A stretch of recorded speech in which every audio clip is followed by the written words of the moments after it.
Introduction. The world is being ravaged by a coronavirus pandemic as this book goes to print.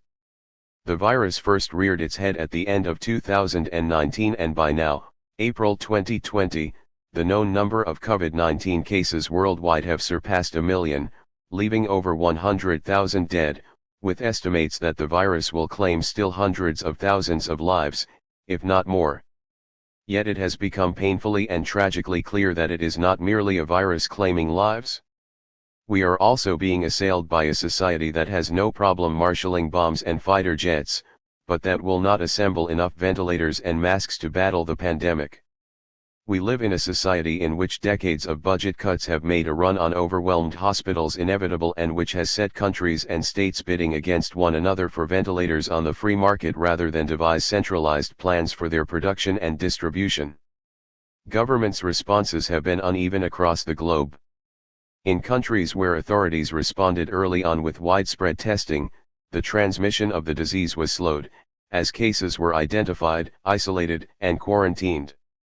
While the United States, the epicenter of global capitalism, has become also the epicenter of the pandemic.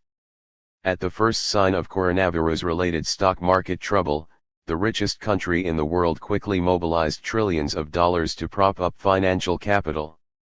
But the government did nothing to make testing widely available. We thus faced the obscene reality of hearing about countless celebrities' test results while most healthcare workers on the front line battled the pandemic without access to testing. In Brooklyn, New York, where I live, 68-year-old Teresa Lococo, a pediatric nurse of 48 years, contracted COVID-19 on the job and died within days. Her son, Anthony, was asked by the New York Post whether widespread testing could have prevented his mom's death. He answered, "I don't even want to hear that because it would make me feel like someone murdered my mom." 1. The combination of ineptitude and malice has absolutely had murderous consequences, but the roots of the crisis are deeper still. The tragedy is immediate, real, epic, and unfolding before our eyes, wrote Indian novelist Arundhati Roy. But it isn't new. It is the wreckage of a train that has been careening down the track for years. The unthinkable scale of the tragedy is the result of a capitalist perfect storm. First, the increasing number of novel viruses is linked to the rise of factory farming, city encroachment on wildlife, and an industrial model of livestock production. 3 Second, budget cuts and a systematic undermining of healthcare systems across the world at varying levels of crisis have left countries incapable of handling a public health emergency. Finally, as coronavirus rips through our communities, the dark reality of class inequality is laid bare: who will be most vulnerable to infection, who will receive treatment, and who will be left to die. Millions of frontline workers, from nurses to grocery clerks to delivery persons to the homeless, largely unprotected and unable to stay home, will bear the brunt of the death toll. All this is to say nothing of the unprecedented economic crisis that we are plummeting toward. Before the ashes of the healthcare crisis even clear, we can see beneath them a decimated economy. Again, working people are paying for this. As this book heads to print, a record-breaking 17 million jobs have been lost in a matter of 3 weeks. During the entirety of the Great Recession, 9 million jobs were lost. The stay-at-home lockdowns rippling through the world have, in the words of Arundhati Roy, brought the engine of capitalism to a judding halt, for with workers at home, production stands still, and supply chains are broken. Mass layoffs ensue, and millions of unemployed and underemployed workers debilitate demand. As I frantically set upon rewriting this introduction and adding the afterword to reflect the new reality of a coronavirus-infected world, 2 things were clear. 1 is that an understanding of the way that capitalism works, who it serves and why, is urgently needed. My hope is that this book makes a timely contribution to those discussions. 2 is that at this moment, as the book goes to print, it is impossible to predict how all of this will play out. The biology and evolution of the virus is uncertain, and the scale of the economic crisis is literally unprecedented. In the afterword, I attempt to sketch out a few thoughts on the economic ramifications of the pandemic without the pretense of predictions. The coronavirus pandemic has accelerated economic and social processes that have been unfolding over the decade since the Great Recession of 2007 to 2009, the longest and deepest crisis in the United States since the Great Depression. That distinction will, of course, be eclipsed by the current crisis. But the devastation wrought by the Great Recession was significant in its own right. And along with the weak and joyless recovery that followed, it fueled new heights of economic polarization. The Federal Reserve reported that in 2019 the country's top 1% controlled a record high 33% of the wealth, while the bottom 90% of the adult population shared 30% of the wealth. See Figure 1. Even more shocking, the bottom half of the population have had to divvy up 1% of the nation's wealth among us. 5 Stepping back to look at the last 3 decades, the trajectory is even more dramatic. These conditions have fueled an age of global mass protests. A 2020 report from the Center for Strategic and International Studies found that mass protests have increased by 11.5% per year worldwide, on average, since 2009, from the Arab Spring, to Occupy Wall Street in the United States, to the Indignados occupations in Spain, to strike waves in China, to pro-democracy protests in Hong Kong and Iran.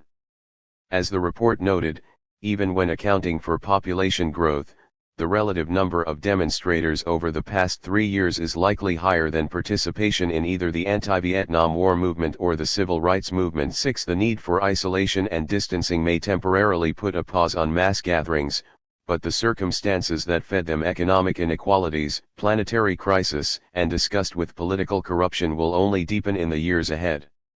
Ideological shifts have been as dramatic as the protests on the streets. Even before the pandemic struck, polls consistently showed that the majority of millennials reject capitalism, and in some cases specifically prefer socialism. 7 In the US, where the two-party system has a vice-like grip on the electoral process, Bernie Sanders, a self-proclaimed socialist, won the support of tens of millions of primary voters in 2016, who felt the burn of his anti-corporate political revolution.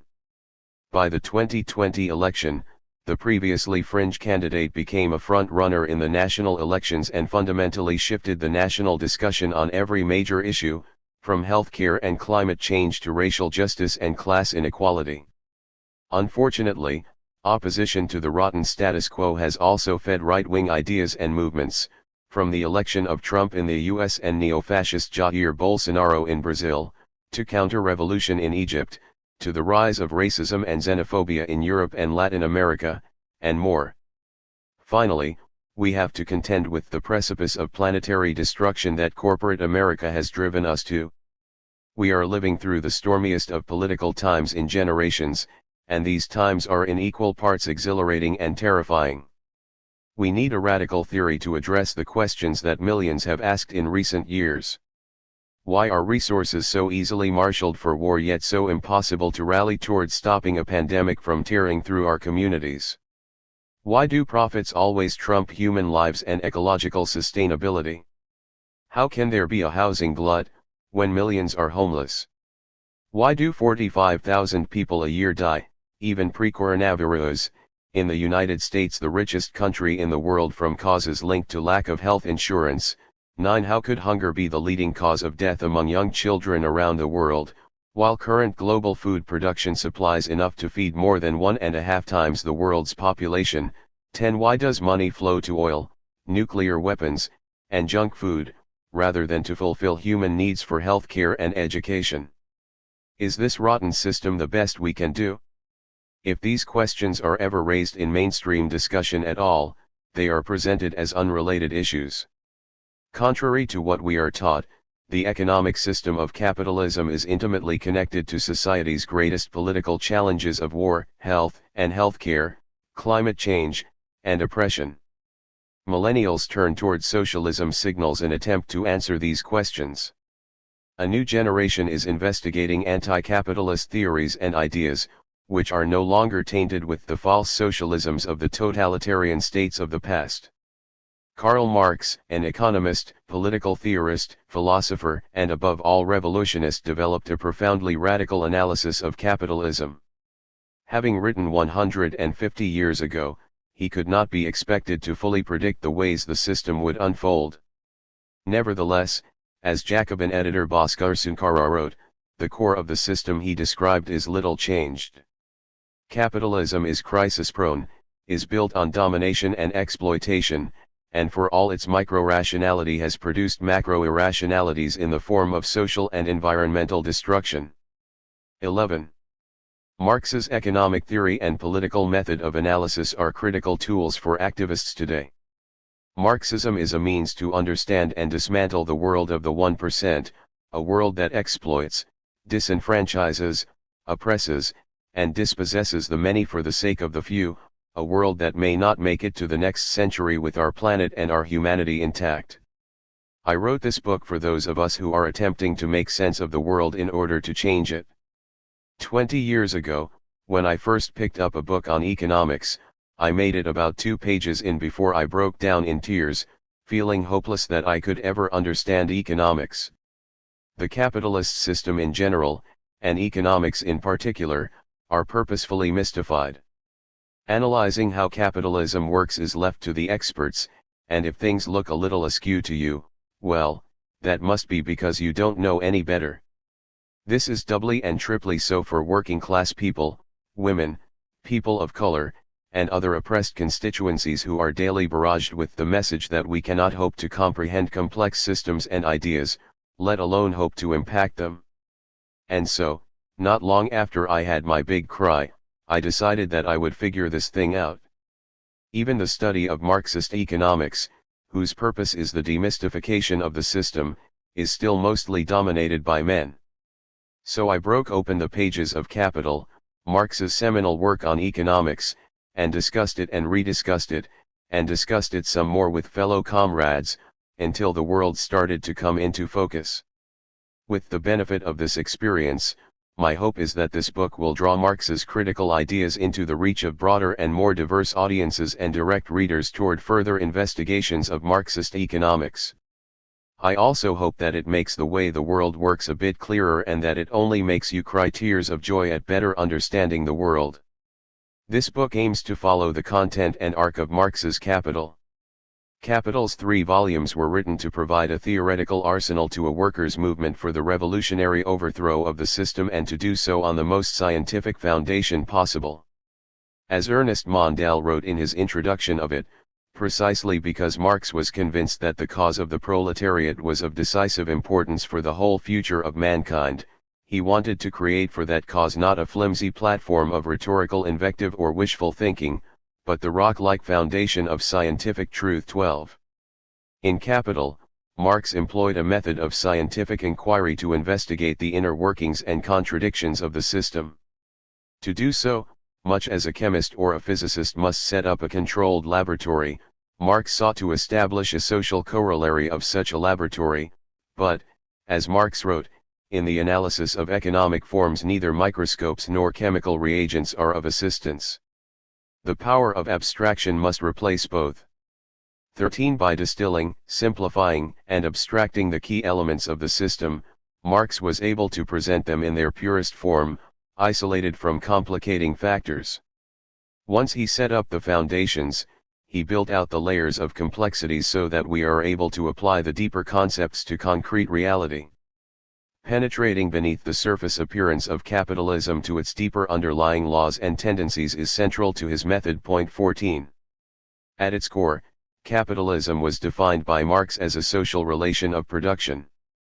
He meant that profits are not the result of good accounting or the inventive ideas of the super-rich, but are instead the outcome of an exploitative relationship between 2 classes of people, bosses and workers.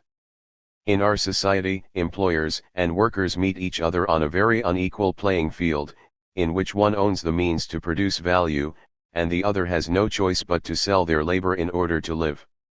No matter how essential we discover workers to be, the bosses are the ones that make sometimes life or death decisions at workplaces, and, at the end of the day, take home the profits.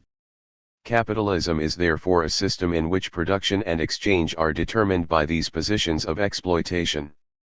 This social order of haves and have-nots is neither natural nor timeless.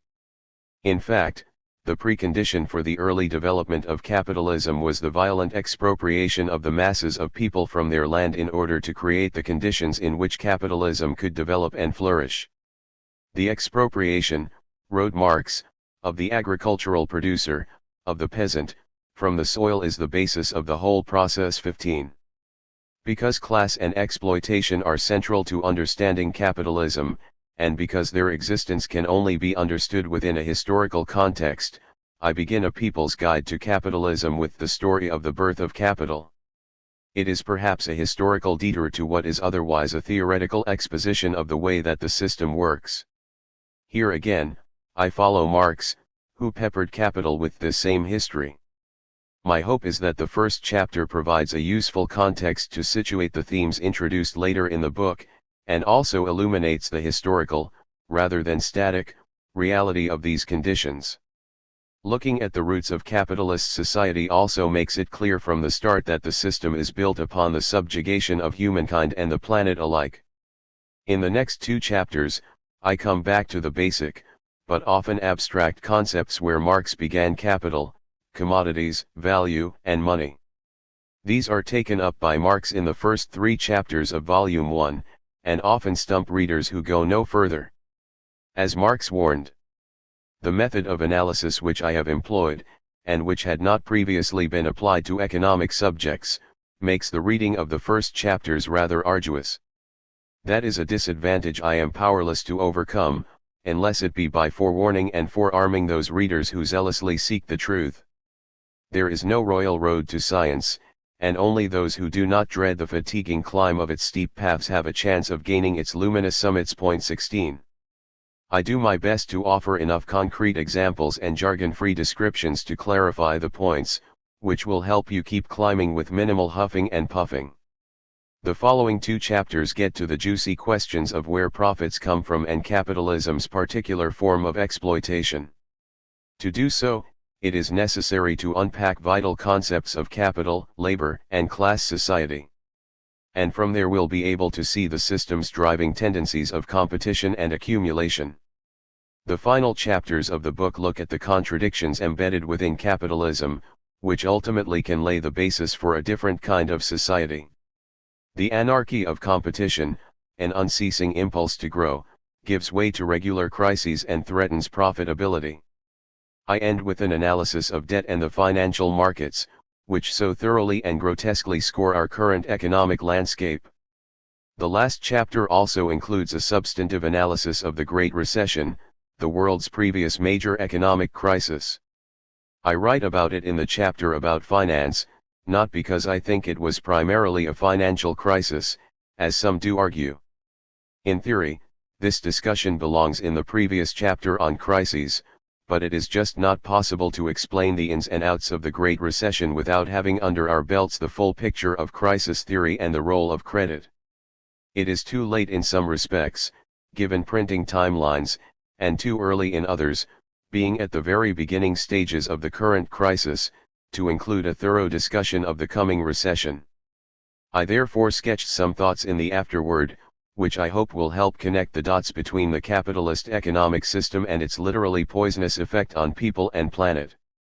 The book is peppered with sidebars that offer examples to illustrate points made in the chapters, or which take on related theoretical or historical topics. They sometimes venture beyond introductory material, but will hopefully be of interest to readers. Their content is not required to understand the rest of the chapter's threads. It is up to each reader to decide whether you want to read them in the order that they're placed in the chapters, skip them and come back when you finish the chapter, or pick and choose as you go. There are also a couple of stylistic issues that I should note. First, I quote Marx's Capital a lot, and to a lesser degree some of his other central works. I do this not to overwhelm, but in the hopes that it will make it easier for you to plunge into reading Marx yourself. I use the Penguin version, which I find clearest. But I took the liberty to replace British spellings with American ones, e.g. labor instead of labor, etc., not as a slight to the British, but because being situated in the US myself, this book's audience is primarily here. Many of my examples are similarly situated in the place I live and know best, though capitalism and its impacts are, of course, global. I also use he or she in examples similarly for the sake of simplicity, rather than writing out he or she or their. By and large I refer to capitalists as he and everyone else as she. This is neither an endorsement of a gender binary, nor a reflection of the way the world is actually organized, but it is a way of denaturalizing men as the de facto subjects of history, while making an exception for capitalists, who are not in total in the main, men. Finally, a glossary in the back of the book is a useful reference as you make your way through this book. The terms included in the glossary are also set in small capitals and defined within the body of the chapters. Lastly, every good book should begin with a disclaimer, so for good measure I'll throw in two. The first is this is a book about the way the economy works. The machinations of the economy are inseparable from oppression, imperialism, and the destruction of the environment. Only conventional analysts see economics as numbers. Marxists understand economics as being fundamentally about humans and our lives on this planet. However, each of these matters and their relationship to capitalism need their own book, many books in fact. And sadly, this short introduction cannot do justice to any of them. My hope is to at least paint enough of an outline to make it clear that the one cannot be understood apart from the other. The second disclaimer is that Marxism is not a simple blueprint, with obvious rights and wrongs. Instead, it is a living, breathing theory, applied to social relations, which themselves are always in motion. There are, in fact, a great number of debates between Marxists about probably every topic covered in this book. I have, of course, represented my own understanding of how to best apply Marx's ideas. In a few instances, I have highlighted where there are particularly contentious debates among Marxists, about the birth of capitalism, about crisis theory, about the role of finance capital today. Again, they are each topics of many books. My aim is not to adequately represent all perspectives impossible for a primer on economics but just to flag that those debates exist. And I encourage you to look more deeply into these questions. Most of all, enjoy. We live in a world made wretched by capitalism, but which is still beautiful not only for the vast wonders of our planet, but also for the hope that human thought, creativity, and struggle provide. Marx provided a set of ideas that he hoped would not be used to merely interpret the world, but to change it. We have, as he said, a world to win. Chapter 1. The Birth of Capital. If money, according to Thier, comes into the world with a congenital blood stain on one cheek, capital comes dripping from head to foot, from every pore, with blood and dirt. Capital, Volume 11. 3 Minutes of Human History. Capitalism, we're told, is a natural even eternal expression of the human condition. It seems, the argument goes, that human beings are hardwired to be greedy, hierarchical, and inevitably organized into dog-eat-dog societies. A policy paper from the Cato Institute, for instance, explained, property rights are prefigured in nature by the way animals mark out territories for their exclusive use in foraging, hunting, and mating. They concluded, the human mind is built to trade too. But capitalism is not eternal, and it is not intrinsic to human nature, if such a thing exists.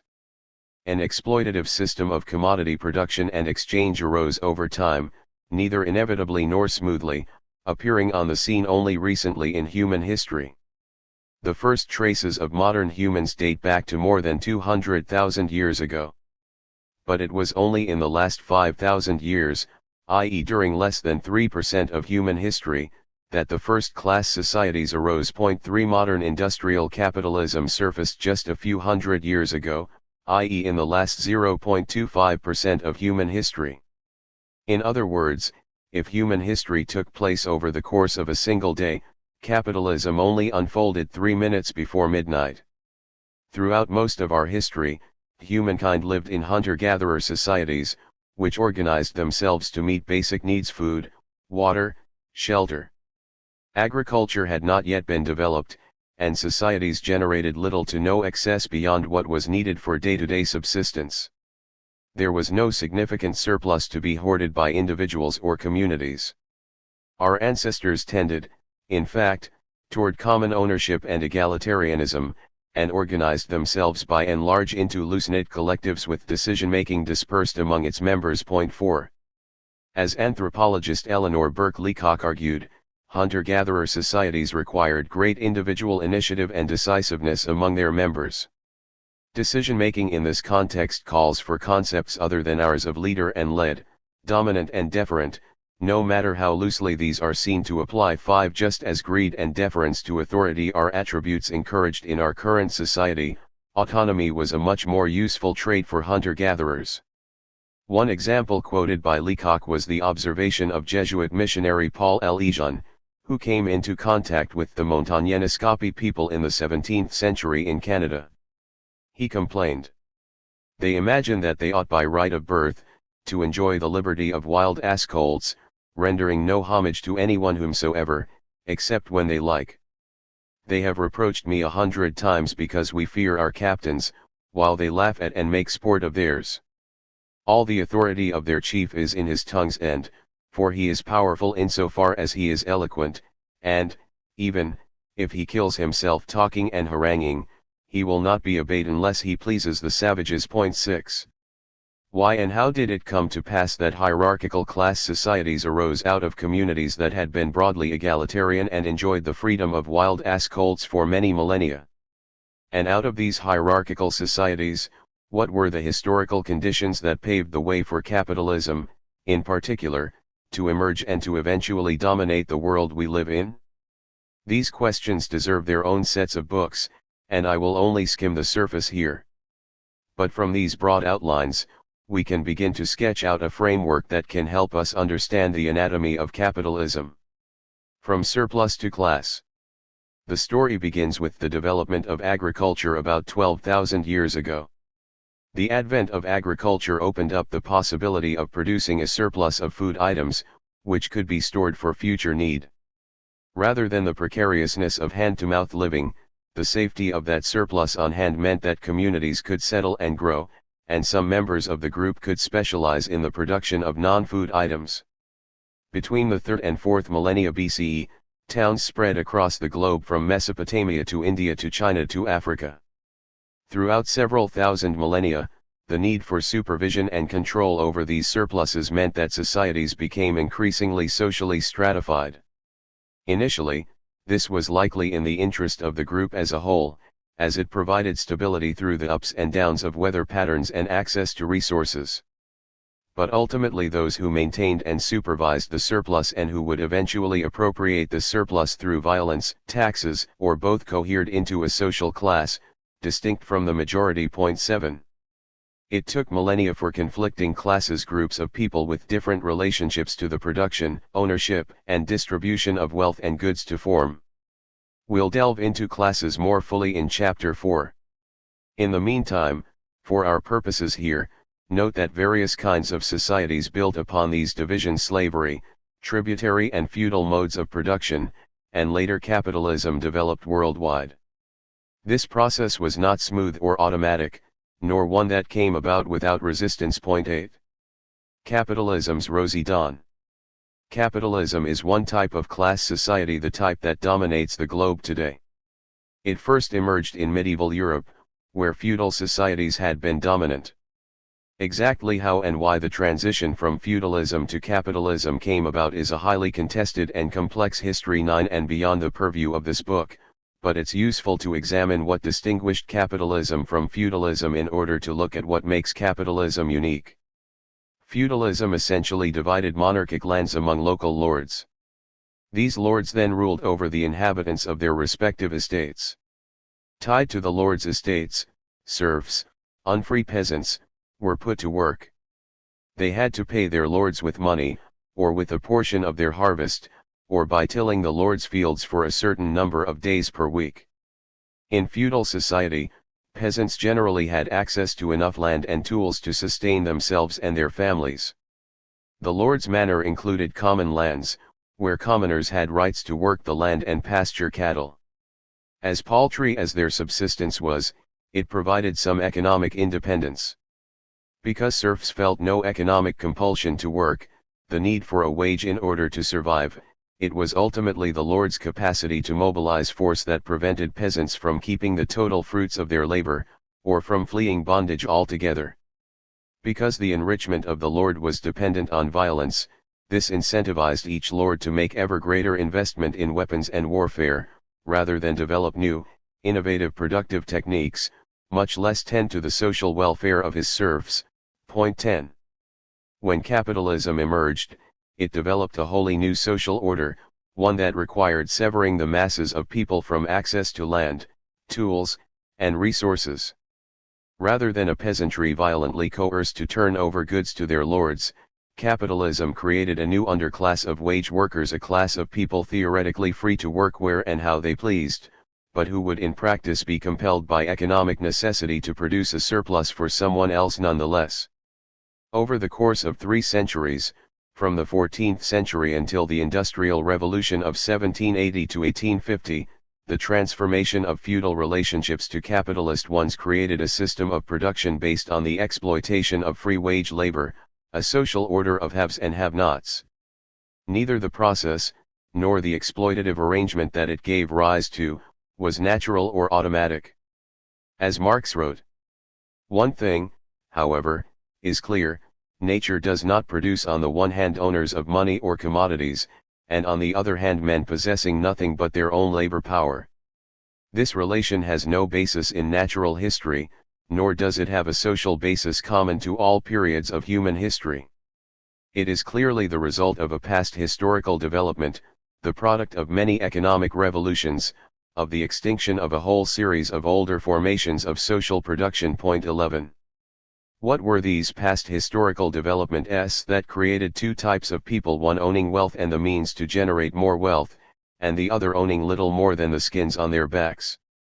Classical economists like Adam Smith argued that capital came to be through a gradually evolving division of labor, where some people became traders, and some of these traders would eventually through thriftiness or hard work save enough wealth to build factories and employ workers. Marx mocked the conventional wisdom of mainstream economists of his time. This primitive accumulation plays approximately the same role in political economy as original sin does in theology. Adam bit the apple, and thereupon sin fell on the human race. Its origin is supposed to be explained when it is told as an anecdote about the past. Long, long ago there were 2 sorts of people, one, the diligent, intelligent and above all frugal elite, the other, lazy rascals, spending their substance, and more, in riotous living. Thus it came to pass that the former sort accumulated wealth, and the latter sort finally had nothing to sell except their own skins. And from this original sin dates the poverty of the great majority who, despite all their labor, have up to now nothing to sell but themselves, and the wealth of the few that increases constantly, although they have long ceased to work. Such insipid childishness is every day preached to us in the defense of property. Point 12. The division of society into haves and have-nots did not gently come to pass, and certainly not through the frugalness and intelligence of a small elite. It was the outcome of a violent upheaval, which forced large swaths of the population from their lands and traditional means of self-sufficiency.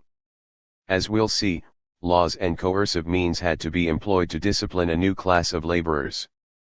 Further, political revolutions discussed below placed a new capitalist elite at the helm of states, which could systematically repress the struggles of the dispossessed, advance markets and plunder abroad, and tend to other needs of the burgeoning elite.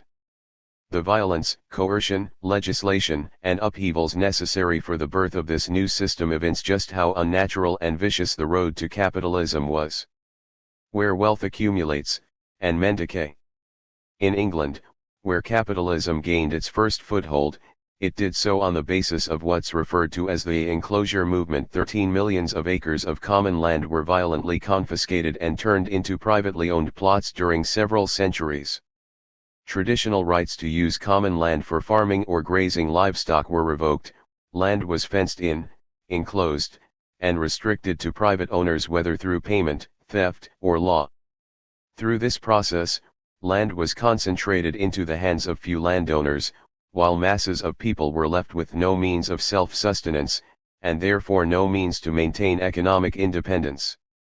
Forced evictions of peasants left villagers landless and roaming the country seeking livelihood and subsistence. English farmer, journalist, and pamphleteer William Cobbett reported on conditions created by enclosures and disasters that befell everyday people who were left ragged as colts and pale as ashes. 14 The day was cold too, he related one day in November, and frost hardly off the ground, and their blue arms and lips would have made any heart ache but that of a set seller or a lone jobber. The next day, he came upon another village, where the laborers seem miserably poor. Their dwellings are little better than pig beds, and their looks indicate that their food is not nearly equal to that of a pig. Their wretched hovels are stuck upon little bits of ground on the roadside. Yesterday morning was a sharp frost, and this had set the poor creatures to digging up their little plats of potatoes. In my whole life, I never saw human wretchedness equal to this. 15. Landowners benefited greatly from combining many small plots, which previously had been tilled by individual peasants, into large estates that could be more productive. Peasants, meanwhile, were obliged to pay rent and yearly leases, or be forced off the land. Many, unable to pay rent, became agricultural workers on large farms. Yet agricultural work did not keep pace with the growth of the uprooted population. Many more peasants were set free to become the proletarians or workers in burgeoning manufacturing towns. 16. From the 16th to the 18th centuries a new system of manufacture developed in the towns. Here groups of workers were assembled under one roof with machinery and raw materials, supervised, to avoid the common theft of raw materials at home, and paid a wage to produce commodities. Those that bankrolled the operations and reaped its rewards were the nascent capitalists. The bourgeoisie or capitalists are the class of people who own the means to produce land, factories, tools, and materials, and employ laborers to do the work of production. The early capitalists were made up of merchants, lords that had become agricultural capitalists, as well as yeoman farmers, richer peasants who owned their land. In several northern French towns in the 18th century, for example, thousands of workers were amassed into factories to make wool fabrics. This process was global, though it happened unevenly across both geography and industry types. Where it took hold, it revolutionized production. According to anthropologist James Blount, cities dotted the landscape from northern Europe to southern Africa to eastern Asia. He recounts the emergence of a vast global network of trade and manufacture. In all three continents we find relatively small rural regions, they were generally hinterlands of major port cities, along with a few highly commercialized agricultural and mining regions, which were clearly being penetrated by capitalism. Among them were Flanders, southeastern England, northern Italy, sugar planting regions of Morocco, the Nile Valley, the Gold Coast, Kilwa, Sofala, and hypothetically part of Zimbabwe, Malabar, Coromandel, Bengal, northern Java and south coastal China. 17. For manufacture to advance, a rising capitalist class needed a counterpart class, laborers who could be employed whenever and wherever industrialists wanted them. These laborers had to be doubly free, in Marx's words, free from serfdom in order to be employed at will, but also free of land and the means to produce their own sustenance. On this basis, they could be disciplined to accept the terms of working for a wage. Marx wrote, "For the transformation of money into capital, the owner of money must find the free worker available on the commodity market, and this worker must be free in the double sense that as a free individual he can dispose of his labor power as his own commodity, and that, on the other hand, he has no other commodity for sale, i.e. he is rid of them, he is free of all the objects needed for the realization of his labor power." 18. As long as peasants and their families had some economic independence, obligation to serve their feudal lords was quite transparent. Landowners and the state had to physically wrest a portion of the peasants' harvest through rent and taxes. Under the guise of freedom and democracy, the new landless wage laborers were free to sell their labor power to whomever they chose, or face starvation. Marx described the new setup as wage slavery. The Roman slave was held by chains, the wage laborer is bound to his owner by invisible threads. 19 He explained, the starting point of the development that gave rise both to the wage laborer and to the capitalist was the enslavement of the worker. The advance made consisted of a change in the form of the servitude, in the transformation of feudal exploitation into capitalist exploitation. 20 Emphasis added. Thus while Adam Smith was writing a capitalist manifesto in The Wealth of Nations, and other Enlightenment philosophers, economists, and writers were celebrating the rise of capitalist ideals, the ugly underbelly of this new wealth was making itself known. In 1770, just 6 years before the publication of The Wealth of Nations, Irish poet and playwright Oliver Goldsmith wrote The Deserted Village. His poem condemned enclosures, rural depopulation, and the explosive growth of wealth. It read in part, "No more thy glassy brook reflects the day, but choked with sedges, works its weedy way. Ill fares the land, to hastening ills a prey, where wealth accumulates, and men decay. But times are altered, trade's unfeeling train usurp the land, and dispossess the swain, along the lawn, where scattered hamlets rose, unwieldy wealth and cumbrous pomp repose." 21. Prisoners of starvation, disciplining the new working class. The expropriated peasants turned workers were subjected to a new hell on earth in dark satanic mills, so called by poet William Blake. There they were subjected to inflexible regulations, and drivel like gear wheels by the pitiless movement of a mechanism without a soul. Entering a mill was like entering barracks or a prison. 22 Forcing new laborers into these satanic mills required legislation punishable by beatings, imprisonments, branding, and mutilation.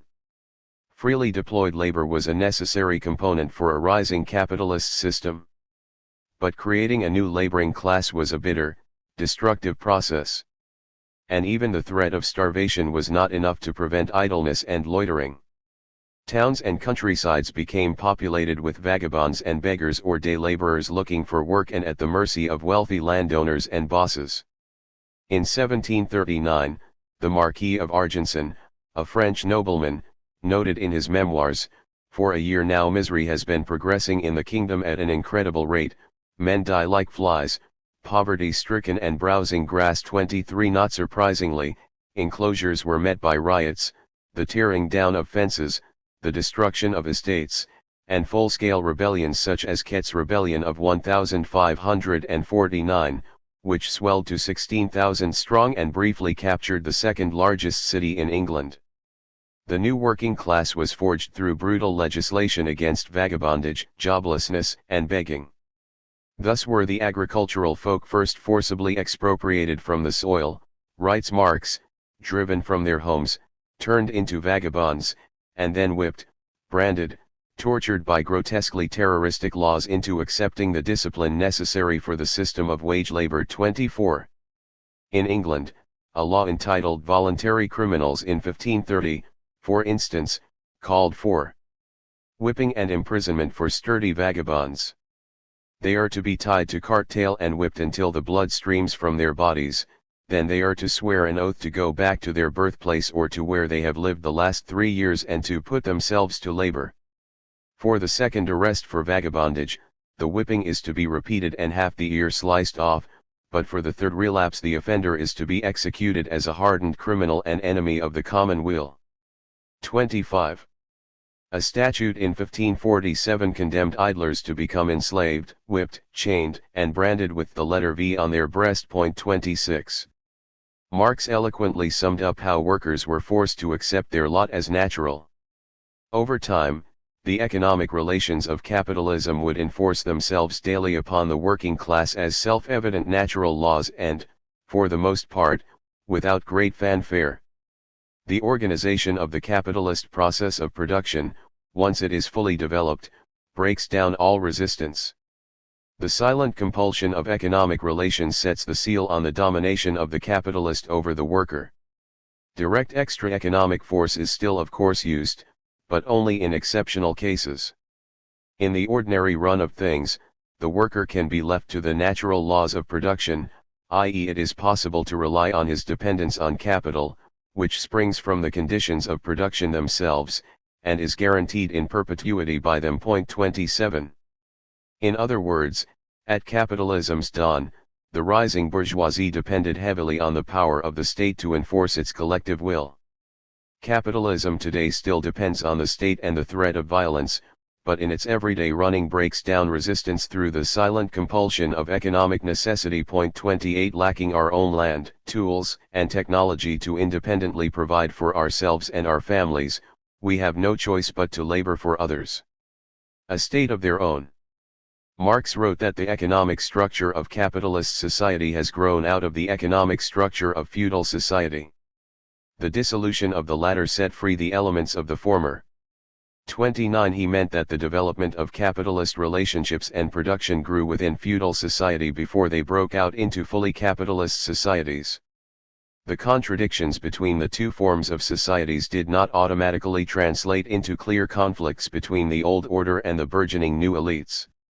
The monarchic states of kings and their lords in fact helped to facilitate the enclosures and laws to discipline the working class, as well as encourage trade and finance factories and new forms of production in the cities. Yet feudal relationships also fettered the rising capitalist class.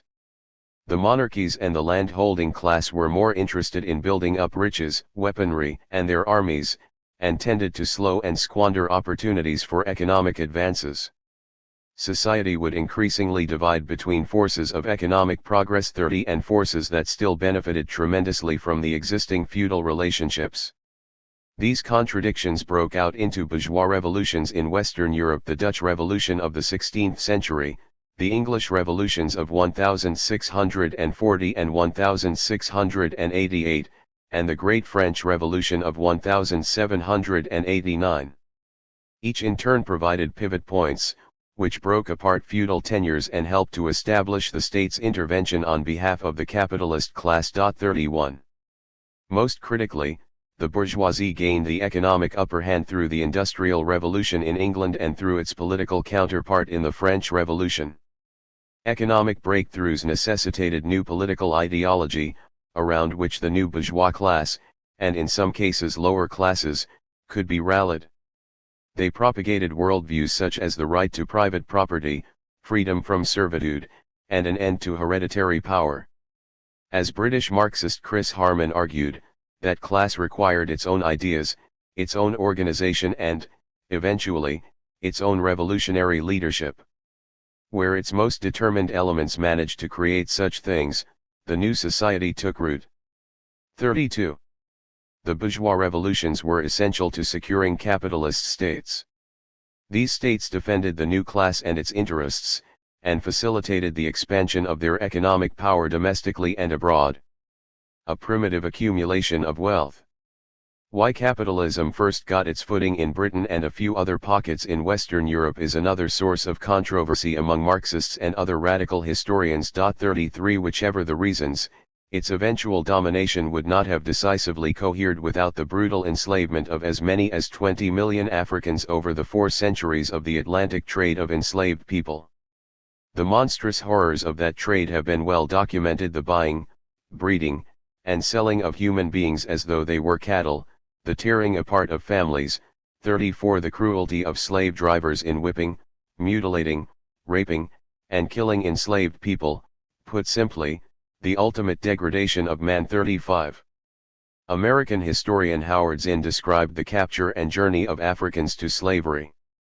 The marches to the coast, sometimes for 1,000 miles, with people shackled around the neck, under whip and gun, were death marches, in which 2 of every 5 blacks died.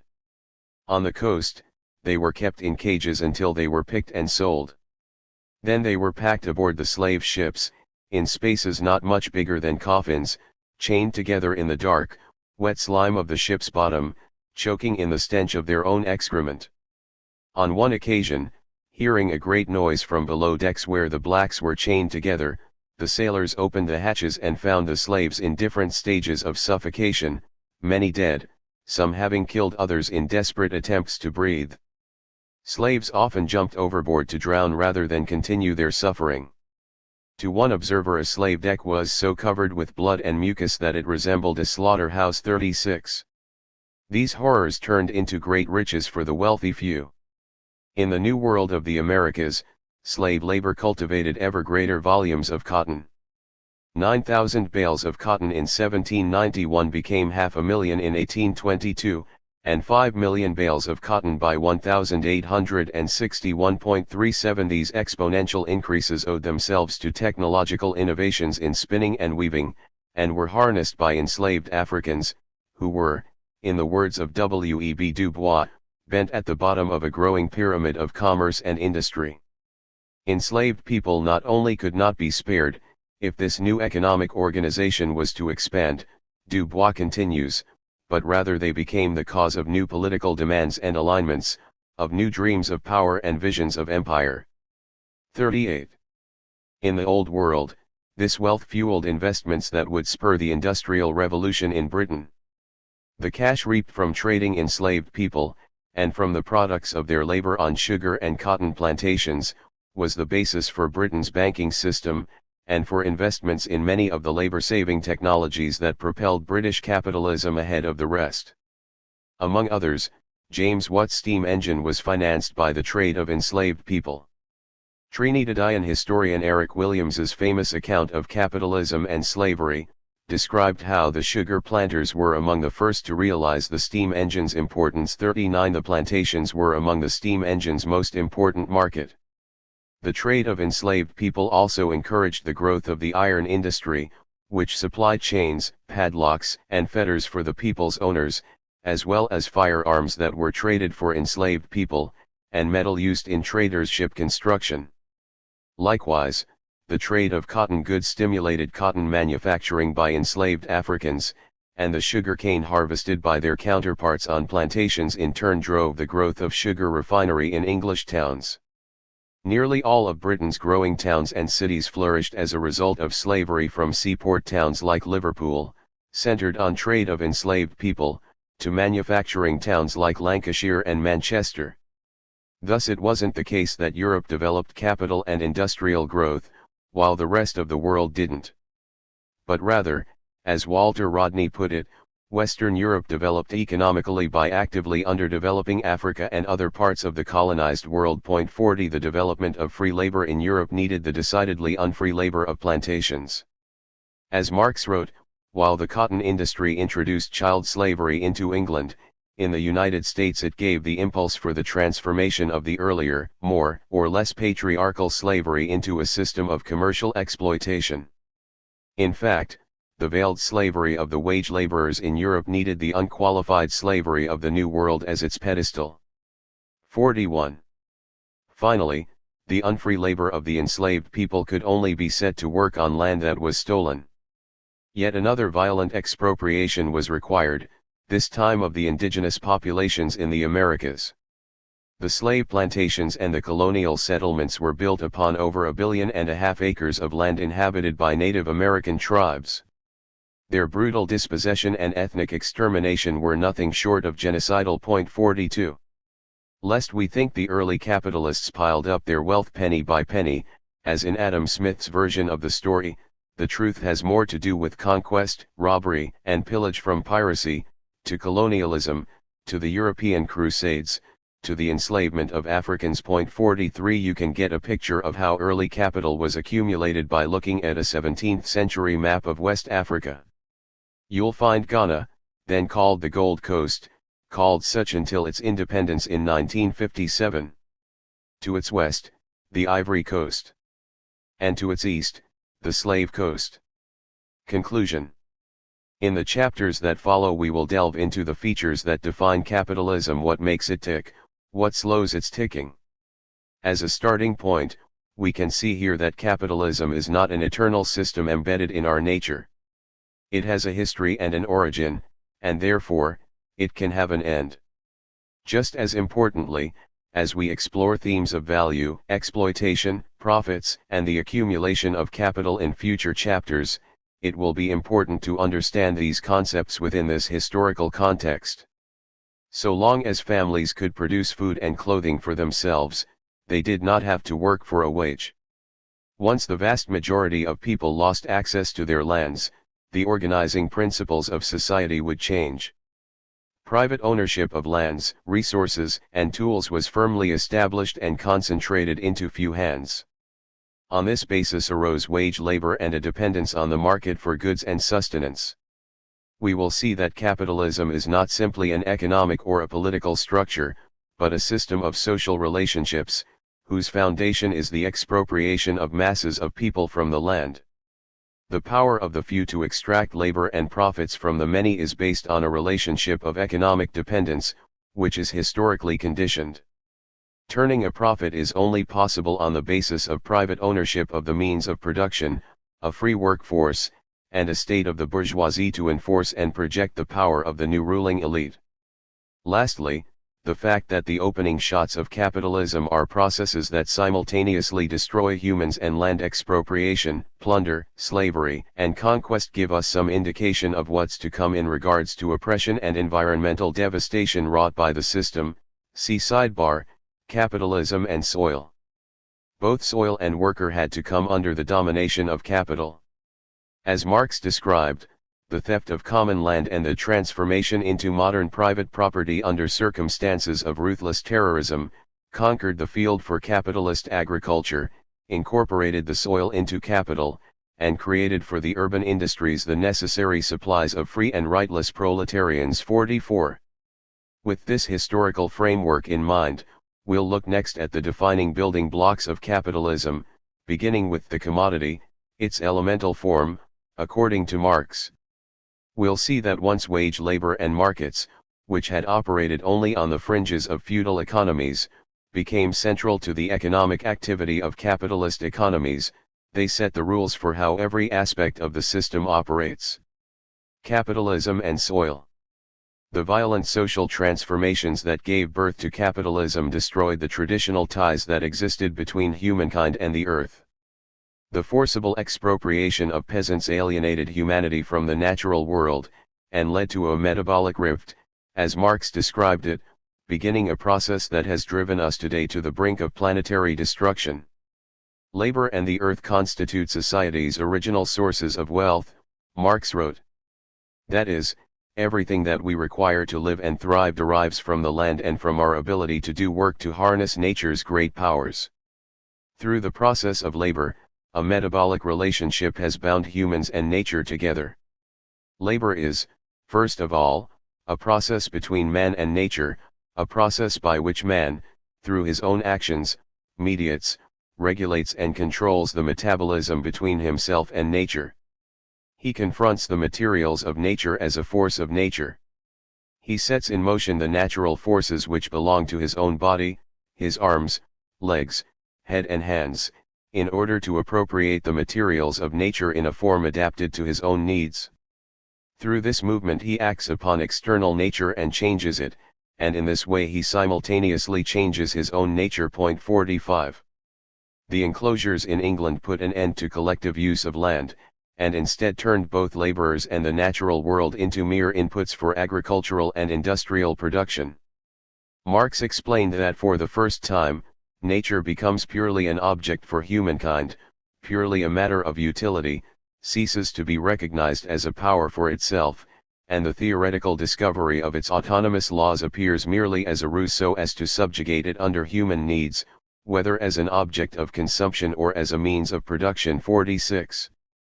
While the masses of people were dispossessed, the land itself was robbed of nutrients as rapidly increasing output of industrial agriculture despoiled the earth.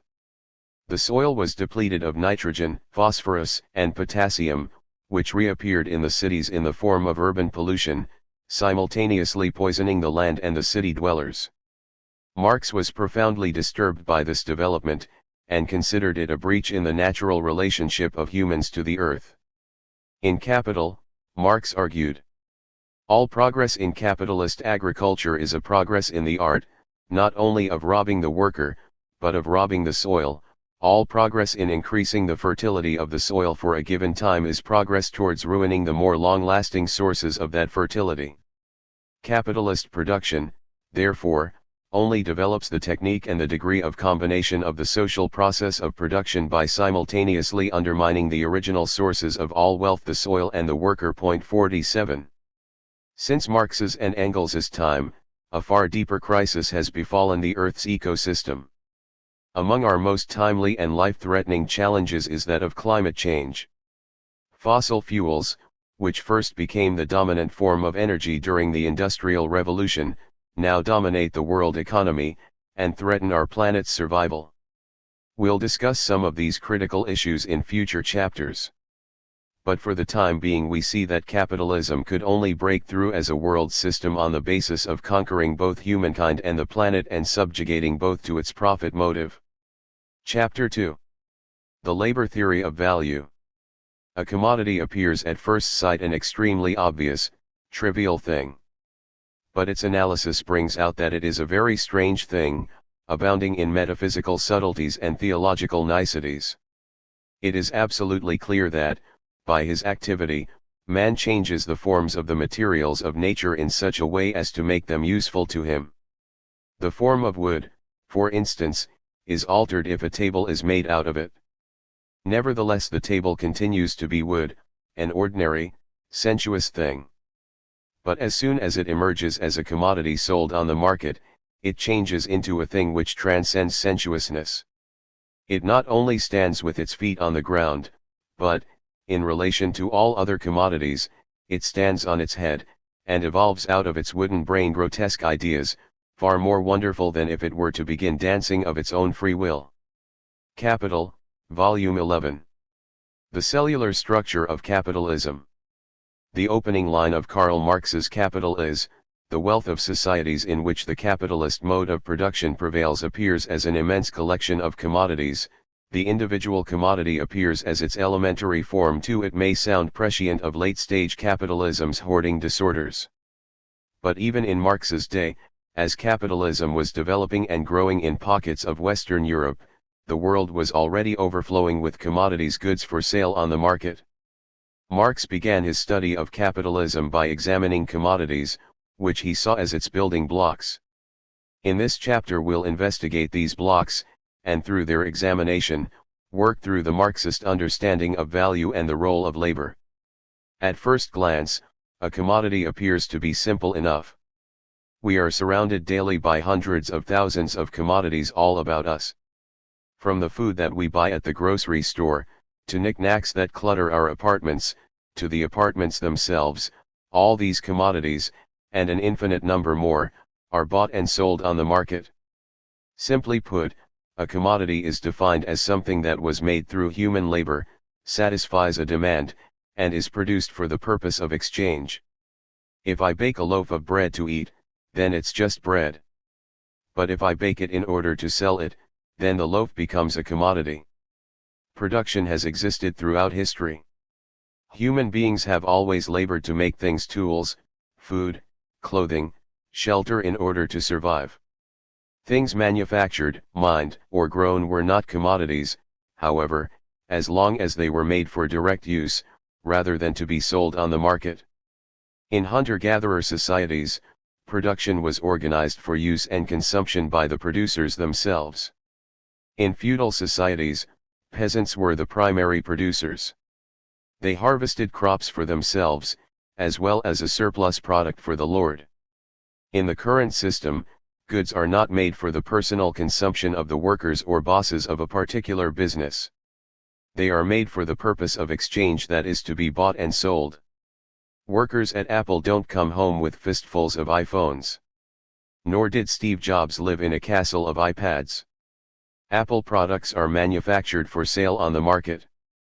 The separation of production from consumption is unique to capitalism and was inconceivable in earlier times because needs were so immediate. A vast distance now exists between the maker and the user of a particular good. Each is anonymous to the other. As Marxist theorist Ernest Mondale wrote, someone who essentially produces in order to satisfy his own needs or those of his community, lives by the products of his own labor. Production and products, labor and products of labor, are identical for him, in practice as in his mind. In commodity production this unity is broken. The producer of commodities no longer lives directly on the products of his own labor, on the contrary, he can live only if gets rid of these products. 3. By looking at who produces what and how it will be consumed, we begin the process of uncovering the structure of capitalism. It may seem like a tedious place to start, but it's where Marx begins Capital. He explains why in the preface. The value form, the value of commodities, whose fully developed shape is the money form, is very simple and slight in content. Nevertheless, the human mind has sought in vain for more than 2,000 years to get to the bottom of it, while on the other hand, there has been at least an approximation to a successful analysis of forms which are much richer in content and more complex. Why? Because the complete body is easier to study than its cells. But for bourgeois society, the commodity form of the product of labor or value form of the commodity is the economic cell form. To the superficial observer, the analysis of these forms seems to turn upon minutiae. It does in fact deal with minutiae, but so similarly does microscopic anatomy. Point 4. The dual character of a commodity. If the defining aspect of commodities is that they are produced for exchange, we are immediately faced with a conundrum: how are they exchanged? What determines their values in relation to other commodities? Marx distinguished between two different kinds of values that we can attribute to goods: use values and exchange values. An item's use value is how it is used. The use value of bread is that it provides nourishment. The use value of a chair is that it can be sat upon. And so on. Regardless of whether that item is sold on a market, it still has a use value if it is useful to someone. All societies have thus produced use values, regardless of whether those items have been commodities to be exchanged. And, even in our current capitalist system, some use values, like air, are still not commodities. A few expensive novelty jars of fresh air notwithstanding, capitalism has not figured out how to bottle up and sell us the air that we breathe. Point 5. Marx placed no judgment on what it means for something to be useful. He wrote, "The nature of these needs, whether they arise, for example, from the stomach, or the imagination, makes no difference. Nor does it matter how the thing satisfies man's need, whether directly as a means of subsistence, i.e., an object of consumption, or indirectly as a means of production producing other commodities. 6. At the end of the day, something has a use value if anyone has want or need for it, whether it is something as vital as bread, as destructive as drone bombers, or as trivial as your 1980s Garbage Pail Kids and 1990s Beanie Babies collections. Point 7. Some use values are universal. We all need air. We all need nourishment of some sort, whether it comes from rice, kale, or cookies. But other use values are geographically, culturally, and historically determined. Whether there is need or want for a product is not a fixed or evenly determined measurement. People living in the suburbs probably need a lawnmower, hedge clippers, and gardening tools, but someone living in an apartment in New York City is unlikely to have want or space for such items. The changing and often subjective utility of commodities is one of the reasons why it cannot be the determinant of how much something is worth on the market. See sidebar, a marginally useless theory, for more on mainstream economics concept of utility. Since a single commodity can often be more or less useful to different people, each person, the logic follows, would be willing to pay different amounts for a particular good. The muffins at your local coffee shop would have to be sold at varying prices based on the hunger level of each customer. Even accounting for average needs, or in cases where the hierarchy of utility is more fixed, it makes no sense as a measure of exchange value. If it were, bread would be more expensive than cars, and certainly more so than diamonds. What then determines the relative value of goods? To answer this question, Marx distinguishes between an item's use value and its exchange value, the quantity with which one commodity exchanges for another commodity. Whereas use values are qualitative in nature, it matters a lot to me whether something is a chair or a loaf of bread before I sit on it. Exchange values are purely quantitative. How many loaves of bread make up a monetary equivalent of a single chair? Russian revolutionary Vladimir Lenin summed up Marx's approach this way. A commodity is, in the first place, a thing that satisfies a human want; in the second place, it is a thing that can be exchanged for another thing. The utility of a thing makes it a use value. Exchange value is first of all the ratio, the proportion, in which a certain number of use values of one kind can be exchanged for a certain number of use values of another kind. Daily experience shows us that millions upon millions of such exchanges are constantly equating with one another in every kind of use value, even the most diverse and incomparable. Point 8. These millions upon millions, now trillions upon trillions, of exchanges make up the daily life and breath of capitalism. The process of exchange of commodities is itself a historical condition. So long as trade between tribes or individuals was casual or episodic, there was no need to have clear measurements of relative values. But once regular networks of exchange and local markets took root, so too did the need for precise costs.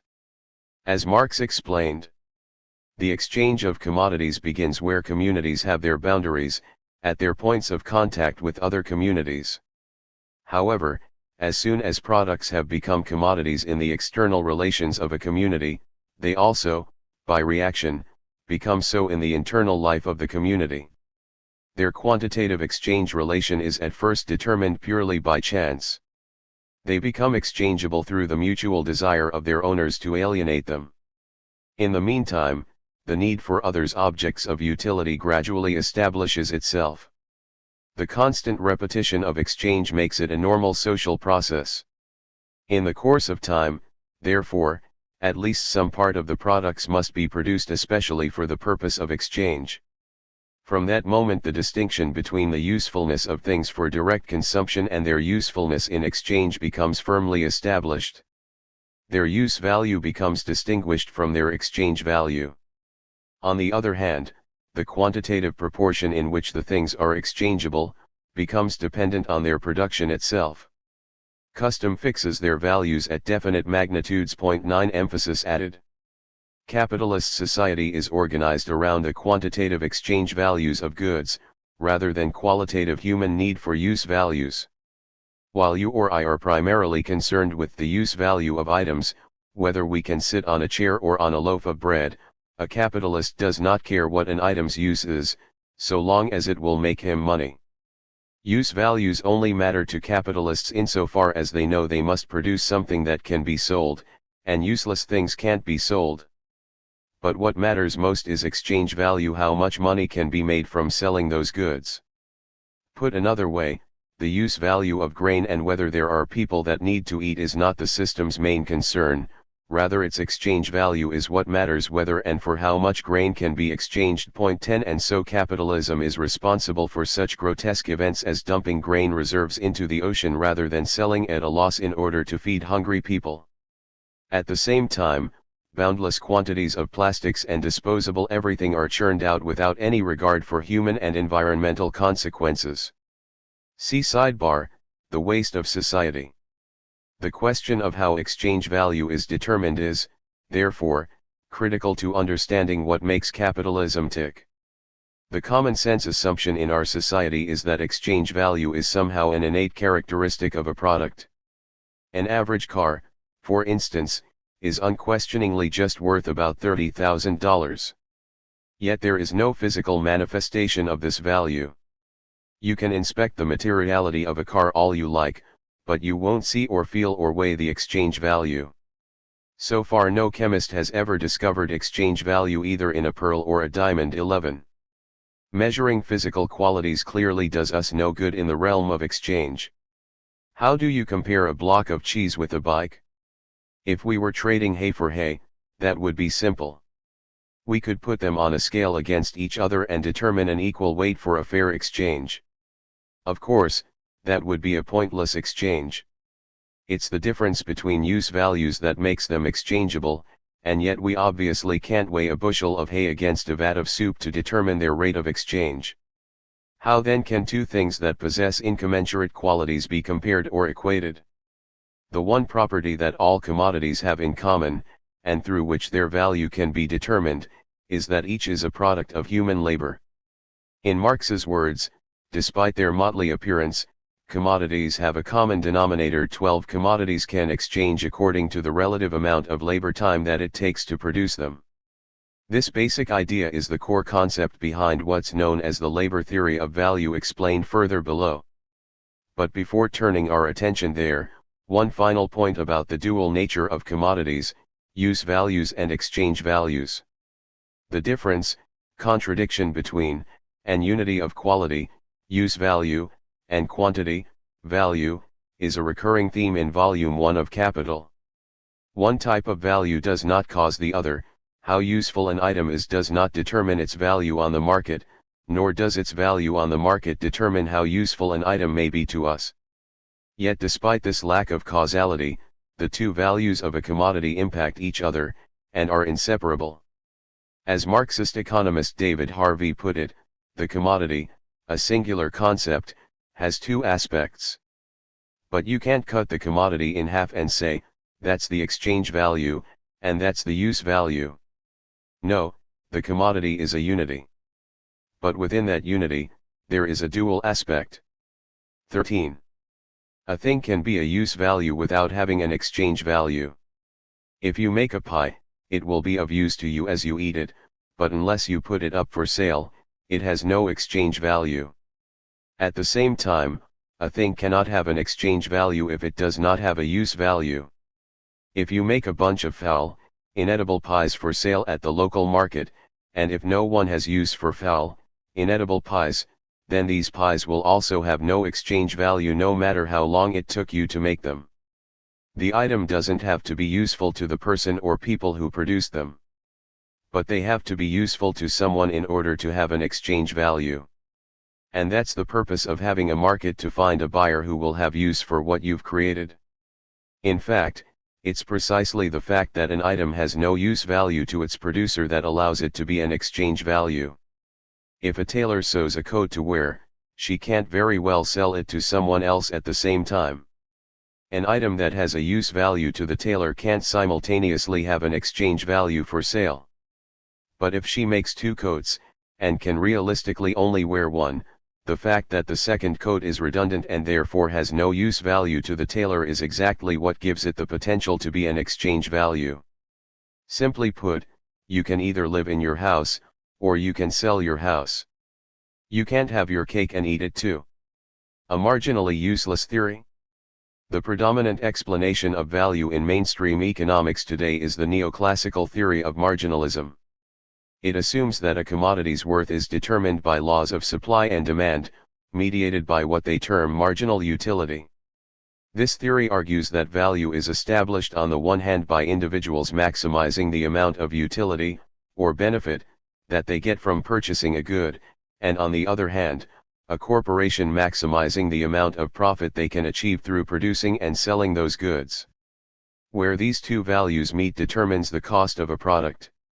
To understand the logic of decision-making in the marginalist model, we look at an economy with just two actors, a buyer and a seller. Roughly speaking, the basic premise of marginal utility is that consumers demand goods in order to gain maximum benefits from their use. A thirsty person wants a bottle of water in order to quench her thirst. The more bottles of water our thirsty friend buys, the more thirst-quenching utility she gains. However, at a certain point, as she gets to feeling more hydrated, each additional bottle of water brings in diminishing returns. While she may have been willing to pay $2.50 or $3, desperate for that first bottle of water, by the third bottle she's unlikely to pay more than $1, and by the sixth bottle, doubtless she would pay anything at all, thus reaching maximum utility. If we were to chart the amount of money she is willing to spend on bottles of water, we could construct a demand curve. One of the early theoreticians of marginal utility, Stanley Jevons, explained, "Repeated reflection and inquiry has led me to the somewhat novel opinion that value depends entirely upon utility. 14 The more a consumer wants something, the more utility it has for her, the more she is willing to pay for it." Water, he wrote, may be roughly described as the most useful of all substances. A quart of water per day has the high utility of saving a person from dying in a most distressing manner. Several gallons a day may possess much utility for such purpose as cooking and washing, but after an adequate supply is secured for these uses, any additional quantity is a matter of indifference. 15. Figure 3. Supply and demand. The company producing bottled water, on the other hand, measures its marginal cost, to see how much it would cost to increase production by each additional bottle of water. The marginal cost then is the cost of producing one more unit of a commodity. It would include any additional costs, more labor power, more equipment, or factory space for the next additional unit. Plotting the cost of production for each additional unit allows us to construct a supply curve. And where the supply curve and the demand curve meet, we find an equilibrium for prices and quantities of goods produced. There are some complicated assumptions involved in going from the two-actor market to the infinite-actor market of the world of perfect competition, but this simple outline gets to the heart of neoclassical logic. Unfortunately, this theory raises more questions than it answers. First, the supply curve assumes that the marginal costs of production rise for every output increase. In their model, production costs keep rising, and therefore the only factor that can lead a capitalist to increase production levels would be generating higher income from demand. In reality, as we'll discuss in Chapter 5, this is a faulty claim, as scaling up production usually increases efficiencies and reduces the cost of production per item. Perhaps more fundamentally troubling to the neoclassical model is that marginalists assume that their model works equally for the commodity of labor power. But labor power is a special commodity under capitalism, and workers, the sellers of that commodity, operate with a different set of motivations. Under capitalism, workers are given the choice to work or starve. This is a pretty big difference from a company selling water bottles, which can decide to simply walk away from a transaction and not sell if the price drops too low. Depending on the state of the labor market and the level of class struggle, workers' ability to walk away from such a transaction can be very limited. Given the fact that most people living in our society spend our waking lives producing and selling our labor power as our only commodity, this is a pretty serious flaw in the neoclassical logic. Above all, the neoclassical theory conveniently assumes that values are not determined by labor time, but by subjective valuations and desires. Capitalism is reduced, in sum, to individual behaviors and decisions. In this paradigm, explained Marxist blogger Brendan Cooney, rather than a theory of classes, we have a theory of pure individuals, all seen as equals in the market. 16 This shift in bourgeois economics was a deliberate attempt to undermine the labor theory of value. Classical economics was developed during capitalism's infancy, before class struggles were seen as a threat to the new order. Neoclassical economics, on the other hand, afraid of growing working class power, degenerated into apologetics. As one economist expressed it in 1832, that labor is the sole source of wealth, seems to be a doctrine as dangerous as it is false, as it unhappily affords a handle to those who would represent all property as belonging to the working classes, and the share which is received by others as a robbery or fraud upon them. 17. Marx and Engels dismissed marginal utility as just a fancy way of saying that value is determined by supply and demand. Prices go up when demand increases and go down when supply increases. Point 18 The fashionable theory just now here is that of Stanley Jevons, wrote Engels at the time, according to which value is determined by utility and on the other hand by the limit of supply, i.e. the cost of production, which is merely a confused and circuitous way of saying that value is determined by supply and demand. Vulgar economy everywhere. 19. Not by gold or by silver, but by labor. Labor, the creator of use values, in Marx's words, has been a permanent feature of the human existence. Some kind of expenditure of physical or mental energy is necessary to create the conditions for our species' survival: shelter, clothes, machines, tools, food, and on. In Marx's words, it is a condition of human existence which is independent of all forms of society. It is an eternal natural necessity which mediates the metabolism between man and nature, and therefore human life itself. 20. The wealth of society, argued Marx, comes from human labor and from nature. Labor, he argued at the start of the critique of the Gotha program, is not the source of all wealth. Nature is just as much the source of use values, and it is surely of such that material wealth consists, as labor, which itself is only the manifestation of a force of nature, human labor power. 21 Emphasis. In original Marx understood wealth to mean the things that we need to live, survive, and thrive, as distinct from value, which is a characteristic we assign to commodities and is socially constructed. As socialist author Paul D'Amato argued, value is not really a thing, but a historically evolved relation between human beings that takes the fantastic form of a relation between things.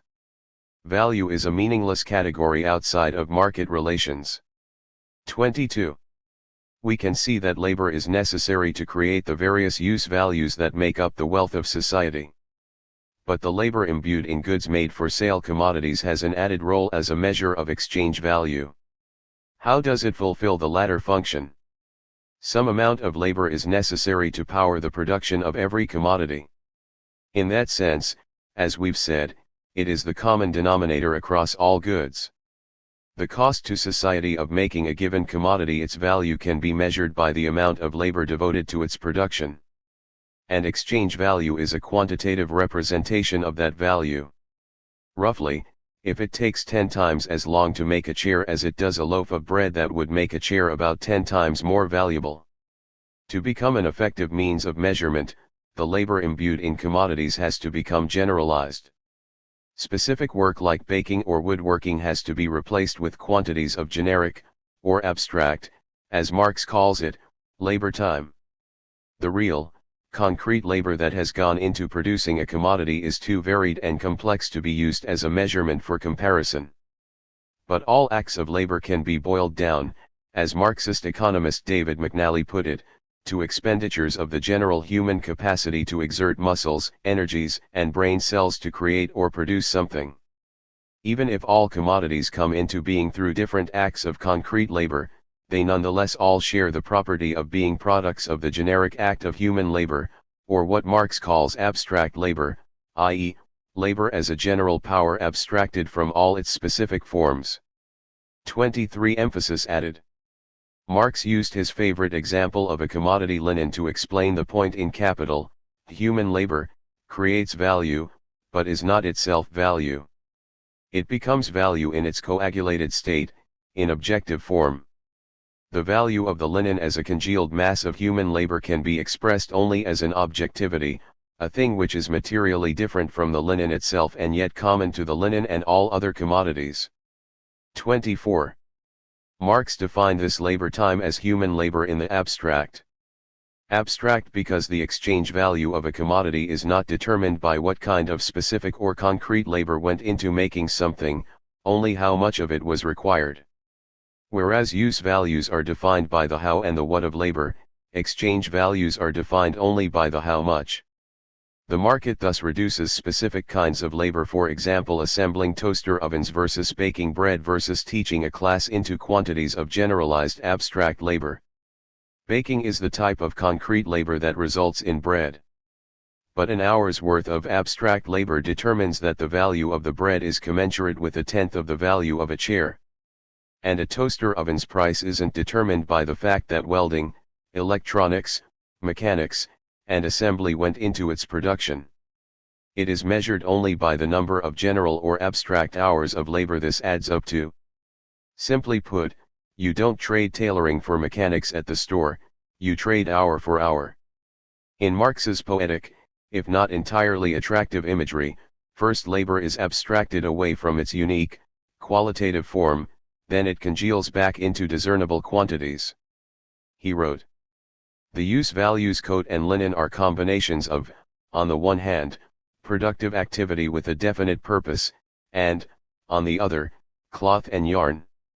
The values coat and linen, however, are merely congealed quantities of homogeneous labor. In the same way, the labor contained in these values does not count by virtue of its productive relation to cloth and yarn, but only as being an expenditure of human labor power. Tailoring and weaving are the formative elements in the use values coat and linen, precisely because these two kinds of labor are of different qualities, but only in so far as abstraction is made from their particular qualities, only in so far as both possess the same quality of being human labor, Do tailoring and weaving form the substance of the values of the two articles mentioned? Point 25 emphasis added. Measurements of abstract labor may be easiest to see in their physical manifestations. The exertion of human energy can clearly transform or combine raw materials into finished products. But the same process is at work if the end result of the efforts is not a physical, but a social, commodity. The product might not be palpably tangible. It might be care performed on a patient. It might be knowledge conveyed to a student. But these outcomes, too, are the product of human labor. And, therefore, the value of those outcomes is determined by the labor time necessary to generate them, just as it is for physical commodities. Service labor, just as other forms of labor, also becomes labor in the abstract. An hour's worth of tailoring produces a certain number of coats. Just as an hour's worth of nursing equals some number of patients seen, an hour's worth of a teacher's labor produces a certain number of graded tests, an hour's worth of truck driving to deliver goods covers a certain number of miles, and so on. Nor is the concept of value as determined by labor time disproved by the difference between relatively skilled and unskilled jobs. It is true that an hour of labor in a skilled industry does indeed contribute more value to a product than an hour of labor in an unskilled industry. The labor that goes into manufacturing a Boeing 737 jetliner produces more value than the labor that goes into making a hamburger. This is because you are paying for several layers of labor time. One can quickly master what goes into making a hamburger. But the learning curve that goes into being a machinist is steep. Therefore, the value of a machinist's labor includes the physical hours worked as well as the labor time that helped produce their skills in the first place. The teachers, textbook makers, trainers, blueprint drafters, etc., who also contributed their labor to the education and preparation of a Boeing worker.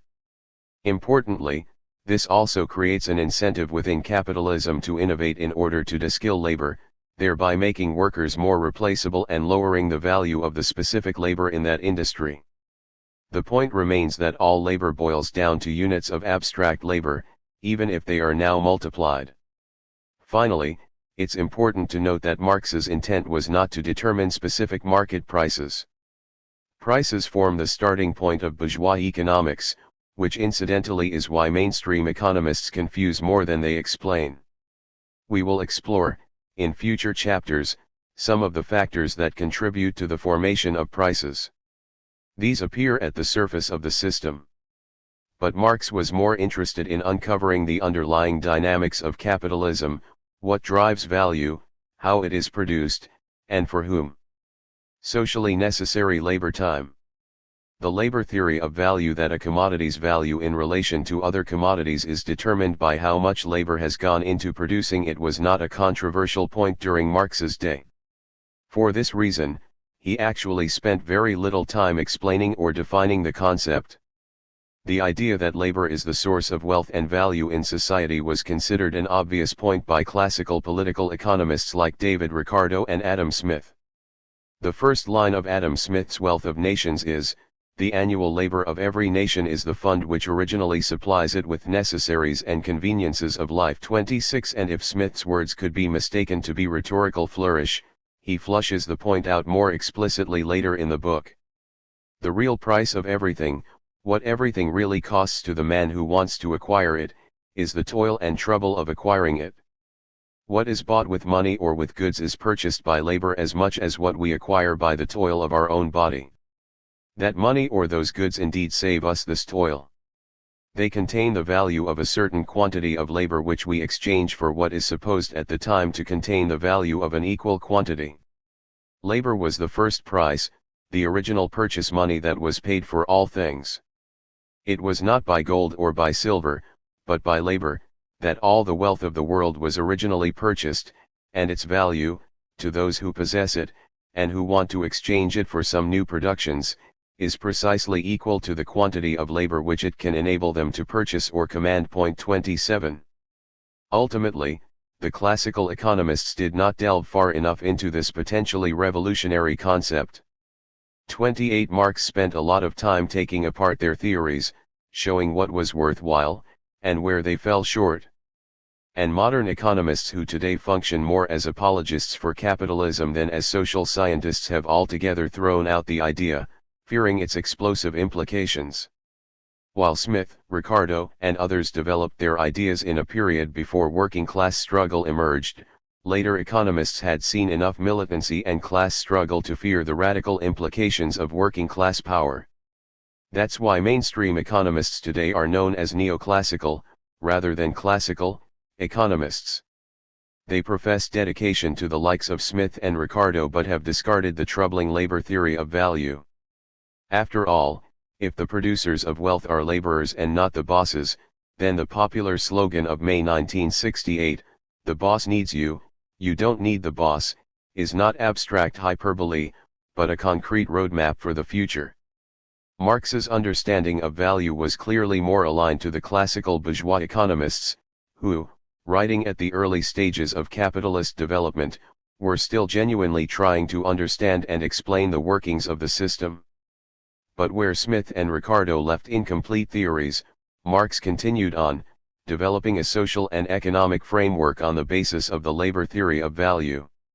In order for this theory to be an effective analytical guide to understanding capitalism, Marx added a critical element, that the value of a commodity is determined by the amount of socially necessary labor time that it takes to produce it.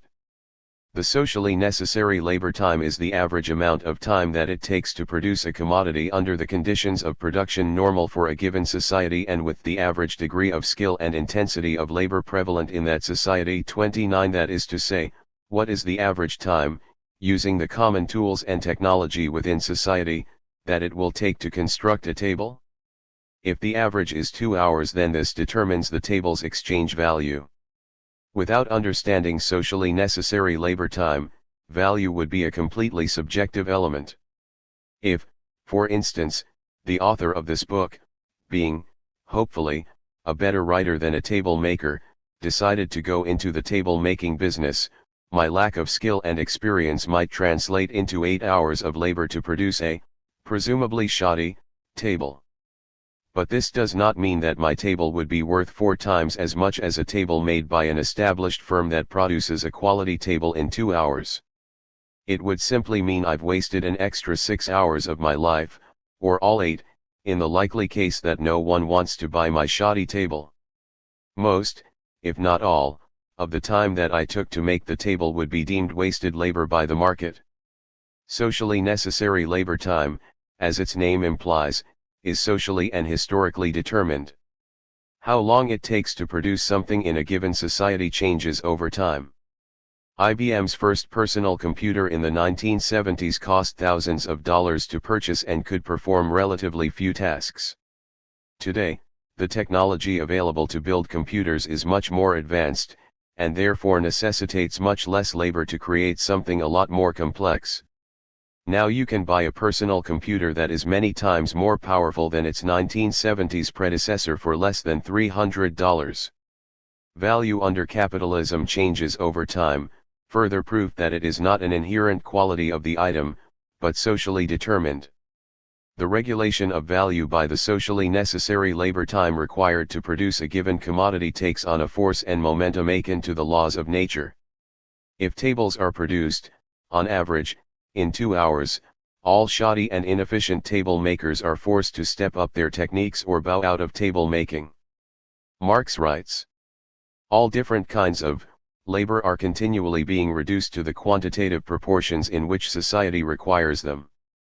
The reason for this reduction is that in the midst of the accidental and ever-fluctuating exchange relations between the products, the labor time socially necessary to produce them asserts itself as a regulative law of nature.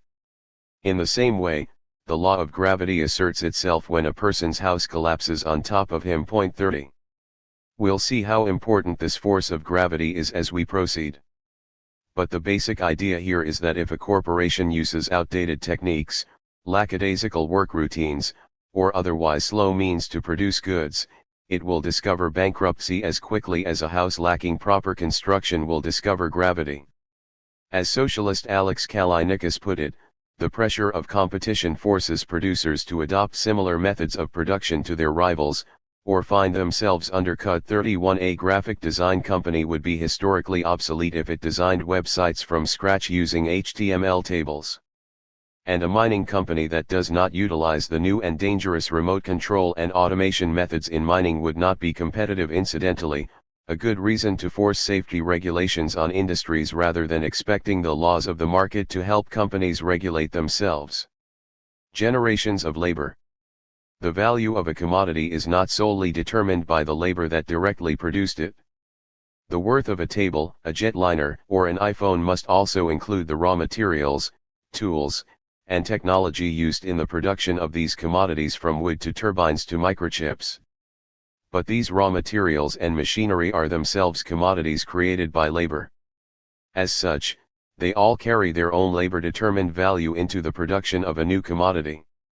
Essentially, their value simply gets passed into the value of the table, jetliner, or iPhone. To explain the point, it's useful to distinguish between what Marx identified as living labor, human labor that goes into the production of a commodity in the present time, and dead labor, previous generations of labor that carry past value into the process of production. Let's go back to the table-making example. I said, arbitrarily, but for the sake of simplicity, that it would take, on average, 2 hours of labor including design and manufacture to make a table. But in order to produce a table, a furniture company will also have to buy materials, wood planks, glue, screws, and equipment, power saws, clamps, sanders, factory belts, and computer programs that generate cutting specifications.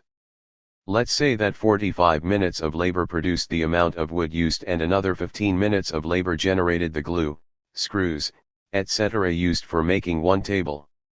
That's another hour's worth of labor that is hidden in the production process. The raw materials simply pass on their value into a new product, the table. Similarly, the value of the equipment used adds a fraction of its value to every round of production. Why a fraction?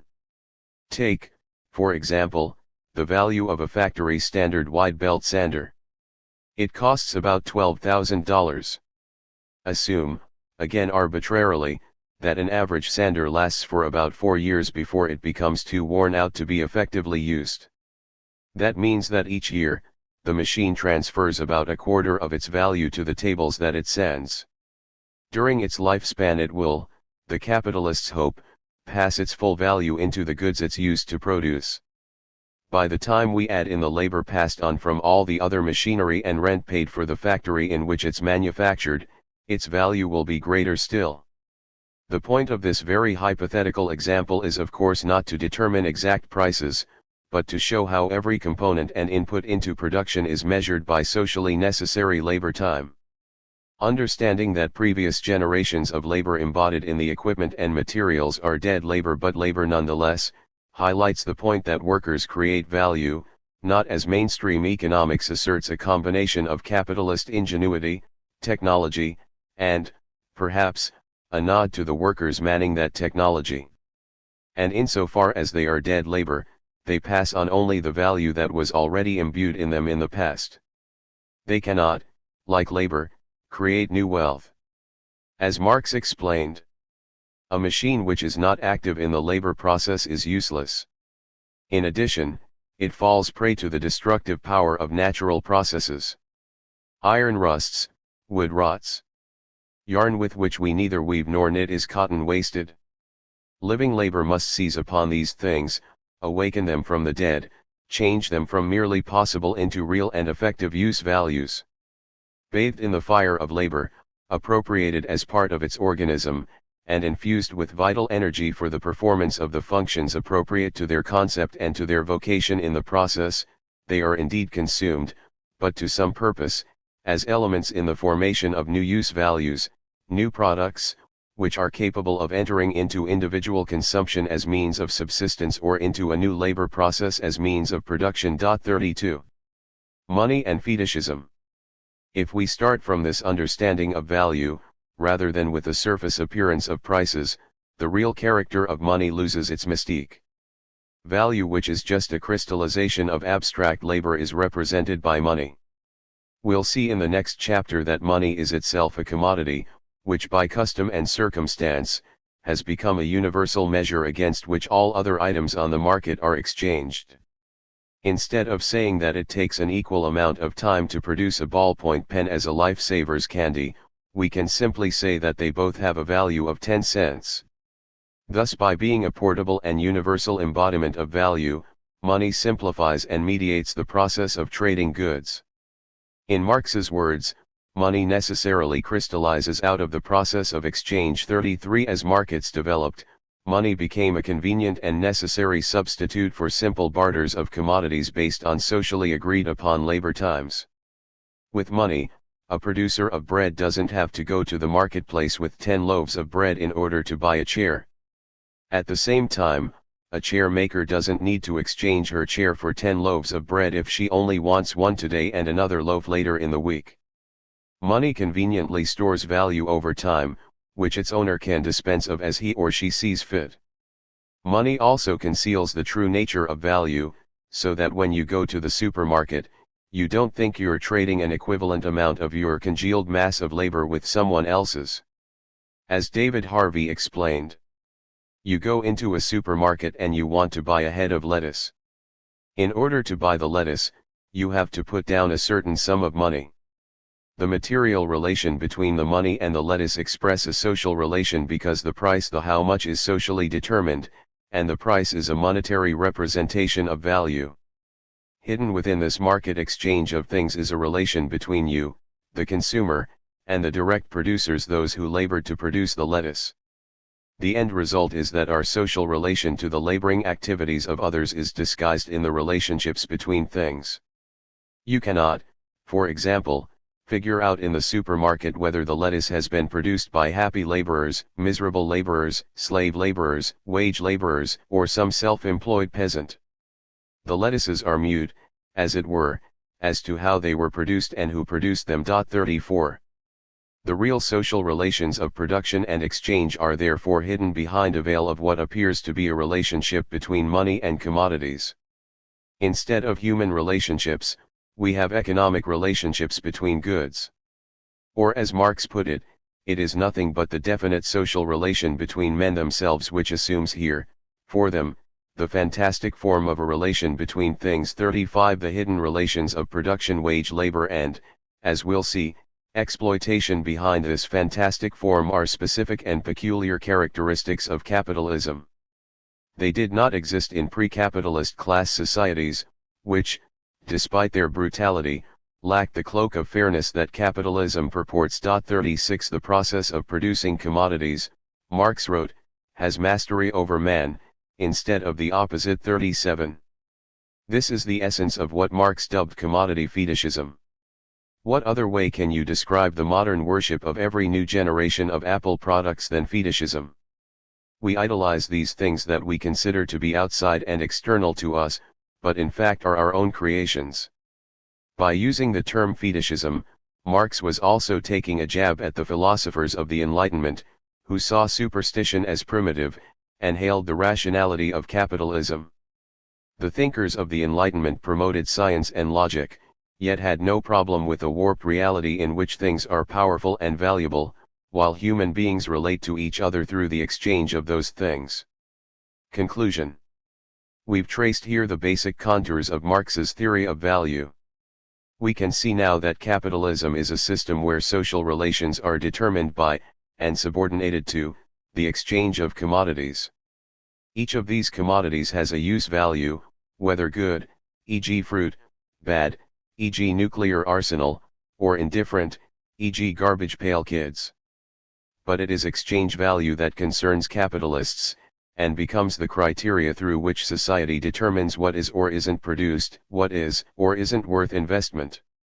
Yet despite the fact that our lives seem to be at the mercy of inanimate exchange values, the role of labor in determining these values has powerful and revolutionary implications. We'll explore the role of labor more fully in future chapters. But first, in order to further demystify the machinations of the system, we'll follow the scent of money, and see exactly how it is that the coagulated state of value congeals into bills of paper that can be stacked in your wallet or electronically digitized in the bank. The waste of society. Production has expanded exponentially since Marxist time. Our society bursts at the seams with commodities. The drive to make commodities in order to sell them rather than to directly consume them gives us a clue as to why the production of commodities expands over the long term. We'll discuss this further in Chapter 5. But the essence is that while there may be a limit to how much one feudal lord and his family can consume, production for the market knows no such natural bounds. Capitalism has left no stone unturned in its quest to commodify all living and non-living matter on the planet, from those as plentiful and mundane as water, to those as absurd and abstract as Wall Street's financial cocktails. 38 If there is a dollar to be made, capitalism will find a way to package it up and sell it. One way to measure the phenomenal growth of commodities produced under capitalism is to measure the size of our landfills, which now number about 2,000 across the country, logging in 265 million metric tons of waste. Of course, official landfills don't capture the total amount of commodity production and waste, since much of our waste doesn't end up in landfills. One extreme example is known as the Great Pacific Garbage Patch, a floating island of debris in the Pacific Ocean so large it is visible from space. This drifting stew of junk stretches across an area larger than the state of Texas. 39. Along with the wealth of society comes the waste of society. Every year, the amount of paper and plastic cups, forks, and spoons used in the United States alone could circle the equator 300 times. There is also a yearly average of about 380 billion plastic bags and wraps, which themselves require 12 million barrels of oil to create. 40 According to Heather Rogers, every American discards more than 1,600 pounds of rubbish a year, more than 4.5 pounds per person per day. 41 Starting in 1960, the U.S. government's Environmental Protection Agency, EPA, has measured the country's total municipal solid waste, MSW, essentially the everyday items that make up our garbage, food and yard waste. Packaging, office paper, clothing, etc. In 2017, we produced 268 million tons of waste, up from just 88 million tons 6 decades ago. 42. Of course, municipal garbage is itself a tiny fraction of the overall waste produced, most of which is generated by industry. But unlike municipal waste, industrial waste is largely untracked. An oft-quoted but vastly out-of-date EPA study in the 1980s found that about 7.6 billion tons of manufacturing waste is created annually. 43 This conservative estimate is the equivalent weight of over 20,000 Empire State Buildings, but a lot more toxic. This dramatic increase in annual waste mirrors an overall trend of the system to produce ever-growing amounts of commodities, for sale in ever-expanding markets. Take the automobile industry. According to the Bureau of Transportation Statistics, there were 74 million automobiles registered in the United States in 1960. By 2017 that number nearly quadrupled to 272 million. 44 More than 96 million automobiles were produced worldwide in 2017 alone. 45 Similarly in plastics, 381 million tons of plastic were produced annually around the world in 2015, a 200-fold increase since 1950. To put it in context, wrote researchers Hannah Ritchie and Max Roser, this is roughly equivalent to the mass of 2/3 of the world population. 46 A 2014 study found that there were more than 5 trillion pieces of plastic floating in our oceans. That number is surely larger today. 47. The explosion of goods in modern society is not only the result of a growing number of commodities in any given market but is also a consequence of the number of things which are now considered marketable. The types of things that are now for sale continue to increase as capitalism commodifies a greater and greater share of our lives. This has happened through the privatization of things like healthcare and education, which used to be outside the laws of the capitalist market. It has also happened by attaching a price tag to things that previously had none. Rather than finding collective solutions to social problems, all issues are subjugated to the machinations of the market. Corporations can now buy credits to pollute past regulatory standards through the emissions trading market. Thus November 2012 was the unsettling occasion of the country's first ever auction of greenhouse gas pollution credits in California. The market expands further as it insinuates commercial value to women's bodies and sex on advertisements. And it reaches into every realm of society, taking previously counterculture activities like skateboarding and hawking thousands of magazines, video games, sneakers, and paraphernalia. Kids in the 1980s who made their own ramps to do tricks at home and punks who skated in the 1990s can now buy skateboarding-themed ceramic travel mugs online for $24.95. Along with this expansion comes the ideology of the market as the know-all and cure-all for society's needs. As David Harvey explains, to presume that markets and market signals can best determine all allocative decisions is to presume that everything can in principle be treated as a commodity. Commodification presumes the existence of property rights over processes, things, and social relations, that a price can be put on them, and that they can be traded subject to legal contract. The market is presumed to work as an appropriate guide and ethic for all human action. Point 48. Chapter 3. Money. We see then that commodities are in love with money, but that the course of true love never did run smooth. Capital, Volume 11. The Man Behind the Curtain. "Pay no attention to that man behind the curtain," said a frazzled old man standing by a console of levers. Behind the smoke and flames of the towering, disembodied head of the famed Wizard of Oz stood an ordinary, unremarkable old man. Such too is the story of money. Its mysterious power determines the laws by which we live. Yet behind its frightening mystique is a simple man-made solution to the demands of a market-based system of trade. Pieces of paper, or computerized electronic bits in our bank accounts, representing currency, seem to have limitless control over our lives. Whether you have it, and how much of it you have, determines whether you eat or go hungry, whether you're entitled to the finest health care money can buy, or are left bleeding to death at the hospital's door, whether your children will be treated to an elite educational facility, or patted down routinely by the cops for living in a high-crime neighborhood, whether you are politically connected and taken care of in the halls of Washington, or whether you have to fight to even have your vote be counted. Money is so woven into the fabric of our daily lives that we rarely stop to wonder how it got to be that these pieces of paper have come to dominate our lives.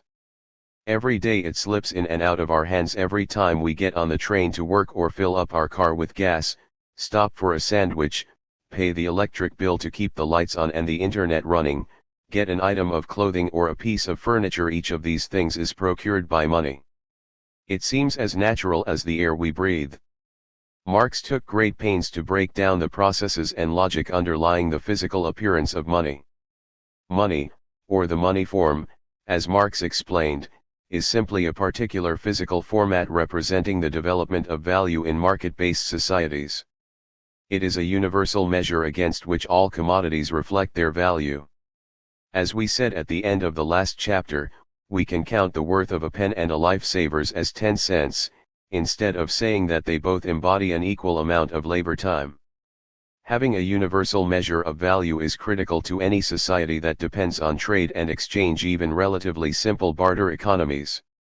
Imagine a marketplace in which the bearers of each commodity, a furniture maker, a baker, and many other producers, have to determine the value of their commodity relative to every other commodity in the market. This would lead to a dizzying number of equations. Enter money, rather than saying that your chair is worth 10 times as much as a loaf of bread, and 100 times as much as a ballpoint pen, and a quarter of an iPhone case, ad infinitum, it is much easier to say that it is worth $10. If all other commodities are measured this way, the ratio with which they exchange with each other will be easily determined. And if those $10 can easily fit into your bag, and be spent whenever you see fit, this eases the entire process. Mainstream economics assume that money determines the values of commodities, and that somehow through its own power, money creates circulation and exchange. But as Marx argued, the relationship is in reverse. The existence of money is determined by the value, congealed units of socially necessary labor time, of commodities. Because all commodities have values embodied within them, they can be measured against each other and given a price tag with money. It is not that money renders commodities commensurable, quite the contrary. Because all commodities, as values, are objectified human labor, and therefore in themselves commensurable, their values can be communicably measured in one and the same specific commodity, and this commodity can be converted into the common measure of their values, that is, into money. Money as a measure of value is the necessary form of appearance of the measure of value which is immanent in commodities, namely labor time. Point 2. In fact, money plays several simultaneous roles within the circulation process. As we've discussed, it measures and reflects the values of commodities by providing a price tag. It then eases the process of circulation of those commodities by functioning as a convenient and easily portable medium of exchange. Finally, money can also be removed from the circulation process to serve as a store of value over time. How did money come to play these roles? This is a problem of both history and logic. To understand the logic of money, to unveil the man behind the curtain, it's useful to follow Marx in a brief, albeit somewhat abstract, detour through the pages of Capital. Following this theoretical illustration, we will then outline a brief history of how money concretely developed over time along with capitalism. Finally, once these foundations are in place, we'll return to the question of the relationship between value, money, and price. A universal equivalent. In Volume 1 of Capital, Marx introduced the equation, 20 yards of linen equals 1 coat. This equation was not meant to describe a concrete or historical reality, though it's possible that at some point in some place, one could trade 20 yards of linen for a coat. Instead, 20 yards of linen equals 1 coat served as a launching point for Marx to take us from point A to point B to point C on a theoretical exposition, which ended with an understanding of the role of money. At face value, the meaning of this equation is self-evident. The amount of socially necessary labor time that it takes to produce 20 yards of linen is equal to the amount of socially necessary labor time that it takes to produce 1 coat.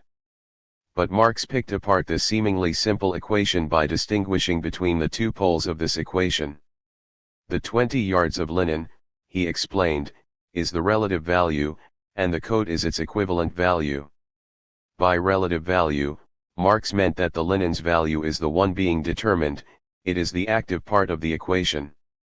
The relative value asks the question, how valuable, relatively speaking, is 20 yards of linen? The equivalent value, on the other hand, is simply an item of equivalent value to the linen. It plays a passive part of the equation, a marker of how much value is embodied in 20 yards of linen. The coat does not have an independent role, it only reflects the value that is embodied in the linen. The equivalent value answers the question, how valuable is 20 yards of linen, with the answer, it holds 1 coat's worth of value.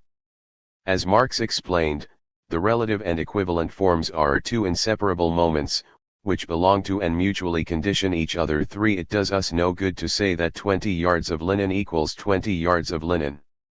The relative value of linen can only be expressed in another commodity's equivalent value. Now if the maker of linen wants to trade her linen for tea, she'll need to measure the relative value of her linen by the measurement of tea. She may find that her 20 yards of linen is also equivalent to 10 pounds of tea. So, in this case, the tea becomes the equivalent, or the measure of the linen's value. If the linen maker wanted to trade her linen for sandals, she may find that 20 yards finds its equivalent in 2 pairs of shoes. The linen, explained Marx, by virtue of the form of value, no longer stands in a social relation with merely one other kind of commodity, but with the whole world of commodities as well. As a commodity it is a citizen of that world. At the same time, the endless series of expressions of its value implies that, from the point of view of the value of the commodity, the particular form of use value in which it appears, its equivalent value, is a matter of indifference. Point 4. What Marx is saying is that the specifics of whether linen's value is being measured against tea or sandals or coats doesn't matter. What matters is the amount of abstract human labor objectified in each. These items lose their subjectivity as they become simple units of measurements of the value of linen. They can become equivalents only because they, like linen, embody human labor in the form of value.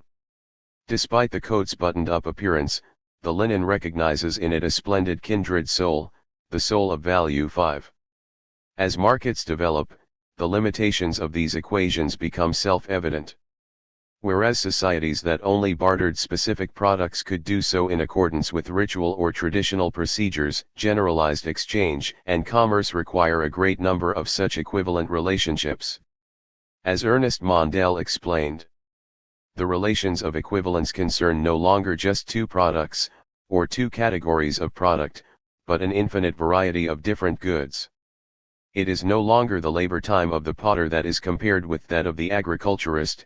10, 20, 30 different crafts have to compare their respective productive efforts from time to time.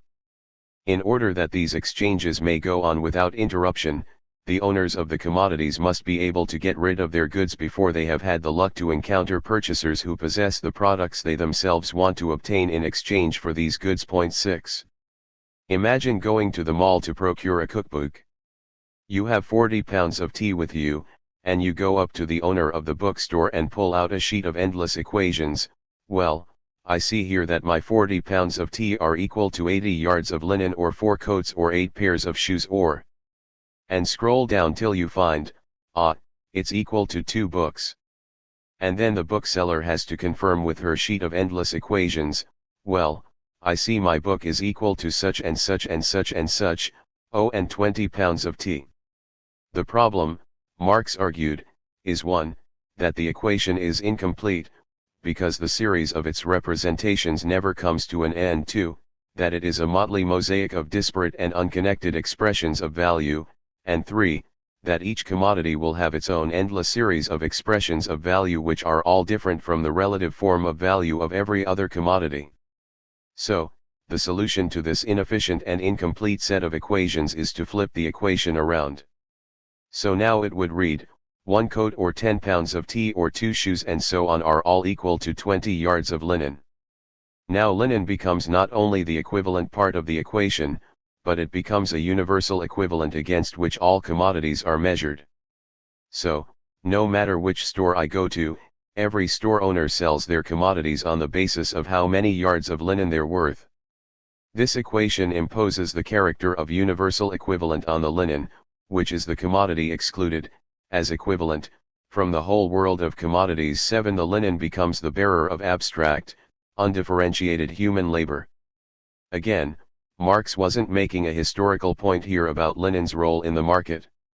He was demonstrating how any single commodity, whether it be linen, cigarettes, cattle, or silver, could be assigned such a role. If we now replace linen with gold and eventually gold with paper bills, the absurdity and mystique of money is uncovered. Marx wrote, "If I state that coats or boots stand in a relation to linen because the latter is the universal incarnation of abstract human labor, the absurdity of the statement is self-evident. Nevertheless, when the producers of coats and boots bring these commodities into a relation with linen, or with gold or silver, and this makes no difference here, as the universal equivalent, the relations between their own private labor and the collective labor of society appears to them in exactly this absurd form. 8. The role of universal equivalent has, in fact, been filled by different commodities over time. At the dawn of petty commodity production, the first universal equivalents were often those goods that were most commonly exchanged, and were either of fundamental importance to the economies, e.g. food or tools, or were ornaments frequently used. 9. Eventually, as we'll see below, the role came to be played most significantly by gold. As economics professor Doug Orr explained in an article for Dollars and Cents magazine, the things that get used as money have changed over time, and modern people often chuckle when they hear about some of them. The Romans used salt, from which we get the world's salary, South Sea Islanders used shark's teeth, and several societies actually used cows. The 3 wise men brought gold, frankincense, and myrrh, each of which was money in different regions at the time. If money does not exist, or is in short supply, it will be created. In POW camps, where guards specifically outlaw its existence, prisoners use cigarettes instead. In the American colonies, the British attempted to limit the supply of British pounds, because they knew that by limiting the supply of money, they could hamper the development of independent markets in the colonies. To overcome this problem, the colonists began to use tobacco leaves as money. 10. Sweating money. The capacity for value to be objectified within a physical entity of money allows for the process of circulation to take place with ease. Yet, certain physical characteristics make some forms of money more or less suitable to grease the wheels of exchange. The more that commerce developed in scale, eventually extending into a world market, the greater became the need for a stable and transferable currency. Metal coins came to supplant other forms, like cattle, because they were more practical to carry around, they didn't age and die, and they could be made relatively uniformly. They could also easily be split into discrete quantities. Exchanging half or a quarter of a cow is considerably more difficult than dividing up 10 gold coins into 2 groups of 5. Precious metals thus established themselves over time as universal equivalents for exactly those reasons. Certain qualities were found to be more suitable for the job by merchants and administrators. As Mondale outlined, their high specific weight enables them to concentrate in a modest volume a quantity of metal representing a fairly large exchange value, thus deeming them transportable. They are also durable, owing to their resistance to wear and tear, rust, etc. Metals are divisible, and fragments can be easily melted down into larger units. 11. Lastly, they need to be recognizable, easy to replicate into known qualities, but simultaneously guarding against counterfeiting through detection of differing weights. 12. These physical attributes make some metals more practical than others. Gold, for instance, doesn't oxidize under normal pressures and temperatures, which means it will not deteriorate in the way that silver or copper or other metals do. The malleability of gold also makes it easy to turn coins into bars or jewelry, thus physically adding or subtracting from the money supply. By easing circulation, money is thus able to appear, disappear, and reappear again in every exchange. Direct exchange of goods. Chair for bread means that one item is replaced by another. In order to get bread, I have to get rid of my chair. And then both items are used, or consumed by their buyers. Yet money does not vanish through circulation. Instead, it continually passes from hand to hand. It always leaves behind a precipitate at a point in the arena of circulation vacated by the commodities. When one commodity replaces another, the money commodity always sticks to the hands of some third person. Circulation sweats money from every pore. 13. From its throne as universal equivalent, money displaces personal or social relations. Cash is inherently impersonal. It sits in a cash register. Where did it come from? What did it buy? You don't need to know the person, source, or where it will go. You can buy a ping pong table, some diapers and baby formula, or this book from a guy named Jeff Bezos, whom you have never met, but he happens to own Amazon.com and conducts business deals with you on the regular. Behind Jeff are over 2 million suppliers of goods, and behind them millions of low-paid factory, warehouse, and transportation workers, as well as salespeople, whose names you will never know. 14 Items for sale also lose their subjectivity as they are reduced to a single number, their price. The circulation of commodities differs from the direct exchange of products, argued Marx, not only in form, but in its essence. We have only to consider the course of events. Describing the anonymity and boundlessness of this circulation, he wrote: "The weaver has undoubtedly exchanged his linen for a Bible, his own commodity for someone else's. But this phenomenon is only true for him. The Bible pusher, who prefers a warming drink to cold sheets, had no intention of exchanging linen for his Bible. The weaver did not know that wheat had been exchanged for his line.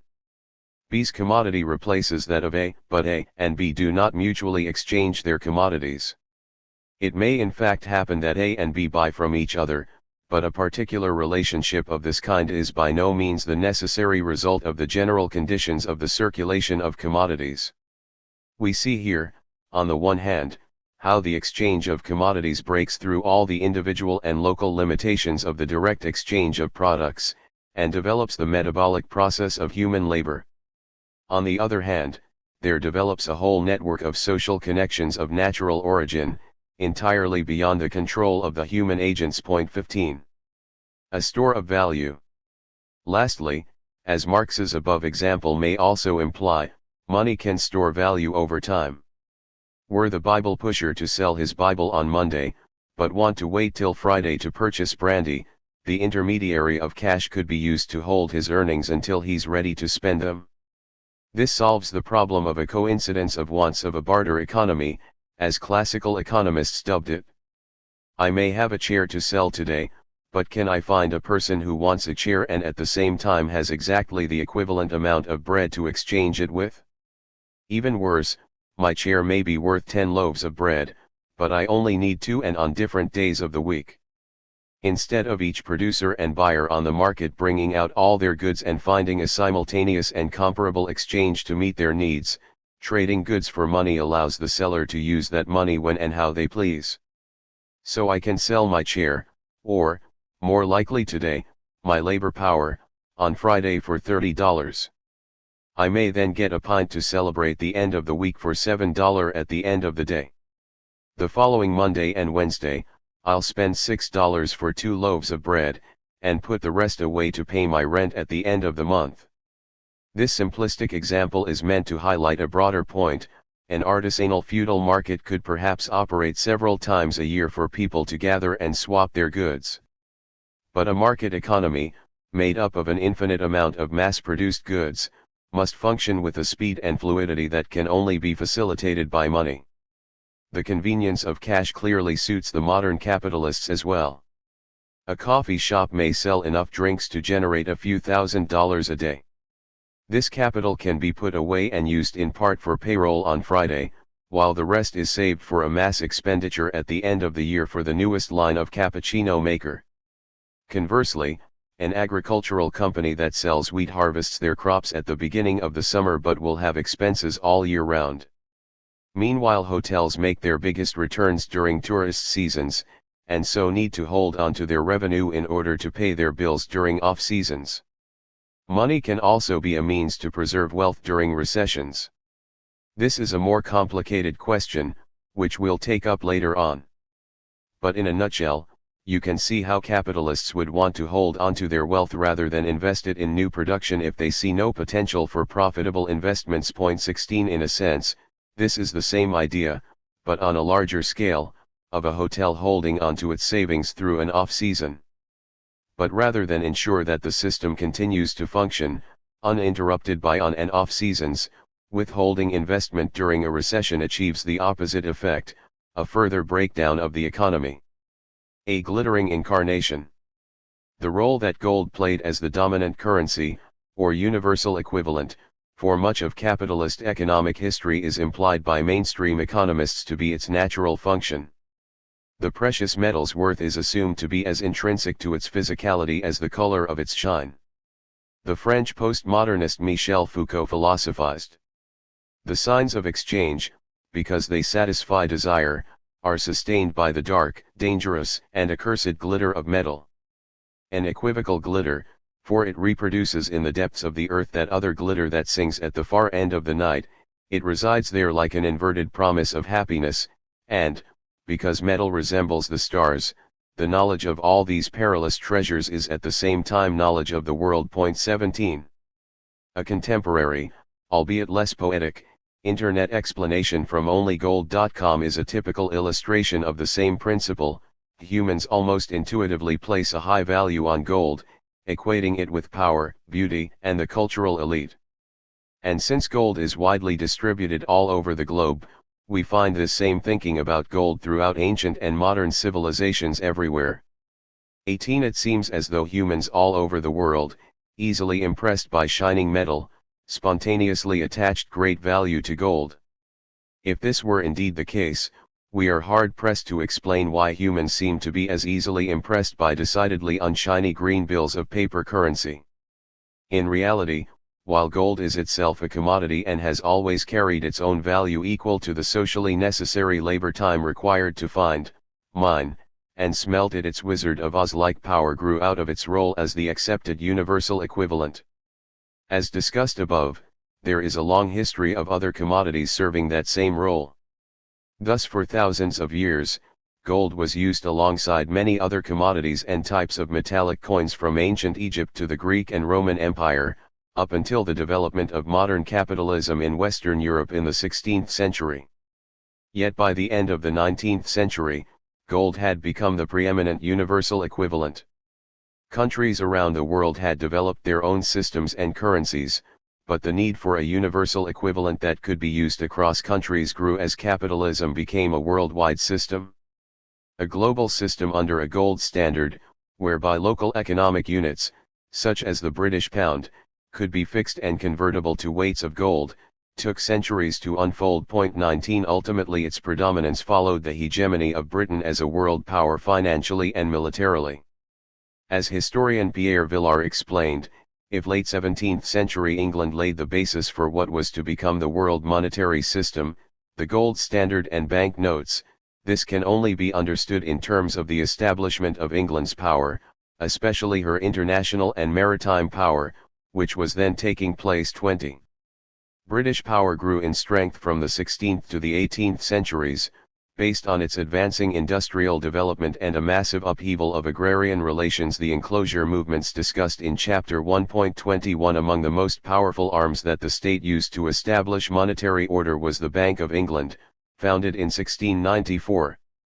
The Bank of England issued banknotes as receipts for gold deposits, just as gold merchants had issued running cash notes for a similar purpose.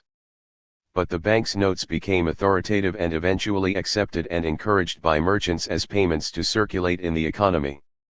By 1773 the consolidation of the Bank of England's authority was evidenced by the introduction of the death penalty for anyone caught forging its banknotes.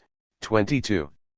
In the early 19th century, this system of pegging currency to the central bank's gold reserves became an official gold standard. Each coin or bank-issued bill was worth a certain amount of gold, which could be redeemed by its carrier from the Bank of England at any point. The value of gold, in turn, reflected the labor time necessary to produce it as a commodity, fluctuations of supply, where and in what quantity it could be found, and demand, determined by the economy's needs of production and circulation of goods. By the late 19th century, most countries tied their currencies to gold. For the decades that it operated, it provided a relatively stable price system, in which currencies were all fixed against the same measurements, and all accounts, across any border, could be settled in gold. The gold standard eventually crumbled under the pressure of the Great Depression and transformed itself for the needs of a new world order. After World War II, it was resuscitated in a different form. Allied nations met through the United Nations Monetary and Financial Conference and agreed to a system that became known as the Bretton Woods Agreement. Bretton Woods set up the International Monetary Fund, IMF, and required all currencies to be tied to the US dollar at fixed rates of exchange. The dollar, in turn, was pegged to gold.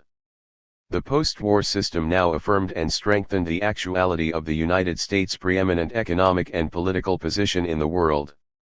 The IMF, for decades since, has served as an instrument to serve the needs of the U.S. ruling class. 23 Meanwhile, the monetary system solidified the U.S. dollar as the world's premier currency, used for conduct of all international trade. The dollar-centered system still relied on gold as the underlying value behind it, since the U.S. was obligated to redeem any foreign reserves of dollars for gold. Thus Marx's description of contemporary capitalism remained apt for over a century in one form or another. Modern society, he wrote, which has already in its infancy pulled Pluto by the hair of his head from the bowels of the earth, greets gold as its holy grail, as the glittering incarnation of its innermost principle of life. 24. From glittering gold to imagined electronic bits. Gold, as we've discussed, was a convenient currency for the purposes of measuring value, easing circulation, and storing wealth. It could easily be melted, formed, measured, and carried. But it reached two limits. First, though its supply could be relatively guaranteed in the long run, in the short term, gold's supply and therefore its price was susceptible to wild swings brought on by gold rushes, such as the discovery of gold in California and Australia in the mid-19th century, or dried reserves, such as the decrease in mining of Brazilian gold due to struggles for independence in the region. Second, at points of economic crisis or war, the need for greater money supplies and credit required surpassing the bounds of gold in supply. In practice, governments abandoned the gold standard whenever they deemed it necessary. The US did so at the onset of the Civil War, again during World War I when governments around the world inflated their economies to finance the war, and again in response to the Great Depression. In each of these cases, states' abilities to fund wars, stimulate investment, and generally regulate the needs of the economy trumped any formal adherence to pegging currency to gold. The gold standard was finally discarded in 1971, based on the changing needs of the U.S. ruling class. The weakening of the United States' economic position relative to the other world economies at the time meant that America's trade partners were purchasing less American goods, and accumulating dollars that they did not need. Foreign financial institutions were cashing their dollars for gold. And so, facing a swelling outflow of gold, which the U.S. Treasury could neither stem nor satisfy, then President Richard Nixon announced the breaking of dollar-to-gold convertibility. Paper money and global currencies thus became delinked from the traditional commodity money form, which had dominated the capitalist economy until that point. Paper bills had functioned as certificates that represented ownership of gold held by banks or the Federal Reserve, and that gold was itself a commodity, which held value. Since the end of the gold standard, money became more complex and intangible, representing value in its own right, though it is made up of no particular substance, with no intrinsic worth. Its effectiveness as a means of payment is dependent on state-enforced standards. Gold's value as a commodity reflected the socially necessary labor time required for extracting and processing the metal. Previous commodity forms of money, whether they were linen, oxen, or silver, could similarly measure their value through the labor time required to produce them. Today's paper money, in contrast, is not a commodity. If its value was measured by necessary labor time, money would indeed be very cheap, as it is rather effortless to produce. And a $1 bill would be worth the same as a $100 bill. Paper currencies' values are in fact abstracted, based on an agreed-upon faith we hold in their role as representatives of value. This is even more the case today, as physical cash makes up a very small percentage of circulating money in our society. Money is another step removed from physical currency, residing as electronic data in banks' computers. As one radical economics textbook points out, with modern electronic banking, deposits can quietly change hands, without ever touching hands. 25 cash and electronic bits are certainly less tangible than gold, nevertheless their origin and the role of money as a universal equivalent to measure, circulate, and store value remains the same. How easily, and to what extent, society can attach value to any currency system has recently been tested by the rise and fall, and rise, etc. of bitcoins. See sidebar, what's in a bitcoin? What's in a bitcoin? Bitcoin, the largest and best-known digital currency, was designed and created by an anonymous programmer, or possibly group of programmers, Satoshi Nakamoto, and released in 2009. Its aim was to mediate online transactions without financial intermediaries, such as banks, and without direction from any single state. Bitcoin is known as a cryptocurrency because it uses a blockchain technology, which is essentially a virtual ledger of all transactions. The technology behind Bitcoin is beyond the scope of this discussion, and this author, but its outcome is that it can provide reliable, secure transactions without a central authority. The Economist described the process.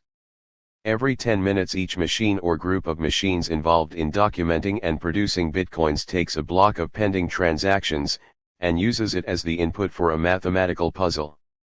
The first to find a solution announces it to the rest, which check that it is right, and that the transactions are valid. If a majority approve, the block is cryptographically attached to the ledger and the computers move on to a new set of transactions. Point 26. Solving these mathematical problems also rewards the user with new bitcoins. This is what's meant by Bitcoin mining. But what may have begun as a libertarian's utopia and computer nerd's wet dream, in which individuals are able to homebrew their own money, has become a highly specialized and environmentally degrading industry. The numbers crunching power of computers mining bitcoins requires an enormous amount of electricity, more electricity per year than the whole of Ireland. Point 27. The Economist continued. Startups from all over the world began building specialized hardware powered by custom-built chips, known as application-specific integrated circuits, ASICs. Leaving the amateurs behind, these firms soon became locked in a digital arms race. Microprocessors usually double their power every 18 months, a rhythm called Moore's Law. In the case of mining ASICs, this doubling has occurred every 6 months. As a result, new mining computers, which each cost several $1,000s, have been becoming obsolete in a matter of months. Point 28. The colossal infrastructure investments that have gone into mining and verifying Bitcoin make it unlikely that this cryptocurrency will suddenly disappear anytime soon, as does the promise of potentially huge payouts. But it seems equally unlikely that Bitcoin will take off to become a currency that millions of people actually use. 10 years since its release, it is still accepted by a very small number of vendors, and most of its recorded transactions are speculative trades of the coins themselves, rather than purchases of merchandise. Analysts at Morgan Stanley recently wrote, Bitcoin acceptance is virtually zero and shrinking. 29 out of a group of 500 top online merchants, only 3 of those merchants accepted Bitcoin as of July 2017. In this sense it plays a role more as an investment vehicle, something we'll discuss further in Chapter 7, than a currency. There are a few reasons why. First, for a currency to be of use to buyers or sellers, it needs to be stable enough to provide a reflection of value and price. This is also why currencies that go into an inflationary free fall, like the Argentinian peso in the 1980s or the dollar in Zimbabwe in the 2000s, for instance, become useless. But in a span of 2.5 months, between November 2017 and mid-January of the following year, Bitcoin's value went from $5,500 to nearly $20,000, back down to $10,500. By the time this book goes to print, it will have doubtless experienced even greater highs and lows. Let's say you own a car dealership and are willing to accept Bitcoin for your cars. You accept a single Bitcoin for a car, when it is worth $20,000, but the next week, that Bitcoin is worth $10,000. In a sense, you have sold your car for half its intended cost. Of course you could hold on to the Bitcoin you've earned, assuming or hoping that its value will rise again. But this is a risky venture, and again, resembles speculative gambling more than the functions of day-to-day high-volume market exchanges. A currency must also be relatively stable as a store of value. Recall our chair maker, who for the money she received for her chair wanted to buy bread on 2 different days, and save the rest to pay her rent. But if she saves her income in bitcoins, who knows whether they'll cover rent at the end of the month? On the one hand, if it seems like the currency's value is dropping fast, she might be inclined to just get rid of the bitcoins as quickly as possible. On the other hand, if it seems like its price will continue to rise in the long run, she'll be more interested in holding onto them than spending, hoping for higher returns down the line. Lastly, both vendors and customers have to tolerate slow and costly transaction procedures in order to use bitcoins. Currently, Bitcoin protocols can process a handful of transactions per second globally. Compare this to conventional systems, such as Visa, which can handle 10,000 per second. 30 Currently, a low demand for Bitcoin by consumers means that there is not enough incentive for merchants to invest in Bitcoin infrastructure. Could this change in the future? It's possible, though in my opinion unlikely. For their part, mainstream economics experts understand about as much about Bitcoin's value as they do about other speculative bubbles. A senior reporter with the techie news source, Ars Technica, for instance, had this analysis to share in December 2017. I think it's going to continue to be volatile. I think it will probably go up more, but I don't know how much more. And then I think it will probably crash. But I don't know how much, how far down it will decline. 31. What is clear is that whatever Bitcoin's libertarian roots, its outcome is an absurd spectacle only possible under capitalism. In 2015, The Economist reported, a huge aircraft hangar in Boden, in northern Sweden, big enough to hold a dozen helicopters, is now packed with computers, 45,000 of them, each with a whirring fan to stop it overheating. The machines work ceaselessly, trying to solve fiendishly difficult mathematical puzzles. The solutions are, in themselves, unimportant. Yet by solving the puzzles, the computers earn their owners a reward in Bitcoin, a digital cryptocurrency. 32. Thus a hangar which used to hold actual physical goods is now warehousing thousands of computers solving meaningless riddles, at great environmental cost, for the purpose of producing nothing but fodder for risky gambles. The magic of capitalism is at it again. Price and currency. Price, Marx argued, is not the same thing as value. While value is determined by socially necessary labor time, prices tend to fluctuate above and below this value, and sometimes wildly so. In Volume 1 of Capital, Marx presented a theoretical assumption in which prices and values coincide. He did so for the sake of unearthing the elemental dynamics of value. But this assumption has to do with his method of scientific inquiry, and not his belief that price and value are the same. Confusion about Marx's method has been used to deny the validity of the labor theory of value. Critics point out the various examples in the concrete world in which prices clearly don't line up with the amount of labor time that has gone into producing a particular commodity. In fact, Marx argued that value merely finds expression through prices, but it does not do so in an immovable way. At its base, price is the ratio between a given quantity of a commodity and its equivalent in money. It would be futile to attempt to find the exact price equivalent of an hour's worth of labor time embodied in a commodity. Several processes take place between the time that labor imbued it with value and the time that a price tag is slapped on it. What are the factors that would change the price of a commodity? The most fundamental cause would be a change in the actual base value of a product, that is, if it took a greater or lesser amount of time to produce that commodity. For instance, recent developments in chilling and condensing natural gas have made it possible to easily ship gas across oceans. Thus the time associated with, and therefore the cost of, transporting natural gas has dropped, and along with it the price of natural gas itself. But there are other things that could cause a change in the price of a commodity, even if its base value remained the same. Firstly, the impact of supply and demand creates fluctuations in price. If there is a glut of oil or gas in the energy market, companies will race to get rid of their products before they are left holding unsellable goods.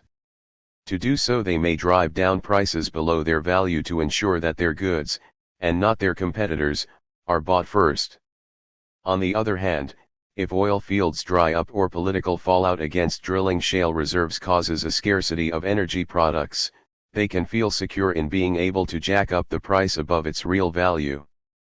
Price fluctuations react to short-term changes in supply and demand for oil or gas, or cars, or newspapers, or anything else.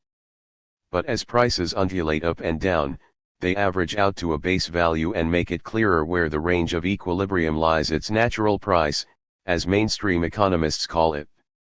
As David Harvey explains, on a given day, price fluctuations will tell you the state of demand and supply for shoes on that day and why it has gone up or down from yesterday. The fact that we put money names on commodities and convert the measure of value into price form allows price fluctuations to equilibrate the market, and this brings us closer to identifying a proper representation of value as equilibrium of natural price. 33.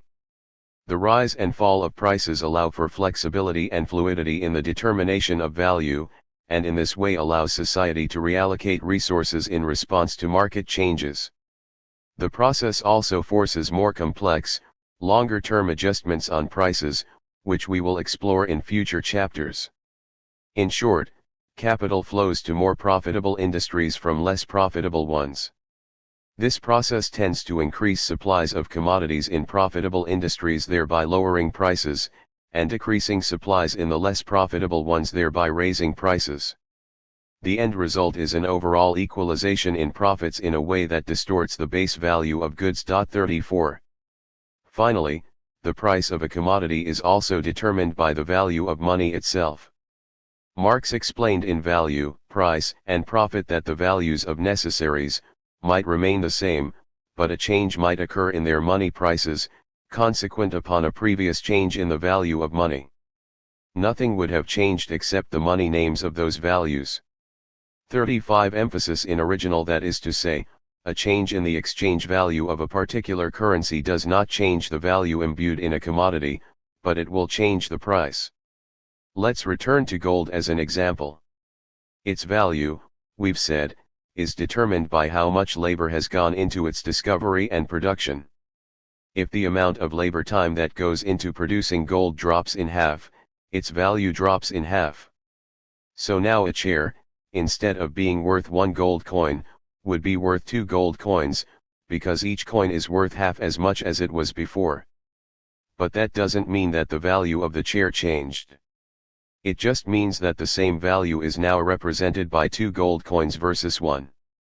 The price may have doubled, but so, too, have the prices of every other commodity. So its value relative to other commodities is still the same. It's easy to see how a gold coin can change in value, since it has a base value to begin with. Yet the same principles apply to the more abstract currencies of today.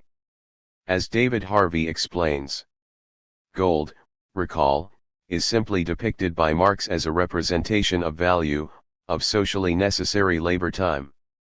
All that has happened since 1973 is that the manner of representation has changed. But Marx himself also notes multiple shifts in representational forms with coins, paper money, credit and the like, so in a way there is nothing in the current situation that defies his mode of analysis. What has happened, in effect, is that the value of a particular currency vis-a-vis all other currencies is, or should be, determined in terms of the value of the total bundle of commodities produced within a national economy. 36. Money, whether it be counted in gold, dollars, or yuans, is a universal equivalent. 1 coin may have equaled 1 chair, 10 loaves of bread, 1 coat, and 20 yards of linen. Now it only equals half a chair, but this change in the coin's value means that it also equals 5 loaves of bread, 10 yards of linen, and so on. 16th century Italian economist Bernardo de Vanzotti explained this same principle through the words of a peasant who sold eggs. As money was brought down from 12 to 1, so the prices of things were raised from 1 to 12. 37. In short, we would have inflation. Each monetary unit can buy less goods than it used to. In theory, inflation would also drive up the price of labor power, so while the cost of goods have gone up, so have the wages to buy them. Values, relative to each other, would then remain the same. In practice, however, wages have not kept up with inflation in the United States for the last few decades. Just another way that bosses can effectively reduce our wages without it seeming like we are taking a pay cut in dollars per hour. Changes in the value of currencies also occur unevenly around the world, which means that if, for instance, the value of the dollar drops but the value of the Japanese yen does not, then imports of many commonly used goods will be more expensive for working class people. And of course, if you're lucky enough to have any savings, the dollars that you have in the bank will now be worth half as much as they were before their value dropped.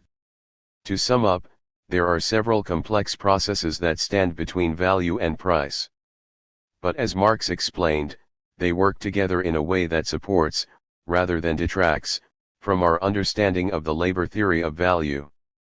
The possibility, therefore, of a quantitative incongruity between and magnitude of value, i.e. the possibility that the price may diverge from the magnitude of value, is inherent in the price form itself. This is not a defect, but, on the contrary, it makes this form the adequate one for a mode of production whose laws can only assert themselves as blindly operating averages between constant irregularities. 38. Conclusion. There is a lot more to say about currencies and economic policy, but the important point to stress here is that while it is tempting to get hung up on fluctuations in currencies and their impact on prices, indeed, this is the focus of much of mainstream economics, the deeper question lies in the determination of the values of commodities, a value which money merely reflects. Ultimately, the only way to change the value of the chair is through reducing or increasing the amount of labor time that goes into making it. The relationship between values from chairs to cars to wages determines the economic conditions of our everyday lives, e.g. the relationship between our wages and the necessities we need to buy. Money expresses these value relationships within the economy, and creates a hierarchy of dom Perignon champagnes to simple Prosecco's, and KitchenAid mixers to wire whisks. Yet the unquestioned authority that society bestows onto money masks the social relationships that determine these underlying values. With this understanding of value and money in mind, we'll next look at the special properties money has for the capitalists, and how money becomes more money in their hands. Chapter 4. Where do profits come from? The product of labor is the property of the capitalist and not that of the worker, its immediate producer. Suppose that a capitalist pays for a day's worth of labor power, then the right to use that power for a day belongs to him, just as much as the right to use any other commodity, such as a horse that he has hired for the day. The product of this process belongs to him just as much as the wine which is the product of the process of fermentation going on in his cellar. Capital, Volume 11. Real-world exchange. Up to now we've discussed commodities and values in a simplified world where furniture makers meet bread makers in a market. Happily, the furniture maker takes her chair to the market and exchanges it for money, which she uses to buy bread or other necessities. Of course, this is not how things work in our society. Today, the people who produce commodities, by and large, do not own what they've made and therefore they have no power to sell or directly exchange these commodities for other essentials. In fact, most furniture makers are not really furniture makers, in the sense that they don't make a chair from start to finish, but are lumber handlers, machine operators, assemblers, and finishers who work collectively at a factory. And at the end of the day, they don't take home the chairs they've made, they return home with a paycheck. The finished products are not owned by these various laborers, but by the furniture company, which put them to work manufacturing chairs. This company then exchanges the chairs on the market for money, which as we noted acts as an intermediary representative of value. And while there may still be some local marketplaces, or online venues facilitated by companies like ETSE in which small numbers of artisans craft their own chairs to sell, you'd be hard-pressed to find an individual constructing phones, refrigerators, cars, or the myriad of things that we depend on and which fill our everyday lives. How did this come about? Answering this question leads us to the crux of the system, exploitation, and the special role played by labor under capitalism. In this chapter, we'll unpack what Marx meant by capital, labor, and class society, and out of these concepts we will build a framework for understanding the particular form that exploitation takes in a capitalist society. To start, let's look at what makes capitalist exchange unique. In a sense, the simple commodity exchange we described above never existed in quite so simple a form. But in pre-capitalist formations, exchanges between communities or individuals were simple in the sense that the point of these exchanges was to trade commensurate items. Communities could trade any surpluses they had accumulated in order to obtain different goods of equal value. A tribe could, for instance, trade their surplus of cola nuts for another tribe's iron rods for tool making. Point 2. This type of direct barter could take place among individuals as well. Commodity for commodity, or C, represents this basic bartered exchange, say, exchanging a chair for an equivalent value of bread. The more likely scenario would involve money as an intermediary, but the process remains the same. A commodity of one value is traded in for cash, which can then be exchanged for a commodity of a similar value. We can represent these exchanges with the formula, CMC, commodity, C, is exchanged for money, M, which in turn buys a different commodity, C. Marx uses this formula to express simple commodity exchange, which implies that goods exchange for their equivalents. If a chair maker sells her chair for $30, she should be able to get an amount of meat for her $30 that is roughly equivalent in value, or the labor time that went into producing it. In this setup, no one is extracting more value than what they put in. It is only the form of the value that is changing, from commodity, to money, to another commodity.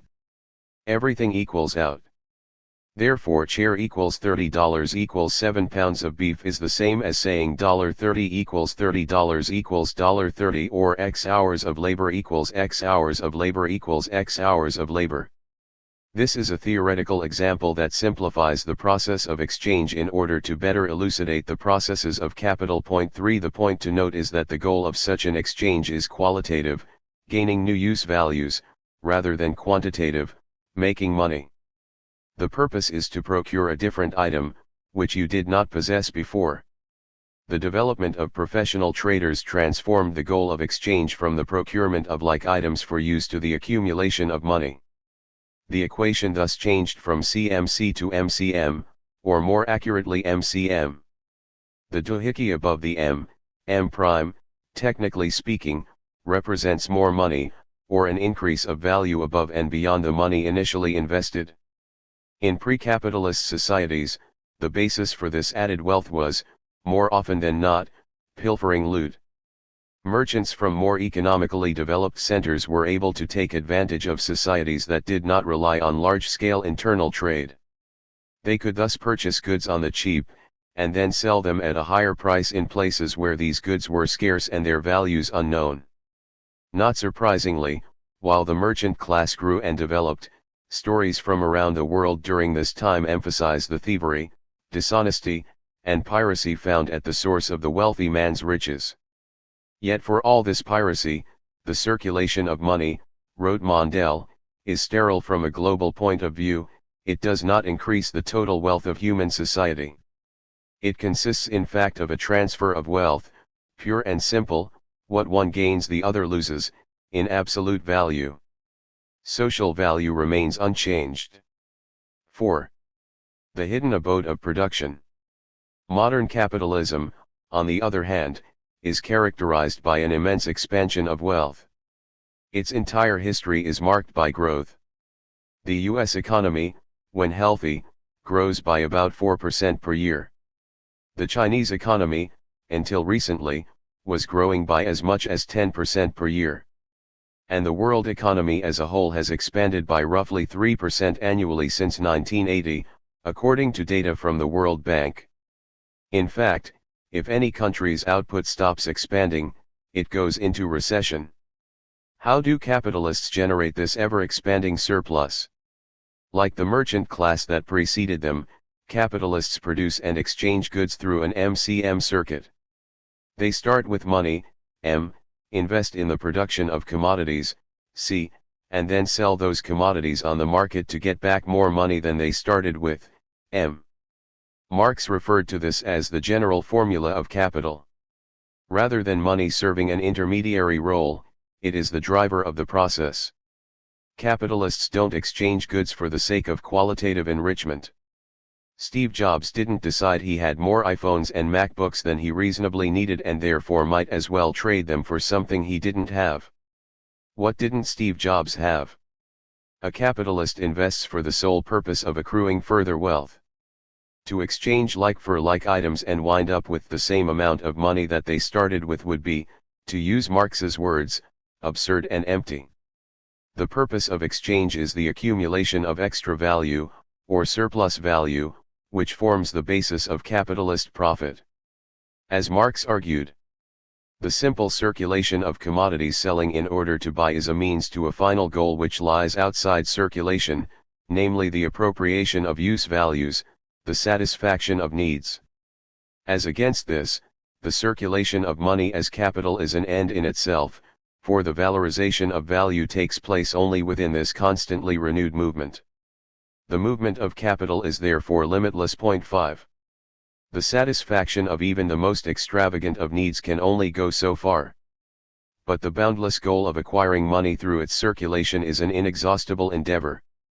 But unlike mercantilism, modern capitalism doesn't depend on a process of buying cheap and selling dear. Surplus value is produced when capitalists are buying goods for their true value and selling them for their true value. Capitalists may certainly defraud other players along the way, pay less for inputs or charge more for the final product. But surplus is produced without that duplicity occurring, even when the system is at its most honest and lawful. Rather than being cunning in the market, the key to surplus value is a production process that creates more wealth than it begins with. Contrary to mainstream explanations, see sidebar, How Capitalism Explains Capital. Capitalist surplus is not generated within the realm of exchange at all. It is created, argued Marx, within the hidden abode of production on whose threshold there hangs the notice no admittance except on business. Here we shall see, not only how capital produces, but how capital is itself produced. The secret of profit-making must at last be laid bare. 6. Wherein lies the secret? Let's look more closely at the circuit of capital. The merchant bought commodities that had already been produced and then sold them for a higher price. However, the capitalist invests not in finished products, but rather purchases two different types of commodities: 1. Means of production, MP, and 2. Labor power, L. As we discussed in Chapter 1, the means of production are the tools and materials that are necessary to make goods, e.g. factories, office buildings, land, machinery, software, IT infrastructure, etc. The capitalist employs both inputs in a production process, P, that creates a new set of commodities, worth more than the combined value of the original inputs. The circuit of capital can thus be expanded to a more precise formula: MC, MP plus L. P. Cm.7.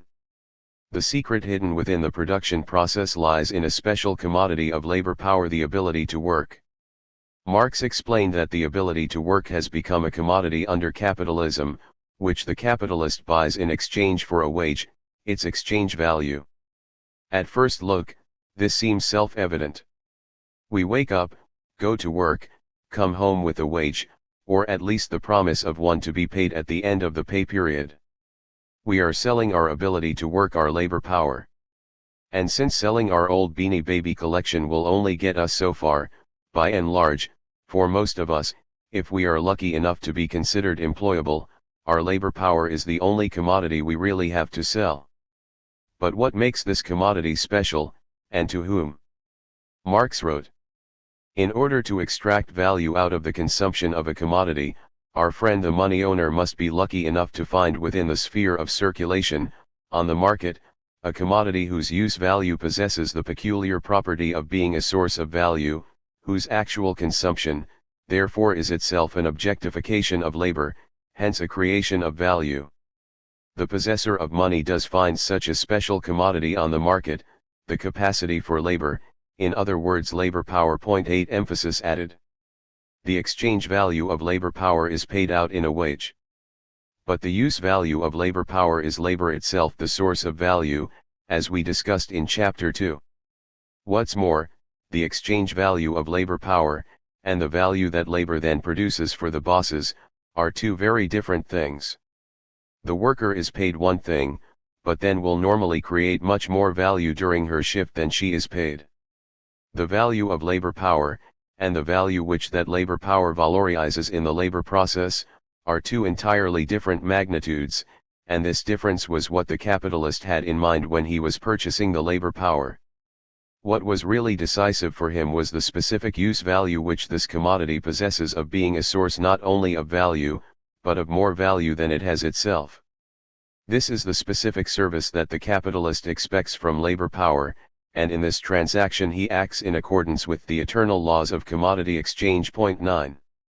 The key to this golden egg arrangement for the boss is an agreement in which your labor is put under his control for a set amount of time, and you are paid for this time, not for the fruits of your labor.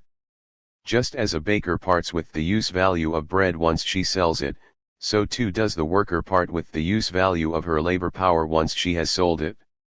As soon as she punches the clock, the conditions of her labor and the products of her labor are no longer hers, but the boss's. Marx thus continued.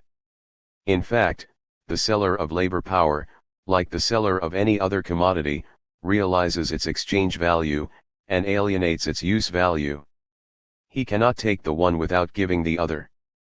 The use value of labor power, in other words labor, belongs just as little to its seller, as the use value of oil after it has been sold belongs to the dealer who has sold it. The owner of the money has paid the value of a day's labor power, he therefore has the use of it for a day, a day's labor belongs to him. On the one hand the daily sustenance of labor power costs only half a day's labor, while on the other hand the very same labor power can remain effective, can work, during a whole day, and consequently the value which its use during one day creates is double what he pays for that use. This circumstance is a piece of good luck for the buyer, but by no means an injustice towards the seller. Point 10 emphasis added. In other words, the boss can get away with paying you for just half, or some other fraction, of the day for the daily sustenance of labor power while reaping the full day of your labor. On top of it, he can proclaim it a fair day's wage, and the secret to this claim is in the determination of exchange value of labor power.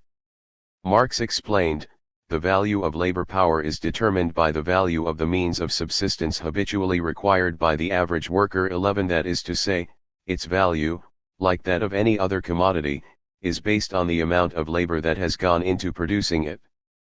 In the case of labor power, this amounts to the labor time required to keep the worker alive, to daily reproduce her capacity and readiness to go to work every day, and to keep her children alive, so that they may one day replace her in the workforce. The value of food, rent, clothing, training, and education, along with other necessities deemed essential by society, therefore make up the value of labor power. If, for example, social norms attach an average of $120 to the cost of minimal daily needs, that would loosely translate into the value of labor power. Point 12. The bosses also get a big discount when they purchase labor power. A good deal of unpaid work also contributes heavily toward its reproduction, for instance, childbirth, child care, food preparation, laundry, and household cleaning, to name a few. As Marxist feminist Thier Bhattacharya explained, the working class doesn't only work in its workplace. A woman worker also sleeps in her home, her children play in the public park and go to the local school, and sometimes she asks her retired mother to help out with the cooking. In other words, the major functions of reproducing the working class take place outside the workplace. 13. The free labor, performed largely by women within the home, is not accounted for within labor power's exchange value. The realm of social reproduction, as discussed in the sidebar outside the abode of production, reproduces and regenerates workers at very little cost to the system. Yet even if we limit ourselves more narrowly to the paid labor that goes into producing your subsistence, if all things were fair and just, you would give over to your boss only the amount of time that it takes to reproduce the value of your labor power. Say it takes 4 hours to produce $120 worth of goods, the equivalent of your daily wage. You could go home after 4 hours. But if your boss allowed that, his inputs and outputs would be equal. It truly would just be MCM. What would be the point? Why not just keep the money he started with? But all things are not fair and just. The capitalist pays you for the cost of your labor power, not for the value of the goods you produce. Thus your paycheck is worth the exchange value of your labor power. But the use value of your labor power is the production of greater value. Let's say you work for Starbucks and they pay you $120 for an 8-hour shift. But you can probably make $120 worth of fancy coffee in an hour, or probably in a half hour at a busy store. Even once you subtract the cost of materials and use of the equipment, Starbucks doesn't pay you anywhere near the value you've created, hundreds of dollars a day. They buy your labor power from you, not the actual fruits of your labor. And you make that value back for them in an hour. The rest of your shift, you're basically working for free. This extra labor they extract from us is called surplus labor. While necessary labor is that part of the day required to reproduce the cost of labor power, the surplus labor is the free labor that the capitalist benefits from during the rest of your workday. Thus, if after you finish making $120 worth of coffee, instead of throwing down your apron and going home, you finish out your 8-hour shift, 1 hour will be necessary labor, and 7 hours are surplus labor. This 7-to-1 ratio is overly simplified because it doesn't yet factor in the machinery and equipment we mentioned above. But we will get to those next. Marx wrote, "I call the portion of the working day during which this reproduction takes place necessary labor time, and the labor expended during that time necessary labor, necessary for the worker, because independent of the particular social form of his labor, necessary for capital and the capitalist world, because the continued existence of the worker is the basis of that world. During the second period of the labor process, that in which his labor is no longer necessary labor, the worker does indeed expend labor power, he does work, but his labor is no longer necessary labor, and he creates no value for himself. He creates surplus value which, for the capitalist, has all the charms of something created out of nothing. 14. In this way, through the charm of something created out of nothing, capitalism disguises a process of exploitation, of appropriating surplus labor from the working class, as a fair day's wage for a fair day's work. As we discussed in Chapter 1, appropriating surpluses was a visible and obvious norm of previous class societies. But in examining capitalist society, we have to go beneath the surface appearance of a fair day's work, to find the inner essence of exploitation. 15. How capitalism explains capital. Mainstream economists have a number of ways that they explain how capitalists turn a profit. As we discussed in Chapter 2, the predominant mainstream explanation is based on the neoclassical theory of marginalism. In this view, profits are generated in the market, not in production. When capital has a high marginal product, if the demand for goods generates a higher income per unit than the cost of producing those goods, then profits are high. When labor has a high marginal product, wages rise and profits are low. This clearly pits bosses versus workers, but unlike the labor theory of value, this view sees workers as parasitic and necessary evil and a drain on profits when they become too expensive. In this model, their labor plays no role in the success or failure of a business. And profits are determined by what's happening in the market. Another version of this argument is that the final goods don't have any additional or surplus value whatsoever compared to the value of their inputs. Instead, the fact that items can be sold for a greater amount of money than it took to produce them is the result of shrewd buying and selling. The profit created is the result of keen investing by a capitalist that can pay workers minimally and buy raw materials on the cheap, and then find a way to mark up the price on the final product. This is a convenient explanation for capitalists because it means that profits are the result of the genius of bosses, a good justification for paying themselves ungodly sums of money.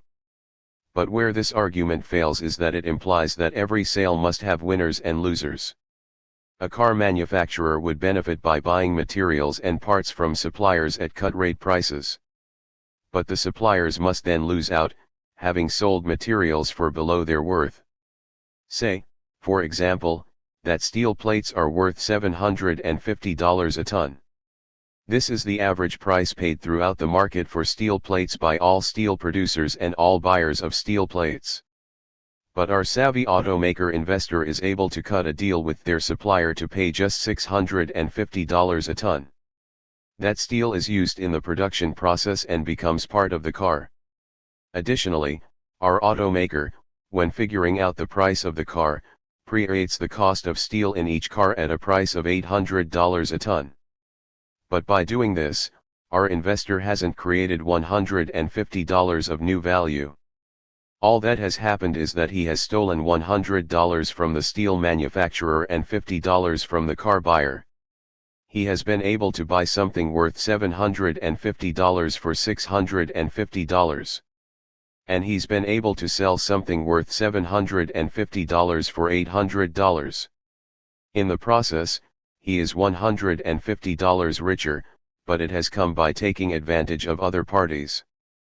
Plenty of good, old-fashioned fleecing such as this happens in the market economy. Point 16. And historically it was the basis for mercantilism, an early predecessor of modern capitalism. But at the end of the day, this model would not add money or value. It has simply been redistributed, with the automaker benefiting at the expense of the steel manufacturer and the consumer. One section of society has defrauded another.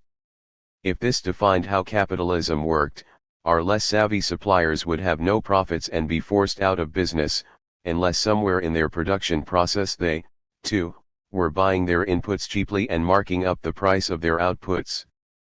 But that would merely mean some other company involved in the production of steel was in the position of having no profits and would be forced to shut down. So the idea of profits being generated by buying as cheaply possible and selling as dear as possible, fails to explain how the system itself can expand. It denies the reality of capitalism, which is constantly growing in wealth and outputs. If it were just about keen buying and selling, there would be a constant process of roughly half of businesses succeeding while the other half were failing, and no new value being generated. This explanation also oddly precludes a scenario where the majority of capitalists are turning a profit. In reality, when the auto industry is humming, all of the companies that are involved in the production of cars and in parts supply profits simultaneously.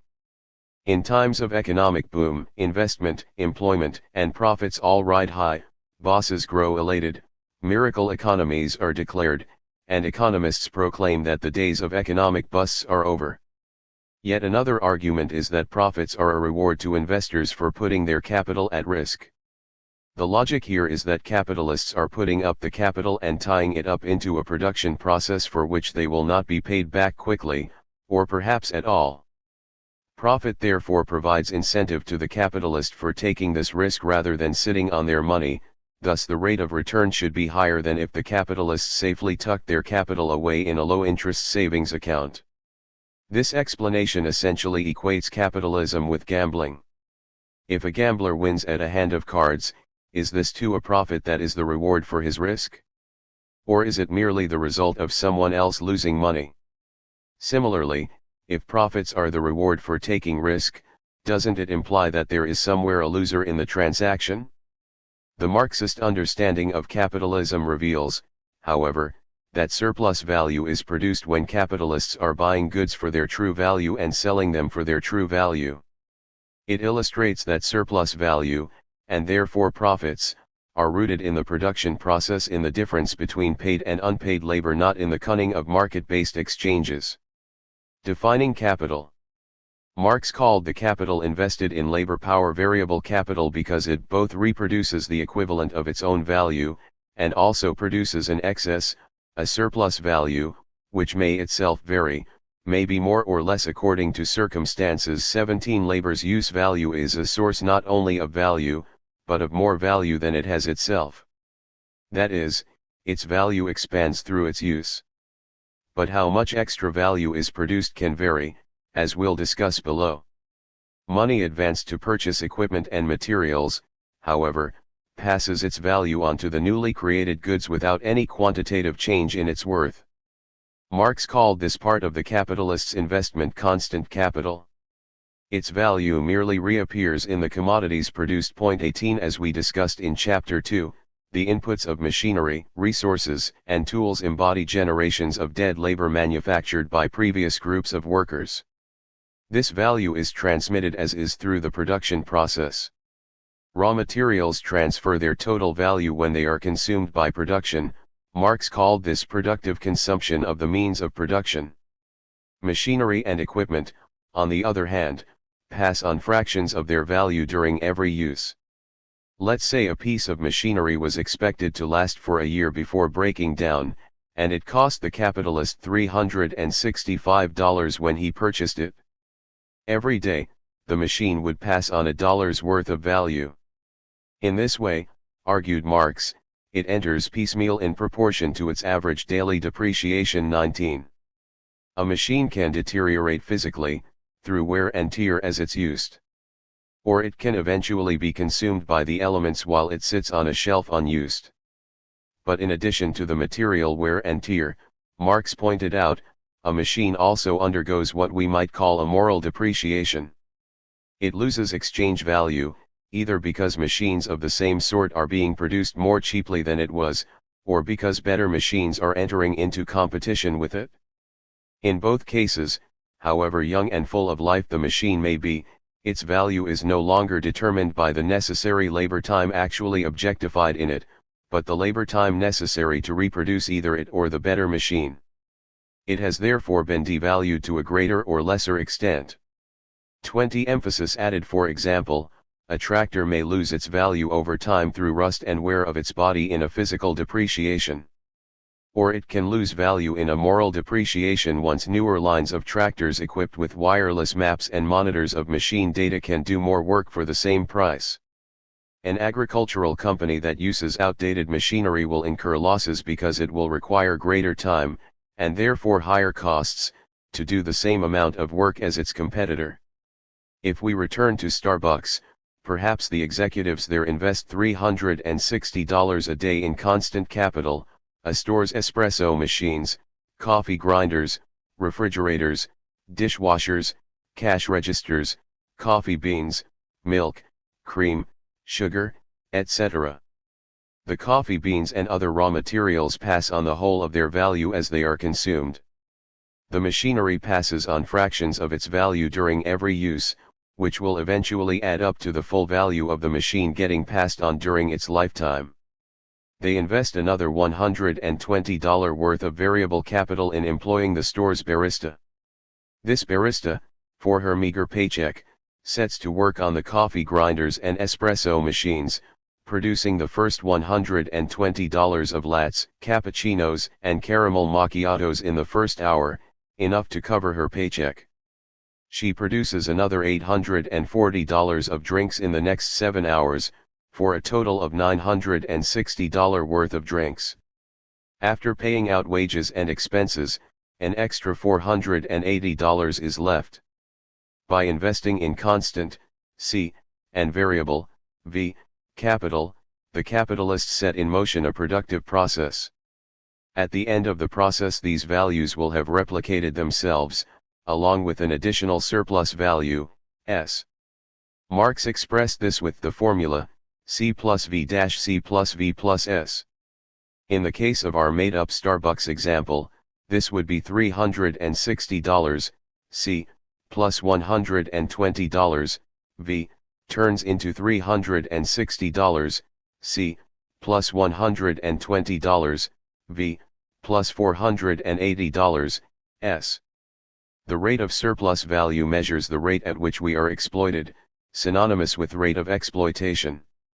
It is the ratio between that part of the day that creates the value of your wages, V, and that part of the day in which your labor is unpaid, S. In this case $480, S, slash $120, V, is 400%. 21.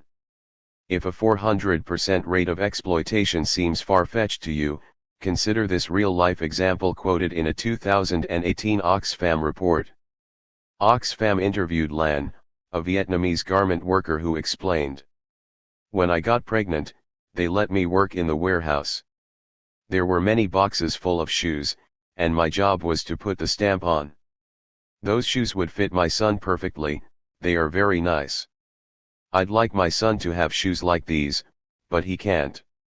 I think he'd want them, and I feel sorry for him. The shoes are very pretty. You know that one pair of shoes that we make is valued more than our whole month's salary. 22. Finally, while the rate of surplus value importantly tells us the rate at which we are being exploited, what the capitalist ultimately cares about is his rate of profit. The rate of profit is defined as the ratio of surplus value to variable and constant capital, that is the total amount of capital that was invested. It tells him how much profit he is generating relative to the capital he advanced. In our example, $480 $480 C plus V is 100%. Point 23 will return to this important concept in later chapters. For the time being, we can see that capital is money that is invested in labor power, variable capital, and materials and equipment, constant capital, in order to produce a commodity whose sale generates a greater quantity of money. It is a self-expansion of value. Marx distinguished again between the appearance of capital, which alternates, through the course of its life, between capital as money and capital as commodities, and the essence of capital, which undergoes a process of self-expansion. He wrote, "If we pin down the specific forms of appearance assumed in turn by self-valorizing value in the course of its life, we reach the following elucidation: capital is money, capital is commodities." In truth, however, value is here the subject of a process in which, while constantly assuming the form in turn of money and commodities, it changes its own magnitude, throws off surplus value from itself, and thus valorizes itself independently. For the movement in the course of which it adds surplus value is its own movement, its valorization is therefore self-valorization. By virtue of being value, it has acquired the occult ability to add value to itself. It brings forth living offspring, or at least lays golden eggs. Point 24 emphasis added. But these golden eggs can only be laid because of capitalism's particular social relation of production, forged through the historical processes we discussed in Chapter 1. Workers' lack of control over the means of production makes us dependent on capital. We are coerced by the threat of poverty to sell the only commodity we have, our labor power. Within the hidden abode of production, our labor then produces more value than our labor power costs in wages, adding extra value to the final product that the capitalist does not pay for in his initial investment. Capital therefore reflects a relationship rather than a mathematical formula. Most economists think of capital as things, money, machinery, and labor. But these things do not become capital except through a social process in which they are activated to create more value. Capital is not a thing, but a social relation between persons which is mediated through things. 25 Marx summarized the point in Volume 3 of Capital. The capitalist can convert the value he advances into a higher value only by exchanging it with living labor, by exploiting living labor. But he can exploit labor only insofar as he advances at the same time the conditions for the realization of this labor, i.e. means and object of labor, machinery, and raw materials, that is by transforming a certain sum of value that he has in his possession into the form of the conditions of production. Similarly, he is only a capitalist at all, and can only undertake the process of exploiting labor because he confronts, as proprietor of the conditions of labor, the worker as the mere owner of labor power. We have already shown in Volume 1 of Capital how it is precisely the possession of the means of production by the non-workers that turns the workers into wage laborers and the non-workers into capitalists. Point 26. Outside the abode of production, capitalism doesn't just control the places where production of surplus value takes place. As is made all too clear by the conditions of our schools, homes, and communities, and the reach that police brutality and a decrepit healthcare system have into our lives, the system penetrates every layer of day-to-day existence. This is because sustaining the needs of capital accumulation also necessitates the creation, maintenance, and discipline of the working class as a whole. As a basic starting point, in order for capital relations to produce and reproduce themselves, the owner of labor power, i.e. the worker, must daily, in the words of Marx, be able to repeat the same process in the same conditions as regards health and strength. His means of subsistence must therefore be sufficient to maintain him in his normal state as a working individual. 27 The means of subsistence is historically and socially conditioned, and determines the value of labor power. It must also include the maintenance of the workers' children as well, as they will be the next generation of laborers. But what about the labor necessary to prepare the food, wash the clothing, provide the child care?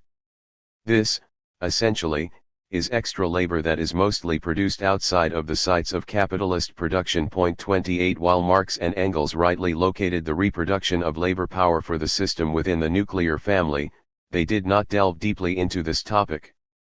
The concept of social reproduction has been theorized largely due to the important work of second-wave feminism, the women's rights movement that, beginning in the 1960s, fought for equality beyond suffrage and legal rights, and Marxist feminists, who incorporated and elaborated on Marx's ideas to explain the roots of women's oppression. In fact, as most women know all too well, the bulk of day-to-day responsibilities for the reproduction of labor at home fall on wives, daughters, mothers, and sisters. This unpaid labor does not directly create surplus value, yet it is critical to workers' abilities to produce surplus, and therefore necessary to maintaining the profitability of the system.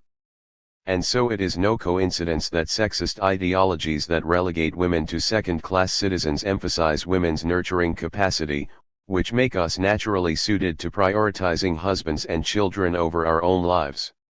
One of the leading theoreticians of social reproduction theory, Lisa Vogel, situated the theory within Marx's concept of consumption, within which he distinguished between a laborer's productive consumption and individual consumption.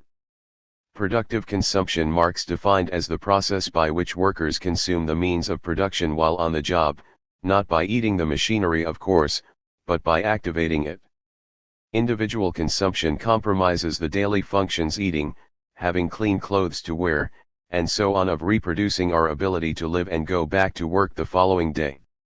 Marx argued, the worker's productive consumption and his individual consumption are therefore totally distinct. In the former, he acts as the motive power of capital, and belongs to the capitalist. In the latter, he belongs to himself, and performs his necessary vital functions outside the production process. The result of the first kind of consumption is that the capitalist continues to live, of the second, that the worker himself continues to live. Point 29. Vogel added the element of domestic labor to understanding individual consumption. Marx wrote that with individual consumption, the worker uses the money paid to him for his labor power to buy the means of subsistence. 30 But, Vogel argued, he said little about the actual work involved in individual consumption. Here was a realm of economic activity essential to capitalist production yet missing from Marx's exposition. 31 In fact, without this labor, individual consumption could not take place. As capitalism has increasingly come to rely on women's ability to work outside the home, and to make up a low-wage sector of the workforce, the necessities provided by domestic labor have become strained.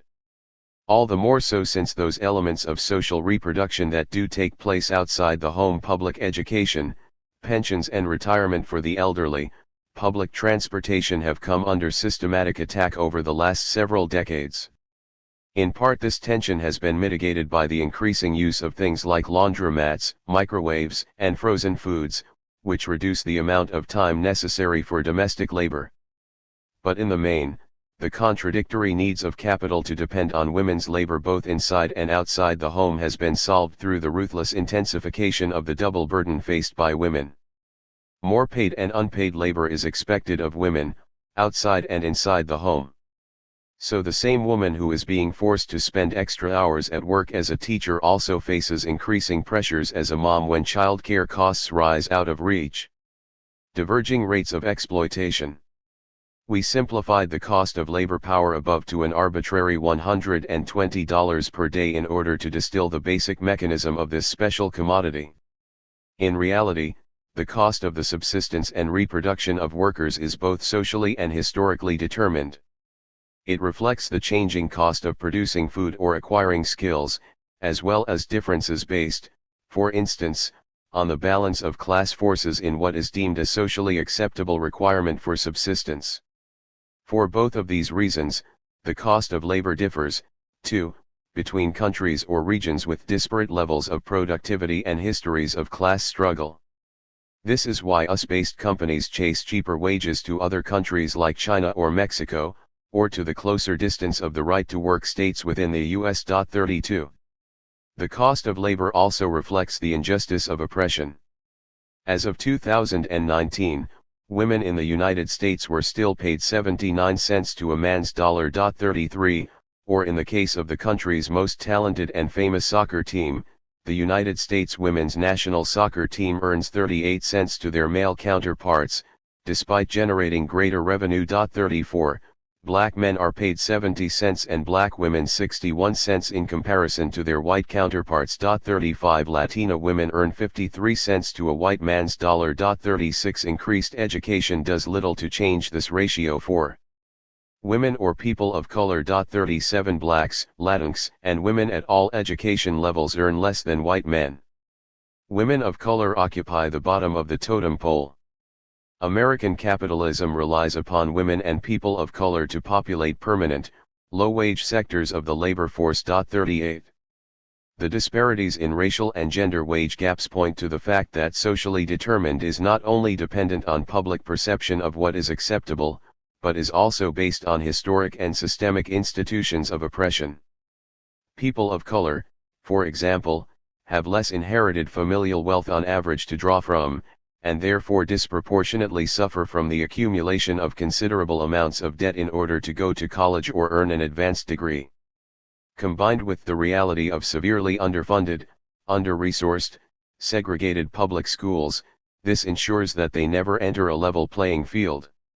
Then come long-documented discriminatory practices, which ensure that they are the last to get hired and the first to be fired, contributing to higher rates of unemployment and a more desperate workforce, forced to accept lower wages for equal work.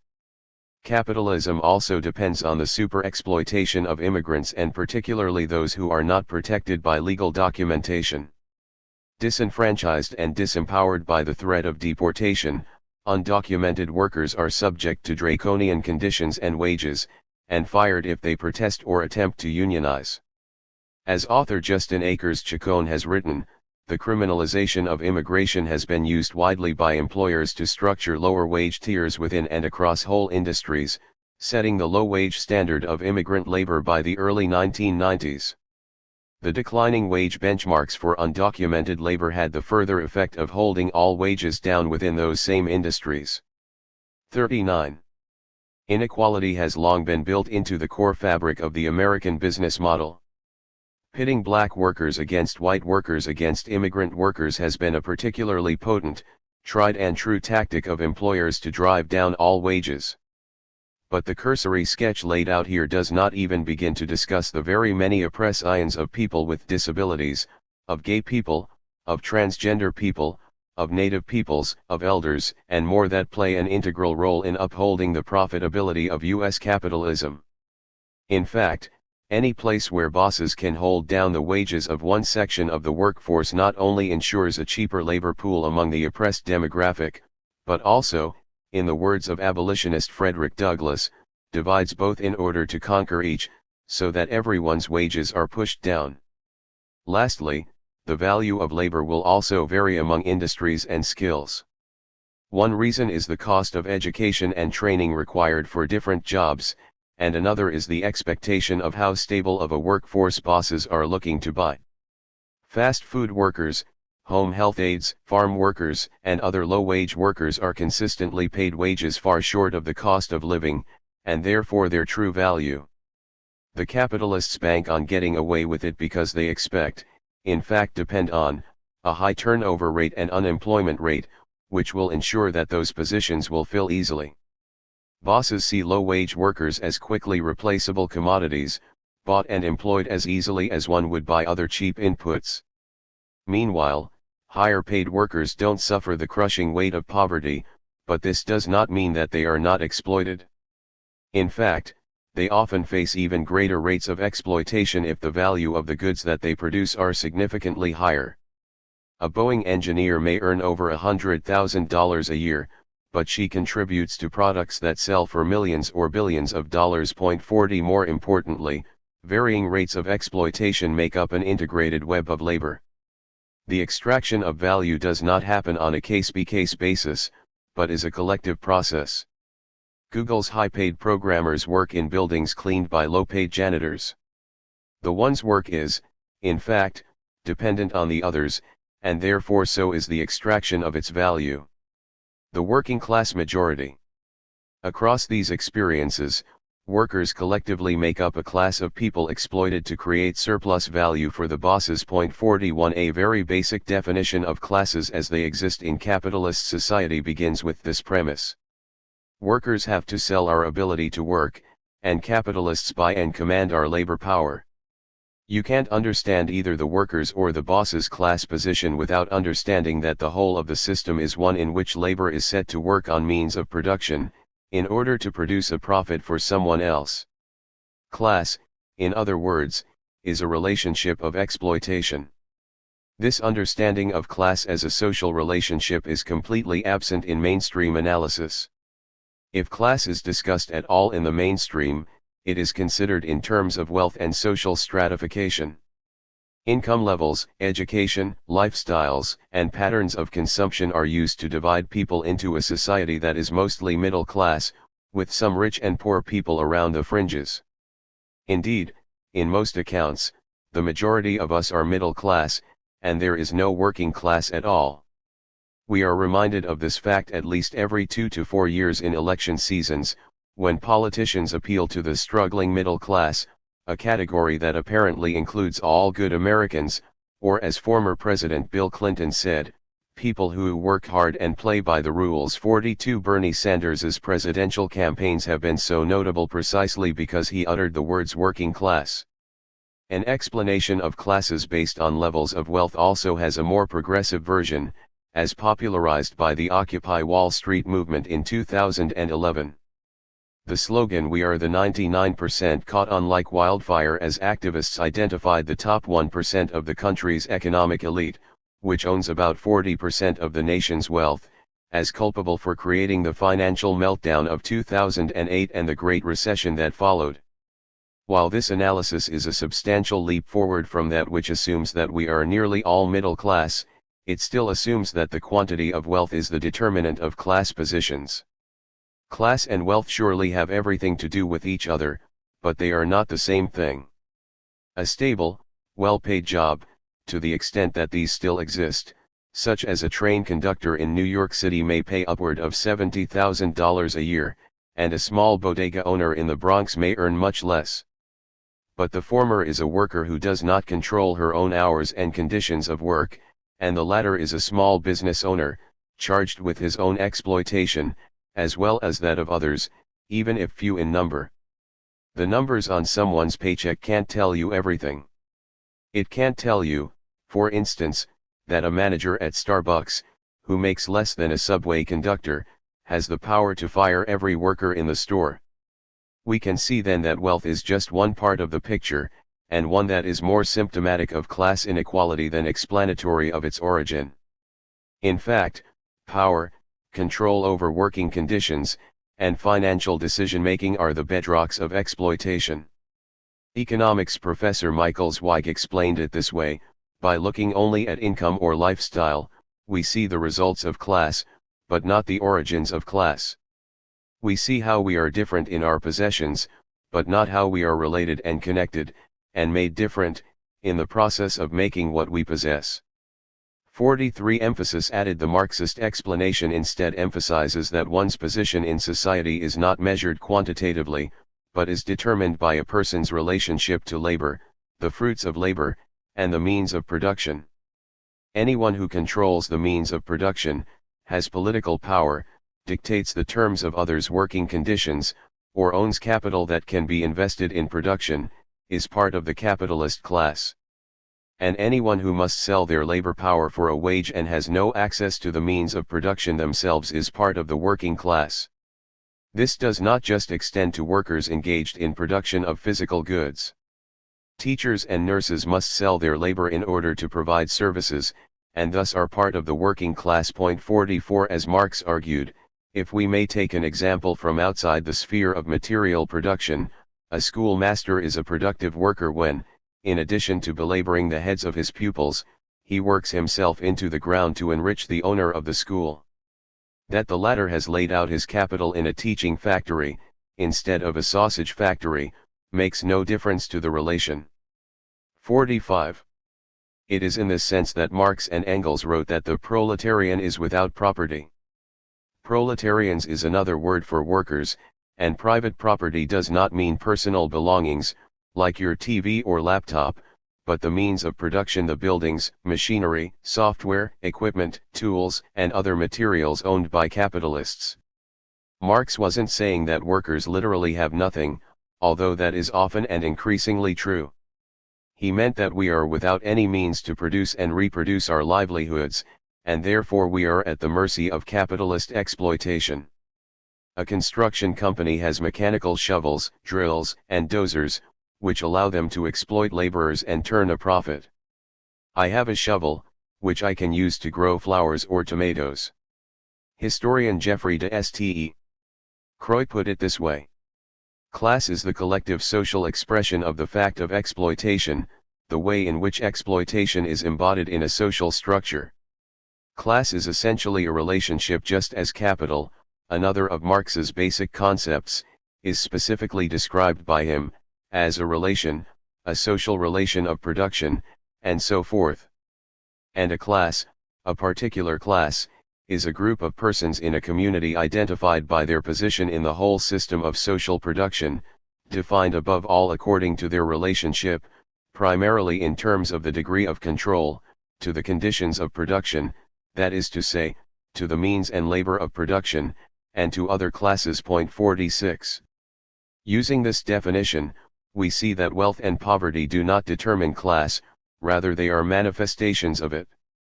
The bosses are thus not defined by the degree of their extravagance. At the same time, society's poor do not represent an underclass who, due to lack of employment or wealth, stand outside of society. Poverty is an integral part of the experience of the working class, and unemployment is just a stone's throw away for most workers. Almost half the U.S. population would not be able to pay their bills if they missed one paycheck, and 1 in 4 people report foregoing health care treatment because they could not afford it. 47. A quarter of the population have jobs that are defined as low wage. 48. Add to this bleak picture the mountains of student debt carried by tens of millions of people and a rising cost of living, and it becomes very clear just how intrinsic poverty is to the fabric of American society. Capitalism requires that there be some level of unemployment at all times, or as Marx termed it, a reserve army of laborers. The bosses depend on this reserve army of laborers to ensure that there is always someone else willing to take your job, and can thus discipline the paid workforce into acquiescing to the terms set by employers. High levels of unemployment are certainly a cruel feature of every downturn in the economy, but even when times are good, unemployment is still a painful reality for millions.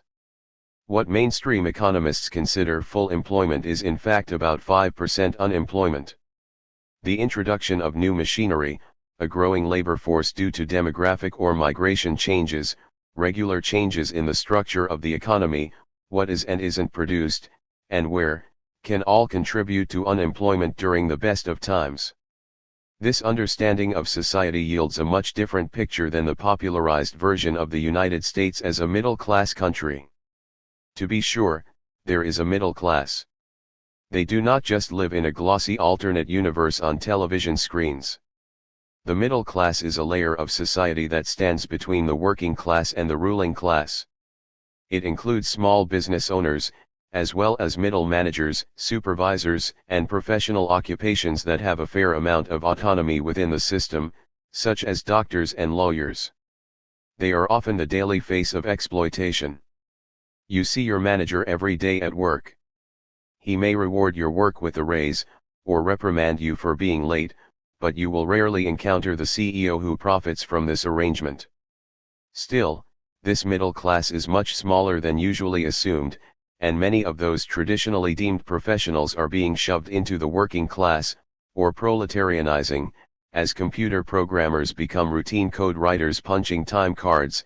Social workers with enormous caseloads spend their days filling out forms, and academic professorial jobs increasingly give way to adjunct positions. 49 Within many middle-class job classifications as well, the differences between the kind of conditions faced by professors at elite colleges versus those at public universities, or doctors with private practices contrasted to those working in emergency rooms, lead to very different levels of control at the workplace.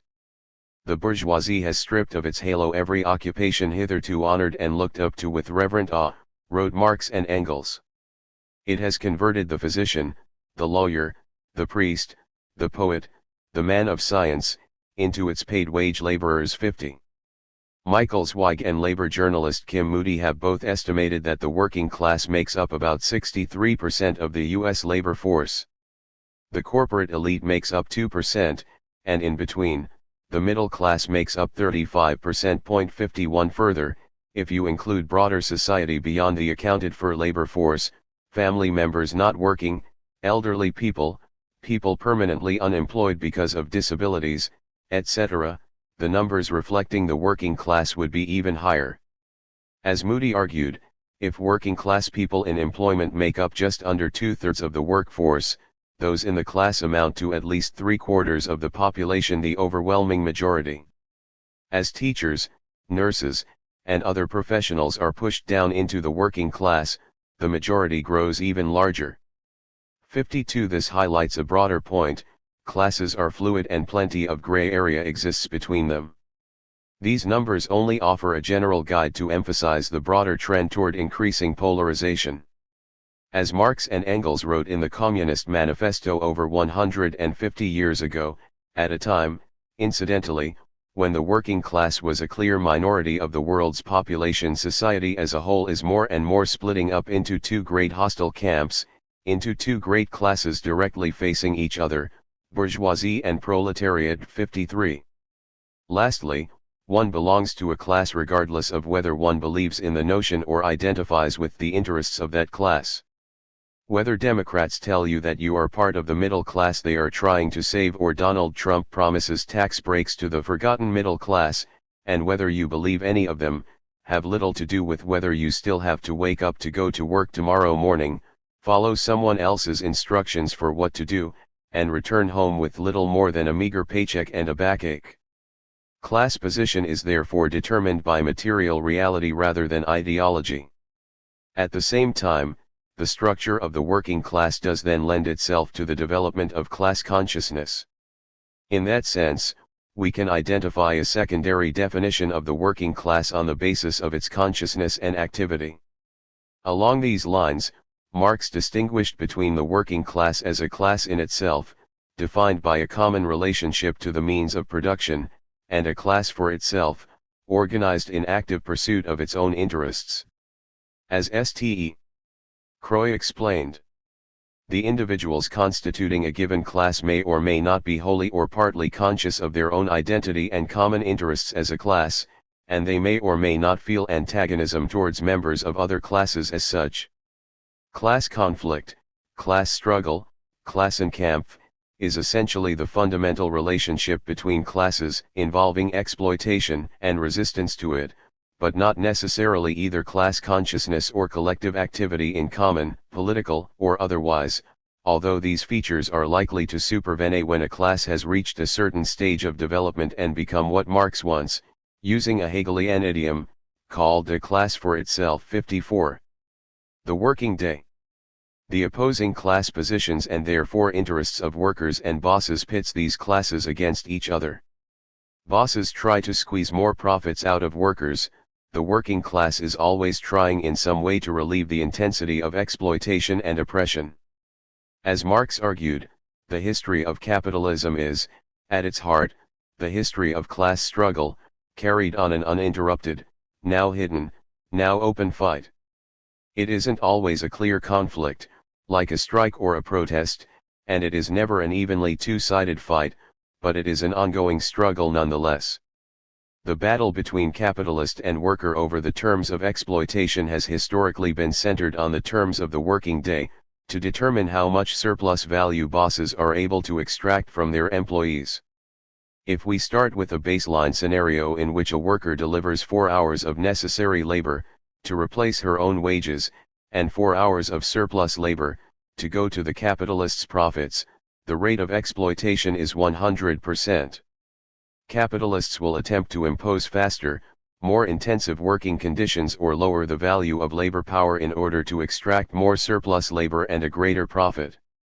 This is not driven by an individual capitalist's cruelty, or a Mr. Burns-like maniacal cackle. 55 To survive and thrive in a competitive market, business owners can get an edge over the competition by raising the rate of exploitation and lowering the cost per unit of their goods. And so the structure of capitalism typically rewards the Mr. Burnses of the world, and puts out of business any bosses who attempt fairness, equity, and job safety. 56.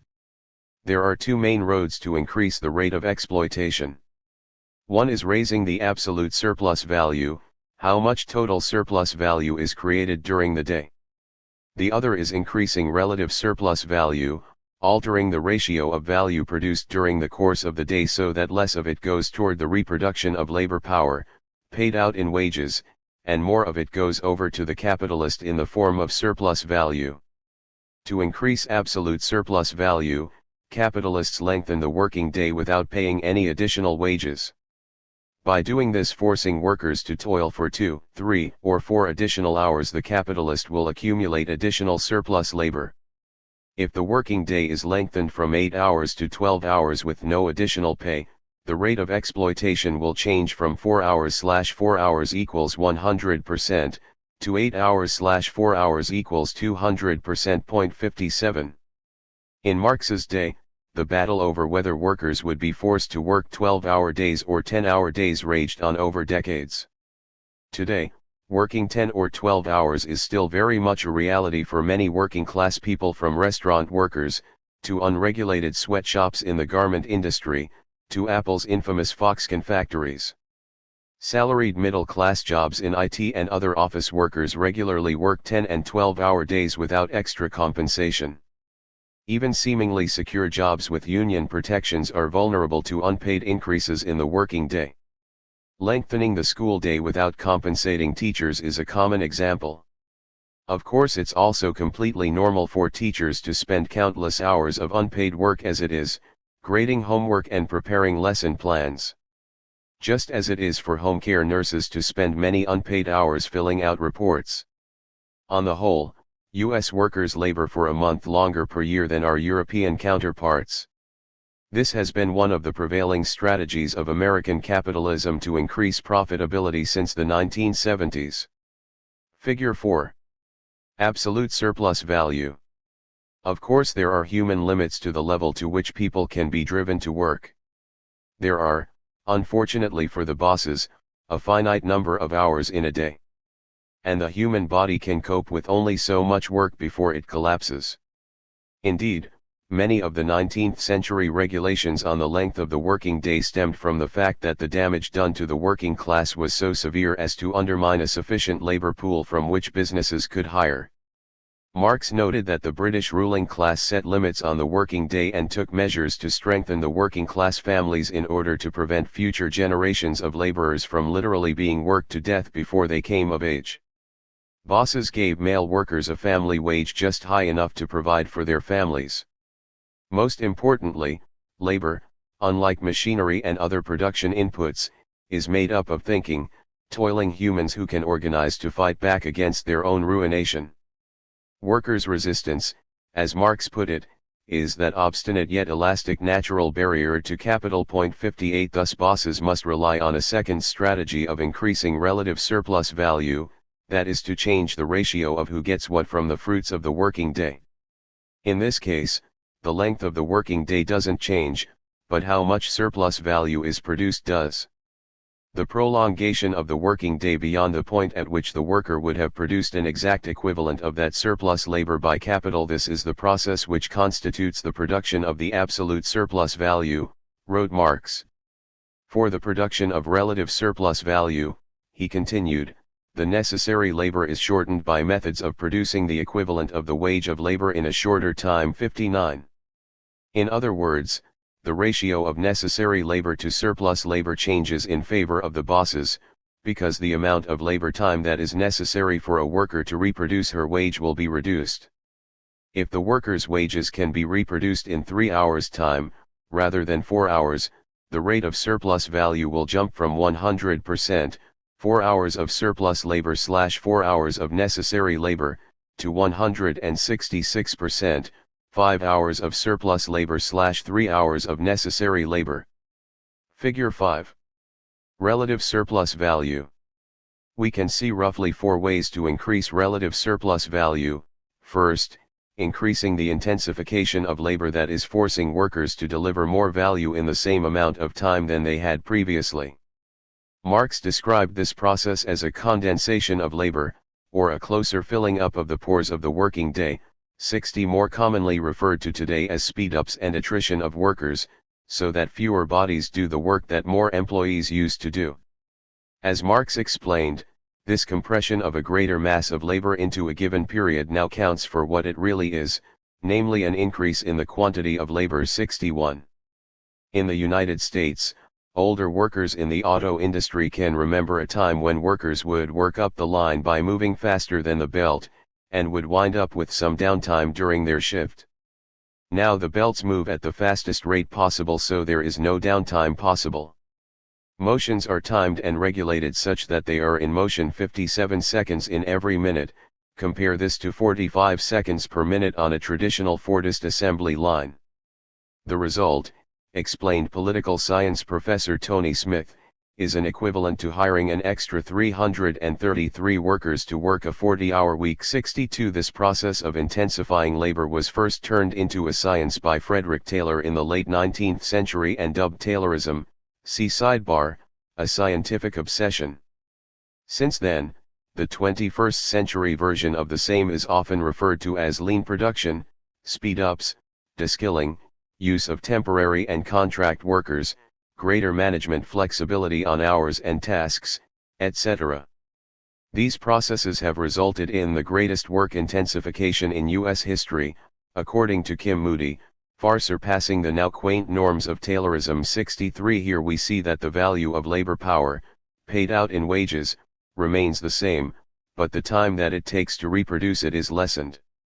So if you are paid $120 per day, your wage would stay the same, but instead of making $120 worth of value for your boss in 4 hours, you would make it in, say, 3.5. Alternatively, a second means of increasing relative surplus value is lowering the value of labor power, let's say from $120 to $90 a day. In this case, workers employed at the same level of intensity could reproduce this value in 3, rather than 4 hours.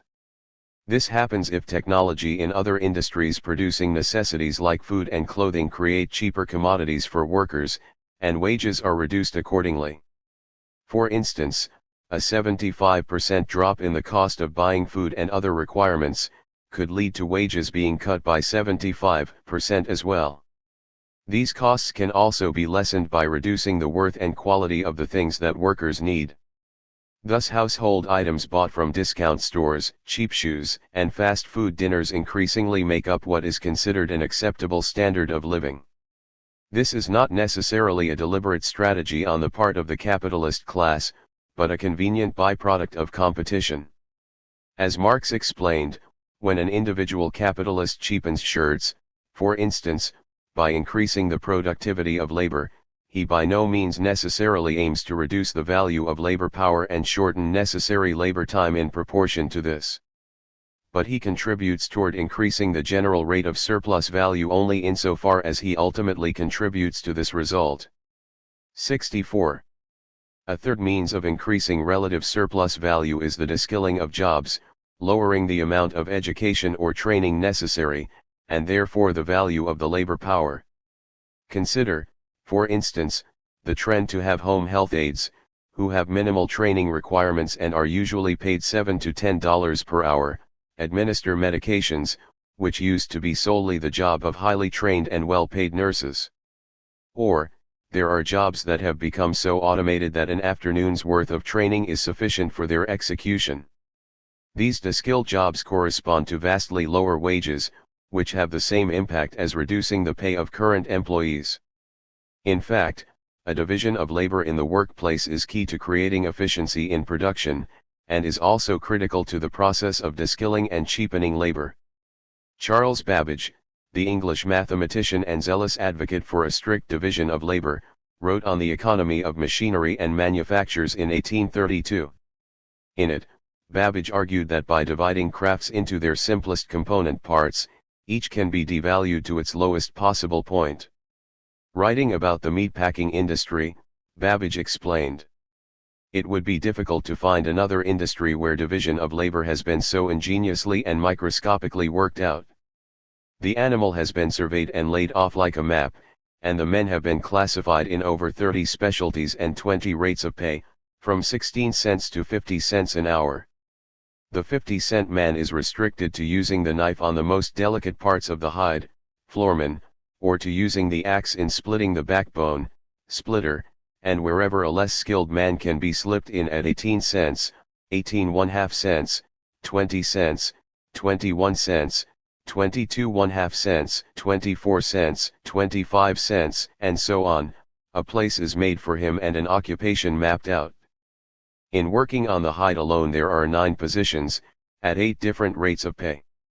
A 20-cent man pulls off the tail, a 22½ cent man pounds off another part where good leather is not found, and the knife of the 40-cent man cuts a different texture and has a different feel from that of the 50-cent man. 65. A final means to increase relative value is to drive wages down below the value of labor power. In the current age of austerity, the common scenario is that the cost of living, not just food and clothing, but also housing, transportation, and healthcare, increases, while compensation, usually through cuts to healthcare and other benefits, is still reduced, forcing wages below the actual value of labor power. The higher the rate of unemployment, the easier it is to push a desperate workforce to accept wages below the cost of living. More often than not, increasing household debt makes up the difference.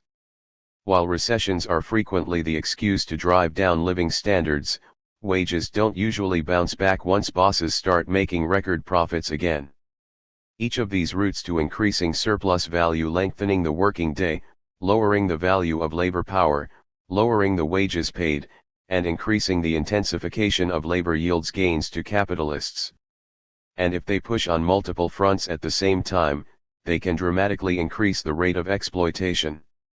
An additional point, which we will discuss in the next 2 chapters, is that in the short term, bosses can also raise the rate of exploitation through increases in productivity, by introducing new labor-saving technologies. Using advanced machinery or tools, a single worker can churn out the same commodities in 10 or 20 times the speed. Introducing new technologies thus allows capitalists to reduce the unit cost and undersell rivals but still sell somewhat above value. But this competitive advantage is wiped out when others introduce the same technology. It will have only a temporary effect on profitability, unless, as we noted above, the increases in productivity are in industries that cheapen the goods needed for workers' subsistence, and therefore lower the cost of labor power in society as a whole. Marx argued, "New machinery produces relative surplus value, when it is first introduced into an industry not only by directly depreciating the value of labor power, and by indirectly cheapening the same through cheapening the commodities that enter into its reproduction, thus enabling the capitalist to replace the value of a day's labor power by a smaller portion of the value of a day's product. During this transitional period, while the use of machinery remains a sort of monopoly, profits are exceptional, and the capitalist endeavors to exploit thoroughly the sunny time of this his first love by prolonging the working day as far as possible. The magnitude of the profit gives him an insatiable hunger for yet more profit. 66. The sunny time of his first love will quickly give way to increasing competition when other capitalists adopt the same means, thus returning to the forefront, yet again, the need to extort more labor from the workers themselves. Conclusion. Surplus labor is not an invention of capitalism. As Marx argued, wherever a part of society possesses the monopoly of the means of production, the worker, free or unfree, must add to the labor time necessary for his own maintenance an extra quantity of labor time in order to produce the means of subsistence for the owner of the means of production, whether this proprietor be an Athenian aristocrat, an Etruscan theocrat, a civis Romanus, a Norman baron, an American slave owner, a Wallachian boyar, a modern landlord or a capitalist. 67. Previous class societies, too, were predicated on exploitation, the appropriation of a part of the wealth of those who work by a ruling class. A serf, for example, would be required to work for a certain number of days on the lord's land. In this way, the extraction of surplus labor was quite explicit. Modern-day exploitation, however, is disguised by the appearance of a fair deal. It seems that workers are paid a fair day's wage for a fair day's work, as the saying goes. But we are not paid for our work, we are paid for our labor power, and therein lies the rub. What distinguishes capitalism is the particular, and particularly deceptive, form in which surplus labor is extracted, the gap between the labor power's exchange value, paid out in wages, and the value of the labor that is delivered back to the capitalist. This exploitation of labor by capital is the propellant of class society. It is not newly reinvented each time a worker applies for a job, but is a product of historically ingrained class positions, which continuously repeat and renew themselves.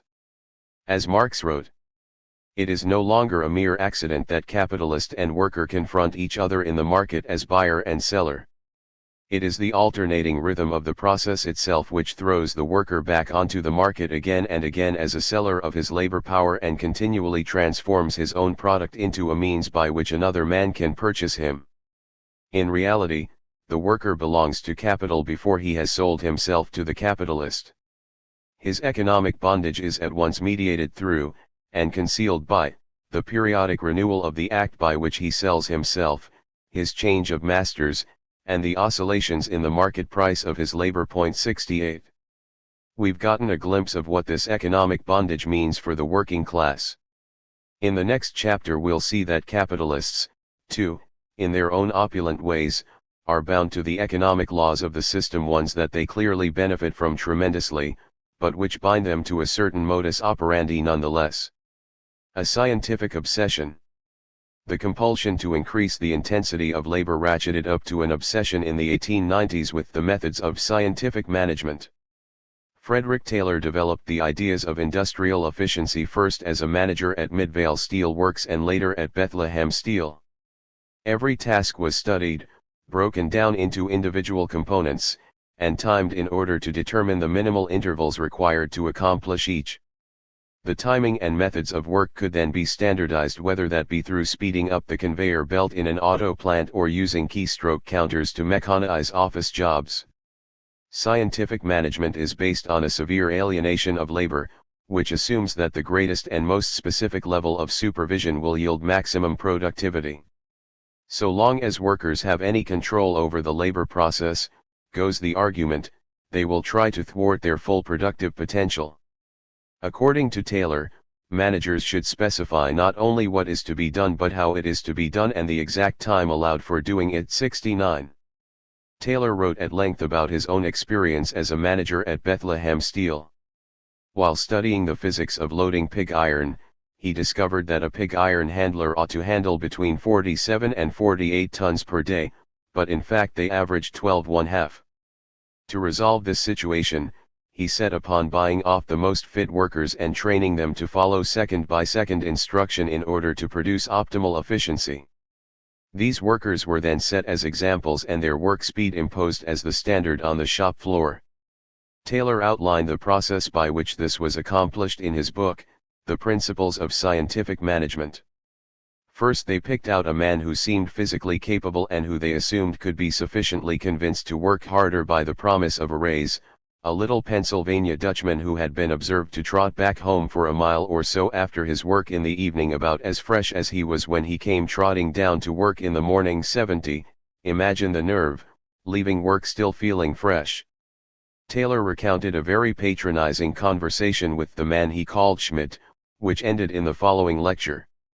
Well, if you are a high-priced man, you will do exactly as this man tells you tomorrow, from morning till night. When he tells you to pick up a pig and walk, you pick it up and you walk, and when he tells you to sit down and rest, you sit down. You do that right straight through the day. And what's more, no back talk. Now a high-priced man does just what he's told to do, and no back talk. Do you understand that? When this man tells you to walk, you walk, when he tells you to sit down, you sit down, and you don't talk back at him. Now you come on to work here tomorrow morning and I'll know before night whether you are really a high-priced man or not. 71. For the reward of being judged a high-priced man, Schmidt and eventually others were paid $1.85 a day instead of $1.15, an increase of 60% in their wage. In exchange, the workers each loaded 47.5 tons of pig iron on average instead of 12.5, an increase in productivity of 280%. Not a bad deal for the bosses.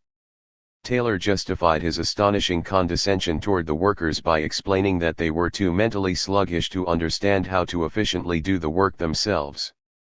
Now one of the very first requirements for a man who is fit to handle pig iron as a regular occupation is that he shall be so stupid and so phlegmatic that he more nearly resembles in his mental make-up the ox than any other type. The man who is mentally alert and intelligent is for this very reason entirely unsuited to what would, for him, be the grinding monotony of work of this character. Therefore the workman who is best suited to handling pig iron is unable to understand the real science of doing this class of work. 72. But the real implication of Taylorism is not that workers are too mentally sluggish to efficiently work themselves to the bone. Quite the opposite, their own interest would lead them to work as little as possible in order to preserve their health and well-being. This very intelligent sense of self-preservation is in fact the reason that workers need to be supervised to the second. Indeed, more often than not, management observes their employees only to discover that the workers have found ways to shorten the labor time it takes to perform various functions. They do this in order to have more downtime for themselves, but managers take that knowledge in order to enforce speed-ups and to steal more surplus labor time. Capitalism uses our ingenuity to further immiserate us. Socialism would use every advance to make more time for humans to rest, play, and thrive. This is why Russian revolutionary Leon Trotsky was onto something when he lauded human laziness as a quality necessary for human progress. As a general rule, man strives to avoid labor.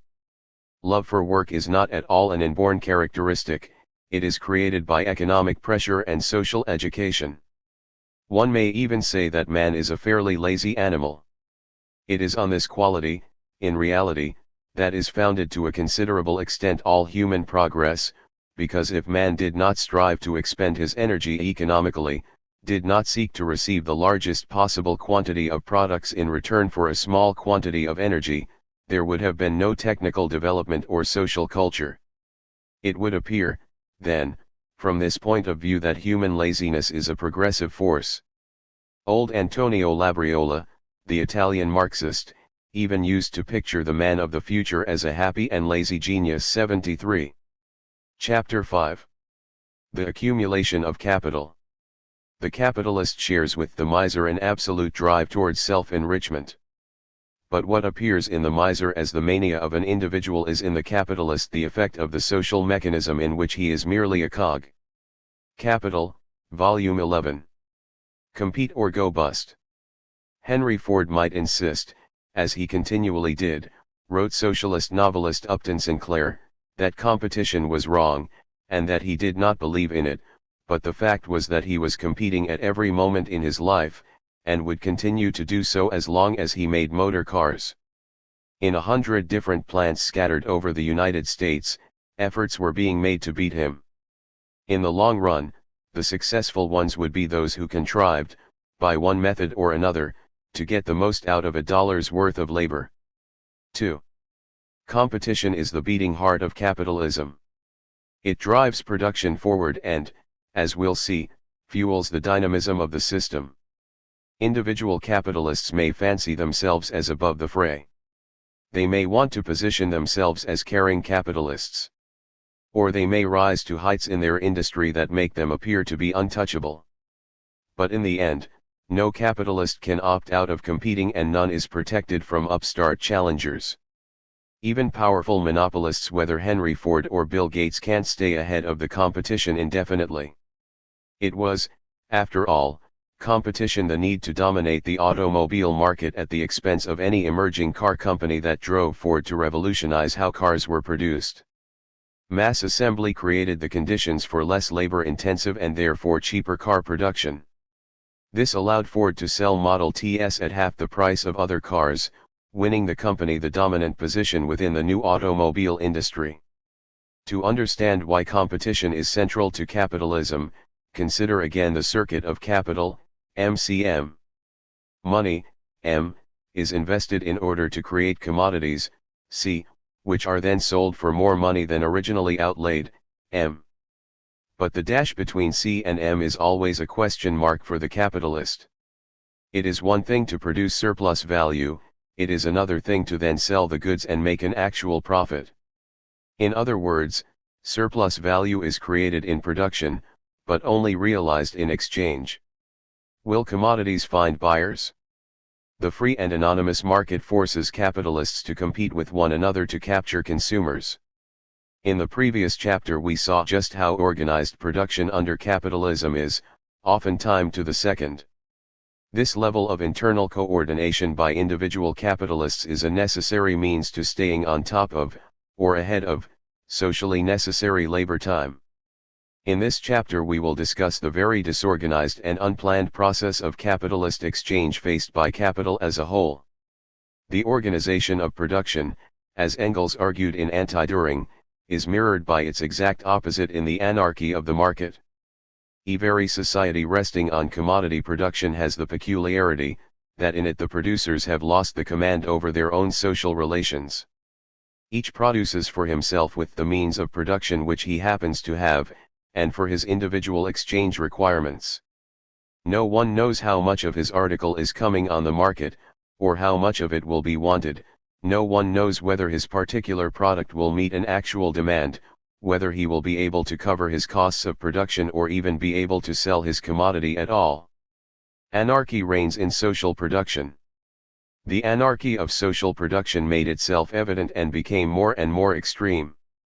But the chief instrument with which the capitalistic method of production intensified this anarchy in social production, was the exact opposite of anarchy, namely, the increasing organization of production, on a social basis, in each individual productive establishment.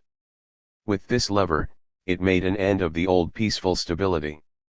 Wherever it was introduced in a branch of industry, it brooked no older method of production by its side. Wherever it took possession of handicraft, it annihilated the old handicraft. The field of labor became a battleground. The contradiction between socialized production and capitalistic appropriation is reproduced as the antagonism between the organization of production in the single factory, and the anarchy of production in society as a whole. Point 3.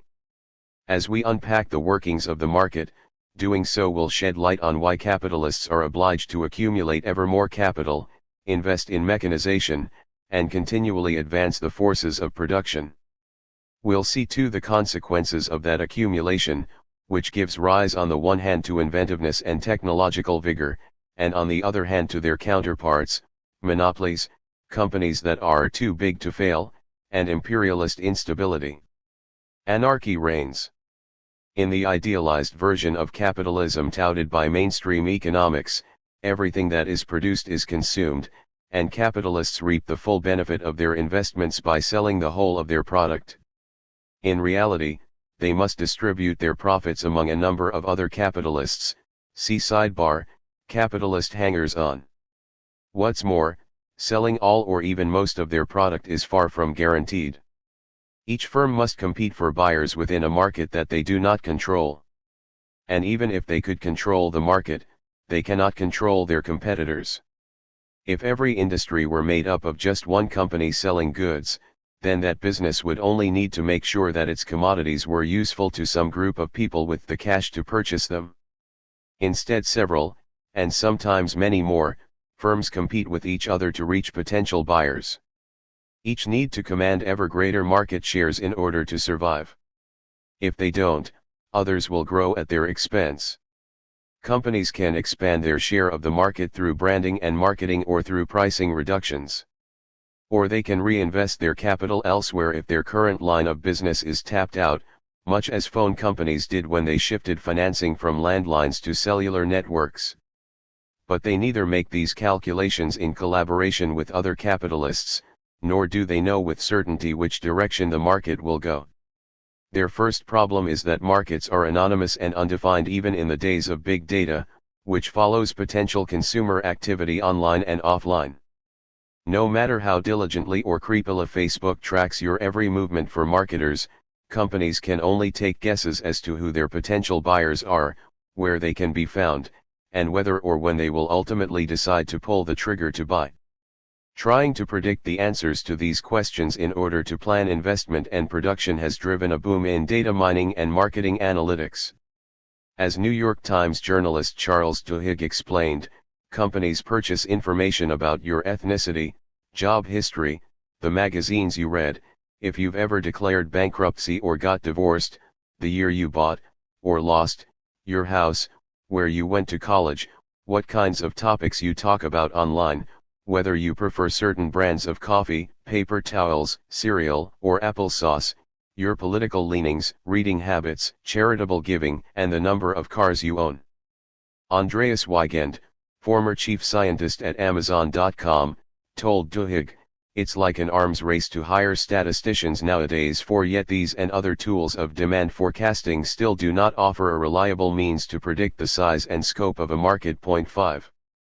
Second, no matter how hard analysts try to pin down the spending capacity of their consumer base, markets are constantly changing and their directions are unknown.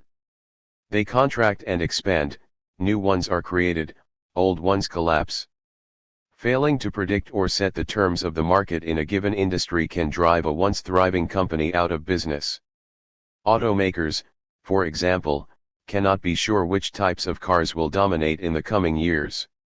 All of them must constantly spend money on research and development of new systems, not knowing whether these investments will help them secure a leading position or will be money down the drain.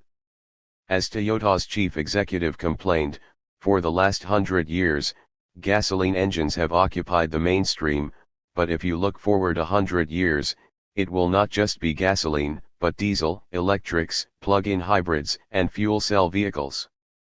We don't know yet which will be chosen. 6. Or perhaps the terrifying trend to self-driving cars will take off. Thank you, capitalism. What could possibly go wrong? Moreover, established car companies are looking over their shoulders at young upstarts like Tesla, which is spending billions of dollars on research and development to create mass-marketable electric cars. If they succeed in automating manufacture to more cheaply produce, and therefore sell, their cars, Tesla could go from obscure upstart to serious competitor in a new field. Third, each company sets the scope of production independently, with little knowledge of what other firms are planning. In setting production quotas, each corporation's profit is the motive, rather than the industry's overall economic health, let alone social need. The heads of major corporations don't sit together and discuss, okay, how many people need our gadgets? So, who's going to make how many? Great. We have a plan. Even in cases where competitors engage in price collusion in order to team up for greater profits, this collaboration is between a band of hostile brothers, as Marx called the ruling class, and by necessity any alliance eventually breaks down as the race for market share resumes. Rather than cooperating, every company angles for greater sales at the expense of their rivals. This competition keeps capitalism in a constant state of motion as businesses hustle to gain efficiencies and push out companies that are not keeping up. Technology must constantly be updated to make cheaper goods. This is why even a corporation like Apple, among the largest corporations in the world, with an estimated value of $1 trillion at the time of this book's writing, can't just coast to stay profitable. Point 7. A look at any of Apple's products explains why. The iPod, iPhone, and iPad all came into the market as products that had not previously existed. Apple was able to effectively advertise these products and cultivate an audience of willing buyers, even at high prices. The first generation of iPods were $400 to $500, depending on the size of their drive. But in the case of each of these products, other competitors soon entered the market at lower prices, elbowing Apple out of market share and forcing the company to innovate its technologies to create faster, more efficient products at cheaper prices. So while Apple dominated the early years of the smartphone market, Android's share of mobile browsing has long surpassed Apple's iOS. The price of Android phones, which aren't controlled by a single corporation, and therefore enter more ruthlessly into price wars, has fallen every year since 2011, and are now roughly a third of the average iPhone. 8 The scramble to control the market sets every company on a manic path to produce more and better, faster, cheaper products. In 2015, Apple hustled to get the iPad Pro out before Microsoft's Surface Pro 4 came out, and it needed to prove itself the greater value, that it can do more, and costs less. Of course, by the time you read this book, several newer lines of iPads will have competed with the latest lines of Surfaces or Kindle Fires or an as of yet unknown brand. Though companies spend significant resources on branding and advertising to convince buyers that their products are best, the race to innovate is largely driven by the socially necessary labor time that it takes to create products. Every company must sell goods at or below the average market price. The more a company gains efficiencies in production by reducing labor time, the more cheaply they can sell their goods, and the more likely that they will capture buyers by underselling their competitors. Conversely, if a seller has a high cost of production, he will be forced to find ways to lower his costs, or risk going out of business. As Marx explained, the battle of competition is fought by the cheapening of commodities, that is reducing their value through a reduction in labor time. 9. Automation allows a company to generate as much, or more, revenue with fewer workers. This is precisely what Henry Ford did by introducing the moving assembly line. Capitalists are constantly looking to reduce the number of workers they need to employ by greater use of technology, though these changes may have more or less revolutionary effects than Ford's assembly line. In recent years, for instance, healthcare providers for the aging have begun to rely on telehealth and patient monitoring technologies to reduce costs of administering care, and of sending doctors or nurses to people's homes. Demand for patient monitoring systems, which allow agencies to cut back on the number of hours aides must spend with older adults living at home, has grown dramatically in recent years. 10 Sensors can be placed around the home, wrote Information Week reporter Alison Diana, on doors and windows as well as in appliances and on the patient. They alert caregivers if the senior misses a meal, doesn't get out of bed, or falls. They can even tell the caregiver if their patient has left the water running too long. 11. Each company must at minimum have enough technological capability to manufacture widgets, or deliver healthcare services, as quickly as its competitors do. At best, it will innovate before its rivals do, thus reducing the cost of production and the prices of its goods. Markdown prices then translate into greater market share, a higher profit margin, and a dominant position in the industry.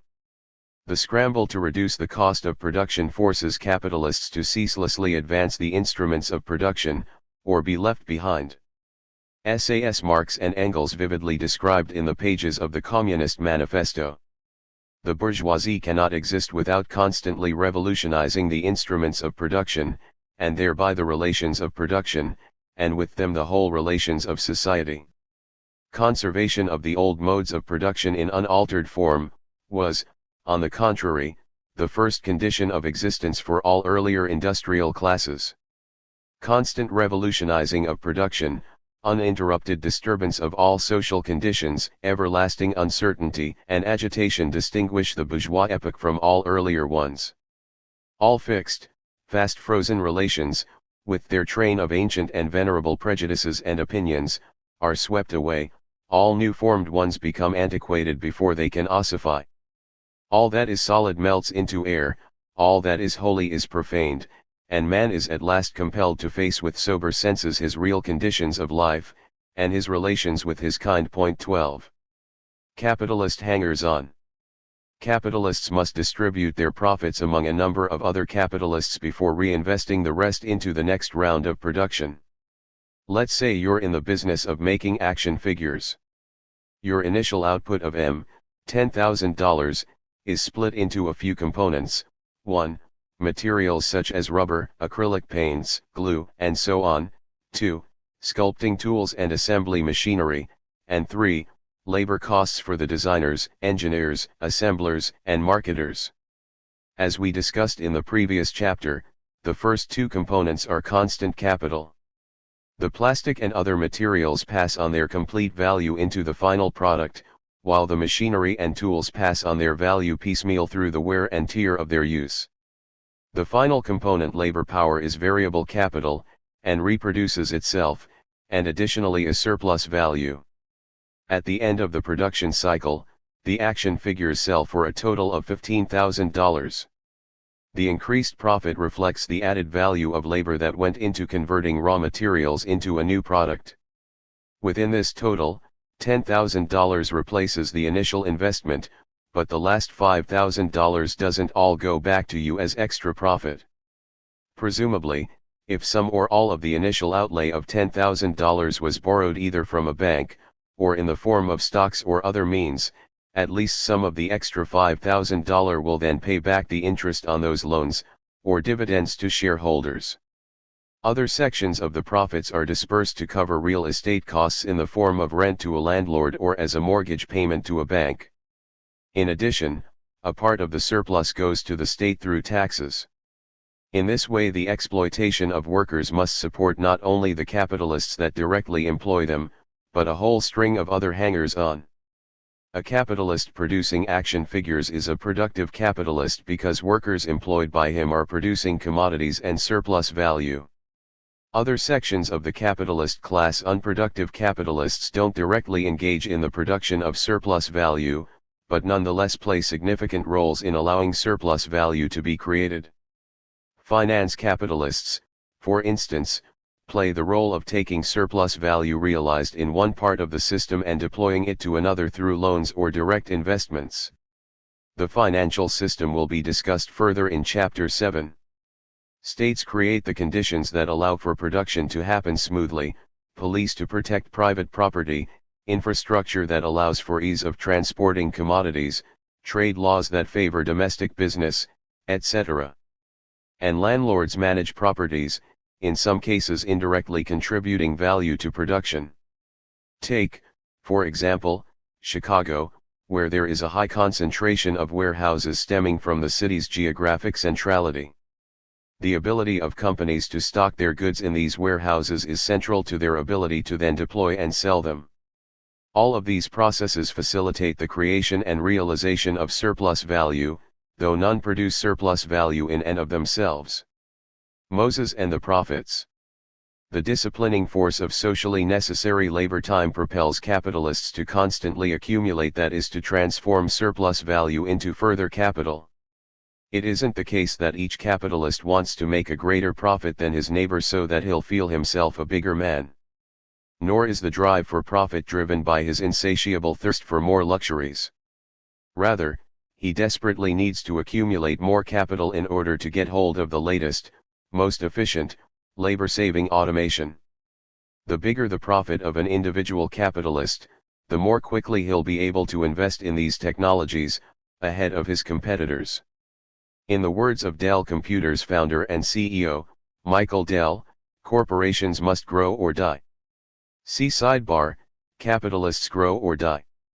As Engels explained, we have seen that the perfectibility of modern machinery, developed to the highest degree, becomes transformed by means of the anarchy of production in society into a compulsory law for the individual industrial capitalist constantly to improve his machinery, constantly to increase its productive power.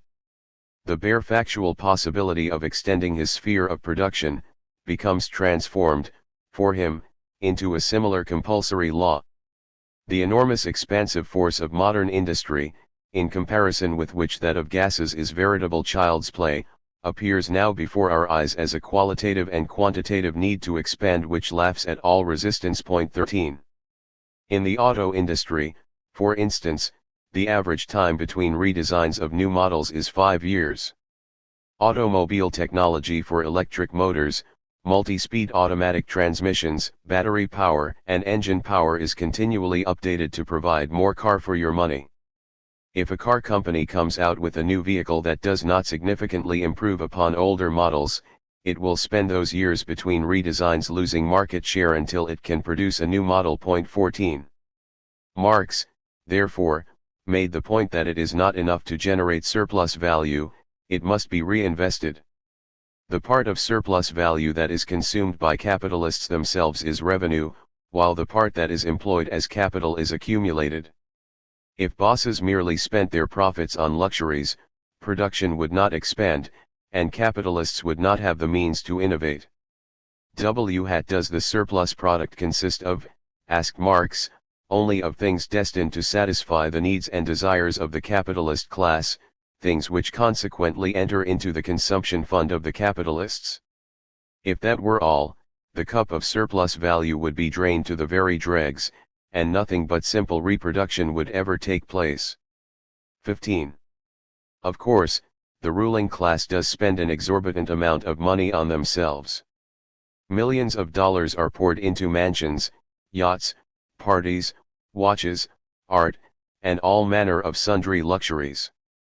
Venture capitalist Mark Bell recently put his Boca Raton mansion up for sale for nearly $25 million, so he could move into larger digs in Miami. Along with a natural swimming pool that features waterfalls over sculpted stone, a spa and a basketball court on the property's 1.6 acres, his mansion also includes a Star Trek home theater, which replicates the main bridge of the Starship Enterprise, complete with proper swooshing sounds every time the doors open or close. 16. As a 2018 Oxfam report revealed, the richest 42 people own the same combined wealth as the world's poorest 3.7 billion. In the US, the wealth of the 3 richest people equals that of the bottom half of the population. This gap grows by the day. In the economic crisis emerging alongside the COVID-19 pandemic, the rich made a killing. According to the Institute for Policy Studies, between March 18 and April 10, 2020, over 22 million people lost their jobs as the unemployment rate surged toward 15%. Over the same 3 weeks, U.S. billionaire wealth increased by $282 billion, an almost 10% gain. 17. Yet despite their preposterous lifestyles, and the barbarity of the growing inequality between rich and poor, capitalists, too, are like gold-studded cogs in the wheels of the system. As Marx explained, competition subordinates every individual capitalist to the immanent laws of capitalist production, as external and coercive laws. It compels him to keep extending his capital, so as to preserve it, and he can only extend it by means of progressive accumulation. 18. If Ford had contented himself with blowing the profits from the first series of Model Ts on a fancy vacation, rather than investing in new technologies, another company would have been first to innovate car production. Ford would have become a footnote in the history of U.S. capitalism. History is riddled with such footnotes of companies that fail to innovate and then go under. Consider Blockbuster, once a multi-billion-dollar entertainment company, with over 9,000 stores and 60,000 employees. The company took a rather abrupt turn to uselessness and bankruptcy when it failed to stay ahead of streaming technologies. Blockbuster passed up an opportunity to buy a then small company named Netflix for $50 million in 2000, unaware that most people would be watching their shows and movies through the internet before long. Netflix soon drove Blockbuster out of business. 19. This is why both Mark Bell and his Star Trek-styled mansion, and Ben Cohen and Jerry Greenfield, founders of Ben and Jerry's Caring Capitalism ice cream, are all disciplined by the same forces of the market, and are all compelled to accumulate, or face bankruptcy. Mark and Ben and Jerry, whatever their personal feelings about capitalism or Star Trek, must make enough profit to plow back into further innovation and production. As Marx famously described, accumulate, accumulate. That is Moses and the prophets. Industry furnishes the material which saving accumulates. Therefore, save, save, i.e., reconvert the greatest possible portion of surplus value or surplus product into capital. Accumulation for the sake of accumulation, production for the sake of production, this was the formula in which classical economics expressed the historical mission of the bourgeoisie in the period of its domination. Not for one instant did it deceive itself over the nature of wealth's birth pangs. Point 20. We can see then that in reality MCM cannot be a linear process with a beginning and end, but a continuous one, which must spiral in growth. When the system is running smoothly, capitalists don't sit on the cash they've made, profits are shoveled back into new rounds of production. Point 21. Cash from this quarter's auto, health services, or iPhone sales is used to finance next year's models. Each round of production thus proceeds from a more advanced position than the last, built on the larger amount of money generated by the previous cycle. Figure 6. Rounds of production. The second round of production, MCM, now creates an even greater total. Instead of a $20,000 investment producing value of $30,000, we can now start with $30,000 and end up with $45,000. MCM is really, MCM in perpetuity. As Marx wrote, looked at concretely, accumulation can be resolved into the production of capital on a progressively increasing scale. The cycle of simple reproduction alters its form and, to use Sismondi's expression, changes into a spiral. 22. This spiraling buildup of wealth brings us back to the definition of capital as the self-expansion of value. Point 23. On an individual basis, each capitalist is compelled to expand profits and investments or face insolvency. On a system-wide basis, this translates to an economy that must grow without bounds. As David Harvey explained, just read the press reports on the state of the economy every day, and what are people talking about all the time? Growth. Where's the growth? How are we going to grow? Slow growth defines a recession, and negative growth a depression. 1 or 2% growth, compounded, is not enough, we need at least 3, and only when we reach 4% is the economy deemed to be healthy. 24. Capitalists grow or die. For capitalists to increase their market share they must lower prices. And in order to lower prices they need to invest in labor-saving, cost-cutting technologies, which will allow them to produce goods more cheaply than their competitors. There may be some cases when a corporation may drop their prices, despite not lowering the cost of production, and thus take a temporary hit on their rate of profit for the sake of gaining greater market share. This may be a tempting strategy during periods of recession when markets are saturated with goods that no one is able to buy.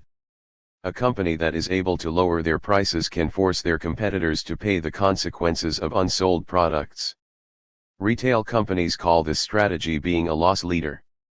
They sell a popular good or service below value in order to get people in the door. Then they hope to make up for it by selling other goods, or selling at a higher price once they drive their competitors out of the market. In the early 2000s, while the United States was going through a mild recession, Dell Computers dealt with diminishing sales of personal computers by dropping their prices below the average selling value. Their strategy was to take a temporary loss to their profit margins in order to sell more computers and grab more market share at the expense of their competitors. Indeed, Dell was able to take advantage of the moment to rise from the number 2 PC maker in the US to number 1 and stay there for several years. But ultimately the strategy has to work in tandem with a longer-term strategy to reduce the cost of production. Lower profit margins are not sustainable for any corporation, particularly in the fast-changing computer industry. As soon as another PC maker invests in new labor-saving technology, they will be able to produce faster, better, and cheaper computers. Dell's key strategy for years had been to lead the charge in developing lean, low-cost production processes. Since the 1990s, Dell used just-in-time manufacturing methods that rely on maintaining only days' worth, and in some cases hours' worth, of inventory, keeping warehouse and delivery costs low, and avoiding the risks and price tag involved with holding onto a backlog of computer parts. This method itself required the investment in extensive, web-based collaborative technologies, which could keep factory managers assessing their inventory by the hour to avoid stoppages in production. To further reduce costs, Dell invested in their, then new, Thier Manufacturing Center factory in Austin, Texas, where they increased production by a third while cutting manufacturing space in half. As Forbes described it, workers already scuttle about in the 200,000 square foot plant like ants on a hot plate. Gathered in cramped 6-person cells, they assemble computers from batches of parts that arrive via a computer-directed conveyor system overhead. Workers in the 6-person cells now assemble 18 units an hour, double the pace of a couple of years ago. 25. In part, the drive toward increased productivity comes down to good old-fashioned methods of increasing the rate of exploitation. The teams of workers that fill each cell compete with each other to see which line can churn computers out the fastest. In a blur of synchronized movements, wrote Bill Breen for Fast Company, a veteran builder can piece together a Dell, in 3 minutes 26. One story that made its rounds at Thier factory was about a day that CEO and founder Michael Dell himself toured the factory. A group from one of the packing lines showed him how they'd upped their processing rate from 300 to 350 boxes an hour, Breen reports. Michael congratulated them, and there were high fives all around. But then he issued a challenge: how can we improve to 400? 27. And yet, notwithstanding Michael Dell's implorations, workers can only be driven so far. Ultimately, it is investment in labor-saving technology that can make lasting and qualitative leaps in the speed of turnout. To be sure, the main focus of Dell executives' reported maniacal focus on shaving minutes off assembly time was in reducing the time needed for human intervention, i.e. workers' labor on the factory floor. Innovations in hydraulic tools, conveyor belts, tracks, and box packing robots reportedly decreased the time that workers were involved in production by half. Ultimately, further innovations in the computer industry have rendered personal computers close to obsolete as laptops, tablets, and even smartphones replace their functions. Thus in 2008, in the midst of both a recession and a long-term decline of PCs, Dell's much-touted Thier plant was closed, showing its 800 fast and efficient workers the company's gratitude with pink slips. One capitalist kills many. Evidence abounds of capitalism's fantastical growth, which has led to corporations of colossal size, along with the accumulation of vast wealth into few hands. In 2016, the world's 500 largest companies generated nearly $30 trillion in revenues and $1.5 trillion in profits, employing 65 million people, more than twice the total workforce of France. 28 These 500 companies generated 8 times the amount of revenue as Germany's GDP, and 12 times the combined GDPs of the entire African continent. We noted earlier that Apple was the first company to cross the $1 trillion threshold of net worth. Compare that to the size of U.S. Steel, the largest American corporation 100 years ago, which was then valued at less than $50 billion, adjusted for inflation. 29 As we'll see, the size of these corporate giants affords them all sorts of benefits, which increase their competitive edge. Large companies have tremendous power in determining pace, pricing, and the establishment of new markets for the industries that they dominate. Marx identified 2 key dynamics involved in this scaling up of enterprises: concentration and centralization. Concentration of capital is the process of an enterprise growing through time, by way of accumulation, the spiraling circuit of capital previously illustrated. He explained. Every individual capital is a larger or smaller concentration of means of production, with a corresponding command over a larger or smaller army of workers. Every accumulation becomes the means of new accumulation. With the increasing mass of wealth which functions as capital, accumulation increases the concentration of that wealth in the hands of individual capitalists, and thereby widens the basis of production on a large scale and extends the specifically capitalist methods of production. Point 30. That is to say, each round of production leaves the capitalist with the ability to invest more in the next cycle. Concentration of capital is thus a historical process, as surplus value accrues over time. Bourgeois economists refer to concentration as organic growth. Of course, organic makes it sound very pleasant and benign. But as we've seen, growth is propelled through exploitation and the theft of our labor. In Walmart's first decade after opening its initial store in 1962, the chain averaged 3.5 U.S. store openings per year. In its second decade the number jumped to 42.7, and in the third decade it averaged 129.4 yearly openings in the United States. In its fourth decade, openings in the U.S. dropped to 91.6 stores per year, although by then it had started to open stores internationally as well. As a result, in 45 years Walmart grew from a single store to a chain that had opened 3,176 stores in the United States and became the largest retailer in the world. See Figure 7.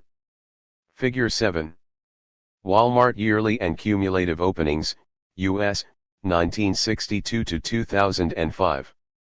Source: The Diffusion of Walmart and Economies of Density, Econometrica 79, Number 1, January 2011, 253-302. Not coincidentally, Walmart workers earn an estimated 14.5% less than other low-paid retail workers. A full 15% of Walmart's Ohio employees are on food stamps, and it should come as no surprise that studies have found that the entry of Walmart into a county reduces both average and aggregate earnings of retail workers and reduces the share of retail workers with health coverage on the job. 31. McDonald's, for its part, which has fought tooth and nail against the fight for $15 per hour wage by spying on, threatening, and firing workers engaged in the campaign, grew by nearly 20% to 36,899 branches in the last 10 years alone. 32. The chain closed more stores than it opened in 2015, for the first year since 1970, and likely since it became a franchise in 1955. Apparently fast food chains that use more food-like ingredients have finally made a dent in the revenues of the world's biggest burger chain. But its position as fast food behemoth still remains unchallenged. Similar patterns can be observed among many of the corporate titans that dominate the economic landscape. Such growth is accelerated by credit and financial structures, which provide a variety of mechanisms for capitalists to pool investments from financiers in order to advance a greater amount of capital, and accumulate further profits. The stock and bond markets, which we'll discuss in Chapter 7, are collectively called capital markets. The sale of stock raises a large amount of cash from stakeholders, who then own fractions of the company and its future profits. Companies can also raise capital by selling bonds. The bonds are a form of debt, which can be issued at set interest rates for a certain number of years. Global capital markets are worth hundreds of trillions of dollars, and their rise has vastly accelerated the process of concentration under capitalism. 33. The centralization of capital, meanwhile, is the process through which industries come to be dominated by fewer and larger enterprises through consolidation. Centralization does not mean that simple concentration of the means of production and of the command over labor, which is identical with accumulation, Marx explained. Rather, it is concentration of capitals already formed, destruction of their individual independence, expropriation of capitalist by capitalist, transformation of many small into few large capitals. This process differs from the first one in this respect, that it only presupposes a change in the distribution of already available and already functioning capital. Its field of action is therefore not limited by the absolute growth of social wealth, or in other words by the absolute limits of accumulation. Capital grows to a huge mass in a single hand in one place, because it has been lost by many in another place. This is centralization proper, as distinct from accumulation and concentration. 34 Emphasis added. The end result is a further concentration of capital. But rather than coming about through the creation of new capital, already existing capital shifts hands through debts, mergers, acquisitions, and cutthroat competition. Companies that don't make it face bankruptcy, and can then be bought up on the cheap by their more solvent rivals. The history of the auto industry in the United States, for example, has seen hundreds of defunct competitors absorbed or put out of business throughout the years to arrive at an industry now dominated by the big three automakers. 35 Marx had this kind of story in mind when he wrote, "Capital can grow into powerful masses in a single hand in one place, because in other places it has been withdrawn from many individual hands." 36 Or more simply, one capitalist always kills many. 37 The same process is evident in newer industries, particularly the tech sector, where start-ups rapidly pop up and then become absorbed by giants like Microsoft, Apple, and Google.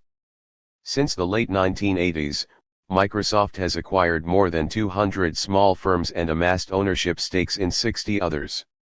In the same time span, Apple acquired over 100. 38 These numbers do not include assets that Microsoft or Apple purchased from bankrupt firms. Property and technology are often sold well below market value, as companies gone bust need cash to satisfy debts and reorganize. 39 Most dramatically and aggressively, Google transformed itself from a search engine to an online beast. Between 2001 and 2019, the firm completed more than 200 acquisitions, mostly of small software firms.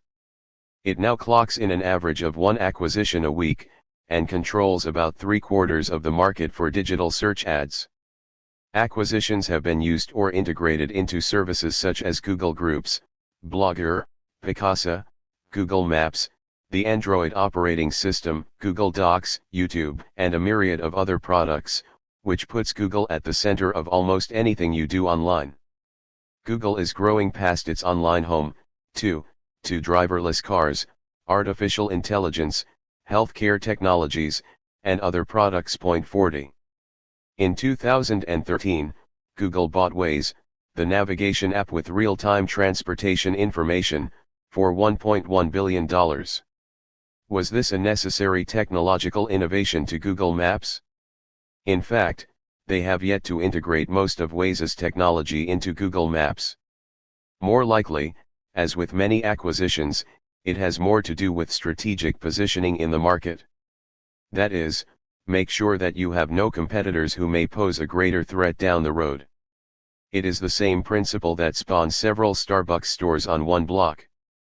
There used to be one block in downtown Manhattan where you could sit in one Starbucks, sip your macchiato, and look out at two more.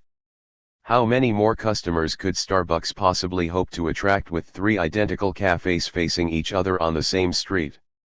But after Starbucks bought out the competition of the smaller independent coffee shops, they eventually sold off that property to other investors. Starbucks would rather lose money on a redundant store than have people walking around town holding cups that advertise another coffee shop. The number of mergers and acquisitions has hit a fever pitch in recent years. In 2018, companies announced approximately 50,000 transactions with a total value of $3.80 trillion. 41 Both the number of mergers and acquisitions and their values have set records in the last few years. 42 America's already huge corporations are combining like nobody's business, Harold Meyerson wrote for the American Prospect and the Washington Post. In recent months, Walgreens bought Rite Aid, uniting two of the nation's three largest drugstore chains.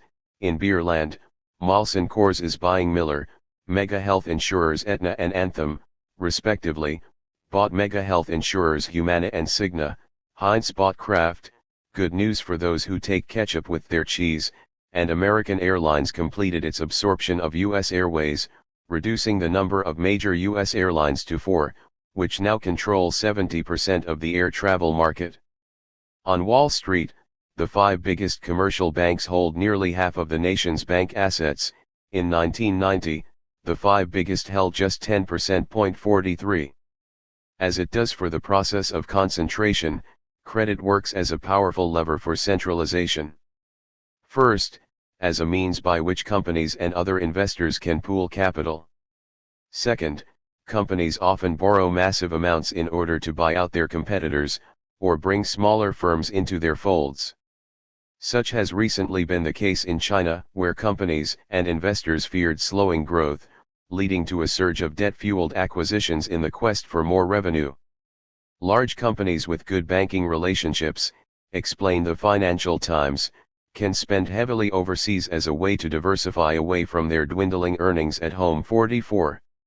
As Marx wrote, in its first stages, the credit system furtively creeps in as the humble assistant of accumulation, drawing into the hands of individual or associated capitalists by invisible threads the money resources, which lie scattered in larger or smaller amounts over the surface of society, but it soon becomes a new and terrible weapon in the battle of competition and is finally transformed into an enormous social mechanism for the centralization of capitals. 45. Thus credit is first a tool for the simple concentration of capital, but is then wielded by those large companies that have greatest access to it as a means to bludgeon their weaker competitors.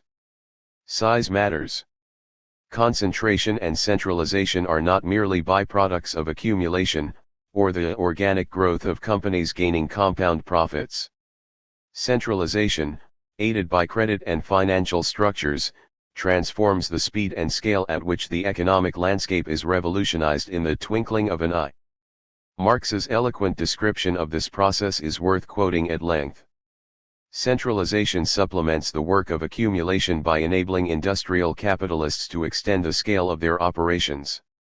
Whether this latter result is the consequence of accumulation or centralization, whether centralization is accomplished by the violent method of annexation where certain capitals become such preponderant centers of attraction for others that they shatter the individual cohesion of the latter and then draw the separate fragments to themselves, or whether the fusion of a number of capitals already formed or in process of formation takes place by the smoother process of organizing joint stock companies, the economic effect remains the same. Everywhere the increased scale of industrial establishments is the starting point for a more comprehensive organization of the collective labor of many people, for a broader development of their material motive forces, i.e., for the progressive transformation of isolated processes of production, carried on by customary methods, into socially combined and scientifically arranged processes of production. But accumulation, the gradual increase of capital by reproduction as it passes from the circular to the spiral form, is clearly a very slow procedure compared with centralization, which needs only to change the quantitative groupings of the constituent parts of social capital. The world would still be without railways if it had had to wait until accumulation had got a few individual capitals far enough to be adequate for the construction of a railway. Centralization, however, accomplished this in the twinkling of an eye. 46. What is more, both concentration and centralization feed back into the competitive struggle by creating further advantages for the corporations that most quickly succeed in gaining the largest size. Marx argued, the battle of competition is fought by the cheapening of commodities, and this depends in turn on the scale of production. Therefore, the larger capitals beat the smaller. It will further be remembered that, with the development of the capitalist mode of production, there is an increase in the minimum amount of individual capital necessary to carry on a business under its normal conditions. Competition ends in the ruin of many small capitalists, whose capitals partly pass into the hands of their conquerors, and partly vanish completely. 47. Marx is making the point that large corporations can most easily cheapen the cost of production, and therefore the cost of goods. For this reason, the minimum capital for running a business at all increases over time. There are several reasons why the size afforded to corporate giants allows them to put a great distance between themselves and their competitors. First, on a basic level, large numbers of workers are more efficient than individual or small groups of laborers. Organizing work collectively creates the advantage of simultaneous work. Whereas an individual craftsman would have to perform one task at a time, putting down her tools and picking up a new set in between each operation, setting herself to another piece of production, simultaneous work limits interruptions in the labor process. As Marx explained with one example, 12 masons, in their collective working day of 144 hours, make much more progress with the building than one mason could make working for 12 days, or 144 hours. The reason for this is that a body of men working together have hands and eyes both in front and behind, and can be said to be to a certain extent omnipresent. The various parts of the product come to fruition simultaneously. 48. In a factory setting, one of the best-known examples of the revolutionary impact of simultaneous work is that of automobile production. Cars, we saw, became popular consumer commodities once they could be mass-produced and therefore sold more cheaply. A single worker could build a car. It might take days or even weeks. 49 It could be done. But when work is collectivized, cars can be produced in minutes. Thus at the start of the 20th century, auto production shifted away from a system in which a group of workmen overseen by a skilled craftsman built the automobile at a stationary site. Every piece of the car was brought in, welded, assembled, installed, painted, and so on. Needless to say, this was an incredibly time-consuming process. Each coat of paint took upwards of 12 hours to dry. A great deal of running back and forth to piece together the car was involved, so much so that in many cases several workers were dedicated exclusively to retrieving parts. And every person involved in assembling the car had to learn and remember dozens of tasks and every component part. 50. Conveyor-based assembly lines and a tight division of labor changed the face of the auto industry. By 1920, 85% of auto workers were unskilled or semi-skilled workers, and within a few years, production time necessary to produce the Ford Model T went down from 12 hours per car to 90 minutes per car. 51 Cars were therefore much easier to produce in great numbers and low cost, and sales shot up from the thousands to the millions within a matter of years. Along with collectivization of labor, the exploited workforce has to be effectively supervised for maximum efficiency. There's no greater danger to efficiency than a large, alienated group of workers laboring together. Their interests naturally lead to sabotage, slowdowns, or heaven forbid organizing efforts. The market treats workers as individuals necessary inputs for production and, as was discussed in the previous chapter, reduces our mental and physical capabilities to their barest and most alienated forms. But once in the workplace, workers are thrown together into similar conditions and often in close enough proximity to each other that we can organize. As business historian Norman Groh wrote in Industrial Evolution, it was purely for the purposes of discipline, so that the workers could be effectively controlled under the supervision of the foreman. Under one roof, or within a narrow compass, they could be started to work at sunrise and kept going till sunset, barring periods of rest and refreshment. And under penalty of loss of all employment they could be kept going almost all throughout the year. 52. Second, larger companies develop what mainstream economists call economies of scale, cost advantages gained through operational efficiencies and economic leverages. As output grows, the average cost of producing each unit falls. How does this work? Once a company pays for factory or office space, for storage, and for delivery and transportation costs, the difference between producing 10 times the amount of goods does not result in 10 times the cost in inputs, since the core expenses have already been paid for in the main. An article in The Economist laid out the following example: it might cost $3,000 to produce 100 copies of a magazine but only $4,000 to produce 1,000 copies. The average cost in this case has fallen from $30 to $4 a copy because the main elements of cost in producing a magazine, editorial and design, are unrelated to the number of magazines produced.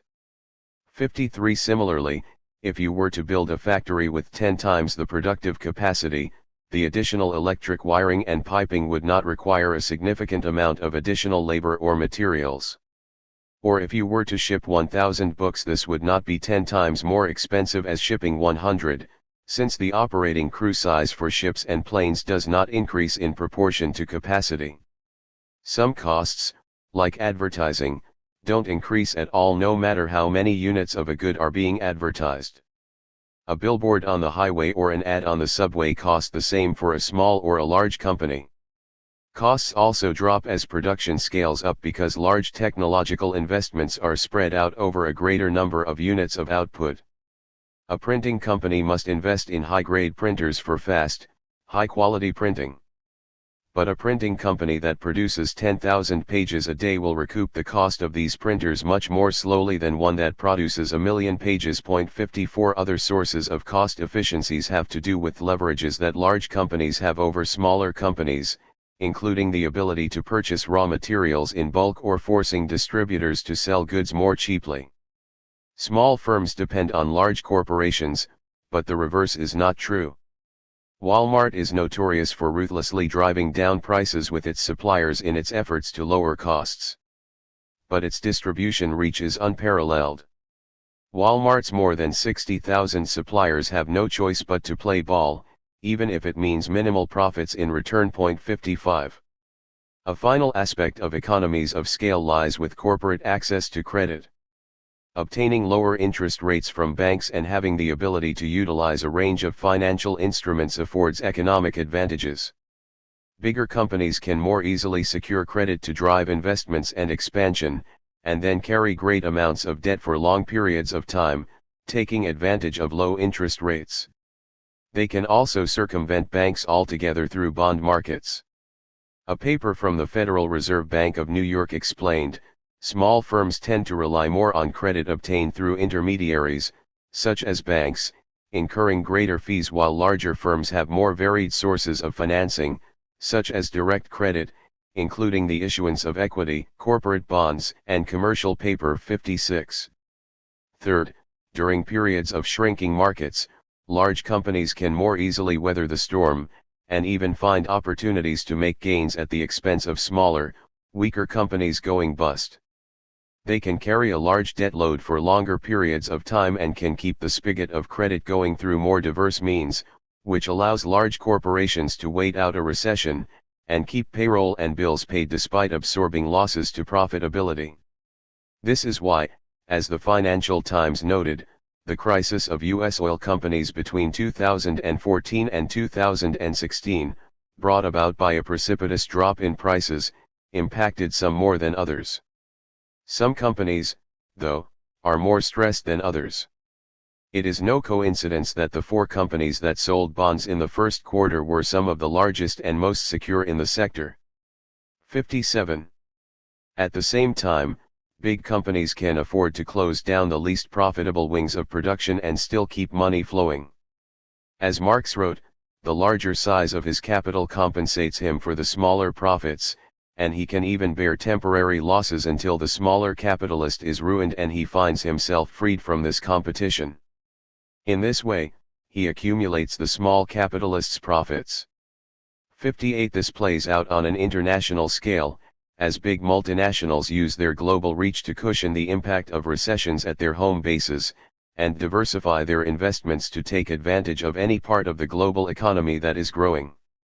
McDonald's and Starbucks, for instance, saw hundreds of closed stores and declining revenue in 2009, but rebounded largely based on strong sales outside the US. 59. Large size will also afford these companies the option of offering customers discounts and bargains, securing whatever remains of a recession's shrinking consumer base and driving smaller companies out of the market altogether. Finally, outsized companies can use their greater capital to buy up failed companies, or the excess equipment and goods that they leave behind, on the cheap. In this way, using a bargain-priced means of production, they can further lower their own production costs and increase their rates of profit. Thus capitalism's crises often destroy smaller businesses and further strengthen larger players. From a capitalist's perspective, such efficiency is irresistible. Workplaces and even cities themselves are transformed through ever greater concentration and centralization of wealth, producing the largest factories the world has ever known. See sidebar, Megacapitalism. The largest among them, a Boeing assembly plant in Everett, Washington, sprawls over 4 million square feet, the size of about 70 football fields. Amazon's distribution center also clocks in at over a not too shabby million square feet. 60 here, fast-moving conveyor belts and scuttling robots move products across a sci-fi looking landscape, along with several hundred very unlucky employees, paid about $11 an hour, if they have full-time status. Amazon has been known to quietly get rid of injured workers at their warehouses, station ambulances outside their doors to treat heat-stroked employees, and, in one case, even hire a neo-Nazi security firm at its German warehouse to watch and abuse the predominantly immigrant workforce there. 61. Megacapitalism. Alongside giant corporations, concentration and centralization have given rise to colossal cities. Global capitalism requires ever greater numbers of workers living and laboring in dense urban areas. These conditions have given rise to urban explosions reminiscent of the enclosures and early birth pangs of capitalism. Rural peasants and workers driven from their land have continued to feed ongoing industrialization.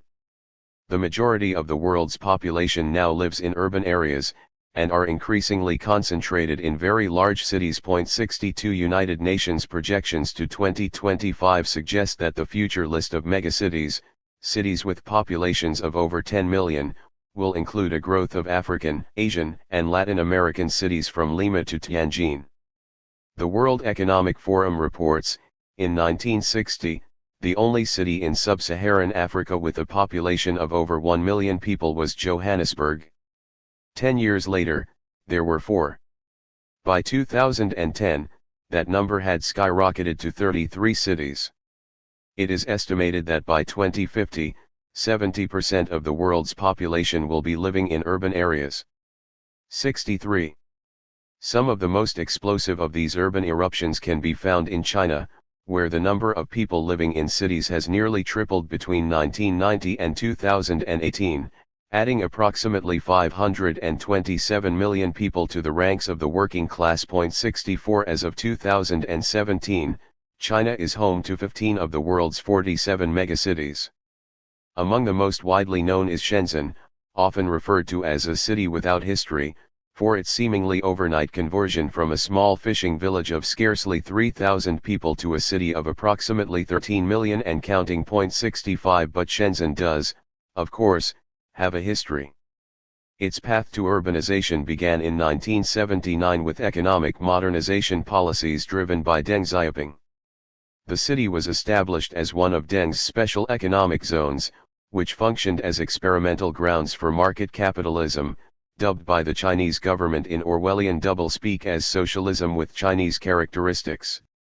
It has since become one of the world's largest cities, and among the leading manufacturing bases in the world. Its frenzied growth has created a demographic that is almost wholly made up of migrants. And the extreme density of its population has led to the sprouting of massive skyscraper apartment buildings and urban villages, where basketball courts are turned to night markets with food stalls, and parking garages function as elementary schools for unregistered children of migrants. 66. Shenzhen is the epicenter of Apple's production in China, and the site of one of the notorious Foxconn plants, which make iPhones, iPads, and other iGadgets.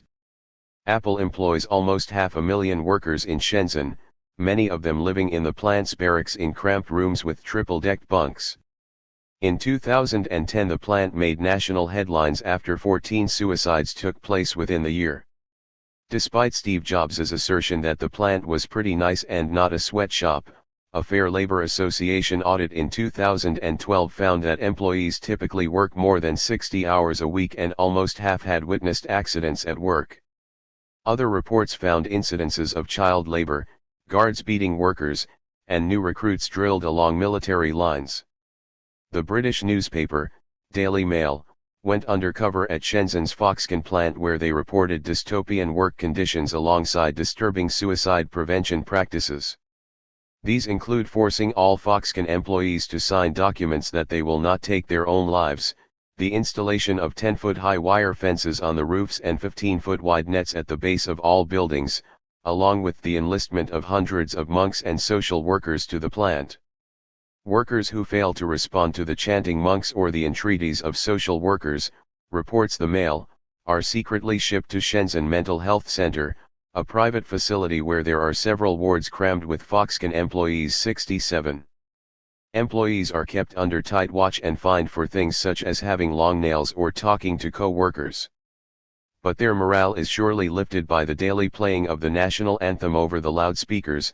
Arise, arise, arise, millions of hearts with one mind.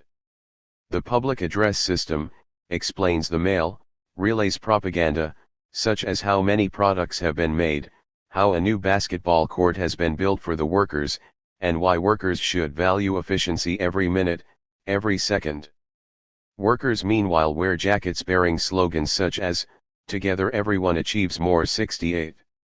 All the morale boosts in the world could not help Yan Li, 27, who collapsed and died from exhaustion. Yan collapsed having worked continuously for 34 hours, reported the Mail.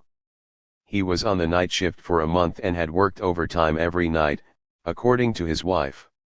Speaking on condition of anonymity, one line manager told us that there is constant pressure among all workers. "We must meet the quota every day at the maximum quality," said the man. There are several layers of management with the pressure coming from above. 69.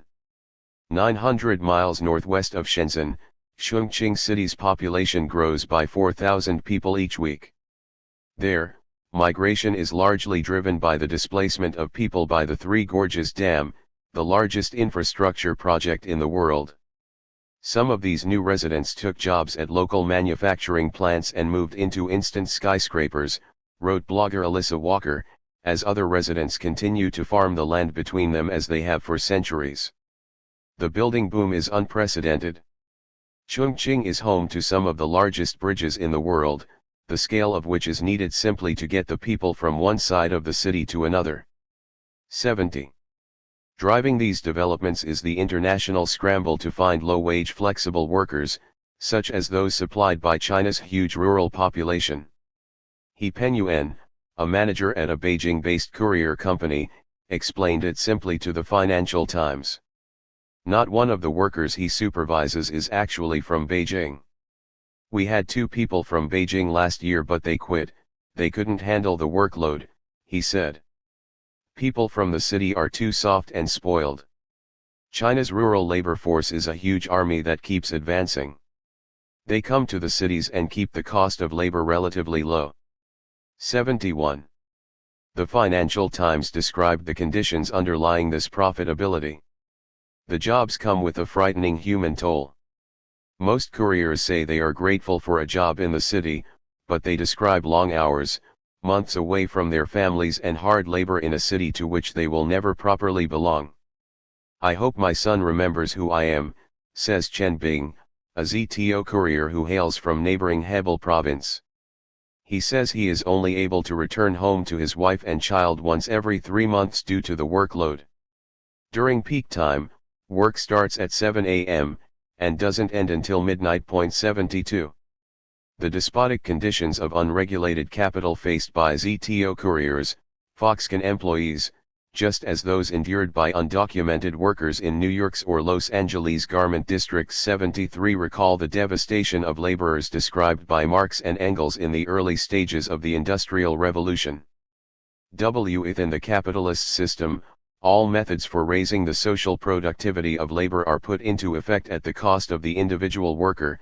They distort the worker into a fragment of a man, they degrade him to the level of an appendage of a machine, they destroy the actual content of his labor by turning it into a torment, they alienate for him the intellectual potentialities of the labor process in the same proportion as science is incorporated in it as an independent power, they deform the conditions under which he works, subject him during the labor process to a despotism the more hateful for its meanness, they transform his lifetime into working time, and drag his wife and child beneath the wheels of the juggernaut of capital. 74. Competition and monopoly. Though concentration and centralization are outcomes of the competitive struggle, they feed back into the process of accumulation to breed its opposite, monopolies. A monopoly is a lone company that dominates its market, for instance Saudi Aramco, the state-owned Saudi oil and gas company, and an oligopoly is a market dominated by a handful of companies, For instance, big pharma or the auto industry. Pure monopolies are rare, but monopolistic tendencies and practices abound. As ever larger companies use increased clout to drive out competitors, these processes transform a market of many competitive firms into one dominated by handfuls of powerful corporate behemoths, able to take advantage of their preeminent positions. In the words of journalist Matt Stoller, giant companies are operating as cartels, engaging in illegal conspiracies among themselves to divide up their turf. As a result, they have been able to fix the price of almost everything in the economy: antibiotics and other life-saving medication, fees on credit card transactions, essential commodities like cell phone batteries and electric cables and auto parts, the rates companies pay to exchange foreign currency, even the interest rates on the municipal bonds that cities and towns rely on to build schools and libraries and nursing homes. A single price-fixing scandal by the world's largest banks fixing the global interest rates known as LIBOR involved more than $500 trillion in financial instruments. 75. One of America's earliest and most powerful monopolies, Standard Oil, dominated 90% of oil production in the United States in the early 20th century. Standard Oil's founder, John D. Rockefeller, utilized secret pacts to gain preferential shipping rates on American railroads, and bought up smaller companies at rock-bottom prices once they had been ruined by the uneven treatment. Standard Oil gained enough momentum to acquire 53 refineries, keeping the most efficient and closing down the rest. Thanks to its new economies of scale, explained Money and Power author Howard Means, Standard Oil could cut the cost of refining oil by 2/3, from 1.5 cents a gallon to 0.5 cents a gallon, further fueling its soaring market share. 76. Standard Oil would soon team up with General Motors and Firestone tires to literally derail public transit systems in the United States. In the 1920s, electric trolleys were common in cities across the country, and only 1 in 10 people owned cars. GM received funding from Standard Oil and others to buy National City Lines, a bus company, which with this funding came to control bus systems in 45 cities. These buses were meant to eliminate the need for trolley tracks that had been embedded in the roads. Alfred Sloan, GM's president at the time, said, "We've got 90% of the market out there that we can turn into automobile users. If we can eliminate the rail alternatives, we will create a new market for our cars." 77. Once the National Bus Company replaced rail, they would let the business run itself into the ground, and make way for individual cars. One of the most infamous modern-day monopolies is the biotech agricultural company Monsanto. The company specializes in environmentally toxic, genetically modified crops and seeds, and utilizes patents to dominate seed markets. In India, 95% of cotton seed is controlled by Monsanto, as Indian companies have been locked into joint ventures and licensing arrangements for the last couple of decades. Every patented seed is the intellectual property of Monsanto, entitling them to royalties, thereby raising the costs of seeds. Perhaps most shockingly, these patented seeds have come to include gene use restriction technology seeds that will not produce viable offspring seeds. In this way, farmers are forced into buying new seeds every year, rather than harvesting them out of the previous year's crops.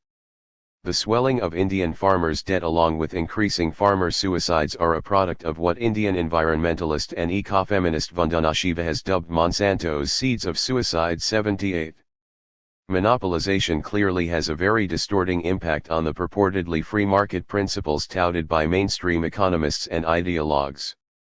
As former Secretary of Labor Robert Reich put it, those with the most economic power have been able to use it to alter the rules of the market to meet their needs. 79. The impulse to do so is not reserved for the ultra-greedy or malicious, but is simply an outgrowth of the so-called free market itself. This is why a 2014 Goldman Sachs report basked in what they called dreams of oligopoly. There is a natural pull toward consolidation among mature or maturing industries. An oligopolistic market structure can turn a cutthroat commodity industry into a highly profitable one.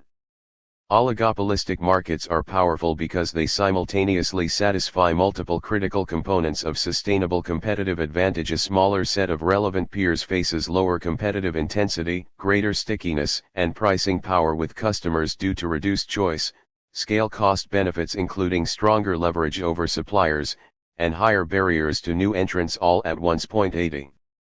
Of course, pricing power is just a euphemism for price gouging. By limiting consumer choices, Goldman analysts gleefully explain, oligopolies have created conditions in which they can get away with almost anything, because, as consumers, we're stuck to these limited choices. The inflation of prices way past the value of goods and services turns nearly every arena of our lives into a nightmare. The airline oligopoly, in which just 4 airlines control 80% of seats on airplanes, employs a strategy that can only be understood as calculated misery, as journalist Tim Wu dubbed it. This includes the practice of dynamic pricing, where prices change in real time, as demand increases. By their own admission, they will charge as much as they can get away with, as much as customers are desperate enough to pay. The cynicism of this approach came to light after a deadly Amtrak train crash in 2015 drove many fearful train riders into the hands of the airline industry, who waited with $1,000 plus airline tickets for flights across the Northeast. And this is to say nothing of the seemingly unending growth of extra fees that airlines have added for such privileges as bringing a bag along with you on your flight, the ability to choose a seat ahead of time, or to guarantee having a seat at all in the likely event that the airline overbooks. This is a lesson David Deo found out the hard way one day when he was dragged off his United Airlines flight, bloodied, kicking and screaming, for refusing to give up his paid-for seat. 81. Ostensibly, many of these fees were added to help airlines contend with higher fuel prices, but when the price of oil tanked, the extra fees remained, while the airlines quietly pocketed billions of dollars in fees. Soon we'll be asked to pay for cushions on our chairs and the right to use oxygen masks. 82. Among the most devastating effects of price gouging is the impact that it has on our medications. The pharmaceutical companies, or Big Pharma, are largely to blame. According to the World Health Organization, the global pharmaceuticals market is worth $300 billion a year, a figure expected to rise to $400 billion within 3 years. The 10 largest drugs companies control more than 1/3 of this market, several with sales of more than $10 billion a year and profit margins of about 30%. 83. The biggest of Big Pharma, Johnson & Johnson, Pfizer, Merck & Co., and others are certainly responsible for skyrocketing pharmaceutical costs, as well as a growing epidemic of addictions to pain medication and psychiatric drugs. 84. But small pharma, too, including many of the ones charged with producing ostensibly cheaper generic drugs, have gotten in on the game by creating monopoly conditions through acquisitions and patent manipulations. Companies find a drug for which there is little market competition, buy out the firm that produces it, and immediately raise the prices. In this way, even smaller companies can mimic monopolistic strategies by cornering markets for particular drugs.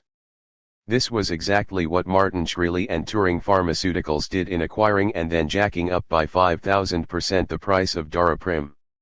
As Business Insider pointed out, for drugs like Daraprim, for which only about 8,000 prescriptions are filled a year, it simply isn't worth it for other companies to try to come up with generic alternatives. This allows for a price monopoly in which the drug manufacturer can set virtually any price it wants. 85. Thus the price of one Daraprim tablet, used mostly by HIV/AIDS and cancer patients to battle parasitic infections, shot up overnight from $13.50 to $750. Shkreli defended the move on the same grounds that many pharma executives and apologists do, saying the super profits are necessary to fund further research and development. This is a patent lie. Pharmaceutical companies spend, at most, 15 to 20% of their revenues on research and development. And those companies that have most aggressively pursued the acquisition and price hike game spend much less. Take Valent Pharmaceuticals, which until recently was considered a star performer among companies of its size.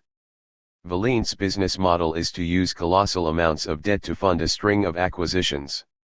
After an acquisition, explained the Financial Times, Valiant usually lifts prices and slashes research and development. The company spends a mere 3% of its revenues on developing new drugs. Meanwhile, in 2015 alone, it raised prices for 56 drugs, that's 81% of its portfolio, totaling a 66% price rise overall. And so, for instance, Borna Heyman's out-of-pocket expenses for battling Wilson's disease, reported the Financial Times, went from $510 a year in 2010, to $12,000 a year in 2014.86. This is the irony of the ideology of the free market. Corporations gain in size, or corner a market, precisely so that they don't have to compete to make the best or most affordable product. In the US, monopolistic activities are further entrenched by patent laws, which allow drug manufacturers to remain the sole makers of patented drugs for 20 years, and can easily game the patent system to extend past this point. Both Democrats and Republicans have maintained a system in which the government has no ability to negotiate or regulate the price of drugs. As Peter Bach, director of Memorial Sloan Kettering's Center for Health Policy and Outcomes, explained, pharmaceutical companies charge high prices simply because they can. We have no rational system in the US for managing prices of drugs. 87. Many other countries around the world, both rich and poor, have practices in place that help to keep prices of medicines down. The United Kingdom's National Health Service, for instance, negotiates nationwide drug prices. By negotiating on behalf of the entire country, they exert bulk buying power. If pharmaceuticals were to charge too high a price, they would simply be left off the nation's formulary. 88 American insurance plans and hospitals, not that we should pity them either, are each obliged to pay whatever prices are set in an unregulated market. Even Medicare, which covers over 40 million people, is legislatively barred from negotiating drug prices. Instead, we pay whatever the drug companies ask for, and pray that the invisible hand of the market leads to more competitive prices. The system's ideologues promise us that the free market will deliver an efficient healthcare system, just as it will peace on earth and a greener world. Yet the workings of the market lead to the exact opposite, the tyranny of corporate behemoths at the expense of all living things. See sidebar, Can the Free Market Save the Planet? The state plays its part, too, in shielding monopolistic companies deemed too big to fail from the ravages of a competitive, free market. After the 2008 economic crisis, as we'll see in Chapter 7, megabanks in the United States, each holding billions of dollars worth of assets, were rescued with an enormous taxpayer-funded bailout. As Petrino de Leo explained, the Treasury Department and Federal Reserve Bank have doled out an incredible $16 trillion in assistance to financial institutions and corporations in the US and around the world. Through the various mechanisms, Citigroup borrowed $2.5 trillion, Morgan Stanley took $2 trillion, Merrill Lynch received $1.9 trillion, and Bank of America got $1.30 trillion. 89. Once a company or a financial institution is so big, it is not just the sheer size of its collapse that poses a problem. Massive corporations are deeply interconnected with a vast web of industrial, service, and financial institutions, such that the collapse of one mega-institution threatens the stability of the whole system. Bankruptcies, ostensibly part of the free market's ability to regulate and weed out inefficiencies, pose too great a risk. Take China's zombie companies, so called for logging in at least 3 years' worth of losses. They collectively hold over $1 trillion in debt. If they are allowed to go bust, the financial sector will go into shock. And this is to say nothing of the impact that several million laid-off steel and coal workers will have on the rest of the economy. Thus both the incentive to innovate and the penalty for abuse are ruled out, leaving even the ruling class mouthpiece, the Financial Times, to complain. The problem of too big to fail has made society more precisely, the taxpayer hostage to the survival of individual financial institutions. The rules of the game should be clear. Those who succeed are free to take the profits. After taxation, those who make losses have to bear the consequences, with bankruptcy as the ultimate sanction. Thus, too big to fail not only undermines a fundamental principle of market economies but also a principle of societies in which individuals are responsible for their actions. 90. But what the likes of the Financial Times will not admit is that the tendency for too big companies is not an aberration, but the result of market fundamentals functioning as they should through the processes of concentration and centralization. Of course, capitalism still maintains its dynamism through the constant jostling for market positioning by large and small companies. In some cases, a newer business, not so deeply entrenched in outmoded methods, could come out ahead. Thus a dozen years ago Bill Ford, of that family-owned business, Ford Motor Company, could say of the new auto company, Tesla, that it had little chance of staying alive. As the Financial Times explained, Ford assumed that the complexity of the global supply chain and international regulation requirements made it all but impossible to launch an important new car maker from scratch. 91. A decade later, the big three American automakers are mired in oversupplied markets and old technologies. It is yet to be determined what kind of long-term success Tesla will fare, but no doubt, the established auto industry is nervous. Other disruptive companies exist in every field, from Uber and Airbnb, to internet-based home care agencies and furniture stores that challenge the dominance of conventional brick-and-mortar enterprises. If this were not the case, we would see the economy increasingly dominated by fewer and fewer companies, until one day we found ourselves with a single McGoogleason corporation that ran everything from our dishwashers to our morning commutes. Instead, competition continues, but within a context of ever greater economic players, which make the shifts, rivalries, and bankruptcies all the more volatile. As Russian revolutionary V.I. Lenin wrote, at the same time monopoly, which has grown out of free competition, does not abolish the latter, but exists over it and alongside of it, and thereby gives rise to a number of very acute, intense antagonisms, friction and conflicts. 92. Imperialism, the highest stage of capitalism.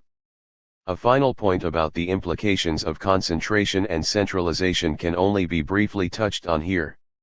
Lenin and fellow revolutionary Nikolai Bukharin argued that the concentration and centralization of capital had developed to such a point that large monopolies are able to wield great economic and political control within their states of origin. 93. So much so, they noted, that the interests, and in many cases the institutions, of capital and the state become fused. States, in turn, come to play an increasingly active role in managing the long-term corporate interests of its national ruling class, both at home and abroad. It's easy to see the many ways that national governments look out for corporate interests through economic means. The U.S. government, for instance, heavily subsidizes the grains and oilseed companies through supplements to agribusinesses if prices fall below a certain limit. Loan programs also commit taxpayer dollars to financing and underwriting corporate debt if prices drop. In this way U.S. companies can have a leg up, relative to other global competitors. Monsanto's seeds of suicide, for instance, dominate international markets in large part because the company uses farm subsidies to undercut the prices of their competitors. The company has received over $1 billion in federal loans since 2000, along with millions of dollars in grants and subsidies. 94. The Chinese government, for its part, took a different tack in responding to a global steel glut in 2016. They vowed to aggressively restructure their steel industry by drawing back lending to inefficient mills, and at the same time safeguard the country's large national champions. Smaller and less profitable companies without extra financing would thus be pushed out of an oversupplied market. Meanwhile the government would prop up its larger firms and make them more efficient and competitive with the rest of the world's steel producers, also struggling with a glut of supply and dropping prices. Internationally, each state will go to bat for its corporate base at home with trade agreements, political maneuvering, and when necessary the threat of military force. As free market hack Thomas Friedman once declared, the hidden hand of the market will never work without a hidden fist. 95 Greater and smaller tensions play out daily across the globe, whether the United States Treasury Secretary warns that he would deter U.S. investment in Europe following a European Union, EU, tax evasion claim against Apple, or the EU imposes import duties on Chinese steel. Trade wars across the globe position states to line up behind their respective business classes. The line between economic and military tensions can be thin. Thus trade wars between the United States and China around steel and aluminum tariffs or patent laws go hand in hand with low-grade military disputes over naval control in the South China Sea, rich in oil reserves and important waterways. Of course, this line has grown thinner and thinner under the Trump presidency, which has ramped up China bashing in both word and deed, and led to an increase of anti-Asian racism in this country. At the same time that monopolies become increasingly wedded to the protection that their home states afford, the mass scale of production necessitates the breaking down of national boundaries for trade and investment. As Marx and Engels wrote, the need of a constantly expanding market for its products chases the bourgeoisie over the whole surface of the globe. It must nestle everywhere, settle everywhere, establish connections everywhere. 96 corporations are thus just as dependent on their states to beat down barriers to foreign markets as they are on governments creating a corporate-friendly environment at home. States help capital access markets, financing, and production across borders in an increasingly globalized economy. National competition therefore spills over into international, geopolitical competition. Both of these tendencies melded interests with the state, and a need for access to international production and markets lead to military rivalries for territory and power. Socialism and growth. Marx and Engels have been widely misinterpreted on the question of growth. They did celebrate the productive capacity of capitalism and saw it as laying the basis for a world of abundance that could make socialism possible. One famous passage from the Communist Manifesto reads, "The bourgeoisie, during its rule of scarce 100 years, has created more massive and more colossal productive forces than have all preceding generations together. Subjugation of nature's forces to man, machinery, application of chemistry to industry and agriculture, steam navigation, railways, electric telegraphs, clearing of whole continents for cultivation, canalization of rivers, whole populations conjured out of the ground. What earlier century had even a presentiment that such productive forces slumbered in the lap of social labor?" 97. But Marx and Engels' seeming appreciation of the productive forces of capital had more to do with the future possibilities embedded within them, and nothing to do with the destructive manner in which they currently manifest. The subjugation of nature to man, they noted in many of their writings, has deadly effects, not just to the natural world around us, but to humankind, which is itself a part of nature. As Engels wrote, thus at every step we are reminded that we by no means rule over nature like a conqueror over a foreign people, like someone standing outside nature, but that we, with flesh, blood and brain, belong to nature, and exist in its midst, and that all our mastery of it consists in the fact that we have the advantage over all other creatures of being able to learn its laws and apply them correctly. 98. Marx and Engels were very much against the destruction and degradation wrought by capitalism's endless growth of commodities. At the same time, they understood that these same forces have created the conditions for a new society. The development of the productive forces of social labor is capital's historic mission and justification, they wrote. For that very reason, it unwittingly creates the material conditions for a higher form of production. 99. Socialism would advance the development of society's productive capacity. But the production of use values that do not have exchange values would lead to a very different dynamic.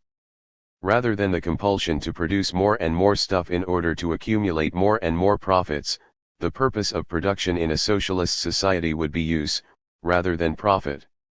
Human need would therefore drive decision-making, and would compel advances in technology and research for more efficient and sustainable production. Capital relies on planned obsolescence of goods made with non-durable and shoddy materials, or upgrades in designs, which render our expensive technology useless within a year or two. This is one of the many ways that we are continually induced to buy more. Socialized production, on the other hand, would allow us to develop methods that produce durable and ecologically sustainable goods. Simultaneously, we could cut necessary labor power to increase our free time and unleash the creative potential of human beings unencumbered by dreadfully long work weeks. Many things can and should stop being produced immediately, like military arms and advertisements. Others ought to be drastically reduced as quickly as possible, including cars and plastics. A socialist society would therefore need to tackle planning a system of public transportation that ends the need for cars. Beyond that, a future society will have to take up complex questions in facilitating the satisfaction of human need without destroying the earth that we live on. For instance, how do we want to organize food production? Research indicates that multi-crop, rotating agriculture, which is significantly more sustainable for the soil, can also produce more crops than the common methods of corporate farming.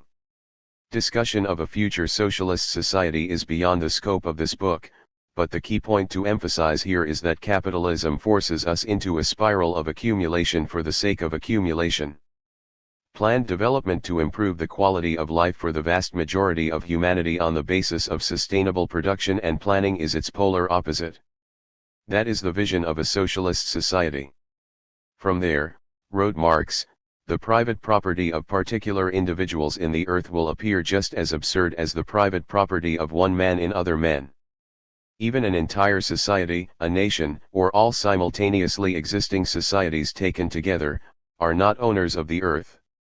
They are simply its possessors, its beneficiaries, and have to bequeath it in an improved state to succeeding generations, as boni paterfamilias, good heads of the household. 100. Conclusion. Competition forces the capitalist class to constantly transform and advance the forces of production. All that is solid melts into air, Marx and Engels had written. In one sense they recognized that ever revolutionizing the means of production creates possibilities that could not have been imagined centuries, or in some cases years earlier. But Marx and Engels argued that great contradictions are embedded within these advances: the immiseration of the working class, the destruction of the land, the concentration of greater wealth and power into fewer hands. See sidebar, Socialism and Growth. The ideologues of capitalism never tire of celebrating the so-called invisible hand of the market and its supposed ability to determine how to allocate social resources. Yet rather than a free market of unadulterated competition, we've seen that competition also leads to its opposite in the form of monopolies and companies that are too big to fail. In the next chapter we will delve further into the contradictions of capital accumulation. Contradictions that not only undermine human and social need, but ultimately the system's profitability. Even by capitalism's own terms, the system periodically breaks down and fails. The very same forces that drive its vitality, competition, the pursuit of surplus value, and the continual expansion of production, also erect barriers to its ability to effectively function. Can the free market save the planet? The market knows best. Competition, we're told, will bring us a more sustainable capitalism. We're expected to believe this despite the fact that the drive towards accumulation and the domination of corporate giants has ensured that aggressive, unrestrained cost-cutting has brought us to the brink of planetary annihilation. The free market ideology of green capitalism rests on two main arguments. One, demand, which is increasingly driven by more environmental consciousness, will create a supply of clean technologies and products. And two, the market can be incentivized to compel corporations to do the right thing. So, for example, if consumers of cars want to live in a breathable world, they will create a demand for fuel-efficient, clean emissions, and electric cars. The greater demand will then drive production toward these technologies, and those automakers who are ahead of the curve in upgrading will be the first to corner this new market. In one sense, something like this does happen. The market for environmentally friendly cars is getting bigger. Toyota's fuel-efficient Prius competes with Chevrolet's electric Volt, while Tesla's electric cars made a flashy entrance into the market. But there are gaping holes in this philosophy. First, consumers don't drive production, profits do. Whatever makes the quickest buck will either be deployed to create a market, or to manipulate an existing need. The shameless flagrancy of the corporate elite did not have a cleaner face than Volkswagen, who promised that their clean diesel cars emit 90% fewer emissions than standard diesel. Their ads declared, "Green has never felt so good," and compared driving their clean diesel cars to riding a bicycle. But Volkswagen was compelled first and foremost to cut corners in producing its clean diesel cars, and they found it cheapest to install software that could cheat emissions tests, which would reduce emissions only during an inspection. The cars would otherwise emit 40 times the allowable amount. Perhaps they meant that other green. Their profits have never felt so good. Diesel emissions cause severe respiratory problems, leading, according to the Financial Times, to approximately 52,000 premature deaths in the United Kingdom every year. 101 But more important for VW and other car manufacturers is that the cost of using emissions-reducing technology averages to about $1,500 or more per car. Skirting these costs, and hoping to get away with it, is much cheaper. Why produce diesel cars to begin with? The production capacity has long been invested in. To walk away from it would be to throw away billions of dollars. Second, as Volkswagen's green has never felt so good ads have proven, the concept of green or sustainable or clean technology is completely robbed of any real meaning in order to generate revenues, and fast. The same can be said of organic foods, and other consumer placating concepts, around which massively profitable industries have arisen. Even in a best-case scenario, where customers aren't downright cheated and lied to, the confines of the debate regarding these solutions are so narrow that they will never confront the scale of the crisis. How low have we sunk that only certain foods are labeled organic in the first place? And why are we producing greater numbers and more varieties of cars instead of investing in public transportation and infrastructure? The profiteering of auto companies is the first priority. Our public health needs and the long-term viability of the planet are not in the ranking. This brings us back to our basic framework. Capitalism is not designed to meet human need, it is designed to generate profit. This means not only robbing workers of our humanity and life, but also the soil, the air, the planet. What then about the strategy to incentivize corporations to be more environmentally sustainable? Here the assumption is that even if the drive to accumulate is at odds with ecological considerations, we can at least exploit capitalists' interests to our, and the planet's, benefit.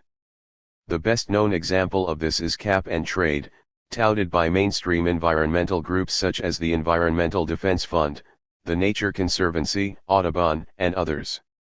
Cap and trade is an emissions trading system which first caps the maximum amount of emissions allowable for each corporate entity, and then authorizes companies that are polluting above the quota to buy credits for greater emissions from those companies that are underpolluting, so to speak.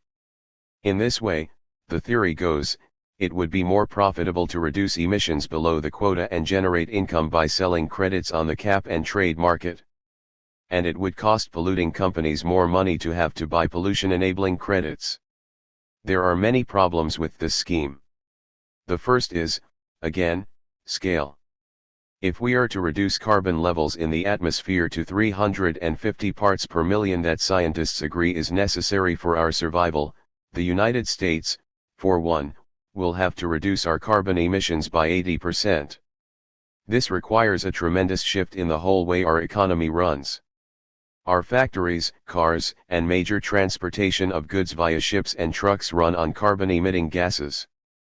Providing extra incentive to chip away at the emissions of these same toxic entities is a distraction comparable to rearranging the deck chairs of the Titanic.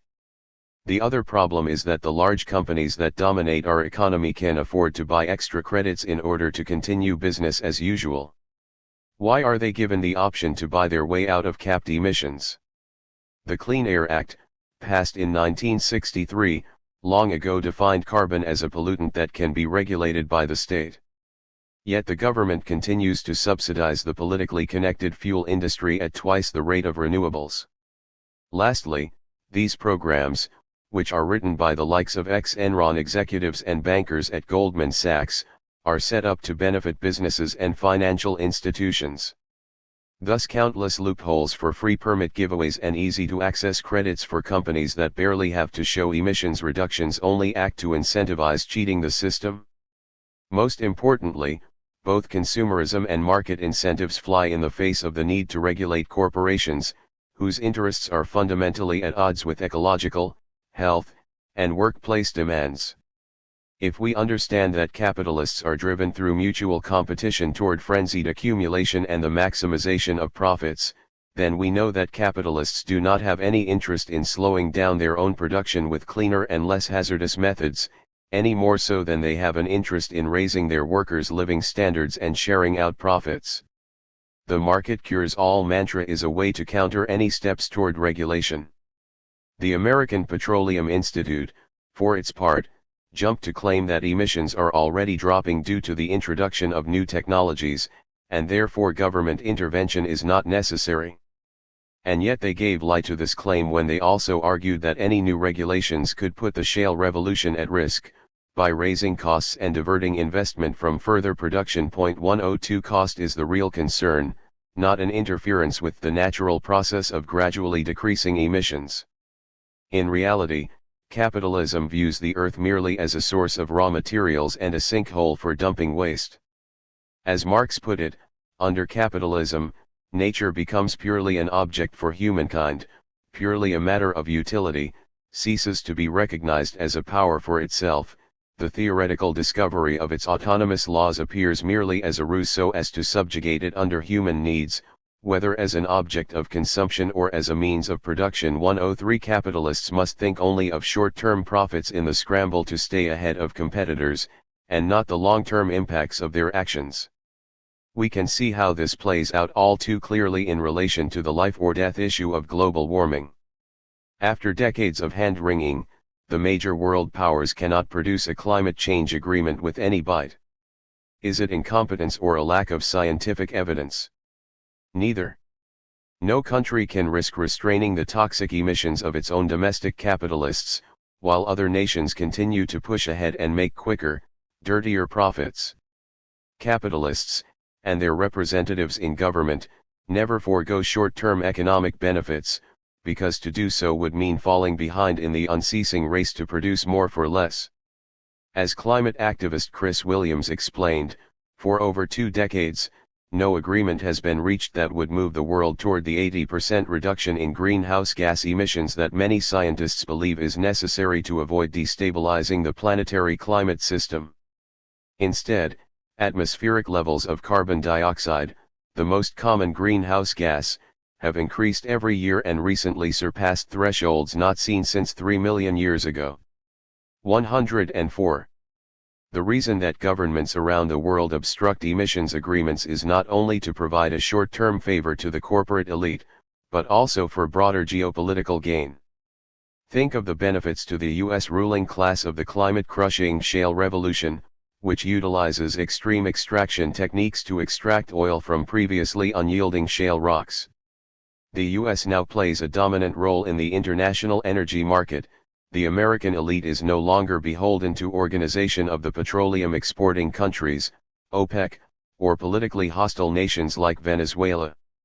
The greater their share of the market, the greater their control of production pacing and prices. This dramatic geopolitical turn has made for a devastating blow to the planet. Finally, the requirement for ever greater material and energy in order to keep expanding production puts capitalism profoundly and irrevocably at odds with a sustainable planet. According to a study by the National Academy of Sciences, the world economy exceeded the Earth's regenerative capacity in 1980, by 1999 had gone beyond it by as much as 20%, and by 2009 the gap had grown to 30%. 105 No country, government, or corporation can opt out of growth, and therefore cannot afford to opt out of exploiting the cheapest possible energy sources. Bolivia's Evo Morales, a former coca farmer and union organizer, and the country's first indigenous president, came to power in 2006 following a wave of struggles against foreign extraction of resources, privatization, and economic polarization. His continued popularity has largely hung on his ability to bring more people out of poverty than has been achieved anywhere else in the region. But economic growth within the capitalist model cannot come without grave environmental costs, particularly in developing nations, whose economies have long been impeded by exploitative and colonial abuses from the US and other superpowers. And so despite the fact that Morales has put forward radical critiques of capitalism and climate change, the establishment of government programs to alleviate poverty, wrote Chris Williams and Marcela Oliveira, have rested on an expanded and intensified exploitation of the country's natural resources, principally from fossil fuel production, mining, and the growth of large-scale, monocrop agriculture and manufacturing. 106 Morales's government has opened 7 of Bolivia's 22 protected areas for hydrocarbon exploration. And mining exports have quadrupled from $1 billion in 2006 to $4 billion in 2014.107. Bolivia's extractive strategy is largely responsible for the drying up of Lake Pupo, which in 1986 was a vast lake of 3,100 square kilometers, and today has shrunk to 5 square km, leaving just a few puddles on a cracked lake bed pockmarked by dead vicuñas and abandoned fishing boats. About half of the 750 Umunto families that depended on the lake for their sustenance have had to migrate to the cities looking for work. There used to be plenty of water that provided us with everything we water people could possibly need, explained Felix Condori, mayor of the Umunto village Lapalapani. Now there is no food to eat, the water is gone, so the fish and birds are gone. That's why our people are leaving and we face extinction. 108. Marx and Engels seem to have predicted today's world when they wrote, "Modern bourgeois society, with its relations of production, of exchange, and of property, a society that has conjured up such gigantic means of production and of exchange, is like the sorcerer who is no longer able to control the powers of the nether world whom he has called up by his spells." 109. Chapter 6. Capitalist Crisis. In these crises, there breaks out an epidemic that in all earlier epochs would have seemed an absurdity: the epidemic of overproduction. Society suddenly finds itself put back into a state of momentary barbarism. It appears as if a famine, a universal war of devastation, had cut off the supply of every means of subsistence. Industry and commerce seem to be destroyed. And why? Because there is too much civilization, too much means of subsistence, too much industry, too much commerce. And how does the bourgeoisie get over these crises? On the one hand by enforced destruction of a mass of productive forces, on the other by the conquest of new markets, and by the more thorough exploitation of the old ones. That is to say, by paving the way for more extensive and more destructive crises, and by diminishing the means whereby crises are prevented. The Communist Manifesto 1. A disturbed balance. We've discussed capitalism's dynamic drive to accumulate, but that is only half the story. If capitalism were simply a growth engine, then we would see continuous expansion. But in reality, periods of growth give way, in Marx's words, to momentary barbarism when capitalism goes into crisis. Profitability slows, businesses shutter, debts used to fuel the expansion can no longer be paid.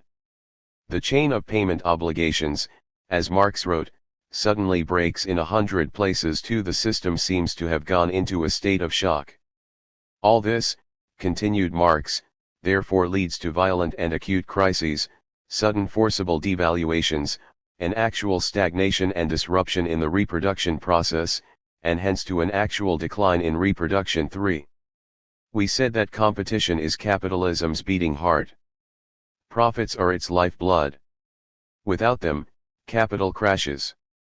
A breakdown in profitability, whether in a single corporation, or more widely spread out through society, is not an abstract mathematical problem. It takes a punishing toll on people's lives and leads to staggering levels of devastation. What became known as the Great Recession from 2007 to 2009 left in its wake more than 9 million foreclosed on U.S. homes. A decade later, only a third of those that lost their homes were reported likely to become homeowners again.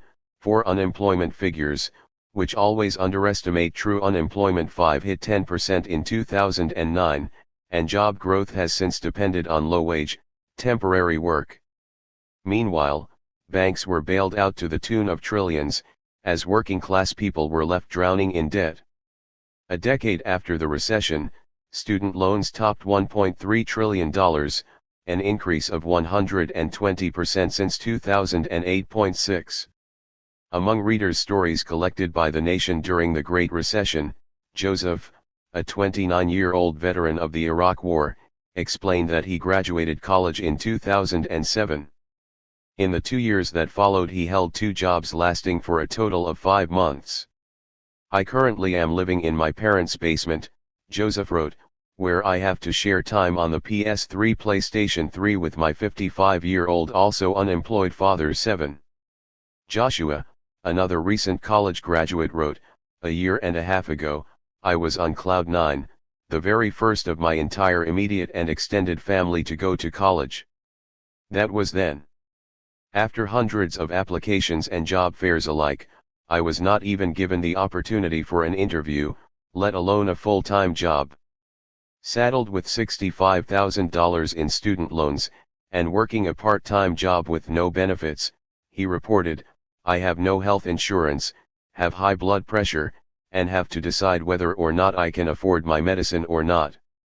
I have battled a sickness for the past 2 months, long enough to sacrifice food to save up and go to a clinic. I was diagnosed with walking pneumonia. This is no way to live. 8. Of course, for every Joseph and Josh, there are hundreds of thousands more.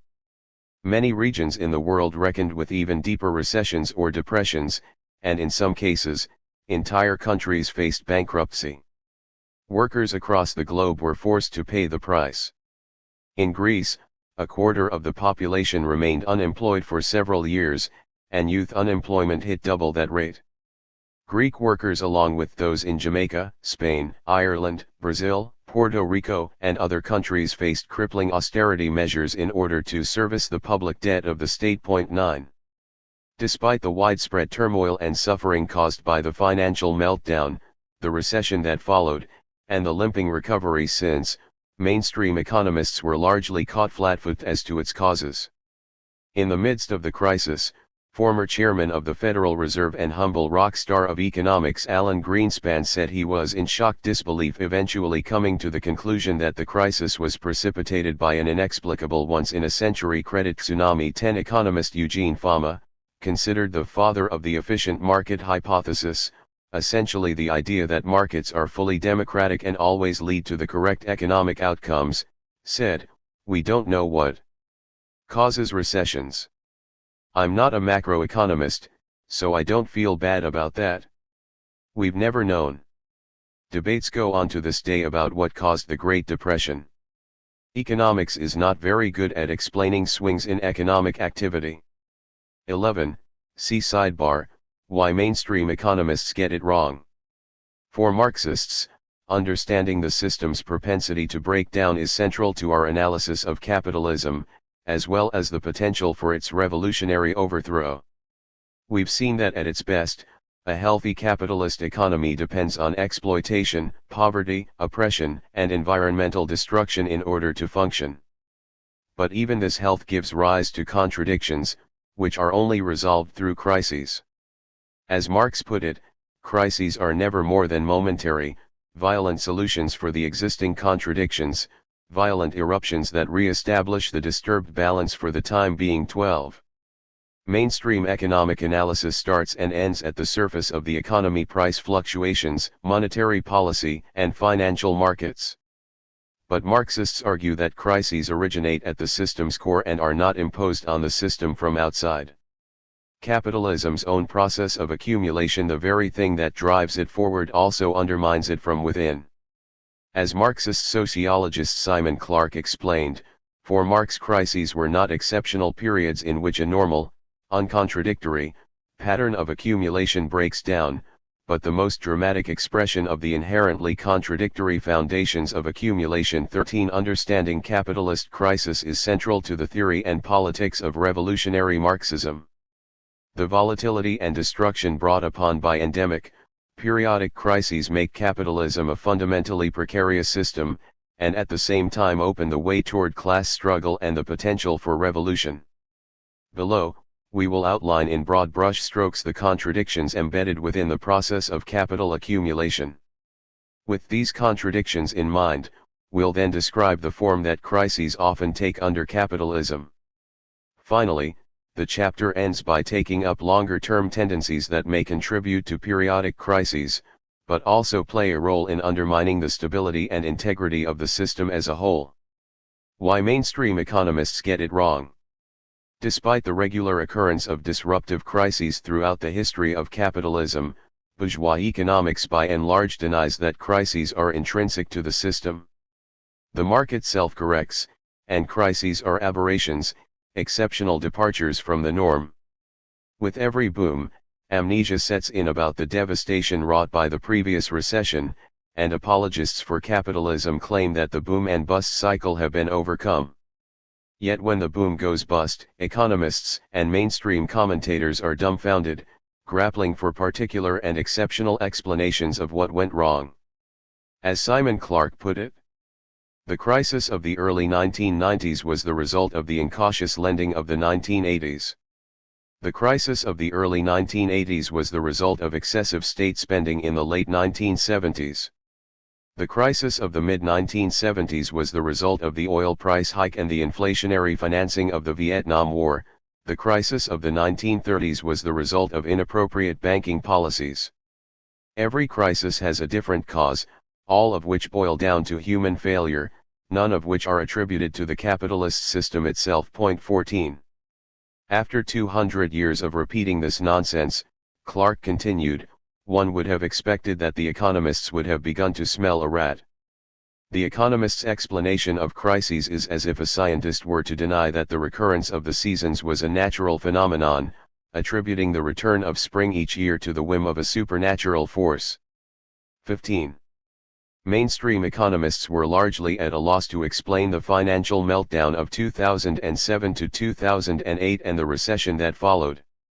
Eugene Fama insisted that there was no crisis in the housing or credit markets because markets are fully democratic and driven by rational economic actors, and thus always lead to the correct outcomes.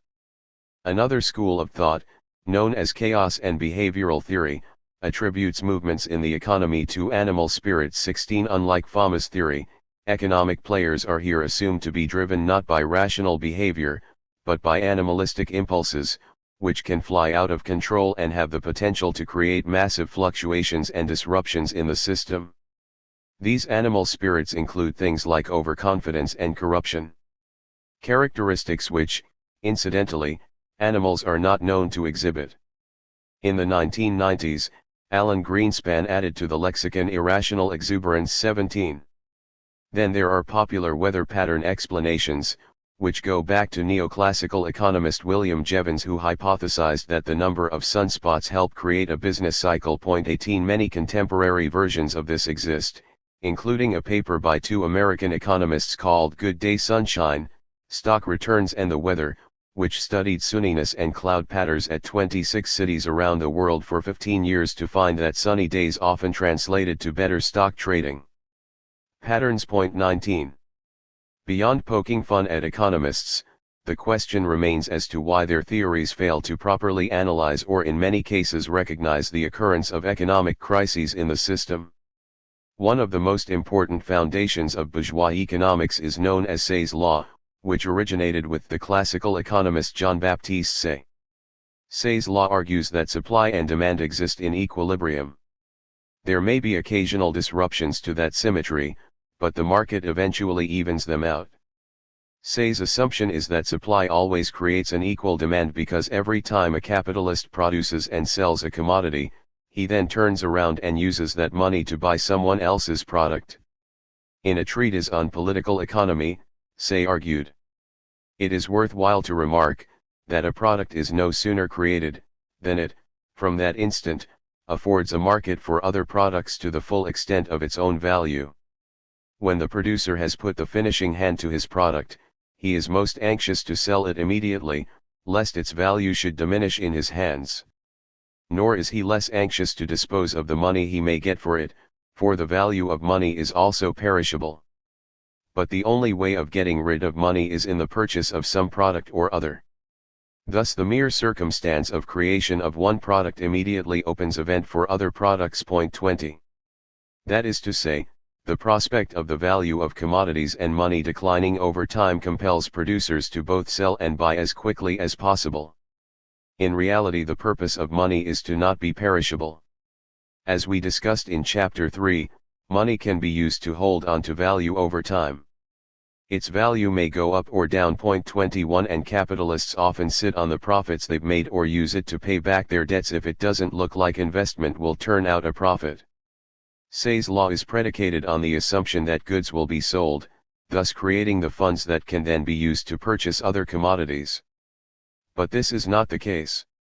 As Engels put it, the economist comes along with his lovely theory of demand and supply, proves to you that one can never produce too much, and practice replies with trade crises, which reappear as regularly as the comets. 22. Thus, while profits recovered after the financial meltdown of 2008, investment in real production did not materialize for some years. Despite massive infusions of taxpayer money to banks, auto companies, and other corporations via government bailouts, capitalists by and large saw an excess capacity of goods and decided to hold on to cash rather than spend it. Before 2008, about 40% of investment in the US was going toward construction in housing. But for years after the crisis, no one invested in building more houses because there was an oversupply. Point 23. Jump ahead a decade and profits have recovered, but investment has not. Point 24. As Marxist economist Doug Henwood explained, instead, they've been shipping out gobs of money to their shareholders, an average of $1.2 trillion a year since 2015-25. This is what Marx had in mind when responding to Say's law. He wrote, "Nothing can be more foolish than the dogma that because every sale is a purchase, and every purchase a sale, the circulation of commodities necessarily implies an equilibrium between sales and purchase. If this means that the number of actual sales accomplished is equal to the number of purchases, it is a flat tautology. But its real intention is to show that every seller brings his own buyer to the market with him." "Nothing of the kind," answered Marx. "No one can sell unless someone else purchases. But no one directly needs to purchase because he has just sold." 26. Emphasis added. As we discussed previously, the separation of the manufacture of goods from their direct consumption through an intermediary stop of sale on the market leaves open the potential for a breakdown in the conversion of the production of goods to their realization in sales. "Circulation," continued Marx, "bursts through all the temporal, spatial, and personal barriers imposed by the direct exchange of products, and it does this by splitting up, into the two antithetical segments of sale and purchase. If the assertion of their external independence proceeds to a certain critical point, their unity violently makes itself felt by producing a crisis." Point 27. One of the critiques against Say's law to emerge within mainstream economics was developed and popularized by John Maynard Keynes. Point 28. Keynes accepted many of the basic assumptions of the neoclassical school, but he recognized that the real world often reveals disequilibrium between supply and demand, and that this can produce great crises and ruptures within the system. Keynes conceptualized capitalism as a system for the distribution and consumption of goods, thus focusing on effective demand. Along with his contemporary counterparts, people like Paul Krugman, Joseph Stiglitz, and Jeffrey Sachs, Keynes argued for state intervention and government spending as a way to create jobs and increase workers' ability to spend and consume, thereby returning supply and demand to a state of equilibrium. Although Keynesian economists offer an explanation of crises as inherent to the system, ultimately, since Keynes did not see growth or profits as essential to the system, he assumed regulation could provide a means to reassert the harmony of capitalism. But capitalism is not a system of distribution and consumption, it is a system of profit maximization. There are times where it is quite logical for capitalists, from their perspective, not to expand production, and even to prefer recessions and economic shock therapies 29 when it is in the interest of capital as a whole. Keynes's ideas remained within the framework of helping capitalism to run more smoothly, and have in any case largely been pushed to the sidelines in mainstream economic discussions. Crises, even ones as big as the Great Recession, are once again seen as aberrations. Ultimately, whether one considers crises to be caused by external shocks, like Greenspan's credit tsunami, or by a lack of effective demand caused by improper management, such as would be argued by Keynes, in either case, they are seen as departures from an otherwise healthy system. Whatever the different theories and explanations, or in many cases non-explanations, of crises advanced by bourgeois economics, their method begins with analyzing surface data in the form of prices, and from their conclusions are drawn about market performance and profits. It logically follows then that economic crises are understood to originate from the surface of the system, monetary policy, issues of credit, and financial markets, rather than from their roots in production and capital accumulation. As Marx eloquently summarized in Theories of Surplus Value, the constant recurrence of crises has in fact reduced the rigmarole of Say and others to a phraseology which is now only used in times of prosperity but is cast aside in times of crises. In the crises of the world market, the contradictions and antagonisms of bourgeois production are strikingly revealed. Instead of investigating the nature of the conflicting elements which erupt in the catastrophe, the apologists content themselves with denying the catastrophe itself and insisting, in the face of their regular and periodic recurrence, that if production were carried on according to the textbooks, crises would never occur. Thus the apologetics consist in the falsification of the simplest economic relations, and particularly in clinging to the concept of unity in the face of contradiction. Point 30. The contradictions of accumulation. First and foremost, we know that capital accumulation is driven not by needs but by profits, that is, not by the creation of use values, but by the realization of exchange value. It is not enough for capital to be employed in order to produce commodities, MC, but those commodities must then be converted to profit, CM. As Marxist Duncan Foley put it, the production and distribution of use values is an incidental byproduct of this pursuit of value. 31. Were it the case that the construction of housing was driven by people's needs to have proper shelter, it wouldn't be that difficult for society to determine how many houses are required, and then to employ the workers necessary to build them. But the home building and real estate industries have no interest in building homes to shelter people who cannot pay for them. Marx explained. It should never be forgotten that the production of the surplus value and the transformation of a proportion of it back into capital, or accumulation, forms an integral part of surplus value, is the immediate purpose and the determining motive of capitalist production. Capitalist production, therefore, should never be depicted as something that it is not, i.e., as production whose immediate purpose is consumption. 32.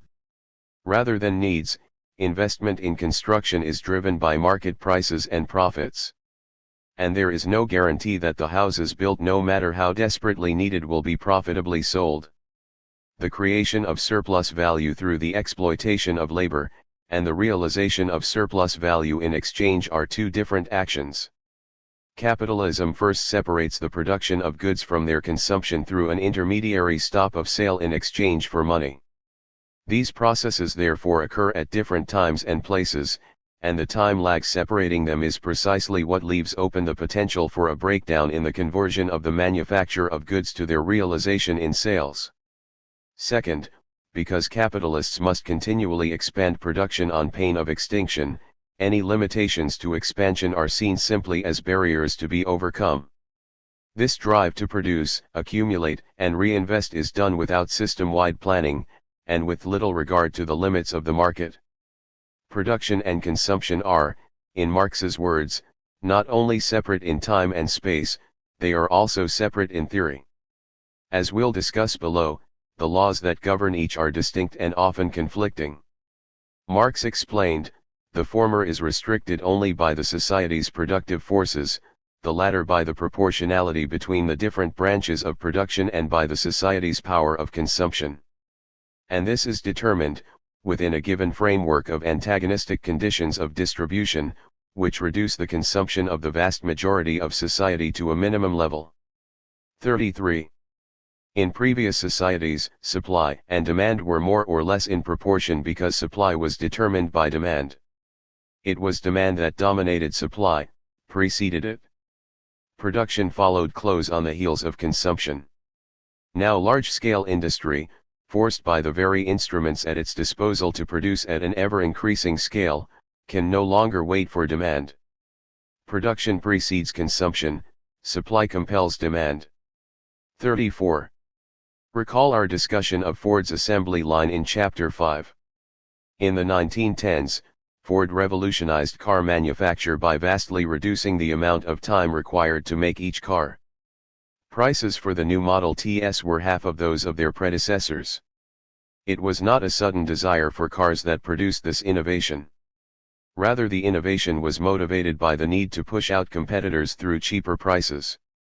Once prices were reduced, cars became accessible to masses of people, thereby creating a new market and thus greater demand. Third, advances in productivity necessitate ever-increasing investment in labor-saving technologies. As these technologies squeeze out the number of workers employed relative to machines, we'll see below how the part of capital that produces surplus value, labor, diminishes relative to capital invested in the means of production.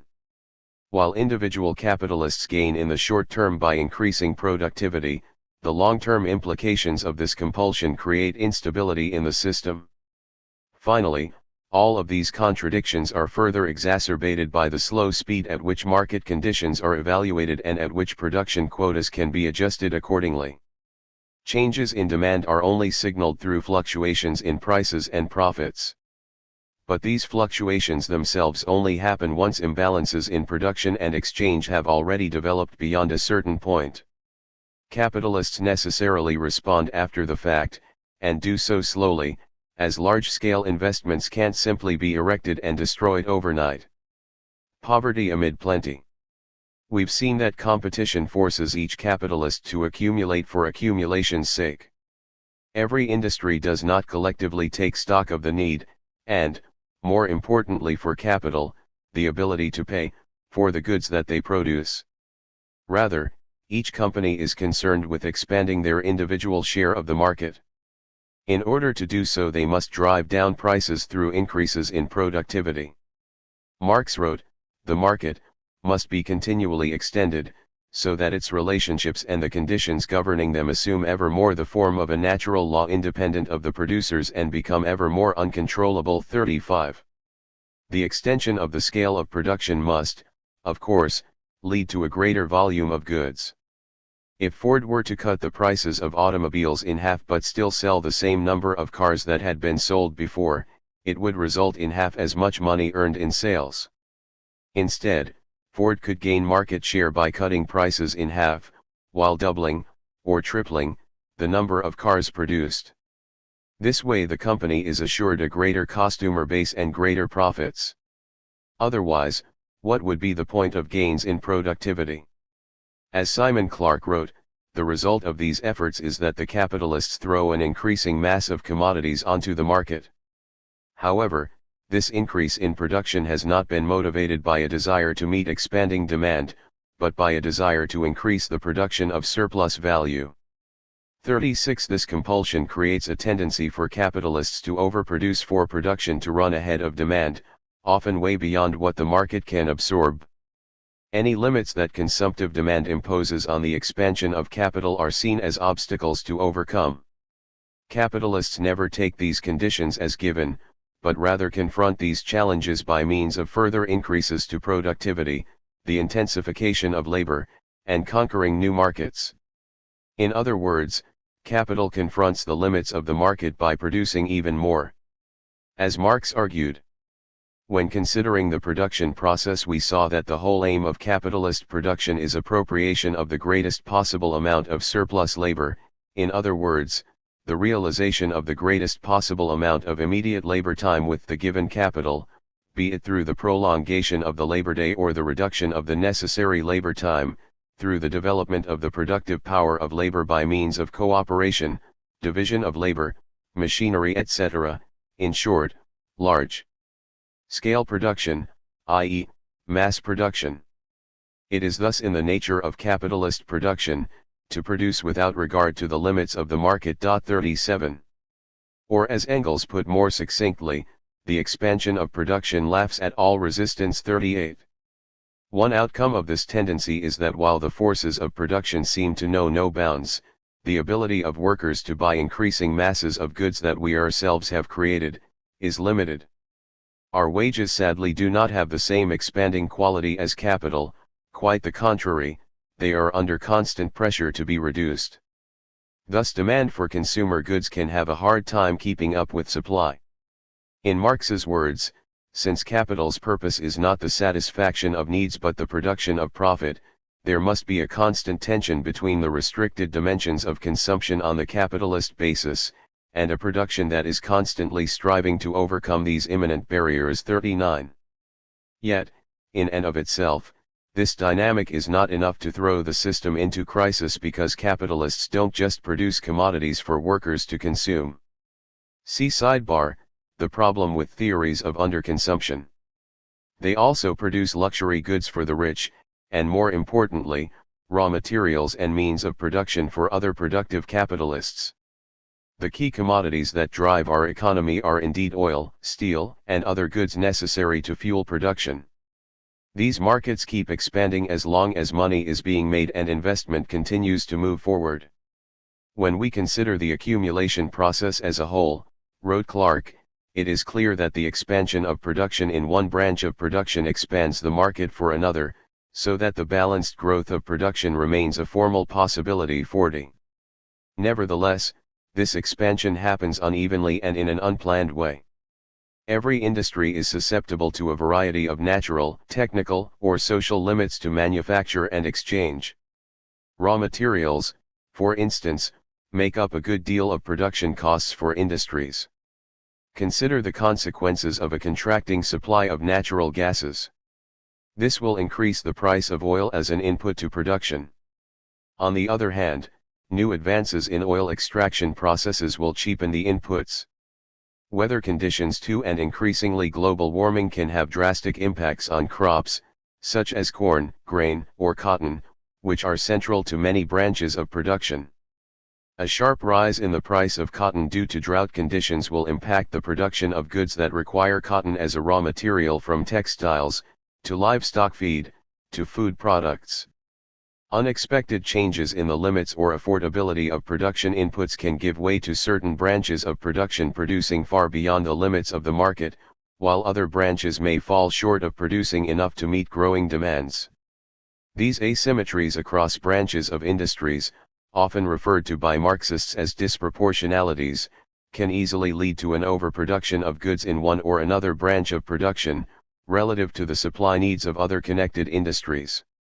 If this happens in a key industry, say auto or oil, as opposed to lollipop production, the interdependence of capital makes it easy to see how overproduction can become generalized across the economy. Marx used the example of calico, a type of cotton, to make the point in theories of surplus value. A glut in the calico industry would hamper the ability of a weaver to sell his goods at their value, argued Marx. This disturbance first affects his workers. Thus they are now to a smaller extent, or not at all, consumers of his commodity cotton cloth and of other commodities which entered into their consumption. It is true, that they need cotton cloth, but they cannot buy it because they have not the means, and they have not the means because they cannot continue to produce, and they cannot continue to produce because too much has been produced, too much cotton cloth is already on the market. Referring to David Ricardo's argument for why the market will naturally fix any imbalances, neither Ricardo's advice to increase their production, nor his alternative to produce something else can help them. They now form a part of the temporary surplus population, of the surplus production of workers, i.e. the unemployed, in this case of cotton producers, because there is a surplus production of cotton fabrics on the market. 41. But apart from these workers, Marx went on to explain, an interruption in the weaving of calico hits those businesses, and likewise their workers, who have any connection to the production of cotton, agricultural workers that grow cotton, engineers of spindles and looms, iron and coal producers, and so on. Reproduction in all these spheres would also be impeded because the reproduction of cotton cloth is a condition for their own reproduction. This would happen even if they had not overproduced in their own spheres, that is to say, had not produced beyond the limit set and justified by the cotton industry when it was working smoothly. They are now, all of a sudden, relatively overproduced, because the means with which to buy them and therefore the demand for them, have contracted.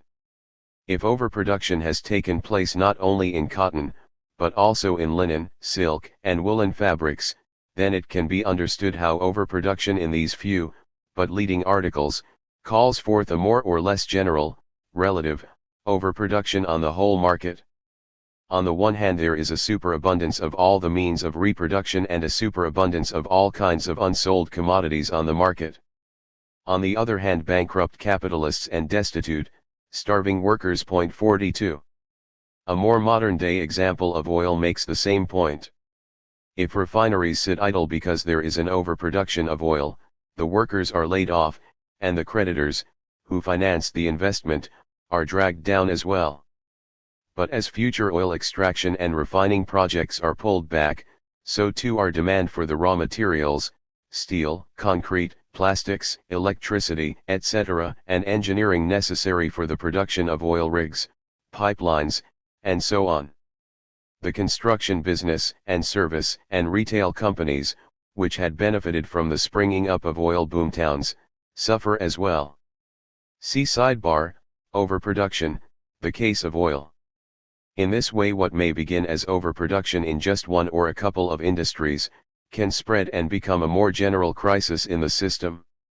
A generalized crisis of overproduction leads to absurd and tragic conclusions.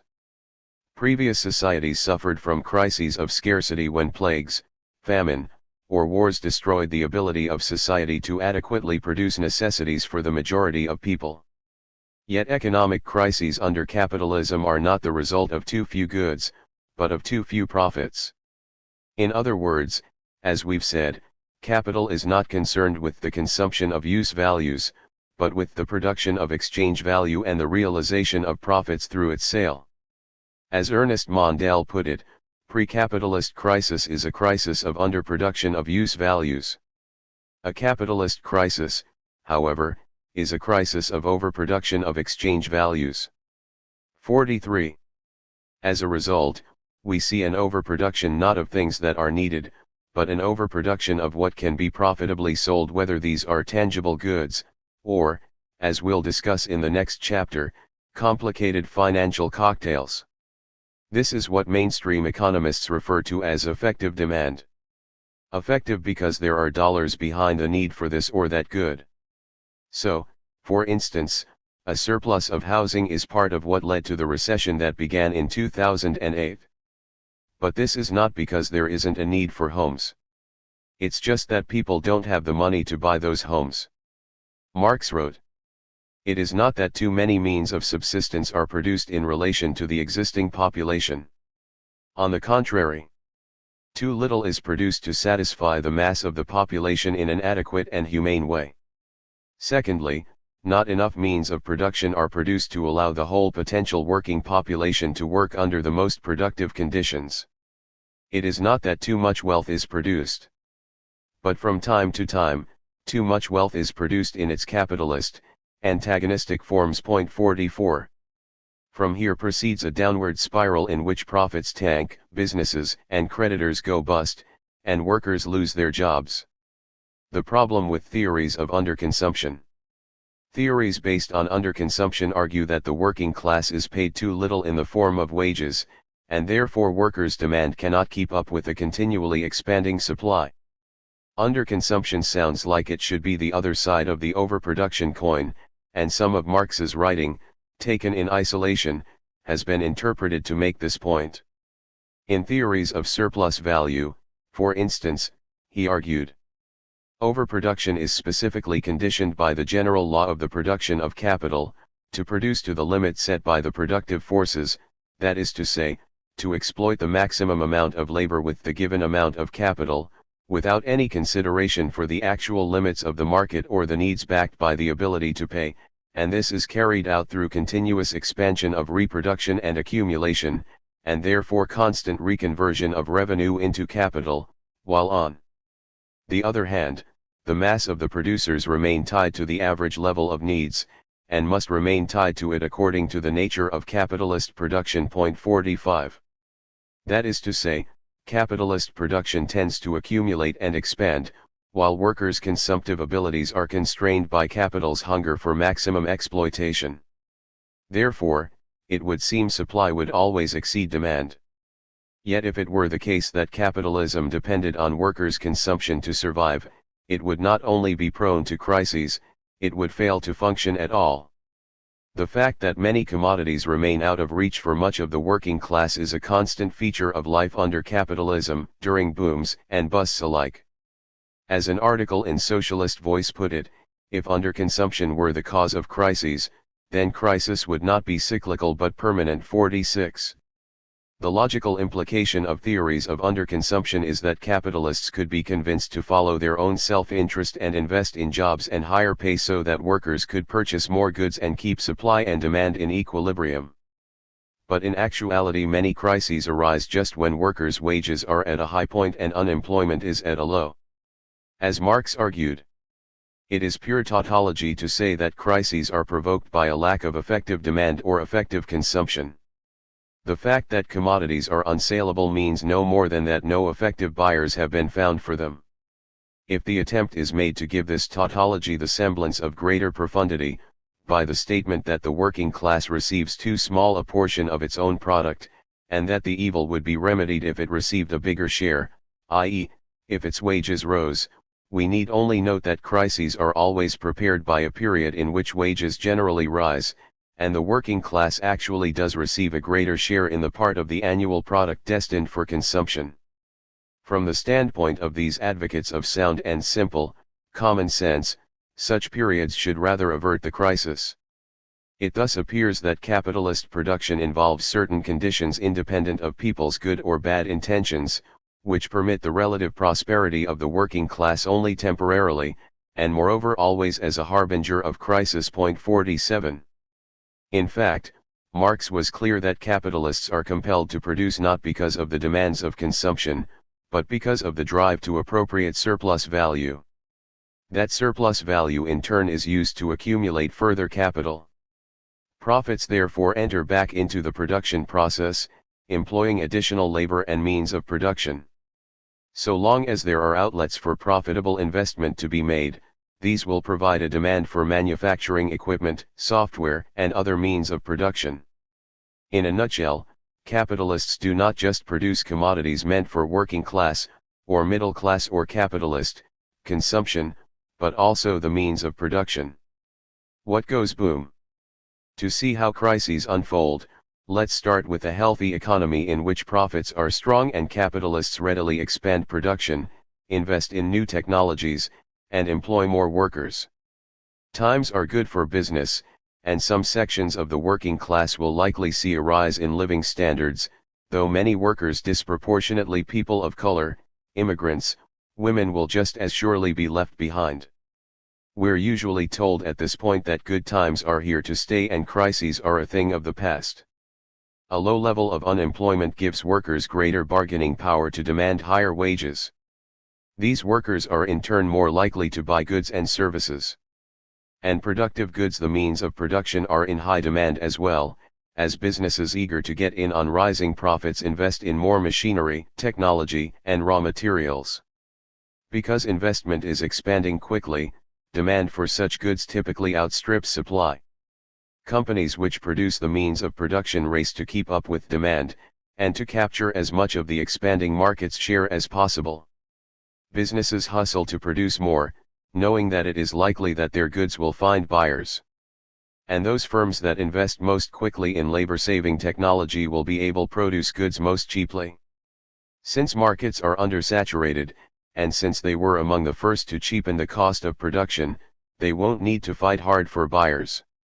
Instead of reflecting lower production costs in reduced prices for consumers, they can pocket the difference between the manufacturing expenditures and average sale prices. Thus they will enjoy super profits while their competitors, using older means of production, maintain average profitability. And, as we've said, these cheaper costs of production will also compel the manufacture of a greater mass of goods. Every industry in which investment rises will spur demand in other related industries. The housing market will drive a need for construction, which in turn will spur demand for wood, cement, and other raw materials, as well as household appliances and goods. The newly employed construction workers and service employees at Bed Bath & Beyond, Target, and others, will also fuel the purchase of other consumer goods. Demand for new means of production in nearly every industry rises. Yet the expansion is never rapid enough to satisfy capital's needs. This is because the more developed capitalism is, the more production depends on complex equipment and technologies. In the past, if you wanted to produce more shirts, you just needed to acquire more handlooms, but now increased production necessitates investment in technologies that require a longer period of time to construct. It is thus impossible for the system to quickly adjust to new levels of demand. As a young Bolshevik economist, Pavel Maksakowski, wrote, "Whatever capitalism's capacity for significant expansion might be, it is not able suddenly to satisfy the massive demand that results from moral wear of existing equipment, the need to update technology/machinery. As a result, the available supply of commodities lags behind the growing demand, and the tendency towards equilibrium comes to a halt. It is not possible to rectify production speedily as the disruptions occur. On the contrary, the further the expansion develops, the more aggregate supply lags behind demand, and the greater is the detachment of market prices from values." 48. In other words, at this point in the cycle, the limits of the market have not yet been reached. Quite the contrary, growing demand and lagging supply during the expansion has the added effect of driving up prices. Capitalists facing a growing market can get away with charging more, and in this way the cost of goods can become increasingly detached from base values. This, in turn, creates a greater incentive to invest. There's more money to be made. Add to this perfect storm of expansion the force of financial speculation, which we'll discuss in the next chapter, and prices can fly way off kilter. But there are two problems brewing within this storm. The first, as we've said, is that expansion is driven by the need to maximize profits, not by effective demand. But a lack of demand eventually asserts itself, whether capitalists like it or not. If no one buys the goods, surplus value is produced but not realized. This leads to a second problem. As Maksakowski's quote above implies, there is a time lag between a market's saturation point and its reflection in prices, and a further lag in the adjustment of production quotas after prices drop. Market prices are capitalists' only guide to reading demand. Richard Day, a professor of political economy at University of Toronto, explained, "The cyclical movement necessarily arises from the fact that today's prices, leaving aside speculation, are merely a snapshot of the consequences of past actions. Even more irrational is the fact that today's prices, in determining today's investments, also determine tomorrow's production." 49. Overproduction of goods in branches of industry that are tied to consumer goods very clearly run up against the limits of the market. As we've noted, since working class income will never expand at the same pace as the growth of production, the gap between production and consumption will eventually make itself known. But the further the industry is from consumer demands, the more easily does expansion run amok. Those branches of industry that produce the necessary materials for other industries engage in a self-arming frenzy. Corporations supply each other with goods for production, great profits are realized, in turn leading to even greater demand, and ever more production. The longer the period of time that it takes to build and deliver machinery, the greater the degree to which production can expand without hitting up against the limitations of the market. The growth of consumer demand, wrote Maksakowski, can be compared to throwing a stone into the water. causing ripples to spread continuously outward. The further the ripples spread, the further removed from consumption are the production branches that are affected. 50. Must go bust. Alas, the fever pitch of expansion eventually oversaturates the market. Too many goods have been produced to be able to sell at the exaggerated prices produced by the boom, or even at their value. Profits begin to tumble. Marx wrote, "Crises are usually preceded by a general inflation in prices of all articles of capitalist production. All of them therefore participate in the subsequent crash, and at their former prices they cause a glut in the market. The market can absorb a larger volume of commodities at falling prices, at prices which have fallen below their cost prices, than it could absorb at their former prices. The excess of commodities is always relative, in other words, it is an excess at particular prices. The prices at which the commodities are then absorbed are ruinous for the producer or merchant. 51.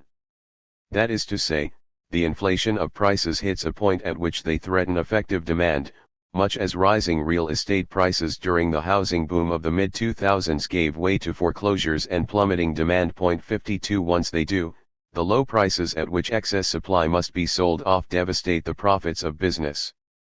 Yet even at this point, competition exerts itself more strongly and capitalists are slow to pull back on their investments.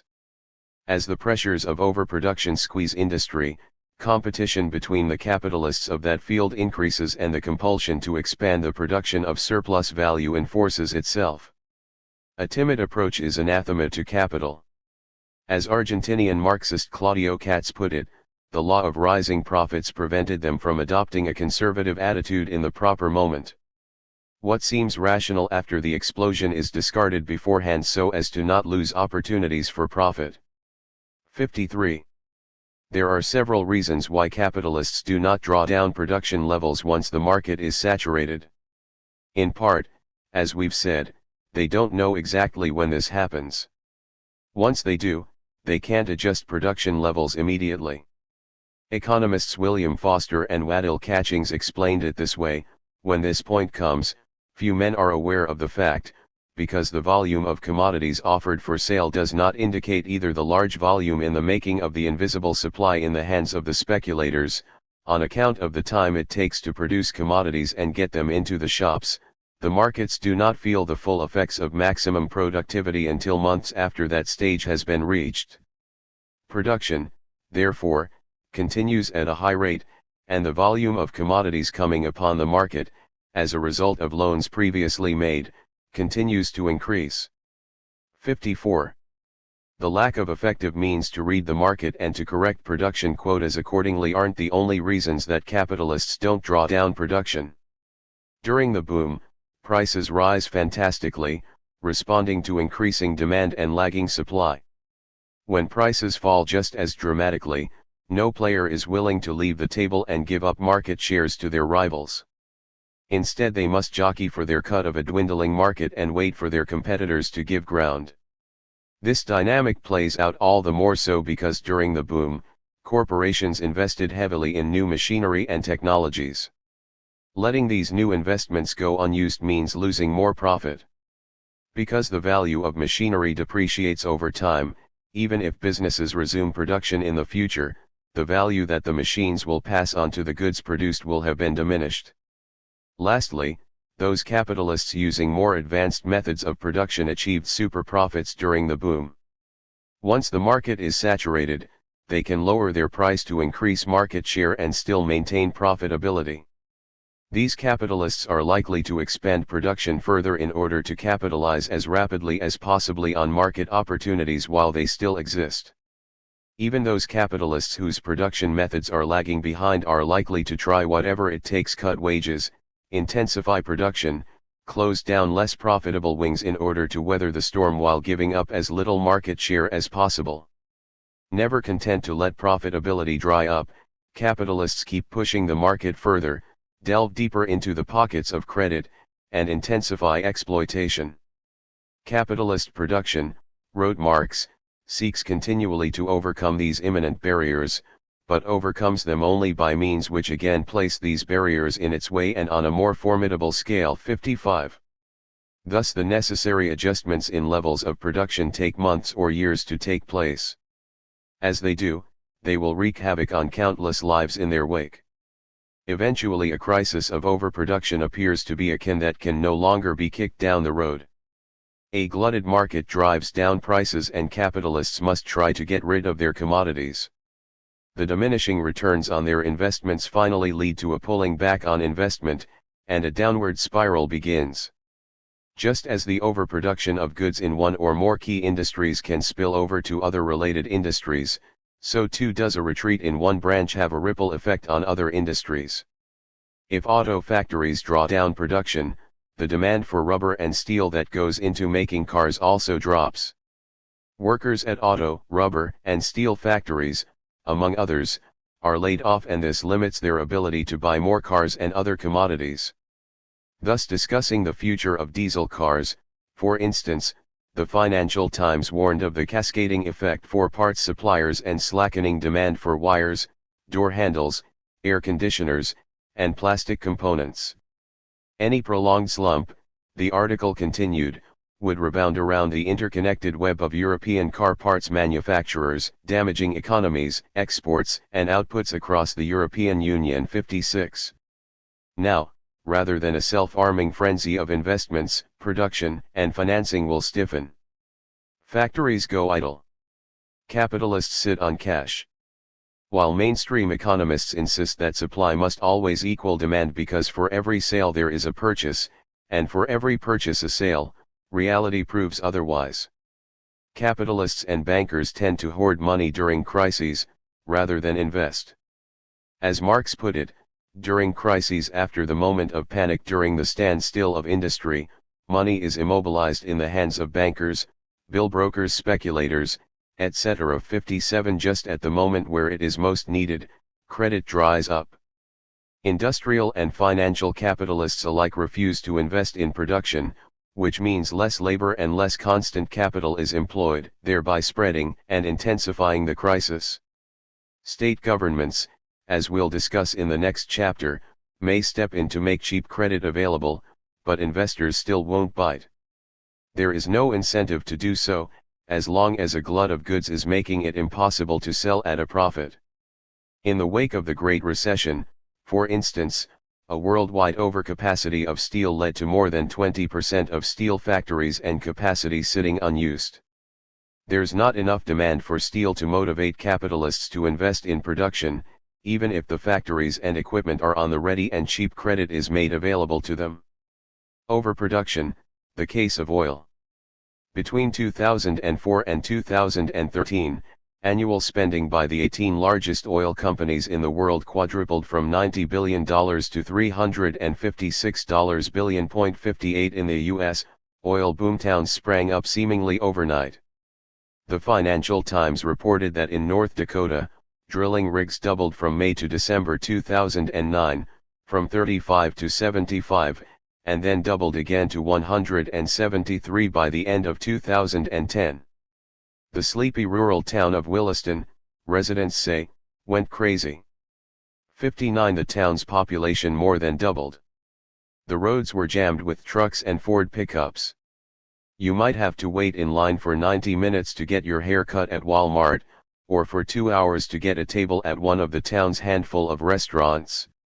Rents for single-bedroom homes were the highest in the country, according to a survey for Apartment Guide last year, at $2,394 per month, more than in the metropolitan areas of New York or San Francisco.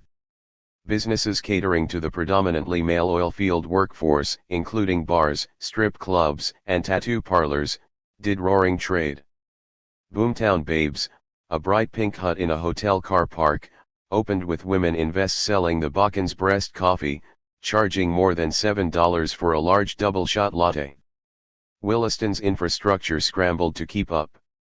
There are new and half-built homes all around the city and plans for a $500 million mall development, expansion of the water treatment system and a new airport.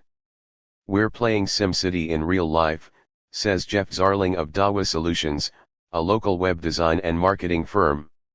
We had to build everything 60. Oil production shot up from an average of 5.4 million barrels per day in 2009, to 9.4 million 6 years later.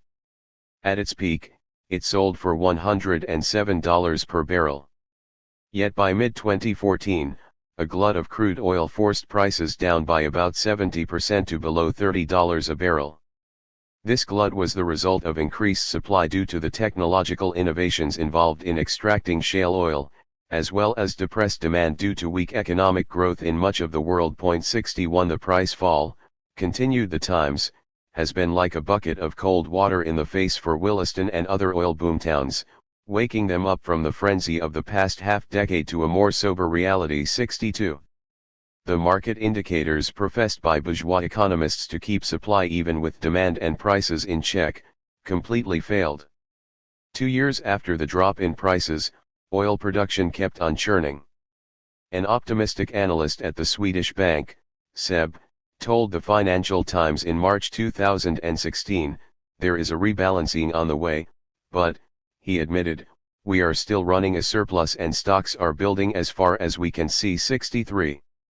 In part, production levels can't quickly adjust down because high levels of technology and fixed capital necessary for production cannot be abandoned without the company and its investors taking a financial bath. Despite a drop in oil production, new projects in the Gulf of Mexico and Canada, for example, which were commissioned during the oil boom, just came online several years past the fall in prices. 64 And so the necessary pullback in supply simply cannot happen fast enough. But there is another critical reason why supply keeps rushing forward. As we noted, competition forces capitalists to continue to fight for increased market share, or at least not give up their existing sales, for fear of abdicating greater share to their rivals. None of the oil-producing players want to be the first to fold. And this is even more exaggerated because oil is such a politically potent commodity. Major oil-producing countries in OPEC met in April 2016 to try to come to an agreement to freeze output to their current levels. This was a laughable goal to begin with, since current levels were already at record highs. In the end, they couldn't even agree to this, because Iran, having slowed production while under sanctions, was only then catching up to old output levels and didn't want to stop ramping up production. Saudi Arabia, for its part, would rather sell oil on the cheap than let its rival, Iran, regain market share. And so OPEC members, reported the New York Times, were unable to agree on production cuts to manage the market. Instead, most members pumped oil at full capacity, trying to maximize revenues in the face of falling prices. 65. To be sure, some countries, like Saudi Arabia and Russia, can continue to pump out oil with little regard to how far prices drop, since their reserves are more easily accessible and only cost $3 to $5 per barrel to extract. In comparison to other oil-producing countries with more strained economies, they have some state resources to rely on to persist through the crisis and wait for others to fail. At the same time, in the United States, falling prices are much more quickly putting companies out of business. Here shale oil, despite the technological advances, fracking and horizontal drilling, used for its extraction, is still a lot more expensive to dig up.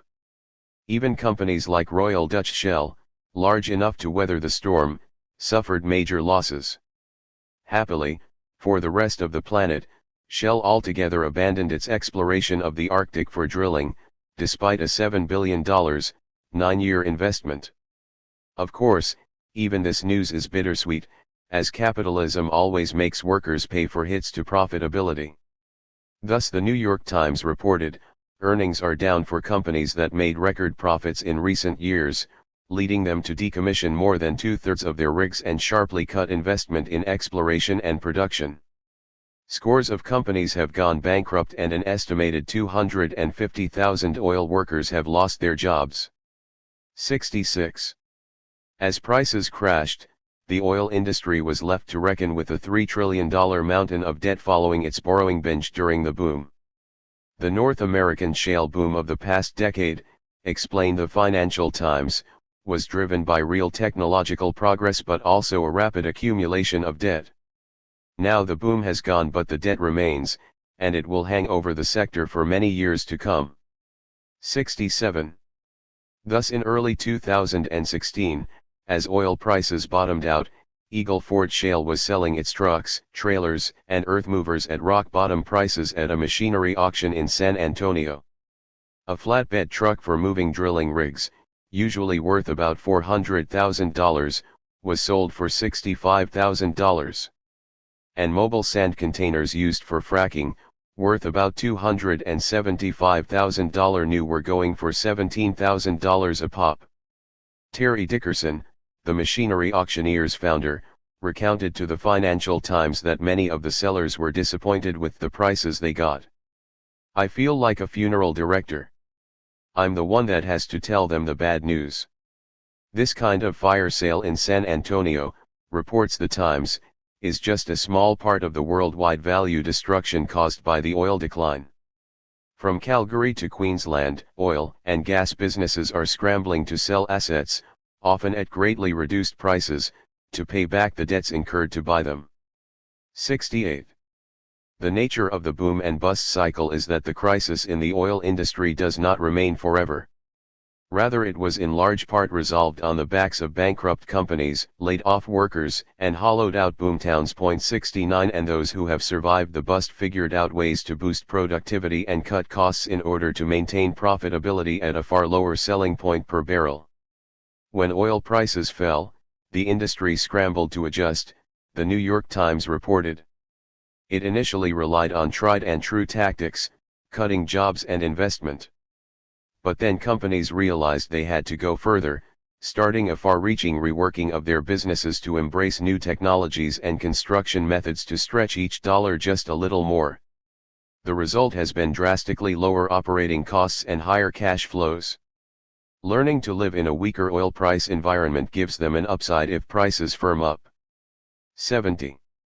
2 years after the funeral-like machinery auctions in San Antonio, the Financial Times reported that once again at CERAWeek, the energy industry's annual jamboree, the mood had perked up enormously from the gloom of 2016 and last year's tentative optimism. This year the smiles were broader and the drinks parties more crowded. Attendance was up 15 to 20% from last year. The improvement even extended to the quality of the food, which participants described as rich and exotic. And yet, the article continued, the general sense of relief is undercut by unease about the renewed boom in the U.S. shale oil industry. Soaring U.S. crude production raises the threat of renewed oversupply in world markets and another slump in prices. 71. And so, as Marx said, we go round the whole circle once again. 72. Overaccumulation of capital. Finally, this brings us to a problem of overaccumulation. Too much supply of goods is one thing. This will eventually, if belatedly, be dealt with by reducing production to allow time for excess inventories to sell off. An additional and deeper problem arises as capitalists draw down production, leaving unused capacity in the form of factories, machinery, buildings, and other fixed capital, capital that is relatively fixed in place: land, buildings, large machinery. They cannot put all of their capital into motion, and this serves as a huge financial drain on their books. Thus, as fixed capital remains unengaged and goods build up in warehouses, debt grows and prices continue to fall. For this reason, crisis inevitably involves a large-scale liquidation of capital. Sometimes this means physical destruction through wars, or wholesale dumping of goods, but also, as Marx pointed out, letting factories idle can also destroy capital. Insofar as the reproduction process is checked and the labor process is restricted or in some instances is completely stopped, real capital is destroyed. Machinery which is not used is not capital. Labor which is not exploited is equivalent to lost production. Raw material which lies unused is no capital.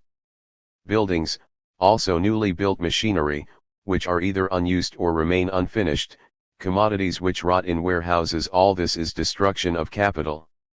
All this means that the process of reproduction is checked and that the existing means of production are not really used as means of production, are not put into operation. Thus their use value and their exchange value go to the devil. 73. Think of Detroit since its abandonment by the auto industry in the 1950s and 60s and you get an idea of what Marx means by destruction of capital. An unused factory is no longer capital. Only when labor is employed can a factory or machinery be engaged to produce value, and therefore amount to capital.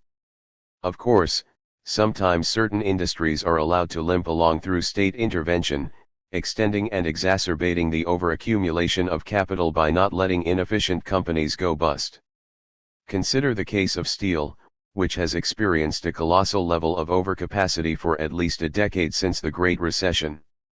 Globally, the industry produces 35% more steel than can find effective demand. Yet production has not adjusted accordingly. The popular, politically opportunistic, and often laden with nationalist, racist rhetoric, explanation is to blame China. But it is capitalism's own inherent tendencies, only most successful in China at present, which have led to this phenomenal global glut. A Duke University report, sponsored by American steel manufacturers and titled Overcapacity in Steel, China's Role in a Global Problem, unwittingly makes this point. It's worth quoting at length. In theory, overcapacity ought to be a short-term phenomenon. When demand and prices fall, profit-maximizing firms should reduce production and idle capacity. If the situation persists, firms will seek to permanently reduce capacity because the costs of maintaining capacity, notably maintaining furnaces and rolling facilities, decrease profits. Firms not maximizing profits will exit the market, while more efficient producers will capture market share, effectively eliminating excess capacity in the industry. In practice, however, economic downturns cause overcapacity because capacity is price insensitive in the short term, that is, the physical plant has limited, if any, ability to rapidly reduce its total capacity in response to changes in price. High exit barriers in the steel industry prevent rapid adjustments to capacity. The costs of reducing capacity include the dismantling and demolition of mills, environmental cleanup and remediation, and legacy pension or other labor-related costs. Expectations about increases in future demand and the cyclical nature of the industry also limit the incentives of steel producers to reduce plant capacity in the face of economic downturns. Many countries seek to preserve steel-making capacity during economic downturns in order to mitigate increases in unemployment. Public subsidies or tax rebates are rationalized as preserving a strategic industry and reducing the effects of social problems caused by unemployment. Therefore, many steel producers find that the marginal cost of reducing capacity exceeds the marginal benefit, and prefer to continue production at lower levels to cover fixed costs, while either holding inventory or shipping the excess tonnage to spot markets where it is sold at lower prices. The result is overcapacity. 74. An auto factory may be able to lay off workers and stop buying steel and rubber, thereby scaling back their costs. But they can't simply take down entire standing factories and equipment and regain their costs. So, for instance, Automotive News Europe reported in 2013 that Europe's 160 car plants were operating below 70% of their capacity. The other 30% is simply lost profitability. 75. While in the US, GM began plans to close 5 plants in 2018, while admitting that the 4 remaining plants still operate at less than half capacity. 76. Fewer goods are produced and less profit is made on the same base of previously invested capital. This is a recipe for an industry to limp along. Restoring profitability. Finally, the destruction of capital lays the basis for recovery. As weaker capitals go bust, those corporations that remain solvent through the crisis inherit a looser market, which has been abandoned by failing competitors. At the same time, falling prices during the recession have also devalued the means of production. The overproduction of machinery, software, and raw material has made them cheaper to buy. A weakened working class, meanwhile, will accept lower wages rather than risk joining the growing ranks of the unemployed. As Marx explained, Stagnation in production makes part of the working class idle and hence places the employed workers in conditions where they have to accept a fall in wages, even beneath the average, an operation that has exactly the same effect for capital as if relative or absolute surplus value has been increased while wages remained at the average 77. In addition to these natural devaluations in the cost of constant and variable capital, the remaining companies also benefit from the bankruptcies of other corporations. Those surviving capitalists can buy raw materials and machinery from bankrupted companies at bargain prices, thus further reducing the cost of constant capital. All this adds up to lower costs for inputs and therefore reduced costs of production. The capitalists that have managed to ride out the storm can make up for their losses and then some. In this way, crises are resolved through the competitive struggle. Overproduction gives way to the devaluation of capital, the destruction of productive capacity, and mass layoffs. A restructuring of the economy, as the talking heads dryly call it, involves mergers and acquisitions, buyouts, and the sale of assets at fire sale prices. The process happens unevenly, with one capitalist gaining ground at the other's expense. Economists Robert Wade and Frank Veneroso explained, financial crises have always caused transfers of ownership and power to those who keep their own assets intact and who are in a position to create credit. One recalls the statement attributed to U.S. robber baron Andrew Mellon, in a depression, assets return to their rightful owners 78. Marx described it like this. How then is this conflict to be resolved? How are the relations corresponding to a healthy movement of capitalist production to be restored? It involves this, that capital should lie idle, or even, in part, be destroyed, although this loss is by no means uniformly distributed amongst all the particular individual capitalists, the distribution being decided instead by a competitive struggle in which the loss is divided very unevenly and in very different forms according to the particular advantages or positions that have already been won, in such a way that one capital lies idle, another is destroyed, a third experiences only relative loss or simply a temporary devaluation, and so on. Point 79. Now if remaining capitalists are to recover profitability in a context of falling prices, they are compelled to raise productivity and lower their cost of production. To do so they must invest in labor-saving technology. This then starts the process of accumulation up again, and brings us back to where we started at the beginning of the cycle as the economy begins to once again expand. And so, wrote Marx, we go round the whole circle once again. One part of the capital that was devalued by the cessation of its function now regains its old value. And apart from that, with expanded conditions of production, a wider market and increased productivity, the same cycle of errors is pursued once more. Depression will again give way to an expansion, which will inevitably culminate in overproduction, leading to a crisis, a depression, and so on, until reaching, as Max Okovsky put it, capitalist infinity. 81. Marx's analysis of the crisis of overproduction disproves the conventional wisdom that tells us that supply and demand exist more or less in equilibrium, and that the market knows best. More importantly, it shows that crises are not special or outside occurrences, arising from exceptional circumstances, but rather are just the most dramatic, and damaging, expressions of contradictions inherent to capitalism. These contradictions culminate in violent disruptions of working people's lives. For capitalists, politicians, and economists, a crisis is a drop in profitability, but from a human perspective, it is the devastation wrought on families who lose their homes and workers who lose their jobs, and the vulnerability it creates among children, the elderly, and people with disabilities, robbed of their social safety nets.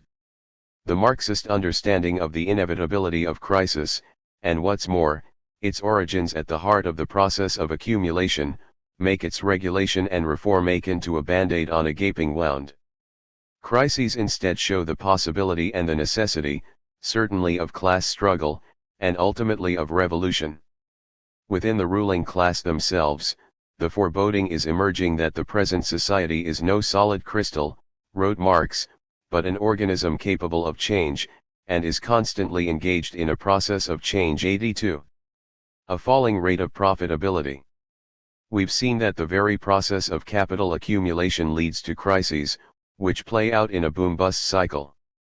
It also has a longer-term destabilizing effect on the system. The origin of these troubles is based on what Marx referred to as the organic composition of capital, the ratio in which capitalists invest in constant capital relative to variable capital. As we've discussed in previous chapters, constant capital is money invested in materials and equipment, and variable capital is invested in labor power. Why is the ratio between these types of investment so important? Marx observed that over time, the organic composition of capital rises, as fewer workers are required to wield more technology in production. So, for instance, in the pre-industrial days of textile production, individuals spun and weaved in their homes utilizing a single loom.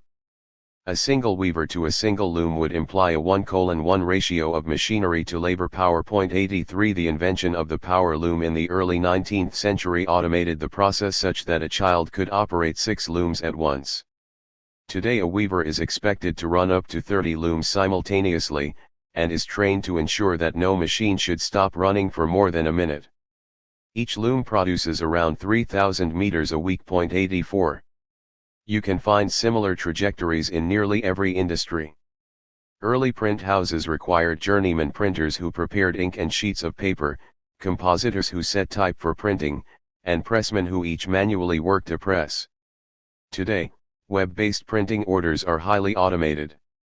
One company boasted that a print run of hundreds of sheets requires as little as 60 seconds of labor. 85 Meanwhile, the most complex printers now print 3D models, and do so much faster and with fewer employees than were needed to produce newspapers even a century ago. 86 Examples dominate every industry, from agriculture, to electronics, to fast food. This is because the capitalist class, in Marx's words, cannot exist without constantly revolutionizing the instruments of production. 87 As we saw in the previous chapter, in order to stay competitive, every company must innovate, and this impulse propels technological vitality across industries.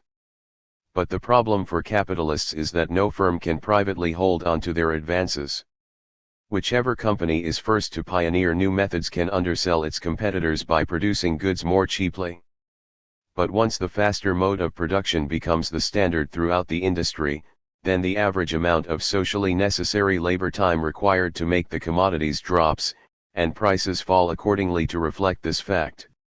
You can see how this plays out with computers. Huge, clunky, and much less powerful computers used to be more expensive because a lot more labor went into producing them.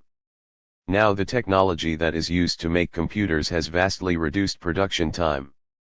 Your smartphone can do more than the old clunkers used to do, and for less cost. 88 The reduced necessary labor time that goes into producing them is reflected in cheaper value and therefore cheaper prices.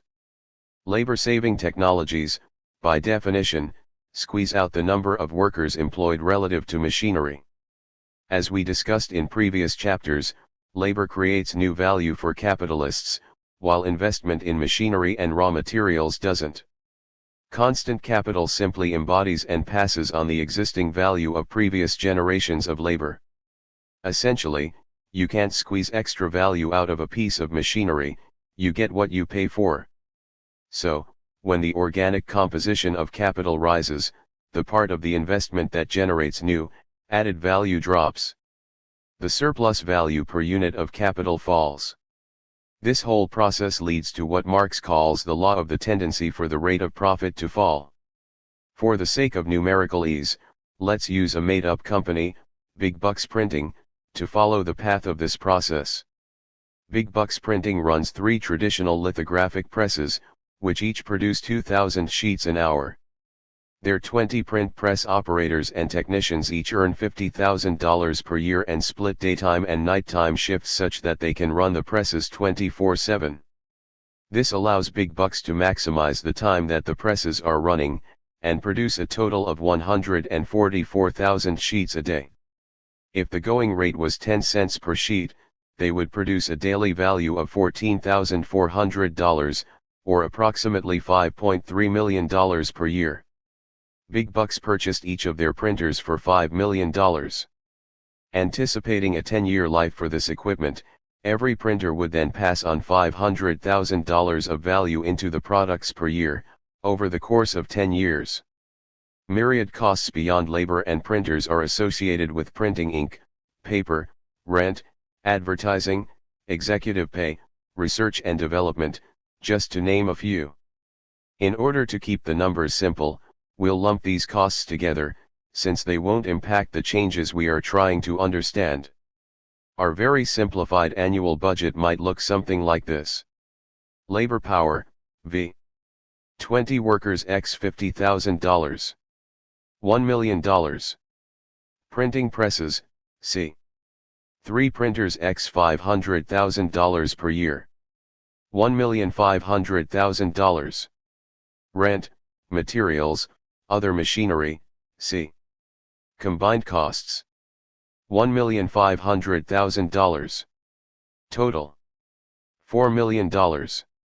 Big Bucks annual spending therefore comes out to $4 million. And the annual revenue we said is approximately $5.3 million.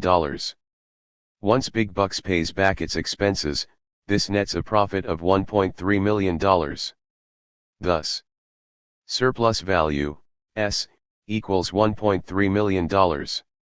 Constant capital, C, equals $3 million.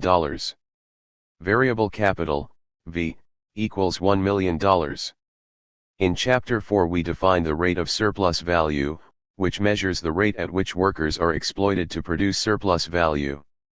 It is measured as S/V, surplus value to variable capital. In this case $1.3 million / $1 million equals a rate of surplus value of 130%. Yet the rate that capitalists are truly concerned about is the rate of profit, which is measured by the amount of surplus value, divided by the total investment, labor, machinery, and raw material. This formula is summed up as S/V plus C. In this case $1.3 million / $4 million equals a 33% rate of profit. But a few years after purchasing the 3 lithographic printers, a tight and shrinking market for print magazines puts a squeeze on Big Bucks profits, sending their corporate managers to Miami for a lavish, soul-searching retreat, where they ultimately come to the conclusion that they must replace the old presses for the latest top-of-the-line digital printers. 89 They cost twice as much, $10 million a pop, but produce 30% more sheets per day. If we assume again that the life of the new printers is 10 years, each printer will pass on $1 million in value per year. What's more, they require only half the labor time to run them. So their new annual budget looks like this. Labor power, V. 10 workers x $50,000. $500,000. Printing presses, C. 3 printers x $1 million per year. $3 million. Rent, materials, other machinery, C. Combined costs. $1,500,000. Total. $5 million. 10 pink slips later, they now produce 187,200 sheets a day, 30% more than before. At the same going rate of 10 cents per sheet, they would produce a daily value of $18,720, or approximately $6.8 million per year. Their annual net profit will be $1.8 million. The rate of surplus value therefore jumps to $1.80 million / $500,000, or 360%. And the rate of profit also rises to $1.8 / $5 million, from 33% to about 36%. This good news sends Big Bucks bigwigs back to Miami for some pool parties on yachts, floating cocktail bars, manicured fire pits, and gourmet s'mores. Profitability is up. Assuming Big Bucks was among the first to get the new top-of-the-line printers, there's no reason that they would have to lower their prices. If most printing companies are using the old technology, the socially necessary labor time for printing is set by the old, rather than the new, technology. But this positioning gives big bucks some wiggle room in a competitive market. They could reduce their prices from the standard 10 cents per sheet, to 9 cents per sheet to grab more market share, and still make out with a wide profit margin of $1.1 million. But following big bucks' success, it's not long before other competitors decide to invest in their own advanced presses. And once big bucks is no longer the single user of this technology, they lose the luxury of setting prices. In fact, other print presses will likely try to sell their products as cheaply as possible in order to regain their share of a shrinking market. Thus the standard socially necessary labor time drops to the pace set by the new digital presses. Across the industry, companies are printing more in less time. Eventually, the fact that printers can produce 30% more goods using half of the labor time is reflected in cheaper prices, say 8 cents per sheet. At the end of this process, the competitors are back on a level playing field. Workers across the industry are more productive, they can print more sheets per hour.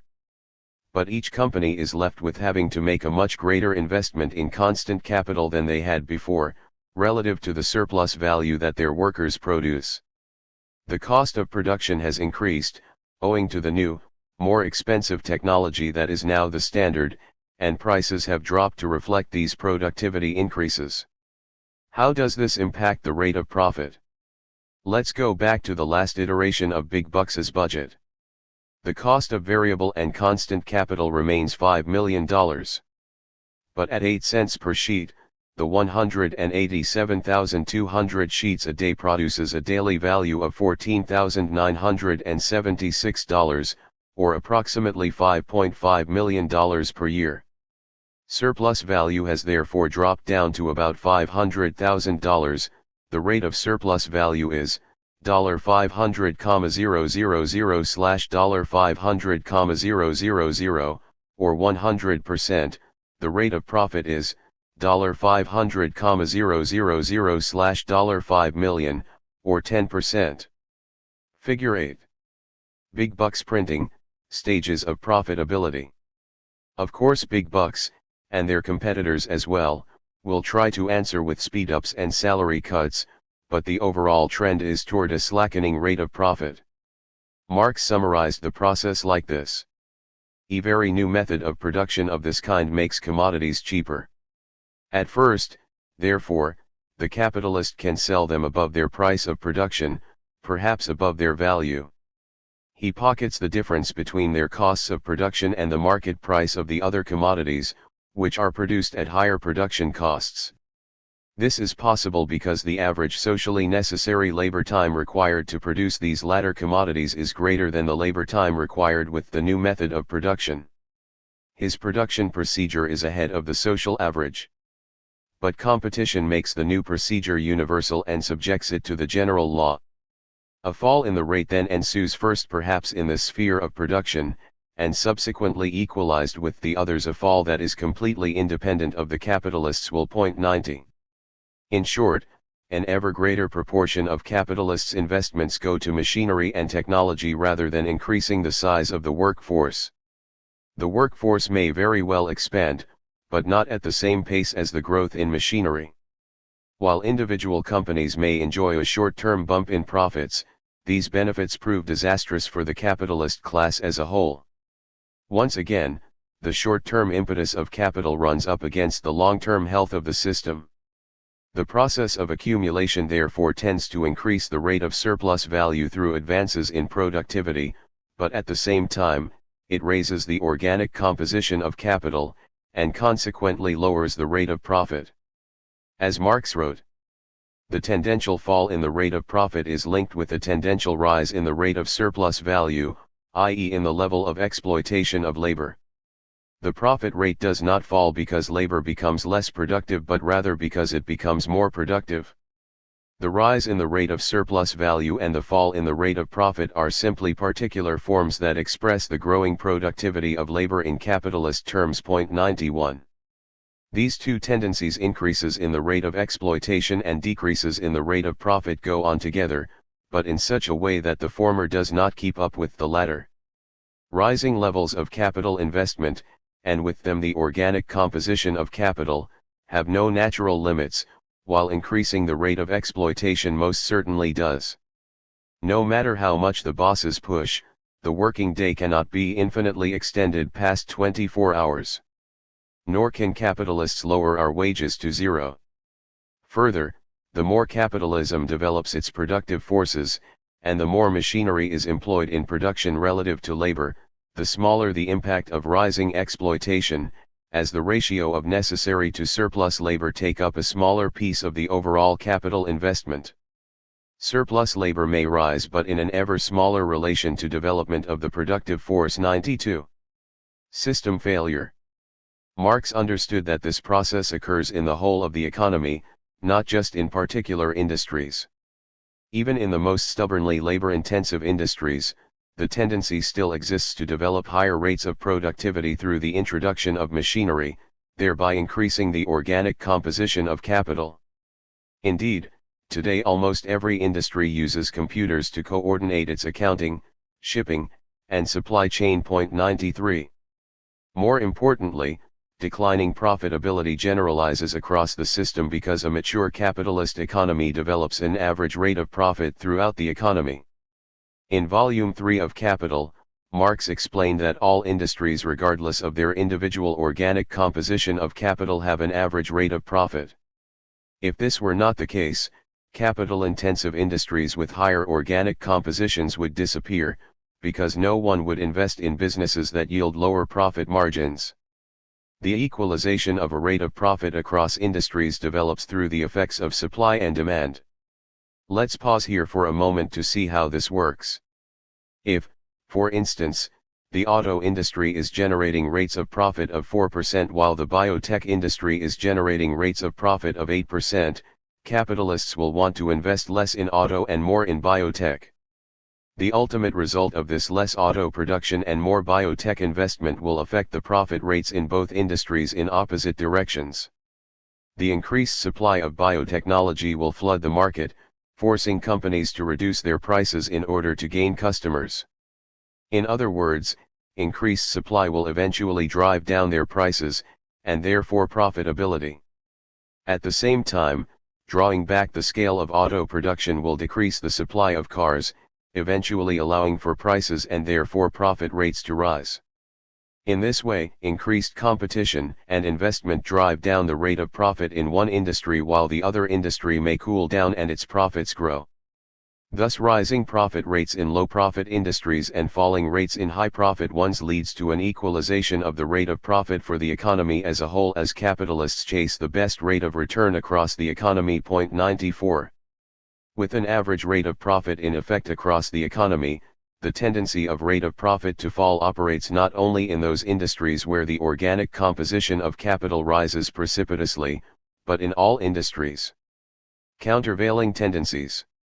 This seems like a pretty big glitch in the matrix, and one could assume that capitalism ought to have ground to a halt long ago.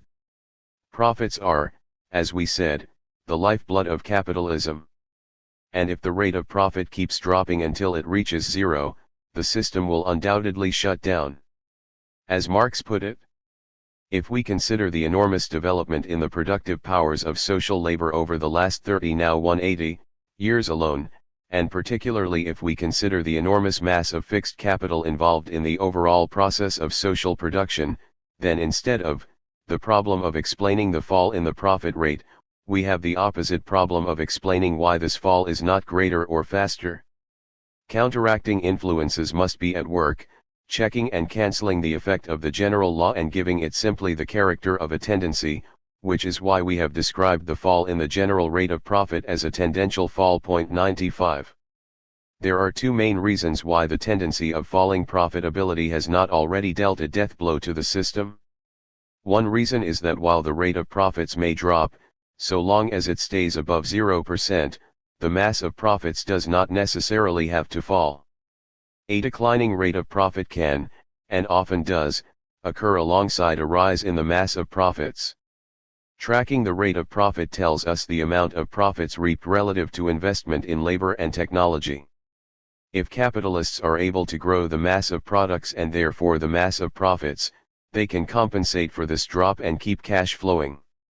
Nevertheless, Were the rate of profit to continually fall, eventually hitting zero, capitalists would not gain from their investments. MCM would become MCM, a waste of time. But this brings us to the second point, which is that the drop in the rate of profits is a tendency and not a certainty.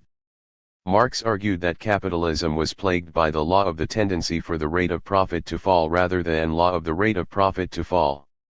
This phrase may be linguistically clunky, but it's more accurate nonetheless. Writing in Capital, Volume 3, he explained, the same causes that bring about a fall in the general rate of profit provoke counter-effects that inhibit this fall, delay it, and in part, even paralyze it. These do not annul the law, but they weaken its effect. If this were not the case, it would not be the fall in the general rate of profit that is incomprehensible, but rather the relative slowness of this fall. The law operates therefore simply as a tendency, whose effect is decisive only under certain particular circumstances and over long periods. 96. What are these counter-effects? First, capitalists can make up for a drop in profitability through good old-fashioned exploitation. Never willing to let their profits slide, capitalists always respond to diminished returns by increasing exploitation. Thus we see the many variations of attacks on the working class, which raise the rate of surplus value through means other than labor-saving technology. Teachers in New York City are asked to work a longer day without compensation. Children are employed in sweatshops in Los Angeles at super-exploited wages. Immigrants in Chicago are picked up at parking lots and work all day for well below a minimum wage. Union wages in Wisconsin are shattered through right-to-work laws that break the power of unions. Workers at an Austin-based computer factory are sped up, their every move time to the second. And so, for these reasons, the rationalization of work pioneered by Frederick Taylor, which we discussed in Chapter 4, has become the standard of how labor power is organized. Where corporations are unable to increase the rate of exploitation by intensifying the labor process, they can also move overseas, or to right-to-work states, to find cheaper labor, and thus postpone the need to invest in technology. Historically, capitalism has known no human bounds in its quest to offset falling profit rates. Slavery, concentration camps, and European colonies have all been used to prop up profitability. A second countervailing tendency has to do with the value of constant capital itself. While businesses make ever greater investments in machinery and raw materials, the price of each of these technologies may decline over time through, as we discussed in Chapter 4, their moral depreciation. That is, the machines become less valuable before their value physically deteriorates when they are superseded by faster machines. Increases in productivity in industries that manufacture the means of production lead to decreasing values of these inputs as well. So, for instance, while printing companies need to buy more advanced presses, the value of these presses will drop, as new technology decreases the amount of labor time necessary for their manufacture. If Big Bucks Printing spent $10 million per printer in 2015, by 2020 these same printers may cost their competitor Retroprint only $8 million a pop. 97 The rate that the value of technology drops may not always keep up with the rate at which new technology needs to be procured. For instance, if you need twice as many printers, but the price of printers doesn't drop in half. But overall, the rate at which investment in constant capital rises is at least stunted by this countervailing tendency. Other factors, as well, can neutralize or lessen the tendency for the rate of profit to fall. An expansion of markets through colonialism and the globalization of trade, for instance, can increase the rate of sales and create a higher turnover rate of capital. The turnover rate measures the time that elapses between the investment of capital toward the production process, and when the produced goods are sold. The faster the speed at which invested capital becomes realized, the more rounds of production can happen within a given span of time, and the more profit can be made. 98. The strength of these countervailing tendencies ensures that falling profitability is a tendency rather than an absolute law. Instead of plummeting towards a 0% rate of return, the downward pressure on profits manifests itself over a long period of time and not in a linear trajectory. So long as there is the prospect of a positive rate of profit, capitalists will invest, and capital will remain in circulation. A real drag. For these reasons, rather than producing regular economic crises, the tendency for the rate of profit to fall creates a long-term drag on capitalism. 99 Both the downward pressures on profits, and the desperate attempts to counteract it, work to destabilize the system.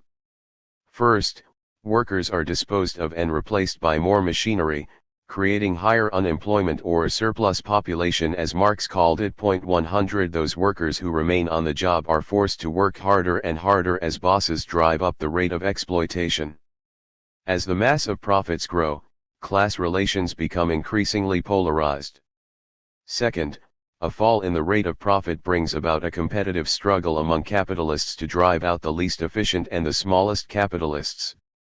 Larger companies can use economies of scale, monopoly positions, and access to cheap credit to ride out the crisis and beat out lesser companies. The weeding out of smaller capitalists drives the system toward greater concentration and centralization. Marx explained. Concentration grows at the same time as the profit rate falls, since beyond certain limits a large capital with a lower rate of profit accumulates more quickly than a small capital with a higher rate of profit. The mass of small fragmented capitals are thereby forced onto adventurous paths, speculation, credit swindles, share swindles, crises. The so-called plethora of that capital is always basically reducible to a plethora of that capital for which the fall in the profit rate is not outweighed by its mass. 101. Third, as the quote from Marx hints at, dropping profitability in industrial production encourages speculation in non-productive, financial products, which we will discuss further in the next chapter. As the 2007 to 2008 economic meltdown showed, the casino of finance capital can lead to dramatic explosions. Finally, capitalists are compelled to invest in production in countries where the rate of profit is higher, while simultaneously expanding markets across the globe. These economic imperatives are backed by the barrel of a gun. Aggressive economic globalization spills into imperialist missions, threatening the stability of global capital. The significance and effect of the tendency for the rate of profit to fall, and its role within a broader theory of crisis, is the topic of long-standing and deep debates among Marxists. But at a minimum, it's clear that any falls in the rate of profit make the system more prone to crises. As Simon Clark argued, Marx did not identify the tendency for the rate of profit to fall as a privileged cause for crises, but it nevertheless plays the role of a factor which makes crises more likely, primarily because it leads to an intensification of the competitive struggle between capitalists. 102. Marx certainly attached great importance to the tendency for the rate of profit to fall. It points to a fundamental contradiction at the heart of capitalism. The drive toward maximizing profitability is undermined by its own process of accumulation. Marx explained that the rate of profit is the spur to capitalist production, and thus, a fall in this rate slows down the formation of new, independent capitals and thus appears as a threat to the development of the capitalist production process. It promotes overproduction, speculation, and crises, and leads to the existence of excess capital alongside a surplus population. Thus economists like Ricardo, who take the capitalist mode of production as an absolute, feel here that this mode of production creates a barrier for itself and seeks the source of this barrier not in production but rather in nature, in the theory of rent. The important thing in their horror at the falling rate of profit is the feeling that the capitalist mode of production comes up against a barrier to the development of the productive forces which has nothing to do with production of wealth as such, but this characteristic barrier in fact testifies to the restrictiveness and the solely historical and transitory character of the capitalist mode of production. It bears witness that this is not an absolute mode of production for the production of wealth but actually comes into conflict at a certain stage with the latter's further development. 103. In short, the true barrier of capitalist production is capital itself. 104. Conclusion. The highly contested role of the tendency for the rate of profit to fall in part owes itself to the fact that Marx did not outline a systematic theory of crisis in any one place. Instead, pieces of the theory exist scattered in notes and in a few chapters of Capital, volumes 1 and 3, and in Theories of Surplus Value, sometimes referred to as volume 4 of Capital. Of those writings, only volume 1 of Capital was written and completed by Marx himself, during his lifetime. For this reason, as well as the complexity of the issues, Marxists have differed in which aspects of Marx's writing falling profitability, overproduction, or in some cases, underproduction, disproportionality among branches, the role of credit are emphasized, and how these pieces fit together. 105. Yet whatever the cause of each particular crisis, all express the contradiction between the limitless development of the forces of production and the subordination of that production to the realization of surplus value. But crisis is not only the product of these contradictions, it is also for capital the solution. The devaluation and destruction of capital can wipe out excess capacity, and also restore falling profit rates through the cheapening of the means of production. This solution violently restores profitability on the backs of working people. And what's more, it is always temporary. Thus capitalism jolts back and forth through booms and busts. It is characterized, in the words of Ernest Mondale, by a rhythm of development uneven, unsteady, proceeding by leaps which are followed by periods of stagnation and retreat. 106. Nevertheless, whatever the scale and fury of economic crises, none automatically translate to revolution or the end of capitalism. As Russian revolutionary Leon Trotsky put it, there is no crisis which can be, by itself, fatal to capitalism. 107. Rather, crises create objective conditions, which make struggle, and ultimately the overthrow of capitalism, possible. But this depends on the subjective element, the confidence, organization, and politics of the working class. These are topics that lay outside the scope of this book, but the final word will be left here to Trotsky, who went on to explain. The oscillations of the business cycle only create a situation in which it will be easier, or more difficult, for the proletariat to overthrow capitalism. The transition from a bourgeois society to a socialist society presupposes the activity of living men who are the makers of their own history. The crises of capitalism are not numbered, nor is it indicated in advance which one of these will be the last.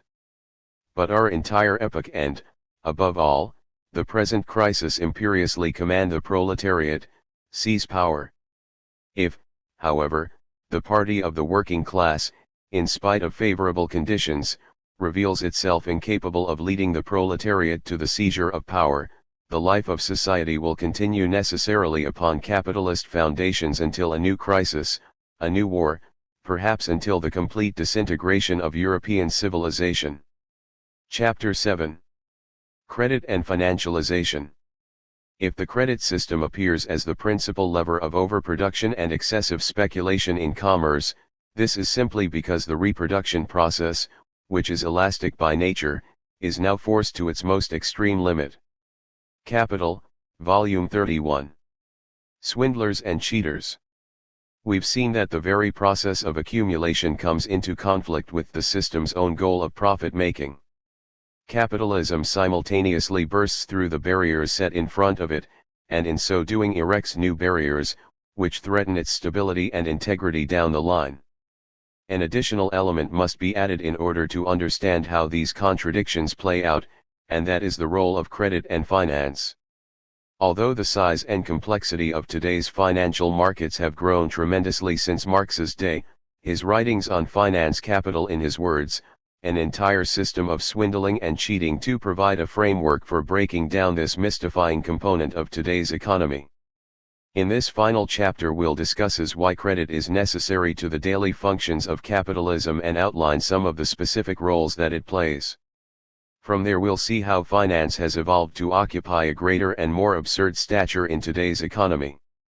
And we'll take an important detour along the way to explain the roots of the Great Recession of 2007 to 2009, not only because its impact has shaped the state of the world economy for years and perhaps decades to come, but also because no other example more clearly illustrates the way that a crisis of overproduction is exacerbated by the role of credit and finance. Credit expands capitalists' abilities to invest in production. It also increases consumers' buying power. But these very functions, to hasten and extend production and consumption, also contribute to the system's contradictions and downturns by intensifying the processes of overproduction and falling profitability. As Marx explained, the credit system hence accelerates the material development of the productive forces and the creation of the world market. At the same time, credit accelerates the violent outbreaks of this contradiction, crises, and with these the elements of dissolution of the old mode of production. 3. A mountain of debt. Simply put, credit is capital lent out in a variety of forms, from direct loans and cash advances, to stocks and bonds, to mortgages. Capitalism relies on mountains of debt. Every day, corporations borrow large sums of capital to conduct business. So much so that in recent years, the average amount of debt carried by companies is greater than their actual earnings. Typically measured as a debt to EBITDA, earnings before interest, tax, depreciation, and amortization, ratio, a 2019 S&P report found that companies' median debt load is 3.2 times their EBITDA. 0.4. Global debt has hit an all-time high of $253 trillion in 2019.5. That is more than 3 times the total value of the world's annual economic output. 6. The amount works out to approximately $30,000 for every man, woman, and child on the face of the planet.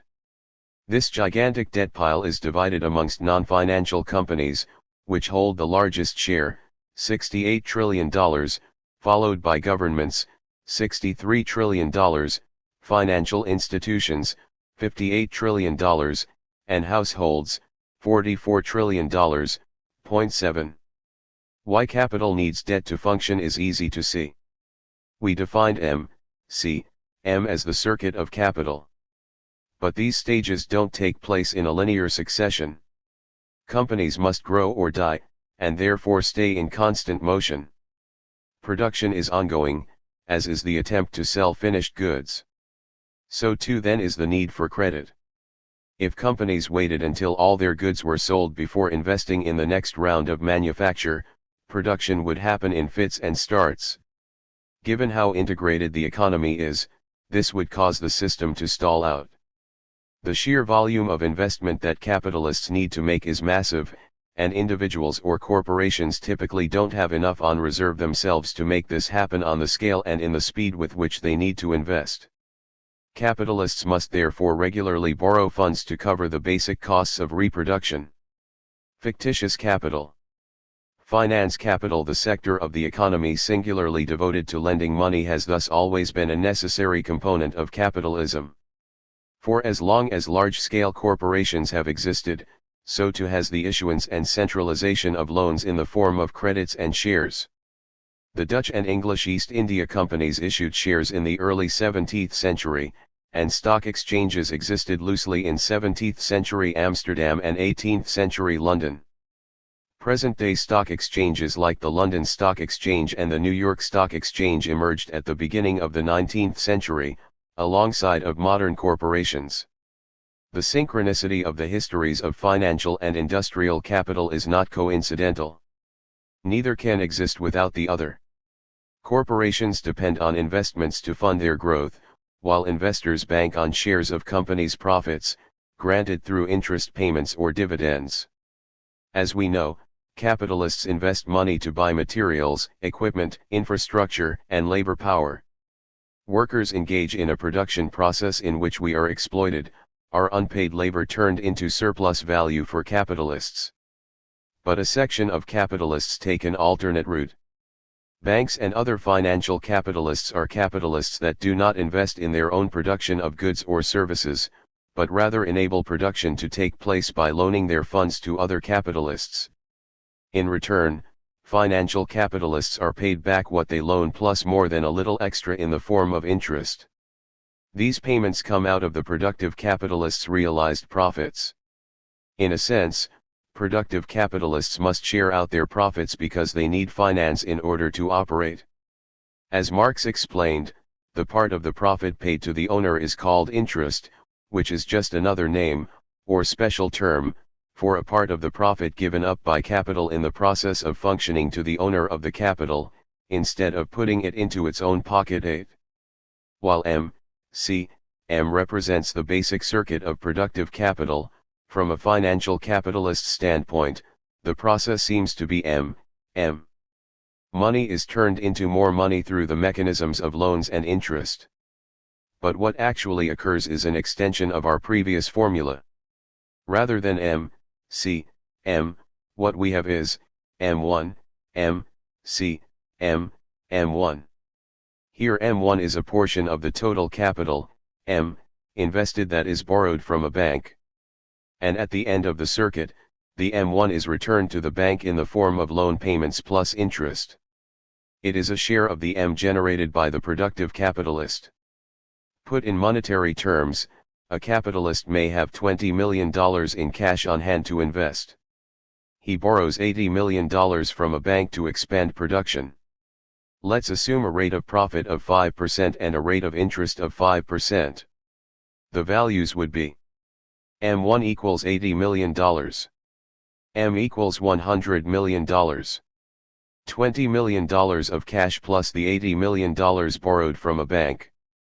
M equals $105 million, 5% rate of profit.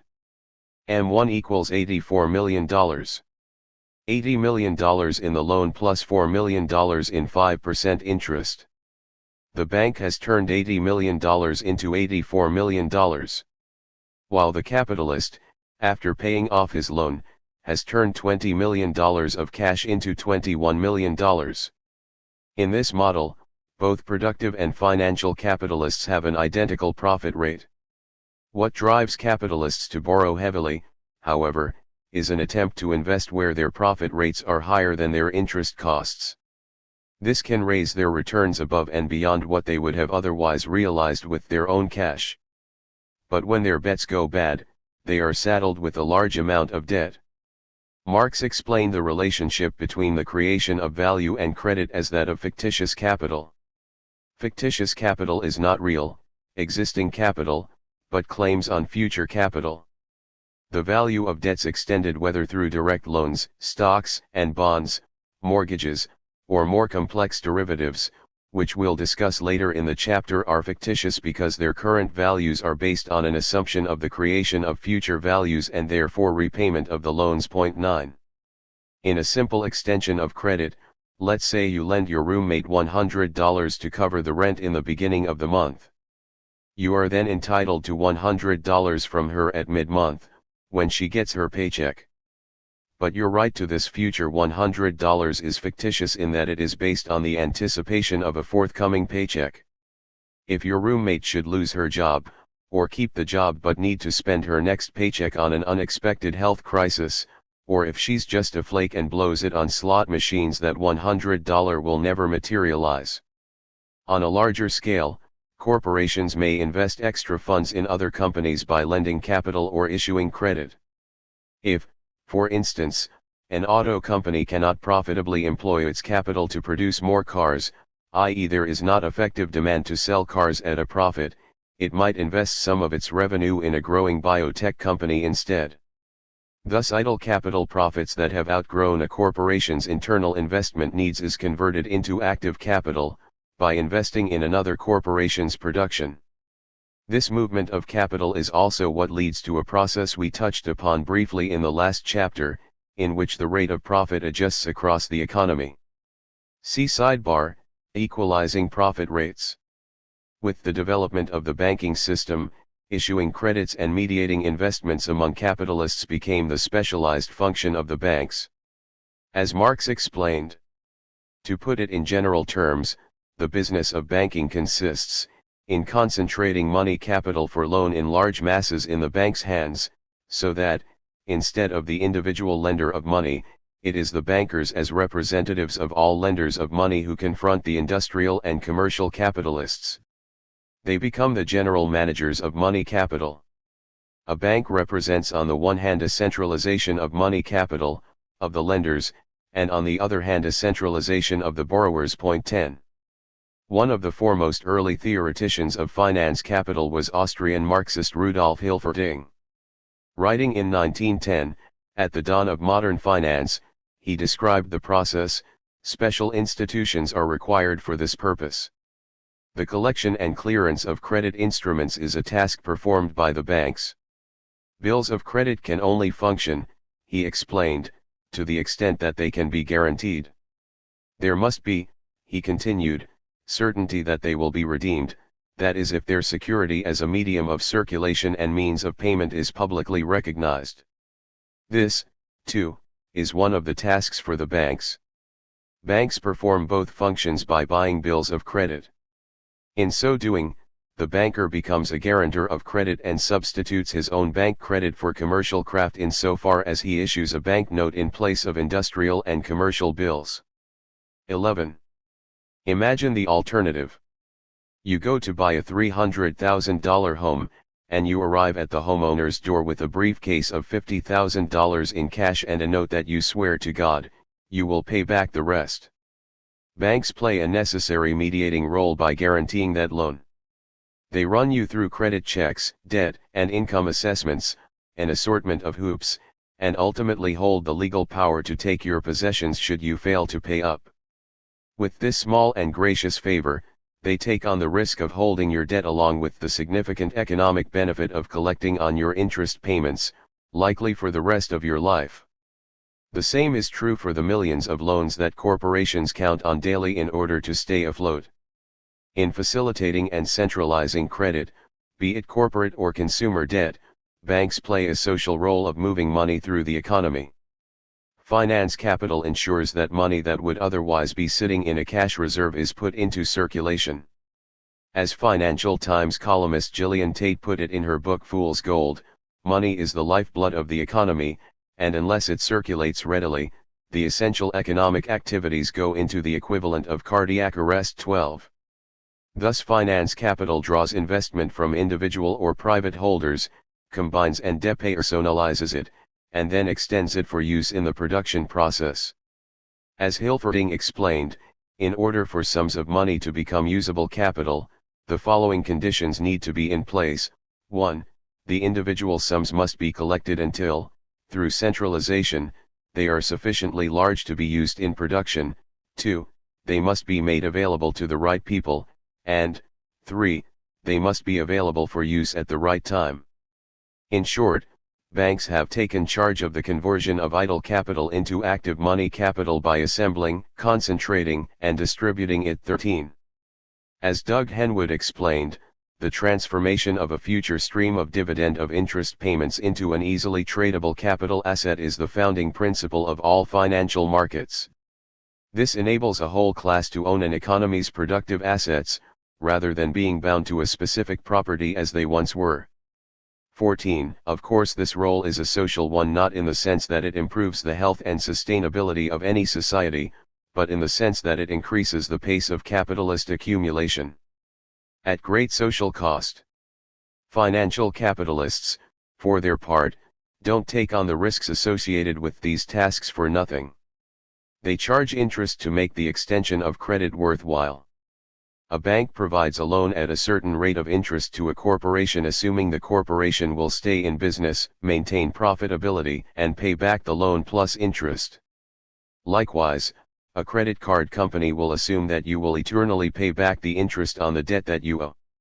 In this sense, credit extended is capital that may come to be but does not yet exist.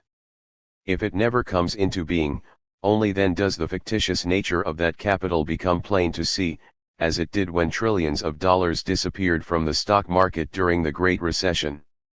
There's a deeper reason, too, why extending credit creates fictitious capital. Banks are only required to only keep about 3 cents per dollar on hand in cash. This means that for every $100 you deposit to your bank, they can lend out $97 of it. Once that $97 winds up in another bank account, another $94.09, 97%, can be lent out again. In this way more money is generated than banks have actual liquidity, cash, to return, should depositors want to withdraw it all. As Marx argued, with the development of interest-bearing capital and the credit system, all capital seems to be duplicated, and at some point triplicated, by the various ways in which the same capital, or even the same claim on a debt, appears in various hands in different guises. The greater part of this money capital is purely fictitious. With the exception of the reserve fund, deposits are never more than credits with the banker, and never exist as real deposits. 15. Lastly, an additional layer of fiction is embedded within what are known as capital markets, the issuing and trading of stocks and bonds. Along with direct loans from banks, businesses can borrow money by issuing bonds, or they can raise more cash by selling shares of their company in the form of stocks. Bonds are publicly traded debt. Essentially, a company is borrowing from public markets by issuing certificates that it agrees to repay at a set time, with a set amount of interest. 16 Stocks, on the other hand, are claims to the total value of a company, its assets minus its debts, or equity. Each share is a claim to a fraction of the company's worth. Like all forms of credit, the value of stocks and bonds are based on the assumption that the corporation issuing them will remain profitable and will be able to return the funds advanced, in the case of bonds, or pay out dividends from their profits, in the case of stocks. While bonds accrue interest rates that are agreed upon ahead of time, the value of stocks are only theoretically tied to a company's total equity. The stock market functions like an auction in which the value of stocks are estimated by buyers and sellers many times during the day based on their confidence in future streams of profits. Share prices are recorded every time a sale of the stock takes place, and thus fluctuate constantly as individual buyers and sellers agree to the terms of their trades. The buying and selling of stocks and bonds in and of itself constitutes a titanic amount of economic activity, with billions or trillions of dollars coming into existence, if markets rise, or disappearing, if markets fall, on a daily basis. The convoluted nature of these processes does not mean that fictitious capital is devoid of any substance or worth. But assigning a value to credit based on future expectations of growth creates the conditions for wild speculation. Moreover, as we'll see below, when claims on a future value are packaged up and used as collateral for further investments, i.e. your bank takes the money you owe, and sells that debt in exchange for a second investment, or is used to create derivative financial products, suddenly a whole facade has been erected in which exchanges can be made, and losses and profits booked, apart from real activity in the productive economy. Equalizing profit rates. The financial system is the infrastructure through which money can move from one part of an economy, for example, auto manufacturing, to another, say, biotech. Through this process a rate of profit becomes generalized across the economy because of the effects of supply and demand. As we said in the last chapter, auto manufacturers facing declining car sales may choose to take some of their profits and withhold further investments in the auto industry. They can take that capital and put it in a bank. They can invest it in the stock market. They can invest in a private fund. Regardless of the form it takes, the net result is the same.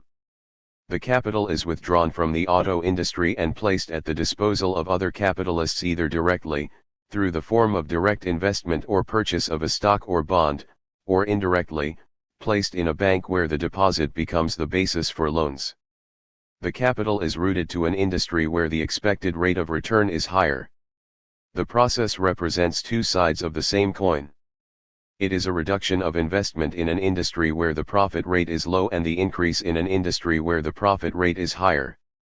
And as we said previously, the result is a cool down of the automobile market, leading to rebounding of profit rates, and a heating up of biotech, or another industry, driving down profit rates there.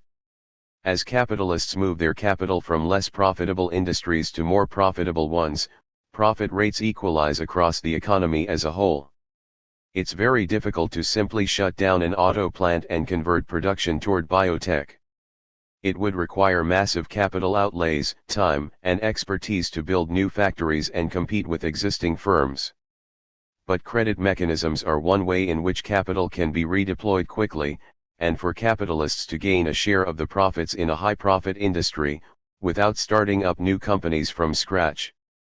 The financial system allows for that process to take place in a matter of hours rather than years. Greasing the wheels. The primary role of credit is to speed up and expand both production and consumption. In our previous example, a capitalist with $20 million in capital borrowed $80 million from a bank. In this way, accumulation can take place at a much more accelerated pace. In Chapter 5, we discussed Marx's writing about the concentration and centralization of capital.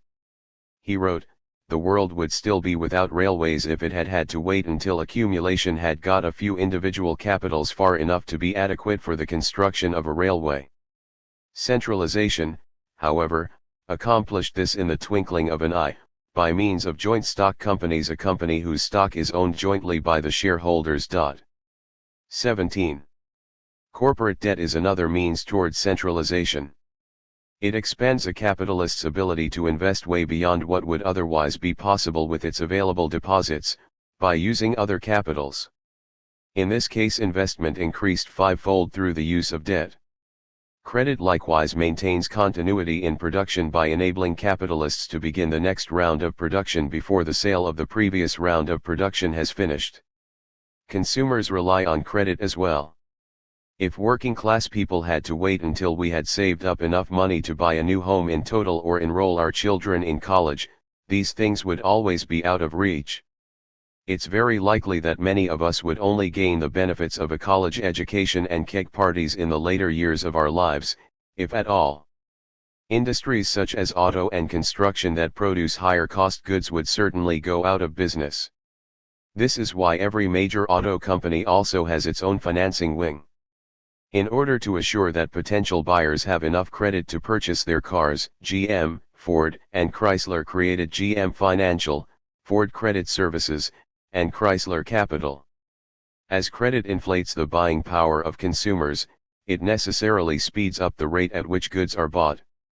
This increases the turnover rate of capital, how quickly the production of surplus value turns into the realization of surplus value, and then is reinvested into production. If it takes a full year for an automaker to make and sell 10,000 cars, this will limit the profits it collects. However, if it can do so in 3 months' time instead, it can turn over 10,000 cars 4 times in a given year, and quadruple its profits.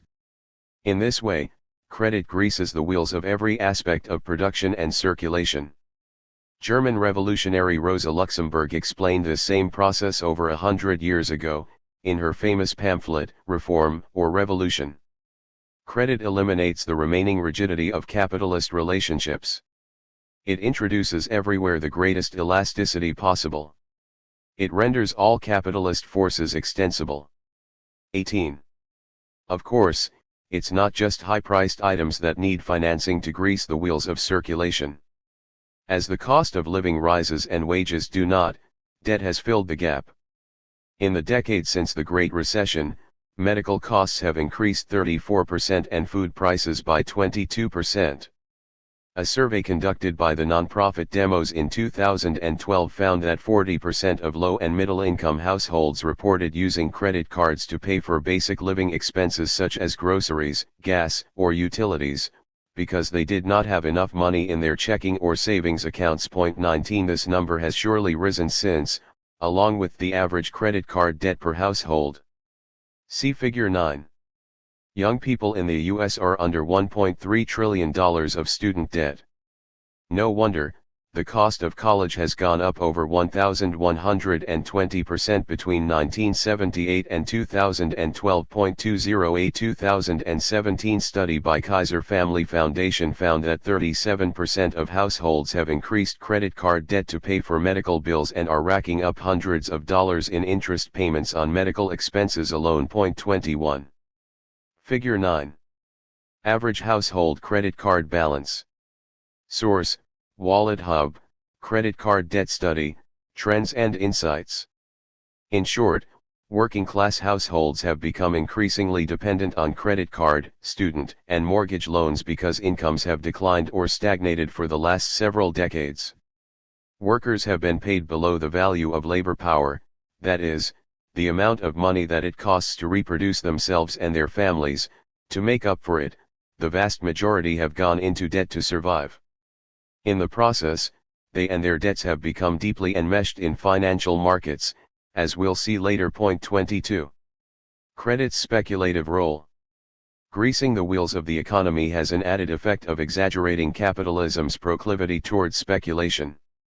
As long as there have been markets, there have been speculative bubbles, trading of commodities at vastly inflated prices. The Dutch tulip mania in the 1600s is one particularly ludicrous, oft-quoted example. At the peak of tulip mania, in March 1637, some single tulip bulbs sold for more than 10 times the annual income of a skilled craftsman, and bulbs were trading hands as many as 10 times a day. In the last 20 years, there have been a series of bubbles in various assets, all of which eventually popped with disastrous results. The Asian financial crisis in the late 1990s was driven by a collapse in real estate and currency prices. In the late 1990s and early 2000s, a substantial bubble in technology stocks grew and then burst. Preceding the Great Recession, many countries experienced dramatic bubbles in residential and commercial real estate. In a sense, all investment is speculative. Capitalists are never guaranteed a profit when they invest in anything. But the availability of large pools of credit allows financiers to engage in far riskier behavior than they would otherwise take part in were they using their own capital, and with larger volume. The riskier the behavior, in fact, the greater the potential payout, in the form of higher interest rates. As Marx argued, a large part of the social capital is employed by people who do not own it and who consequently tackle things quite differently than the owner, who anxiously weighs the limitations of his private capital insofar as he handles it himself. 23. Rather than profiting off the growing value of expanded production, investors buy or sell assets based on the expected direction of price movements. These assets may have little identifiable substance, such as complex financial cocktails discussed subsequently, but their value is driven by the expectation that they will sell at a higher price down the road to someone else. As economics professor Gerald Friedman explained in the pages of Dollars and Cents, unlike tangible commodities whose price should reflect its real value and real cost of production, financial assets are not priced according to any real returns nor even according to some expected return, but rather according to expectations of what others will pay in the future, or, even worse, expectations of future expectations that others will have of assets' future returns. 24. Speculation can take off and snowball quickly because much of bourgeois economics rests on a delusional premise that markets will always expand. This was woefully evident in the recent roller coaster ride of the oil and gas market, which we discussed in the previous chapter. In the years of the oil boom, production nearly doubled and spending by oil companies quadrupled.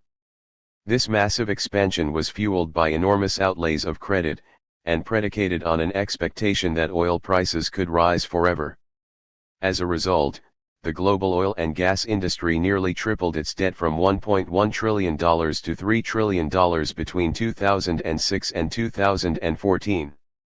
Energy economist Philip Verlager described it as a classic bubble to the Financial Times. It was irrational investment, expecting prices to rise continually.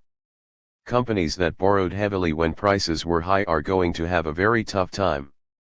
25. The combination of high oil prices and cheap credit brought about by near zero interest rates created, said the Times, a potent mix. The entry of speculators into a market itself plays a significant role in inflating prices. If, for instance, the tulip market of the 17th century only consisted of people who grew tulips, and shop owners that bought them for their flower stores, prices could fluctuate above or below a base value based on changes in supply or demand. Unfavorable growing conditions might diminish supply and therefore increase prices. Or a season of perfect weather might lead to a greater abundance of tulips, with roughly the same number of buyers, and therefore to a lower price. But these vacillations would be confined to a somewhat narrow range.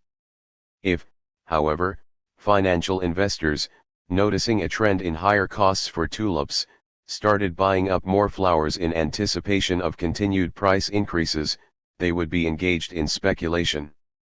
Their participation in the market would drive prices further by vastly increasing demand far past the tulip supply.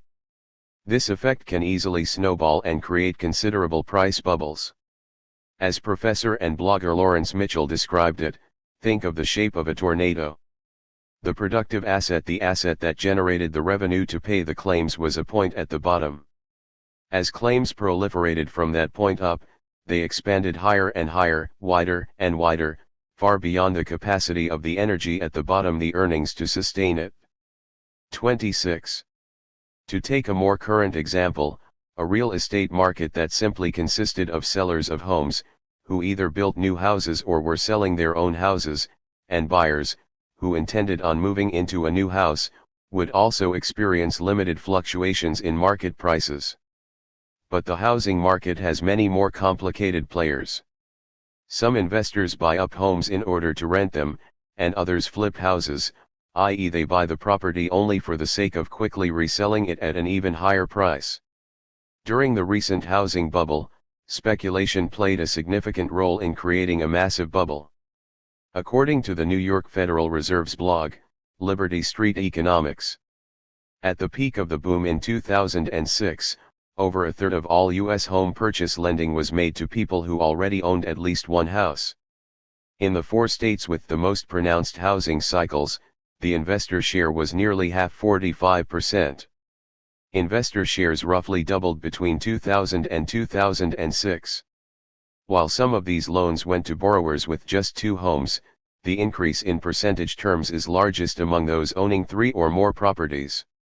In 2006, Arizona, California, Florida, and Nevada investors owning 3 or more properties were responsible for nearly 20% of originations, almost triple their share in 2000.27.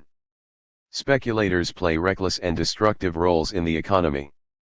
As Rosa Luxemburg explained, credit stimulates the bold and unscrupulous utilization of the property of others. That is, it leads to speculation.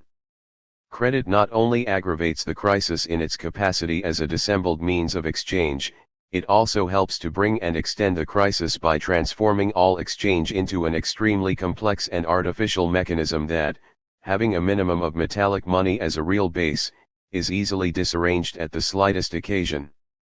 28. Credit therefore allows for a great deal of speculation and gambling that has little relationship to production and the real economy. With it, the pace and growth of bubbles can be spectacular. The unrealizable expectation of an ever-expanding market, that someone will always be found to pay more, eventually hits the market's saturation point and the bottom falls out. Once it does, credit dries up just as quickly as it had appeared. Only at this point does the relationship between speculation and more systemic economic developments of overproduction in the economy become clear. Credit flees in crises. Credit's role of facilitating the expansion in times of boom also lays the basis for more dramatic crashes. Capitalists, we said, see any limitations of demand in the market as simple barriers to be overcome and laughed off, leading to crises of overproduction. Credit further exacerbates this problem as it easily, at least temporarily, removes barriers to both production and consumption. And it hides any growing gaps between supply and demand for long periods of time. As Marx wrote, the credit system appears as the main lever of overproduction and overspeculation in commerce solely because the reproduction process, which is elastic by nature, is here forced to its extreme limits. 29. On the other end of the boom and bust cycle, credit dries up when earnings start to shrink. A crisis of profitability will trigger a credit squeeze and further impede production. Following on the heels of the Great Recession, banks sat on reserve piles of over $1 trillion in 2010. The previous record had been set at $19 billion in 2001.30. No matter how cheap the U.S. government made credit available to banks to loan through its central bank, The Federal Reserve, they simply wouldn't extend loans. Luxemburg wrote. After having, as a factor of the process of production, provoked overproduction, credit, as a factor of exchange, destroys, during the crisis, the very productive forces it itself created. At the first symptom of the crisis, credit melts away. It abandons exchange where it would still be found indispensable, and appearing instead, ineffective and useless, there where some exchange still continues, it reduces to a minimum the consumption capacity of the market. 31. But we don't have to leave it to Marx and Luxemburg to make the case. Even the mouthpiece of the ruling class, the Financial Times, explained the role of credit and finance capital this way in an editorial. Modern capitalism needs well-functioning banks. Businesses and individuals need liquidity and an effective means of turning their savings into productive investments. But banks perform this function by making bets on the future. This is the purpose for which they exist, but it makes them inherently unstable. They tend to overextend themselves in the good times and are overcautious in the bad, exacerbating booms and busts. 32. To return to the example of oil, companies that accrued titanic piles of debt during the boom in production were no longer able to pay the interest on their loans or take out new loans once their profit margins diminished. The industry, explains the Financial Times, had a cost structure and debt burden that were manageable if crude stayed at about that price level of over $100 a barrel. Now the boom has gone, but the debt remains. 33. Just at the moment when credit would be most necessary to keep companies afloat, banks and investors sense the ship is sinking, and refuse to lend, for fear of getting stuck with more bad loans. This process played out quite clearly, and explosively, during the years of the Great Recession. To set the context for how that crisis unfolded, we will first take a step back to see how the perfect storm of overproduction, economic polarization, and the monstrous growth of finance gave rise to the deepest recession since the Great Depression. The capitalist funhouse. We can see that finance capital has always been a critical if highly volatile and destructive mainstay of capitalism. Yet in recent decades, the size, complexity, and influence of finance in the economy have intensified wildly. Economists have used the term financialization to describe its ascendancy. In the words of economist Gerald Epstein, we are witnessing the increasing importance of financial markets, financial motives, financial institutions, and financial elites in the operation of the economy and its governing institutions. 34. Indeed, the scale of its evolution has been so immense that mainstream economic discussion often paints the financial sphere as floating off on its own, independent from capitalism's productive sphere and the process of accumulation, and as responsible for self-generating massive amounts of wealth. Since the 1970s, changes in the US and international economies have led to a set of unique changes to the financial systems, which hit a fever pitch by the 1990s. As Monthly Review editor John Bellamy Foster explained, the average daily volume of foreign exchange transactions rose from $570 billion in 1989 to $2.7 trillion in 2006.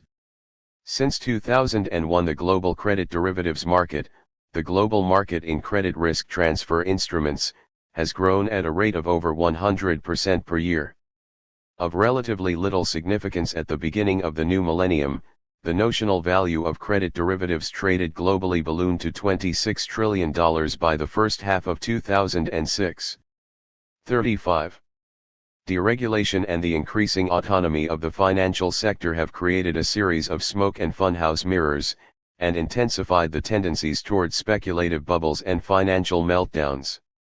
As Greek economist Demophanes Papadopoulos explained, the rise of finance was combined with a broad set of other practices: deregulation, direct confrontation with the workers' movement and unions, a policy favorable to larger mergers, and new methods of corporate governance favorable to the interests of shareholders. 36.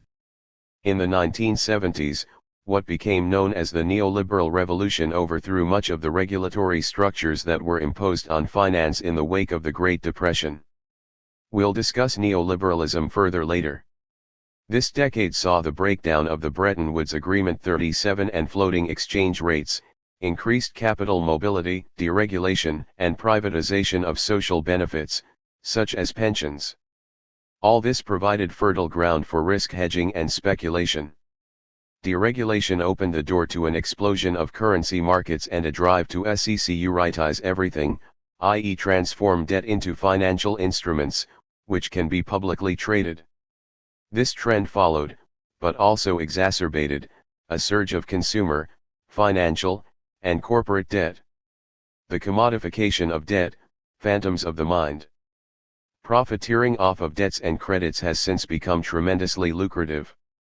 While in 1973, David McNally explained, financial returns made up just 16% of total profits in the American economy, a level that remained steady until the mid-1980s.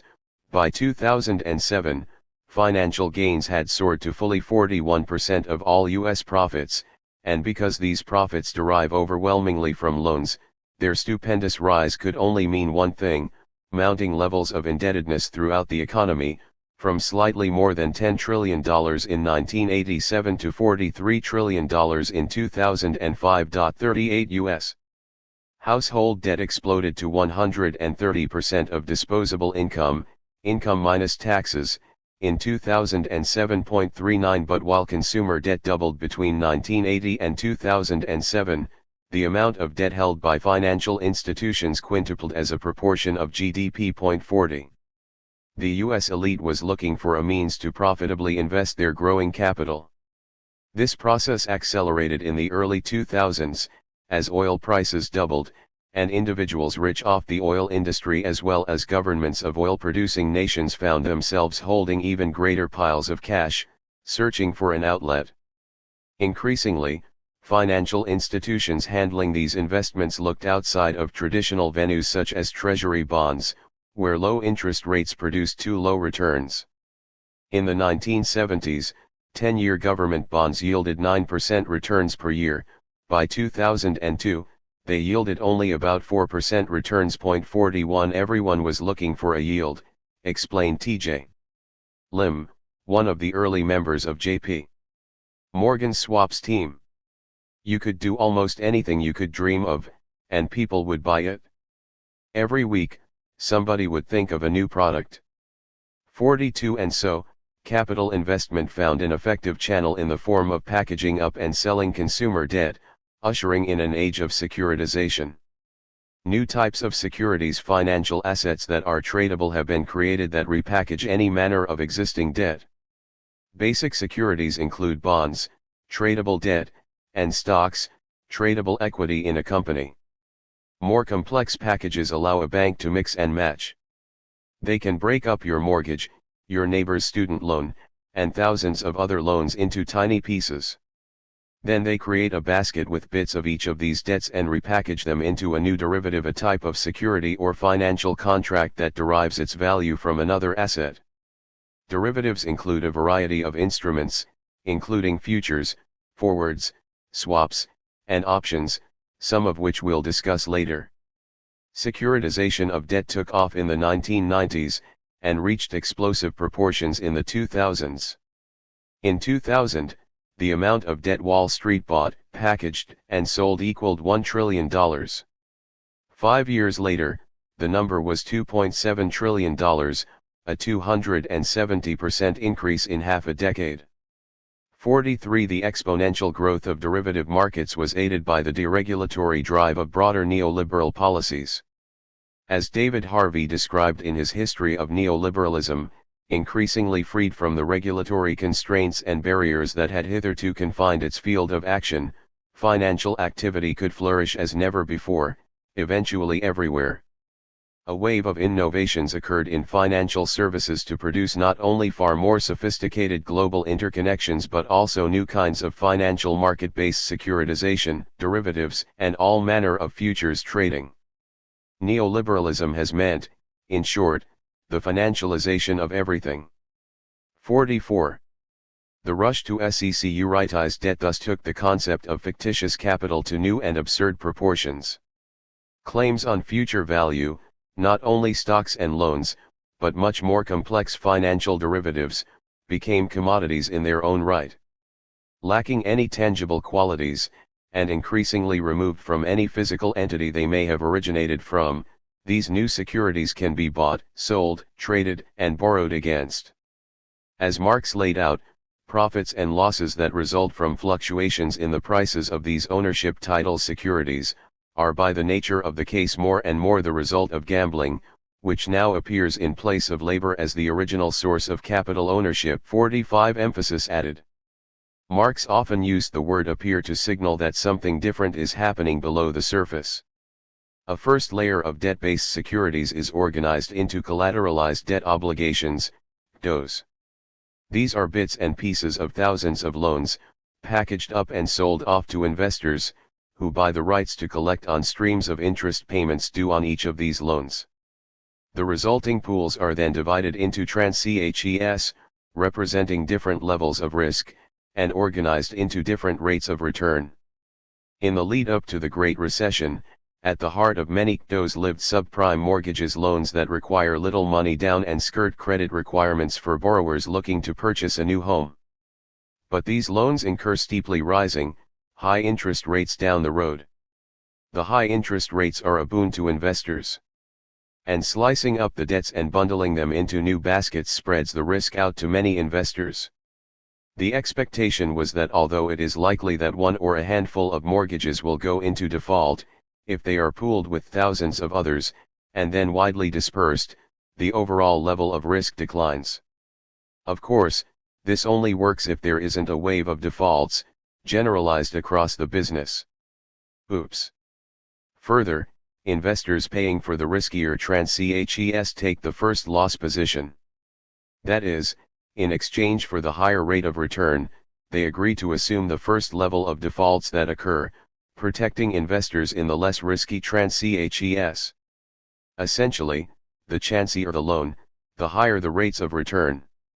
Thus first debt is commodified, then risk, too, is commodified. The commodification of risk, and the tremendous rates of profit that could be achieved through trading it, provided added incentive for banks to push subprime and other unsound loans as widely as possible. If this model wasn't problematic enough, financial institutions also came up with a product called credit default swaps, CDSs, which further magnified the damaging impact of these wild gambling schemes when mortgages started to sour at unprecedented rates. CDSs are supposed to function as a form of insurance, i.e., an investor that has purchased securities could acquire a CDs from another entity that promises to pay the investor its expected returns in the event that the security failed.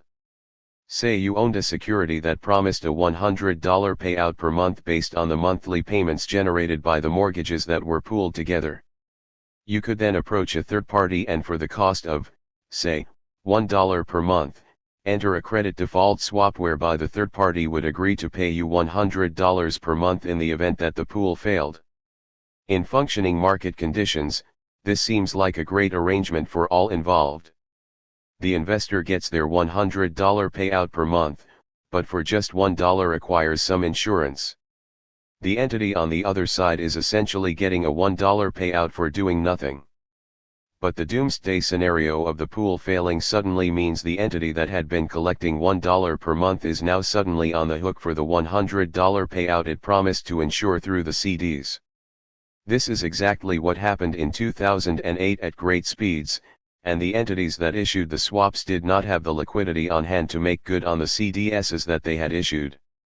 To make matters many orders of magnitude worse, because the CDs market is not bound by the typical rules of insurance, it became a playing field for mass speculation. 46 Traditionally, the way insurance works is that you have to actually own an asset to purchase insurance for it.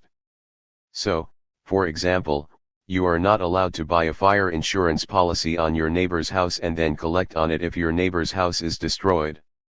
Such an arrangement would not only incentivize arson, it would also be disastrous for insurance companies who could then be on the hook for many insurance payouts from the destruction of just one house. But none of this was true for the CDs market. Instead, it was perfectly legal to buy credit default swaps on assets you didn't own. And, in fact, the value of the CDs market came to dwarf the value of the actual securities that were supposedly being insured. By 2007, the CDs market was approximately $60 trillion strong, despite the fact that it was insuring about $6 trillion worth of CDOs. 47 The value of CDSs was also, incidentally, 5 times the size of the entire US economy. In a sense, every new layer of securitized debt seemed to duplicate the original credit in multiple hands.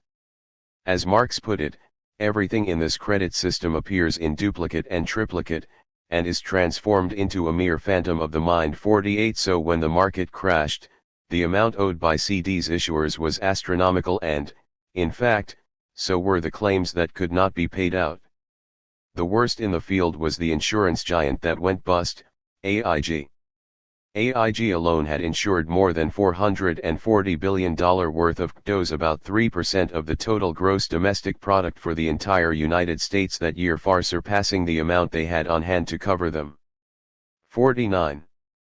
The evolution of modern banking. What has become of the role traditionally ascribed by Hilferding and others to banks, that of organizing, concentrating, and distributing capital? In their fundamentals, these functions have stayed the same, because banks' commitment to profit above all else has always guided the way in which they carry out their social role. The treacherous practice of pushing subprime loans onto working class and poor people in no way represents a departure for banks. They have found it profoundly profitable to thrust all manner of financial products onto sections of the population that were previously cut off from the system. And they have gotten away with imposing the highest interest rates on workers, the poor, and people of color. Thus subprime mortgages have joined overdraft fees, high interest rate credit cards complete with astronomical fees and penalties, and payday loans in a long list of predatory products, which are designed to sap income from the poor. Banks, credit cards, and other financial institutions prey on poor people with these measures, knowing that they don't have other means to access cash. As anti-apartheid activist Steve Biko once remarked, "It is very expensive to be poor." 50. Yet, in the era of intensifying financialization, banks have increasingly turned toward further flung methods of financial expropriation. 51 By slicing and dicing risk, and collecting huge sums from transaction fees along the way. Historically, commercial banks have operated as entities that borrow short and lend long. That is, they borrow in the short term from deposits of individuals, every time we deposit paychecks in our bank accounts, and from other banks, including central banks. And they originate long-term debt in the form of mortgages and loans. Because they lend long, they have certain liquidity requirements in order to deal with day-to-day deposit withdrawals and their own daily activities. Securitization, however, provides a way to circumvent this model by enabling banks to get their long assets off the books quickly. Rather than having a mortgage on its books for 30 years, the loan can be pooled, repackaged, and sold off.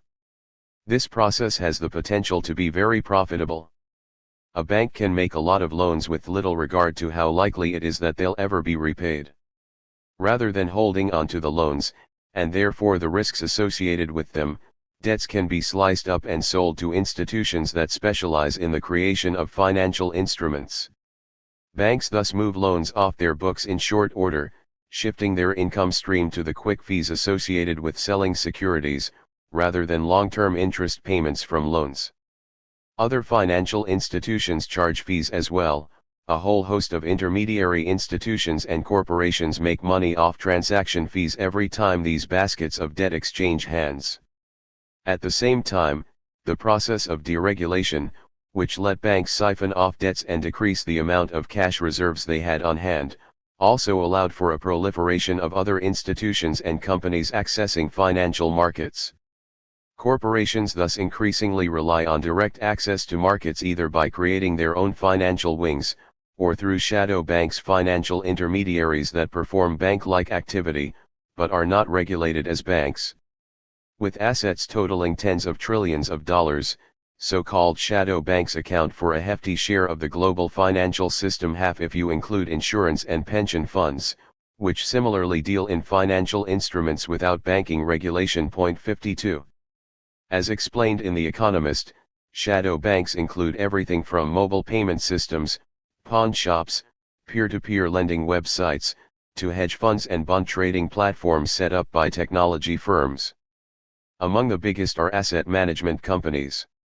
In 2013, investment funds that make such loans raised a whopping $97 billion worldwide. 53 But among the most influential of the shadow banks are the ones set up by banks themselves, like structured investment vehicles, SIVs, created in order to repackage bank loans into bonds.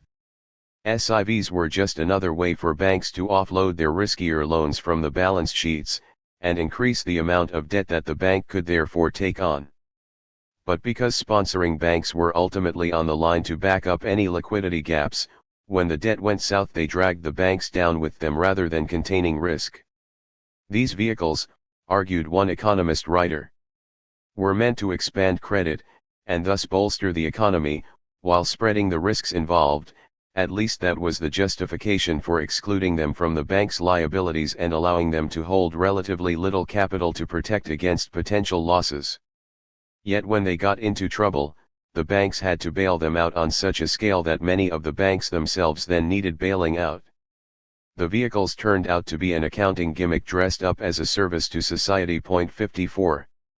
While SIVs have faced some tightening regulations following the financial crisis, by and large the tendency toward shadow banking has only increased in recent years, as banks have worked to reduce their liability, and greater lending is left to the purview of their shadowy cousins. Today, The Economist continued, the world's biggest asset manager, BlackRock, with about $4 trillion under management, is now considerably larger than the biggest bank, the Industrial and Commercial Bank of China, with assets of roughly $3 trillion. Before the crisis the reverse was true. 55. Corporations, too, set up financing wings to get in directly on the financialization schemes. So, for instance, as a Business Week article noted, while General Motors Corporation, GM, is having trouble selling cars, its Ditech.com mortgage business is going great guns.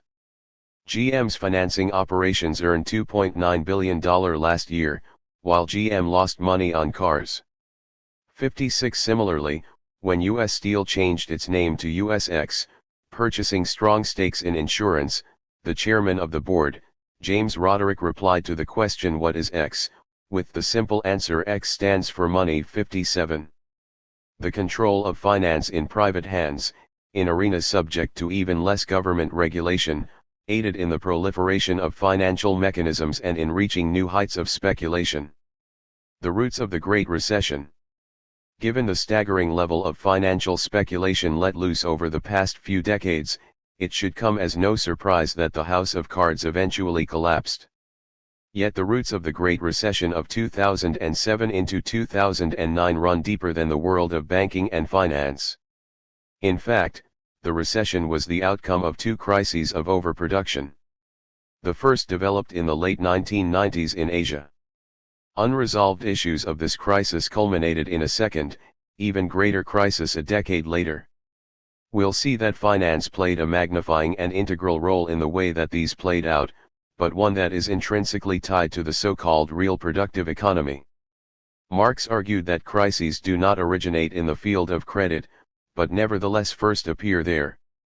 He wrote, in a system of production where the reproduction process rests on credit, a crisis must inevitably break out if credit is suddenly withdrawn, in the form of a violent scramble for means of payment. At first glance, therefore, the entire crisis presents itself as simply a credit and monetary crisis. 58. In other words, because the system depends on credit, and because the extension of credit both prolongs the expansion of production and then dries up when boom turns bust, it gives the impression that this is where the crisis begins. Marx continued. The crisis does involve the convertibility of bills of exchange, extension of credit into money.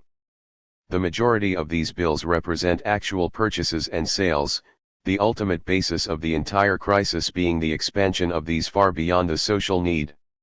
On top of this, however, a tremendous number of these bills represent purely fraudulent deals, which now come to light and explode, as well as unsuccessful speculations conducted with borrowed capital, and finally commodity capitals that are either devalued or unsaleable, or returns that are never going to come in. 59. In other words, when banks come collecting on debt, some of these cannot be repaid because corporate investments overshot effective demand. Others are exposed as speculations gone bust or fraudulent Ponzi schemes. Marx's analysis did not, of course, encompass today's particular alphabet soup of complex derivatives, which did not exist during his day. But the overall point stands. The 2007 to 2009 crisis appeared first at the outer layers of the economy: credit, financialization, and monetary policies. Below the surface, the roots of the Great Recession lay in an overproduction of goods and an overaccumulation of capital, itself the result of the neoliberal boom. Neoliberalism ushered in a period of financial deregulation, but it also played a corresponding role in rehabilitating the system's profitability and heating up production levels. Neoliberalism was the ruling elite's answer to the system's last deep recession in the 1970s of declining profitability, rising inflation, and slow growth. In one short decade, from 1973 to 1982, the United States went through 3 recessions. In response, a concerted restructuring of the economy along free market principles ushered in a 25-year-long boom that restored profitability with a vengeance. As socialist writer Lisa Starr described it, the capitalist solution to this crisis was to go back to market fundamentals. Economists like Milton Friedman, for decades seen as a right-wing crank, were suddenly promoted as sages for preaching deregulation of business, privatization of government services, and flexible labor policies. Politicians like Ronald Reagan in the US and Margaret Thatcher in Britain turned Friedman's ideas into policies by smashing unions, slashing government spending, and turning finance capital loose. The Clinton administration shaved off some of the rough edges of these policies, but basically consolidated what is now known as neoliberalism. 60. The ideology of neoliberalism thus served as a blueprint to attack the working class. Speed-ups, increased productivity, and declining wages transferred wealth from the bottom rungs of society to the top. Social costs were meanwhile passed on to working families through cuts to public services and welfare. The desired outcome of this restructuring was growing profitability for the ruling class alongside staggering inequality. Over the course of 3 decades, the wealthiest 1% nearly doubled its share of national earnings, while over a quarter of the population came to live on poverty wages, producing a society as unequal as the one which preceded the Great Depression. 61. A heightened rate of exploitation laid the basis for business to boom again. And the deregulation that let loose the capitalist funhouse of financialization poured fuel on the fire. By the 1990s, happy commentators declared a miracle economy, which would put an end to the business cycle. From 1991 to 2001, the U.S. economy witnessed its longest ever continual expansion.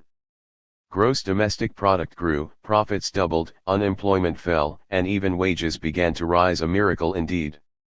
But the twin features of neoliberalism, economic polarization and deregulation, gave rise to contradictions that would implode down the line: overaccumulation, mountains of debt, and soaring speculative bubbles.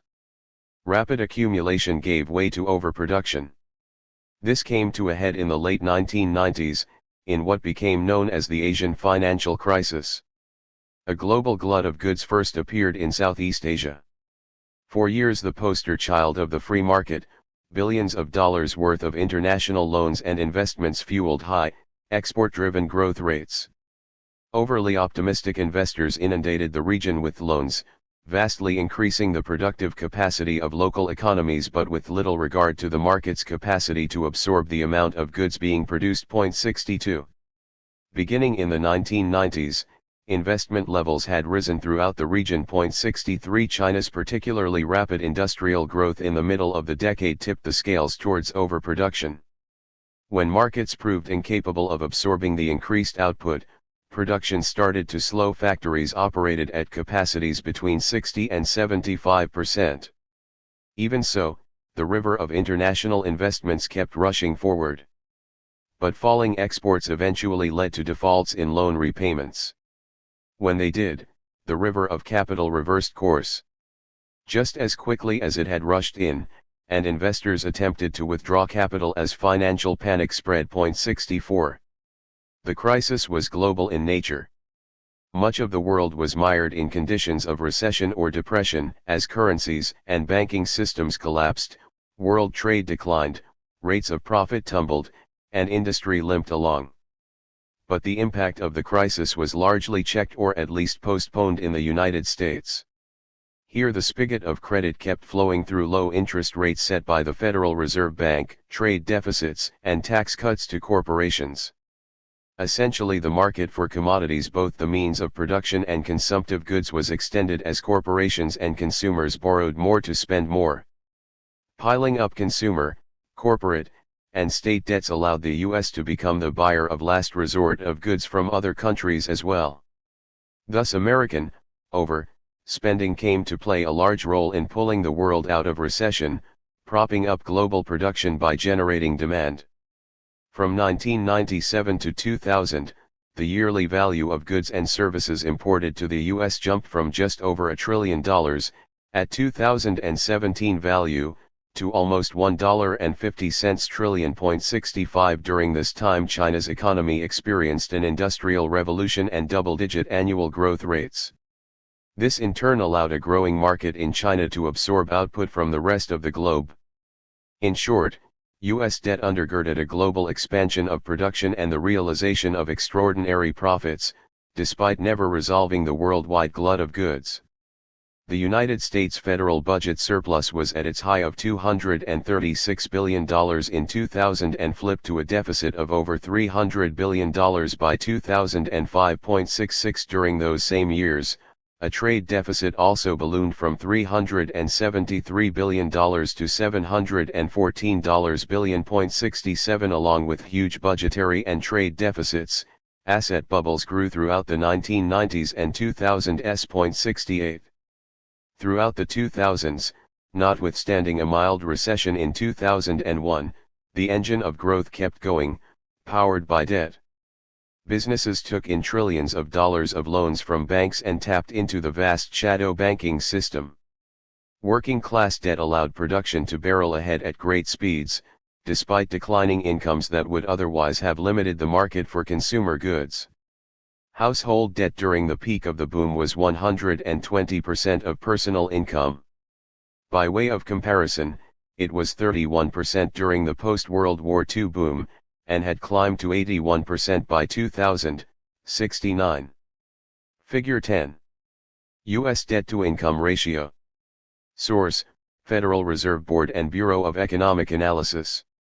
Yet even as the economy expanded through the 2000s, capital investment in new plants and means of production was slow, as industries were still grappling with unresolved issues of overproduction from the 1990s.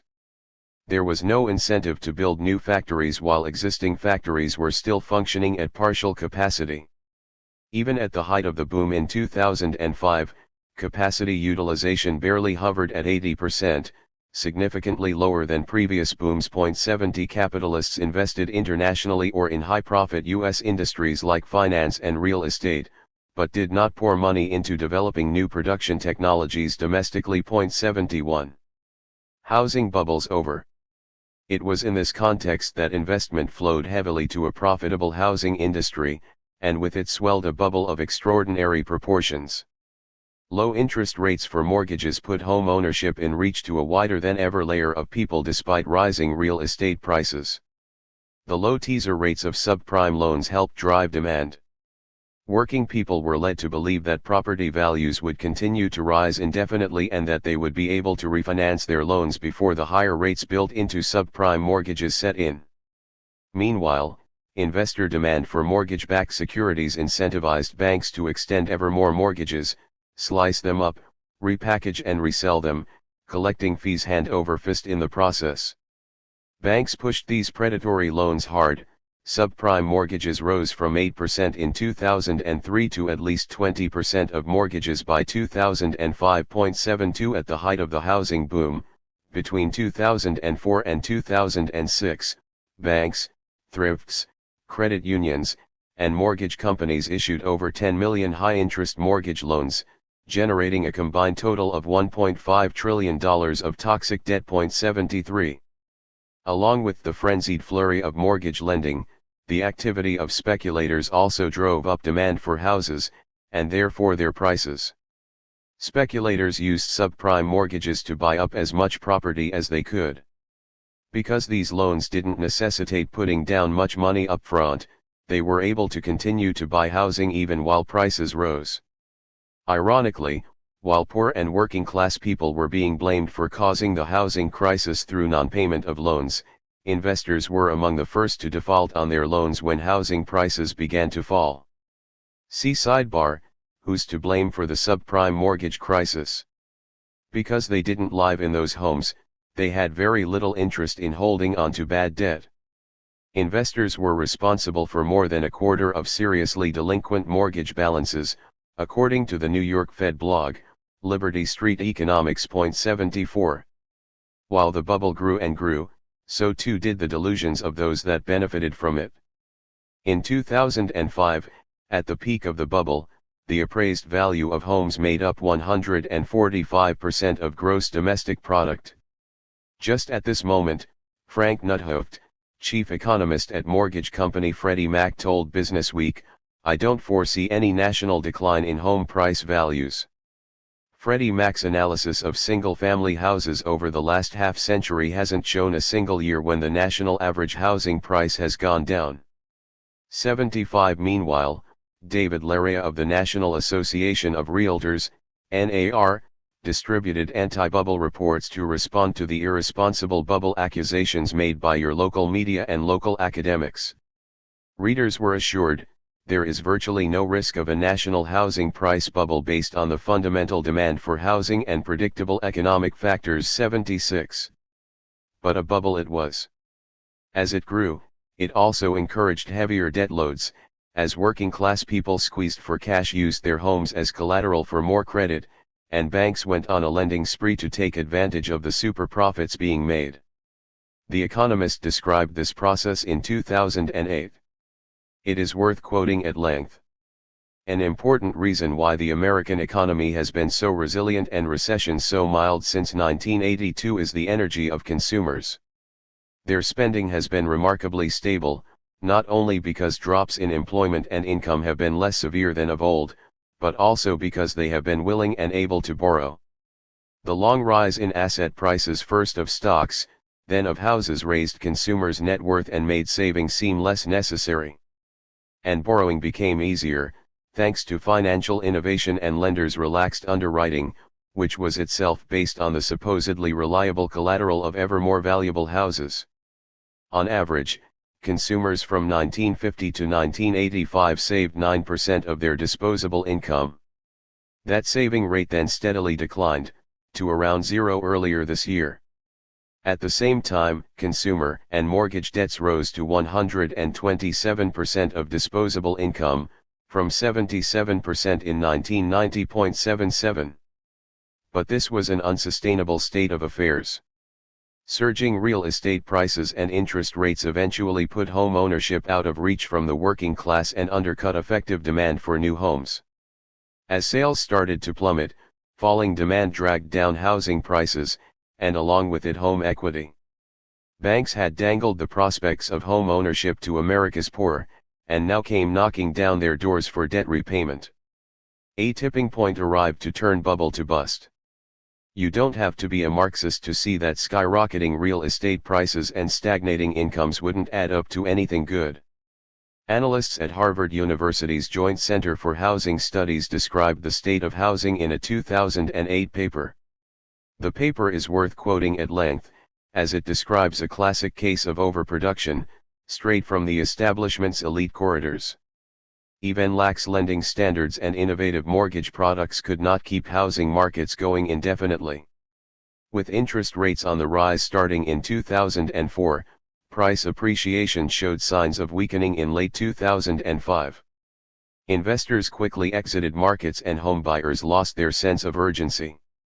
But builders had ramped up to meet the higher level of demand from investors as well as buyers of first and second homes, pushing single-family starts construction of housing units from 1.3 million in 2001 to 1.7 million in 2005.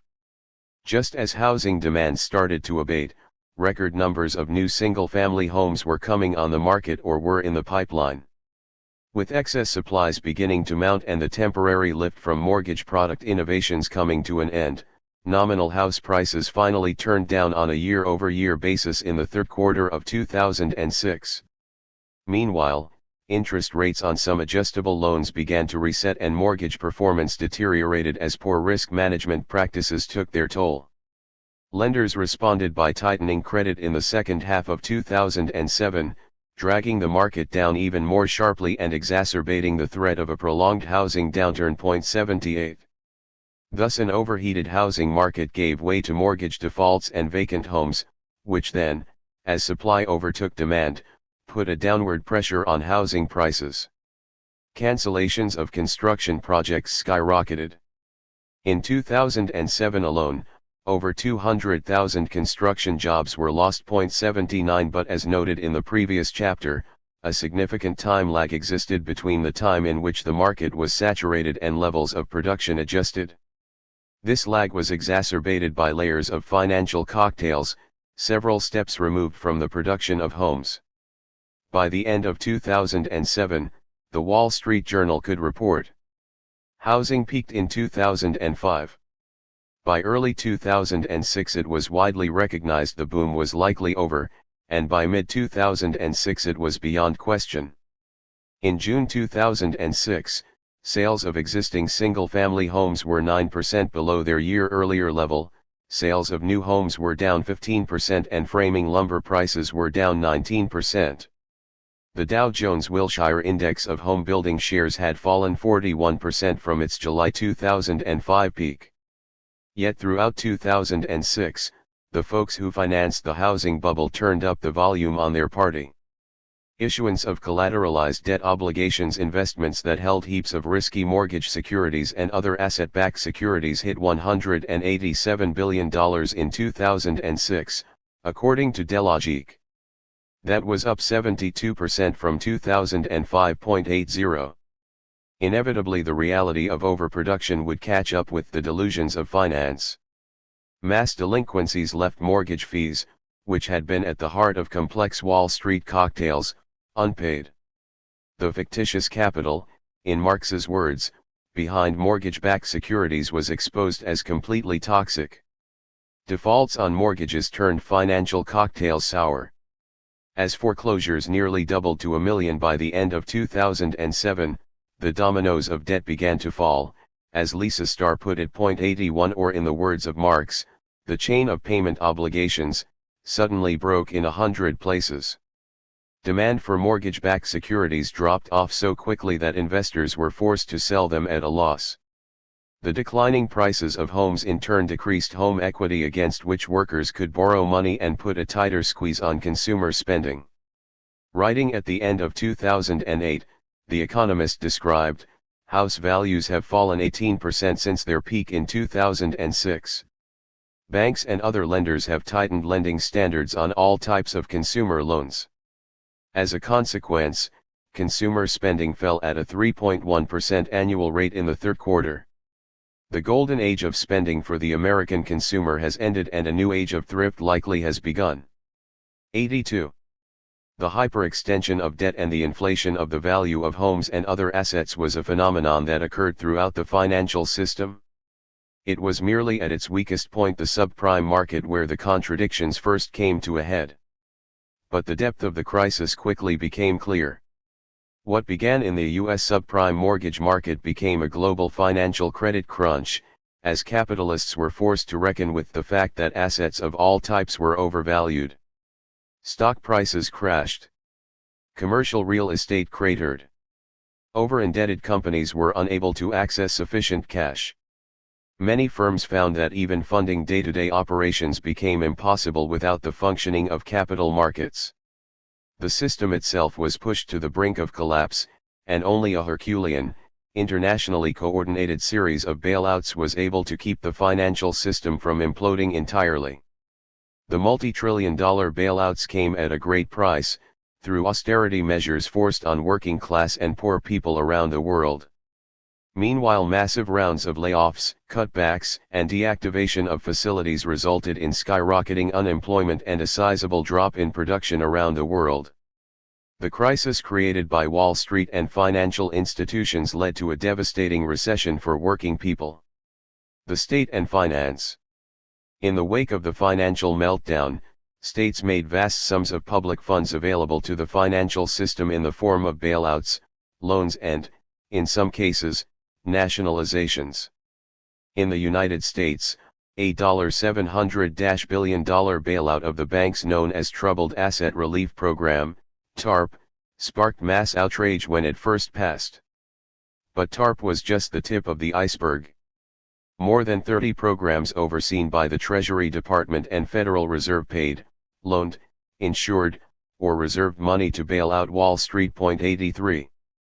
The actual size of the bailout is unknown, since it is still ongoing, but estimates range from $14 trillion to twice that amount. 84. As Matt Taibbi wrote for Rolling Stone, what we actually ended up doing was, committing American taxpayers to permanent, blind support of an ungovernable, unregulatable, hyper-concentrated new financial system that exacerbates the greed and inequality that caused the crash, and forces Wall Street banks like Goldman Sachs and Citigroup to increase risk rather than reduce it. 85. The Treasury Department and Federal Reserve took large volumes of bad debts onto their books directly, relieving pressure on banks and other institutions. Shaken by the disastrous shock to the economy delivered by Lehman Brothers, previously the fourth largest investment bank in the U.S., bankruptcy, governments made it clear that large institutions deemed too big to fail would be saved by the state. As a consequence, this also incentivized further consolidation since size has meant safety, encouraging strong banks to take over weaker ones.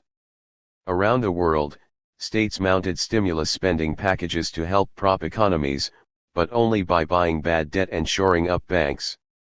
Public intervention to promote production and reduce unemployment was not mounted, nor were homeowners assisted with their debts. 86. In the U.S., the amount of money spent bailing out Wall Street could have paid off every mortgage in the country. Instead, bailouts, guarantees, assumption of bad debts, and pressures on state revenues resulted in a rapid turn to austerity measures as government debts quickly mounted. The cost of the bailout and recession was in this way passed on to workers in the form of cutbacks in state spending and payrolls, and reductions in pensions. Perversely, the same banks that benefited from the state's largesse began demanding higher interest rates in bond markets to fund new state borrowing. In keeping with neoliberal principles, the U.S. government rescued the financial system without violating the concept of private ownership of the system. In the wake of the crisis, when financial reform entered political discussion, banks and their lobbyists succeeded in dictating the terms of the debate, resulting in largely preserving the status quo. Capitalists that had railed against state regulation were perfectly happy for state intervention to prop up their businesses' bottom lines. Privatize the gains and socialize the losses, was the name of the game. As socialist Eric Reuter argued. Now that those investments have become toxic, however, the push for deregulation has been replaced for all but the most ideologically blinkered by the gospel of state intervention. The goal is to get the engine of capitalism going as productively as possible, Nancy Cohn, a historian at the Harvard Business School, told the New York Times. Ideology is a luxury good in times of crisis.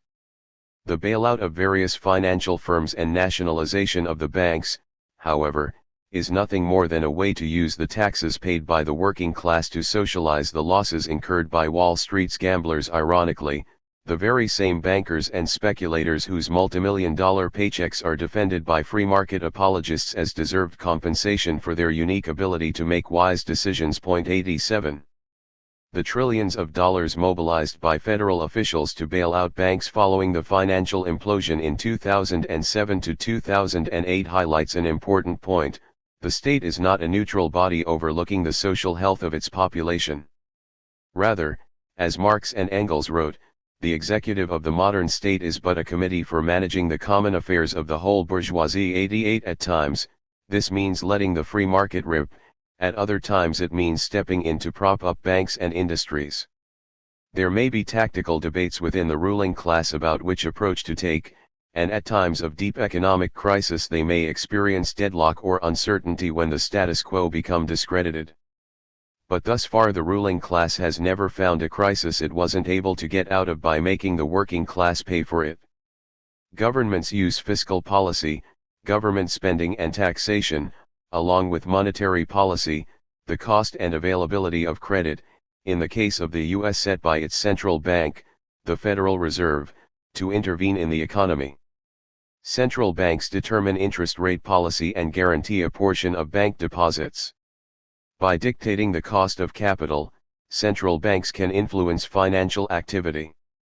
And by ensuring that depositors do not lose their money in the event of a bank bankruptcy, they prevent runs on bank deposits the likes of which occurred during the Great Depression.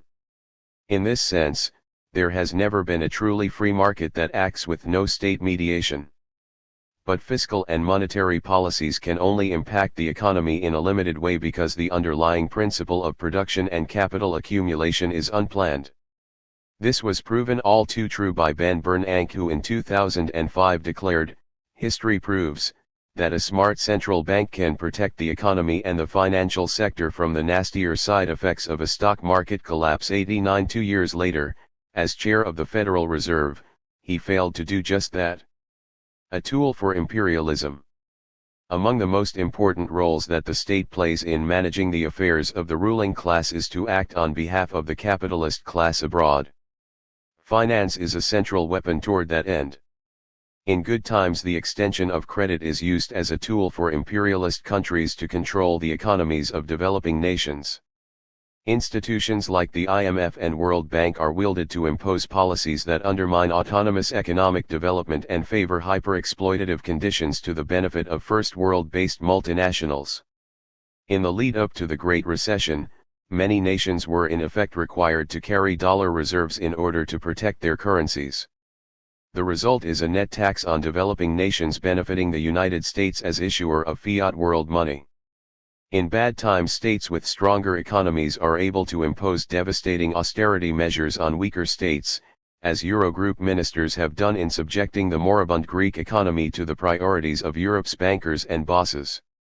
Greece's problems originated in EU rescue plans following the Great Recession, which resulted in unemployment rates of more than 25%, a 30% drop in real wages, and a shrinking of the country's overall economic output by 25% between 2009 and 2015. Successive EU bailouts of the Greek economy have allowed European banks to get repaid, forced unforgiving austerity measures on Greece's already suffering working class, and delivered a clear message to other struggling European countries of what awaits them if they don't keep their economies in line. Historically, just as finance played a critical role in the development of capitalism, so too it has always been a necessary tool for imperialism. Rosa Luxemburg powerfully captured the process by which the great powers used loans to subjugate colonies during the 19th century and destroy local economies. In The Accumulation of Capital, Luxemburg recounts the way Egypt was opened up to the ravages of European industrialists, first through loans from Britain and France to finance the construction of the Suez Canal and to develop cotton production.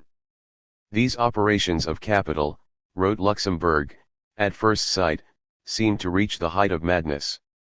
One loan followed hard on the other, the interest on old loans was defrayed by new loans, and capital borrowed from the British and French paid for the large orders placed with British and French industrial capital.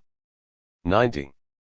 The high cost of the interest on these loans was paid for through the land, labor, and tax payments of the Egyptian peasants, or fellahs. Luxemburg wrote, "The greater the debt to European capital became, the more had to be extorted from the peasants. All over Upper Egypt people were leaving the villages, demolished their dwellings and no longer tilled their land only to avoid payment of taxes. North of Sud, 10,000 fellahin are said to have starved in 1879 because they could no longer raise the irrigation tax for their fields and had killed their cattle to avoid paying tax on it. Now the fella had been drained of his last drop of blood. Used as a leech by European capital, the Egyptian state had accomplished its function and was no longer needed. Now British commissions to regulate the finances of Egypt went into action. Strangely enough, European capital was not at all deterred by the desperate state of the insolvent country and offered again and again to grant immense loans for the salvation of Egypt. With the financial position growing hopelessly desperate, the time drew near when the country and all her productive forces was to become the prey of European capital. October 1878 saw the representatives of the European creditors landing in Alexandria. British and French capital established dual control of finances and devised new taxes.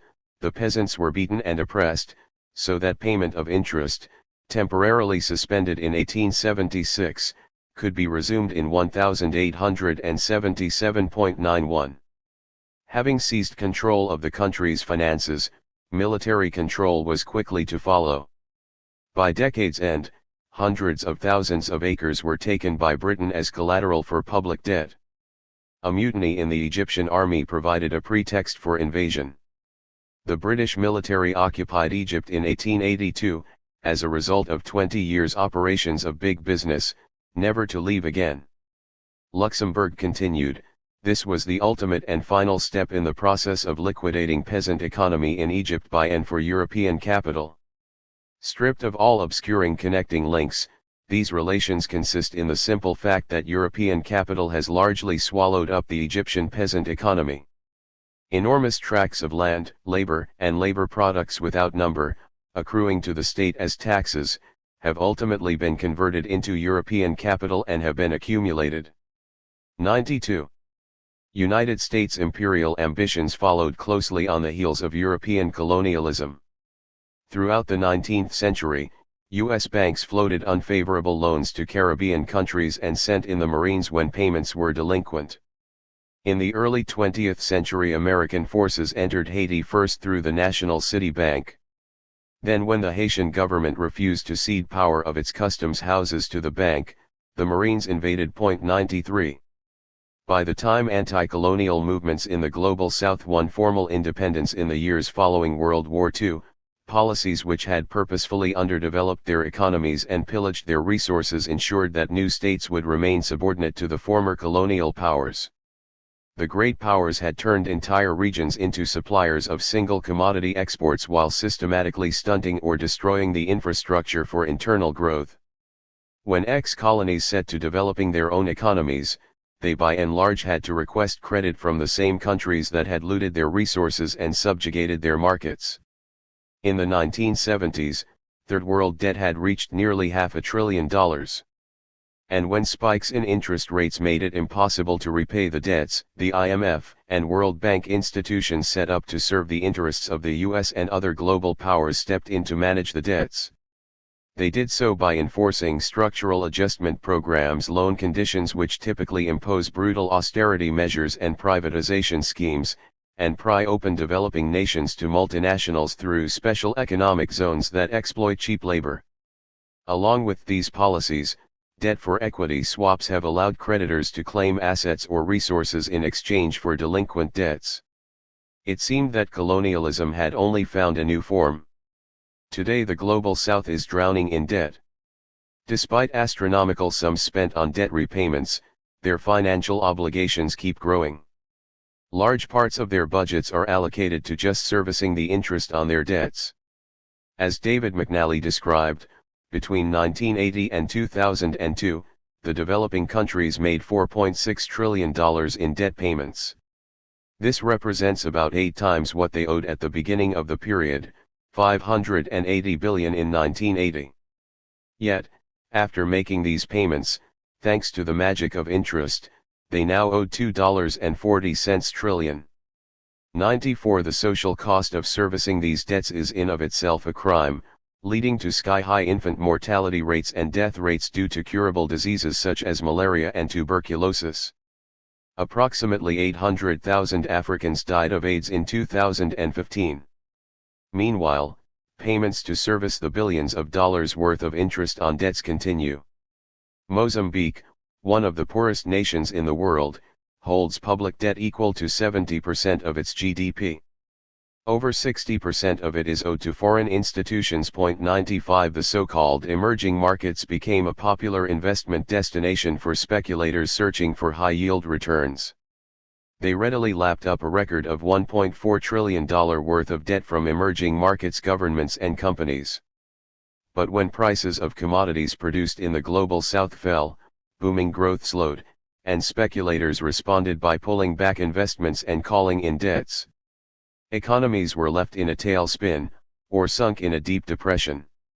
Of course, full-on, old-fashioned colonialism still operates in the U.S. colony of Puerto Rico. To this day Puerto Rico is under the economic and political control of Washington, D.C., without even a pretext of democratic representation. 96 Systematic economic underdevelopment has ensured that Puerto Rico has to import 85% of its food, mostly from the U.S. And thanks to a draconian law called the Jones Act, all of the island's imports are subject to a mafia-like shakedown before they enter the country, courtesy of the United States. Following the Great Recession, Puerto Rico became known as the Greece of the Caribbean. The extent to which its economy went into a free fall was prescribed by 2 decades of neoliberal austerity and privatization measures, and the racking up of billions of dollars worth of international debt. Puerto Rico is unable to access loans from the IMF and World Bank, and instead relies heavily on infamously parasitic hedge funds, which according to the watchdog site hedgeclippers.org, have swooped in like vultures during a fast-moving economic crisis to prey on the vulnerable island. The watchdog site explained. Several groups of hedge funds and billionaire hedge fund managers have bought up large chunks of Puerto Rican debt at discounts, pushed the island to borrow more, and are driving towards devastating austerity measures. At the same time, they are also using the island as a tax haven. They are fueling inequality by demanding low taxes on wealthy investors, higher taxes on working people, lower wages, harsh service cuts and privatization of public schools. The spoils they ultimately seek are not just bond payments, but structural reforms and privatization schemes that give them extraordinary wealth and power at the expense of everyone else. 97. Conclusion. The neoliberal restructuring of the economy has led to seismic shifts in the world of finance. So much so that at times it has appeared that finance capital possessed magical powers to escape the limitations of the productive economy. If financial capital has become detached from productive capitalism, this raises fundamental questions about Marx's law of value. Can surplus value be created outside of production and the exploitation of labor? In the words of French sociologist Jean Baudrillard, money has become utterly detached from production and its conditions, and we are experiencing the end of labor, the end of production, the end of political economy. 98. Yet to pose these questions assumes a divide between the real economy of industrial capital, which engages in the production and selling of goods, but has little capital of its own from which to seed this activity, and of finance capital, which plays a purely facilitating role in circulation. In reality there is no hard line between financial and non-financial firms. Quite the contrary, the last few decades have witnessed an increasing overlap and merging of productive and financial capital. Non-financial firms have had greater access and connectivity to financial markets.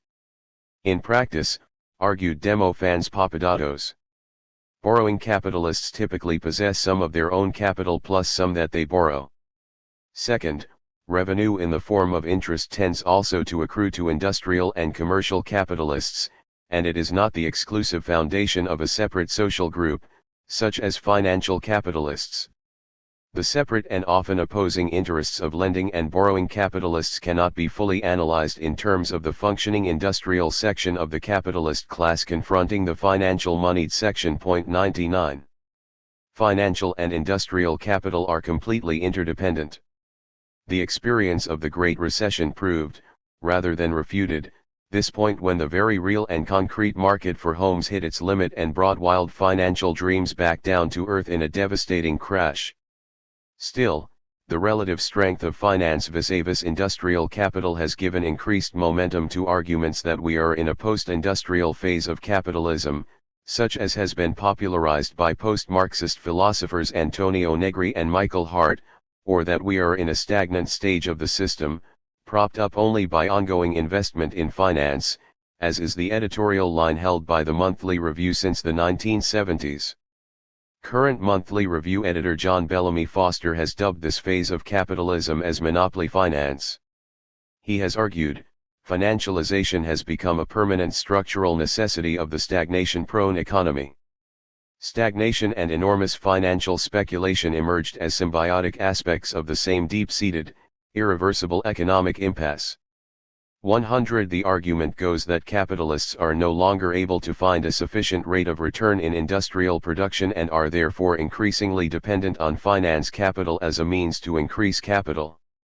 But since finance capital cannot, in the end, expand indefinitely without a base in the productive economy, we are prone to both speculative bubbles and spectacular busts.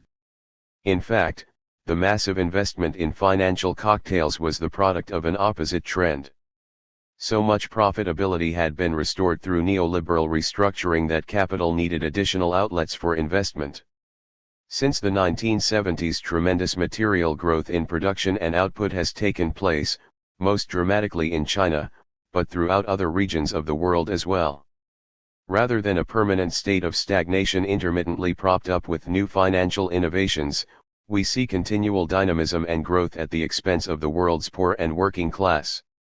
Despite the outrageous and grotesque growth of finance capital in the economy today, capitalism, as McNally has argued, still depends on exploiting labor in workplaces, be it cleaners in office towers, farm workers in fields, data processors in packed cubicles, sewing machine operators in backstreet sweatshops, or auto workers on giant assembly lines. 101 Profits cannot be created without the exploitation of labor at the point of production, even if large sums are traded and lost.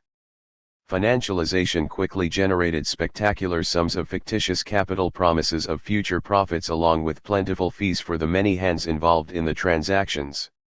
The fictitious nature of this new capital only became clear when the value promised melted away, causing the bizarre appearance and disappearance of trillions of dollars seemingly overnight. This fictitious money capital, explained Marx, is enormously reduced during crisis, and with it the power of its owners to borrow money in the market. The reduction of the money value of these securities has nothing to do with the real capital they represent. As against this, it has a lot to do with the solvency of their owners. 102. Despite specific developments that Marx could not have foreseen, the evolution and explosion of the financial sector is consistent with classical Marxist economic analysis. Finance capital has surely reached a new phase in its size and strength. But its presence and its seemingly mystical qualities has existed for as long as modern industry. Many years before the days of the toxic alphabet soup of CDOs, CDSs, and SIVs, Marx could write about a new financial aristocracy, a new variety of parasites in the shape of promoters, speculators, and simply nominal directors, a whole system of swindling and cheating by means of corporation promotion, stock issuance, and stock speculation. 103. Who's to blame for the subprime mortgage crisis? When the subprime market went bust, the common trope from mainstream commentators was that poor and working class people, who should not have been able to afford homeownership, irresponsibly took out mortgages that they could not pay back. Somehow we were expected to believe that poor people cheated or pressured banks to make these loans to them. A somewhat more oblique version of the same argument placed the blame on the Community Reinvestment Act, CRA, which was passed in 1977 to address discriminatory loan practices known as redlining, whereby banks would not lend within African American and Latinx neighborhoods. Washington Post columnist Charles Crothammer, for instance, wrote, "Much of this crisis was brought upon us by the good intentions of good people. For decades, starting with Jimmy Carter's Community Reinvestment Act of 1977, there has been bipartisan agreement to use government power to expand homeownership to people who had been shut out for economic reasons or, sometimes, because of racial and ethnic discrimination. What could be a more worthy cause? But it led to tremendous pressure on Fannie Mae and Freddie Mac, which in turn pressured banks and other lenders to extend mortgages to people who were borrowing over their heads. That's called subprime lending.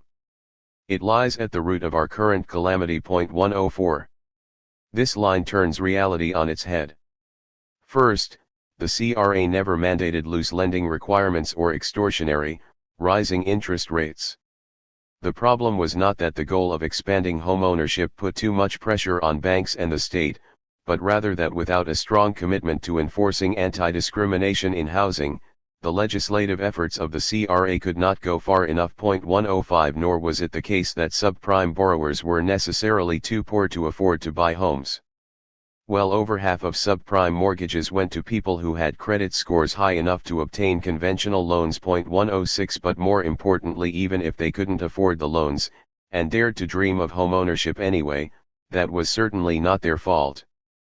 Blame lies with a system that is based on low wage and precarious labor, where people work hard all their lives, and still find that basic needs like decent shelter are luxuries for the rich. Instead, banks preyed upon the dreams of working-class people, and took advantage of their vulnerable and weak bargaining positions to drive millions of prospective homeowners towards subprime loans. This was not because poor people demanded risky, high-interest loans, but because Wall Street did. A ferocious appetite for high-yielding, mortgage-backed securities put pressure on banks and other mortgage lenders to turn over more and more high-risk loans. As Ira Reingold of the National Association of Consumer Advocates put it, Wall Street wanted the mortgage brokers to keep making loans even though they were riskier and riskier. They didn't care that people were getting loans they couldn't afford because there was so much money to be made. 107. Frances Darden, a disabled mother of 3 from Boston, long dreamt of owning her own home, reported the Financial Times. Several banks turned her down for a mortgage because she did not earn enough.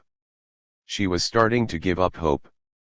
But in September 2004, an advertisement in the local newspaper for a home buyer's seminar caught her eye. It was so appealing, she recalls. It said, "You can afford your dream home. Let's make history." 7. She says the agent encouraged her to buy a multifamily property, where she could become not only homeowner but landlady as well. At that time, her monthly income was made up of not much more than $1,800 in disability payments, a small amount of child support and a modest rent subsidy. Much to her surprise, Ms. Darden was pre-approved for a loan worth $894,000. When they told me, I couldn't believe it. But they said, "We're different from everyone else, we can help you." 7. Ms. Darden put no money down. She says she was assured that her monthly repayments would be $5,000 and that rental income would fully cover those costs and put money in her pocket to boot. As it turned out, the repayments were more than $7,500 a month. The annual interest rate was 11.7%, nearly double the level a credit-worthy borrower would be charged. By November the following year she had fallen hopelessly behind on her mortgage. One flat in the 2-unit house she had bought was foreclosed on and sold. The other is soon to go to auction. 108. Rather than being the culprits of the housing market, poor and working-class families were its victims, roped into predatory loan agreements with growing interest rates that could not be maintained on stagnating wages. And this was particularly true of blacks and Latinx, who had been kept out of home ownership through racist redlining policies for decades. When money was to be made off of this same population, racial exclusion gave way to predatory inclusion, as African American Studies professor and writer Keeanga Yamada Taylor put it, granting access to financing but at unequal terms. Racism and the economic exploitation of African Americans was the glue that held the American housing market together and would necessarily need to be overcome to fully include black buyers in the real estate market. But inclusion did not bring an end to predacious practices, it intensified them. 109. Of course, it can't be said that African Americans and Latinx were formerly excluded from homeownership. A 2018 study by Reveal News showed that modern-day redlining is alive and well across the country. An analysis of 31 million Home Mortgage Disclosure Act records found that blacks and Latinx are denied mortgage loans of any kind at rates far higher than whites in 61 metropolitan areas, even when controlling for applicants' income, loan amount, and neighborhood. 110 The report explained, the disproportionate denials and limited anti-discrimination enforcement help explain why the homeownership gap between whites and African Americans, which had been shrinking since the 1970s, has exploded. Since the housing bust, it is now wider than it was during the Jim Crow era. 111 In Washington, D.C., J.P. Morgan Chase granted 23 out of 1,119 home purchase loans to African Americans in 2015 to 2016. In Philadelphia, banks placed nearly three-quarters of their branches in white-majority neighborhoods, keeping any type of financial service literally out of reach. Yet where people of color have been able to secure loans, it has been at great and extortionary subprime costs. A study conducted by a group of fair housing agencies found that in every major city, blacks and Latinx were many times more likely to land subprime mortgages than their white counterparts with similar incomes. In Greater Boston, for instance, 71% of blacks earning above $153,000 in 2005 took out mortgages with high interest rates, compared to just 9.4% of whites, while about 70% of black and Hispanic borrowers with incomes between $92,000 and $152,000 received high interest rate home loans, compared to 17% for whites. 112 Cassandra Hedges, a black mother of two, explained, "One of the first things my broker asked me was, how do you know you are ready to buy a house? Have you done any research?" We said no. At that point I think he realized, okay, I got some people that don't know what the heck they are doing. 113. When the higher interest rates that were built into the loans set in, homeowners were not able to refinance their loans, as many had been led to believe that they could. This was because at just that moment banks tightened their lending standards. Falling house prices also removed the option of selling their homes to pay off their mortgages. And when the rising interest rates of subprime loans hit, again, people of color, who were also bearing the brunt of high unemployment and declining incomes, were disproportionately affected by the foreclosures that followed. Black households lost between $71 and $93 billion of wealth through subprime mortgage payments and defaults between 1998 and 2006.114. It was no wonder that those suffering from every end of economic disenfranchisement were the first to lose their homes. Lastly, countless others could not afford to buy homes at all, subprime mortgages or not. An overheated housing market and speculation drove prices up beyond the reach of many. Think of the impact that New York City's Billionaires Row has on the fantastically overblown real estate market there. While 59th Street in Manhattan houses some of the world's richest people overlooking Central Park, 2 blocks down at 57th Street, sleek glass skyscrapers are largely vacant for most of the year. They are investment properties for foreign capital. If you put money in the bank in Germany, you're getting negative interest. You can buy an apartment in Manhattan and get exponentially higher returns. It has caused all this money to flow into New York, Stephen Shapiro of JLL's New York Capital Markets Group told the Financial Times. 115. In New York City, journalist Derek Thompson reported that rampant luxury home building and the simultaneous cratering of middle-class home construction has driven up the average price of a newly listed condo from $1.15 million to $3.77 million in the past decade. 116. By putting homeownership out of reach, most working-class residents are forced to rent, rather than own. This then has the effect of also overheating the rental market, driving up rents in the process. Conclusion. Capitalism's Gravediggers. On March 22, 2016, the Financial Times ran an article titled, "Peak Death Might Not Be Enough to Save the Japanese Funeral Industry."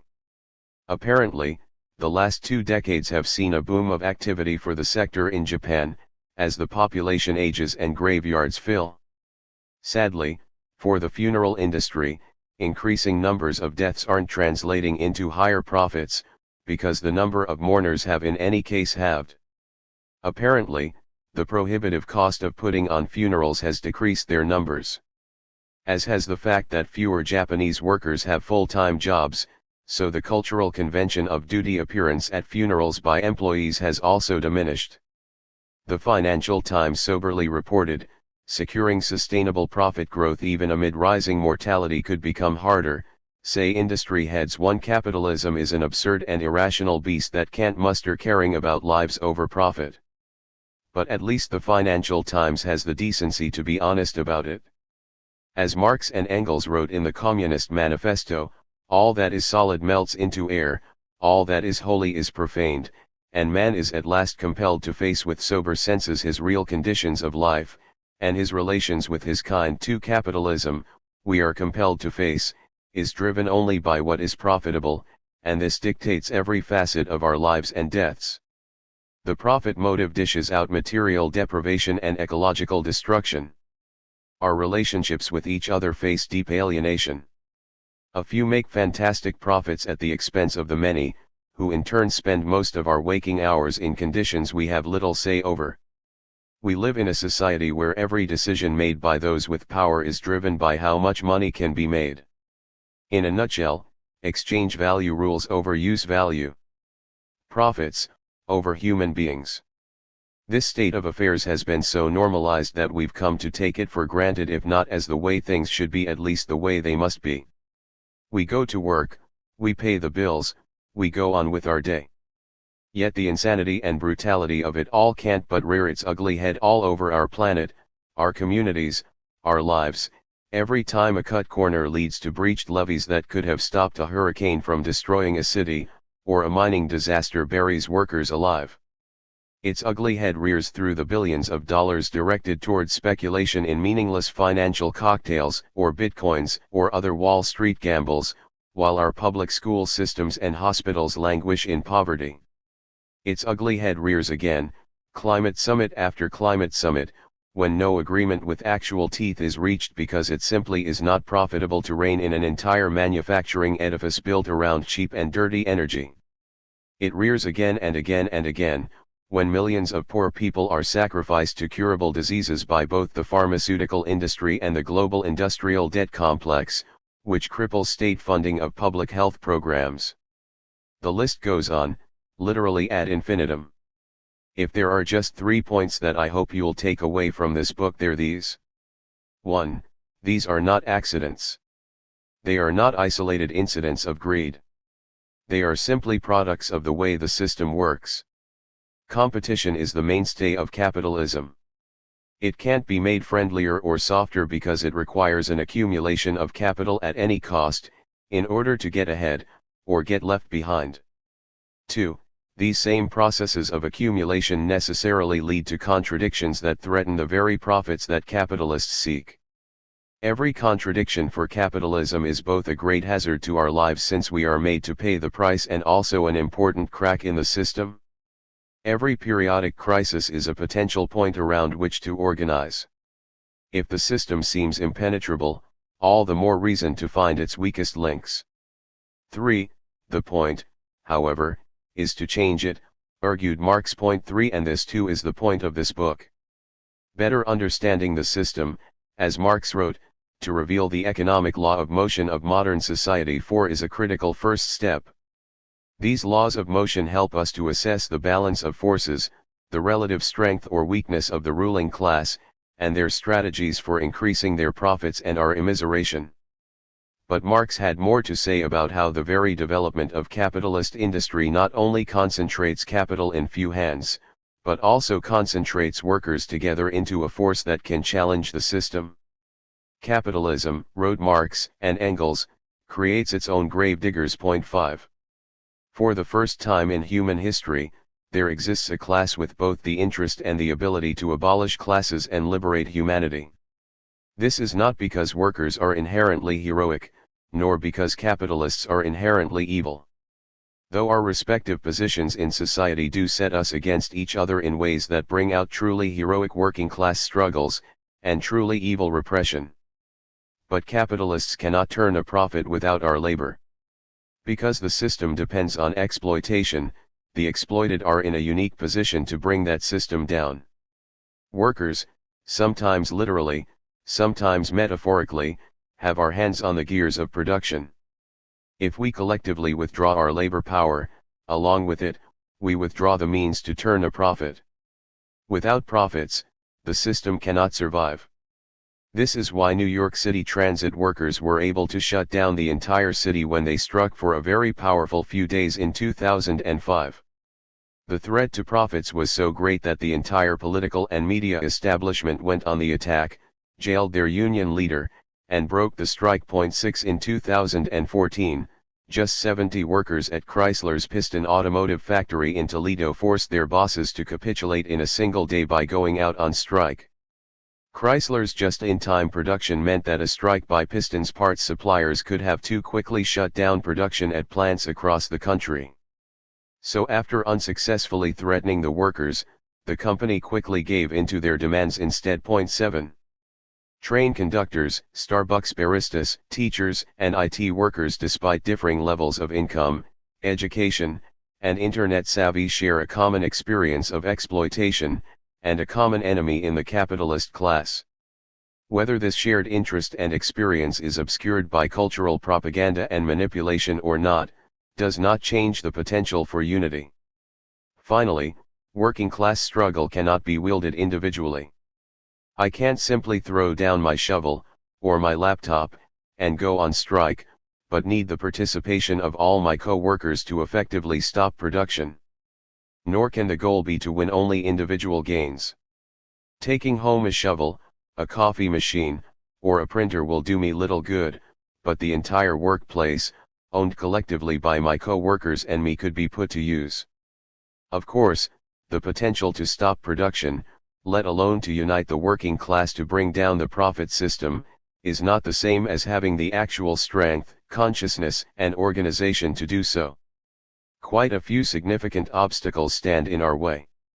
Foremost among them, workers have been effectively divided through the manipulation of racist, sexist, and nationalist ideas. In the United States, racism has been the most important tool in protecting the status quo from a united working class, with its most recent, grotesque chapter manifesting itself in the Trump era. Racism has been weaponized not only to destroy the lives and families of immigrants, Muslims, and people of color, it has also been used to devastate the living standards of all workers by undermining the solidarity that we need to effectively fight and win. 8. Working class organization has also been physically broken throughout the last couple of centuries, whether by the police, the National Guard, private strike breakers assaulting picket lines, or through the concerted effort of McCarthyite witch hunts to root out socialist and radical organizers from the union movement. The challenges of building the fighting capacity of our side are great enough to warrant many other books and discussions, and are easier to see than the episodic glimpses of strength we've witnessed in the recent past. Nevertheless, the basic organization of capitalism pushes workers together to fight back, even as these struggles ebb and flow. Working class power is not an abstract concept of historical significance. Capitalism, with its immense productive capacity, has created, for the first time, the ability to wipe out hunger, want, and poverty. The fact that it won't and in fact can't is its crime. Only the working class has the interest and collective power to bring about a system based on wants instead of profits, by organizing the massive productive powers unleashed by capitalism in collective and sustainable ways. Though a thorough discussion of workers' power and the prospects for socialism is beyond the purview of this book, it seems appropriate to give Marx the final word. As soon as this metamorphosis has sufficiently decomposed the old society throughout its depth and breadth, as soon as the workers have been turned into proletarians, their means of labor into capital, as soon as the capitalist mode of production stands on its own feet, the further socialization of labor and the further transformation of the soil and other means of production into socially exploited and therefore communal means of production takes on a new form. What is now to be expropriated is not the self-employed worker, but the capitalist who exploits a large number of workers. The mass of misery, oppression, slavery, degradation, and exploitation grows, but with this there also grows the revolt of the working class, a class constantly increasing in numbers, and trained, united, and organized by the very mechanism of the capitalist process of production. The monopoly of capital becomes a fetter upon the mode of production which has flourished alongside and under it. The centralization of the means of production and socialization of labor reach a point at which they become incompatible with their capitalist int-egument. This int-egument is burst asunder. The knell of capitalist private property sounds. The expropriators are expropriated. 9. Afterward. The coronavirus crisis. We managed to stop this book on its way to the printer so that I could add some remarks about the unfolding economic collapse. At the moment that this book was going to print, we were in the early stages of a devastating public health catastrophe, which in its first few months had already claimed 100,000 lives, and the economic consequences of which seemed to be pushing us off a financial cliff. Rereading the conclusion to this book, I wondered how long it would be before the Financial Times would follow up on their morbid assessment of the Japanese funeral industry, which is still unable to revive despite truly peak death. The extent to which capitalism utilizes profit metrics, but understands nothing of life metrics, has become unambiguously transparent to billions of people around the world. Barely a month after most states in the U.S. issued stay-at-home orders, politicians of all stripes started clamoring for dates to return to work. The system can't comprehend a scenario in which we prioritize public health for so long that it might interfere too greatly with economic output. Ultimately, every political decision is measured as a cost-benefit analysis. 1. How many will have gone through the experience of losing friends and family members to a pandemic that could have been avoided, or at minimum mitigated until a vaccine was developed? How many will have bitterly digested the fact that authorities stepped in to save the stock market before looking out for the well-being of their loved ones? 2020 will go down as the year that the system showed itself to be utterly disinterested in saving hundreds of thousands, possibly millions, of lives. Capitalism in general, its US brand in particular, failed spectacularly at handling a predicted viral threat. It's impossible at this moment to make predictions about the economic consequences of the pandemic beyond stating the obvious. They are already extreme and unprecedented. The exact trajectory of the crisis will be greatly impacted by the still unknown biological timeline of the novel coronavirus. And while I write this afterward, we appear to be entering the beginning stages of a recessionary spiral. But a few points seem worth sketching out. First, the coronavirus pandemic is a capitalist pandemic, from the role of factory farming in exposing humans to zoonotic diseases, originating in animals, to healthcare systems stripped bare by decades of budget cuts, to states and hospitals buckling under the pressures of bidding wars for masks and ventilators, to a for-profit pharmaceutical industry that has until now refused to undertake developing a general cure for the flu and its deadly variants, because while it may be possible, it is not profitable. The state, too, has confirmed its decidedly partisan role as the committee for managing the common affairs of the whole bourgeoisie. 2. The United States government took the most criminal of approaches. Despite repeated briefings in which analysts concluded, as early as November of 2019, that a viral infection could cause a cataclysmic event, Trump and his administration dragged their feet for months. It's one person coming in from China, and we have it under control. It's going to be just fine, Trump said in January. 3. With no nationwide response to the virus in place, COVID-19 spread to literally every county in the country. The administration finally stepped in to save Wall Street, and only secondarily committed a fraction of the bailout resources to Main Street. The government may well get pushed into taking a few positive steps, simply for the sake of forestalling a complete social and economic meltdown, but so far their actions have been wildly inadequate. Less than 10% of stimulus spending is going to the healthcare sector. And the much-touted direct payments to individuals of $1,200 will barely cover a week's worth of expenses for most. Second, the working class will once again be made to pay with our lives, our livelihoods, and our well-being. While the rich and famous were reporting their coronavirus test results on social media at the outset, millions of people could not access testing, including healthcare workers on the front lines of fighting the pandemic. State and local officials waited far too long to issue stay-at-home orders and closed down schools and other institutions, leaving workers, particularly low-wage and front-line workers, vulnerable, and allowing the virus rip through many communities. People of color, who already bear the brunt of economic inequalities and discrimination, are therefore inordinately vulnerable to the spread and deathly impact of the virus.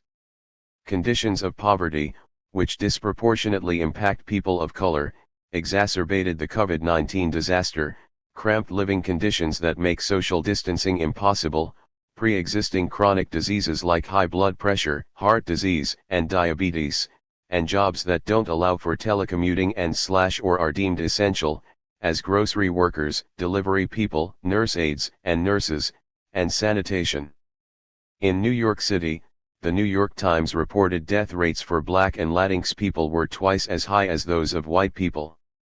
In Chicago, Black people account for 72% of deaths, despite the fact that they make up less than a third of the city's population. For the neighborhoods that are majority Black or Latinx are those that suffer most from lack of testing sites and available hospital beds, while those that make it to a hospital are then less likely than their white counterparts to be treated properly once they arrive. 5. Though middle-income tourists and travelers may have set in motion the initial global spread of the virus is rooting itself in the world's poorest neighborhoods and slums, where it wreaks havoc. In densely populated cities with weak healthcare infrastructure, few resources, and no economic wiggle room, entire communities may be destroyed. For years down the line, economies that already carried extreme debt burdens will be unable to access new lines of credit. They will suffer the simultaneous impacts of the disease and the dried-up funding to deal with its consequences. Finally, while I promise to stay away from making predictions, there is one forecast I will make: the talking heads of the mainstream media and the Federal Reserve will get their predictions wrong. At the first sign of financial turmoil, the Fed swooped in with trillions of dollars into unchanged ordered territory, buying up every kind of security from U.S. Treasuries, to mortgage-backed securities, to junk bonds. The purpose was to inject cash into the financial system and prop up every major credit market. In response to the Fed's early actions, and despite the steepest ever drop in employment numbers, the stock markets rebounded and investors were giddy. "It is both shocking and almost amazing," said one investment banker to the Financial Times. 6. But there was more to the stock market's wild swings than just elation at the Fed's giveaways. The early bounces were an indication of confidence among investors who thought that the economy could be turned off with stay-at-home shutdowns, and then simply turned back on again once the pandemic passes. Federal Reserve Chairman Jerome Powell gave a reassuring spin on April 9, "When the spread of the virus is under control, businesses will reopen, and people will come back to work. There is every reason to believe that the economic rebound, when it comes, can be robust. We would expect there to be a fairly quick rebound." 7. It's hard to know whether this is a lie or a delusion or some combination of the two.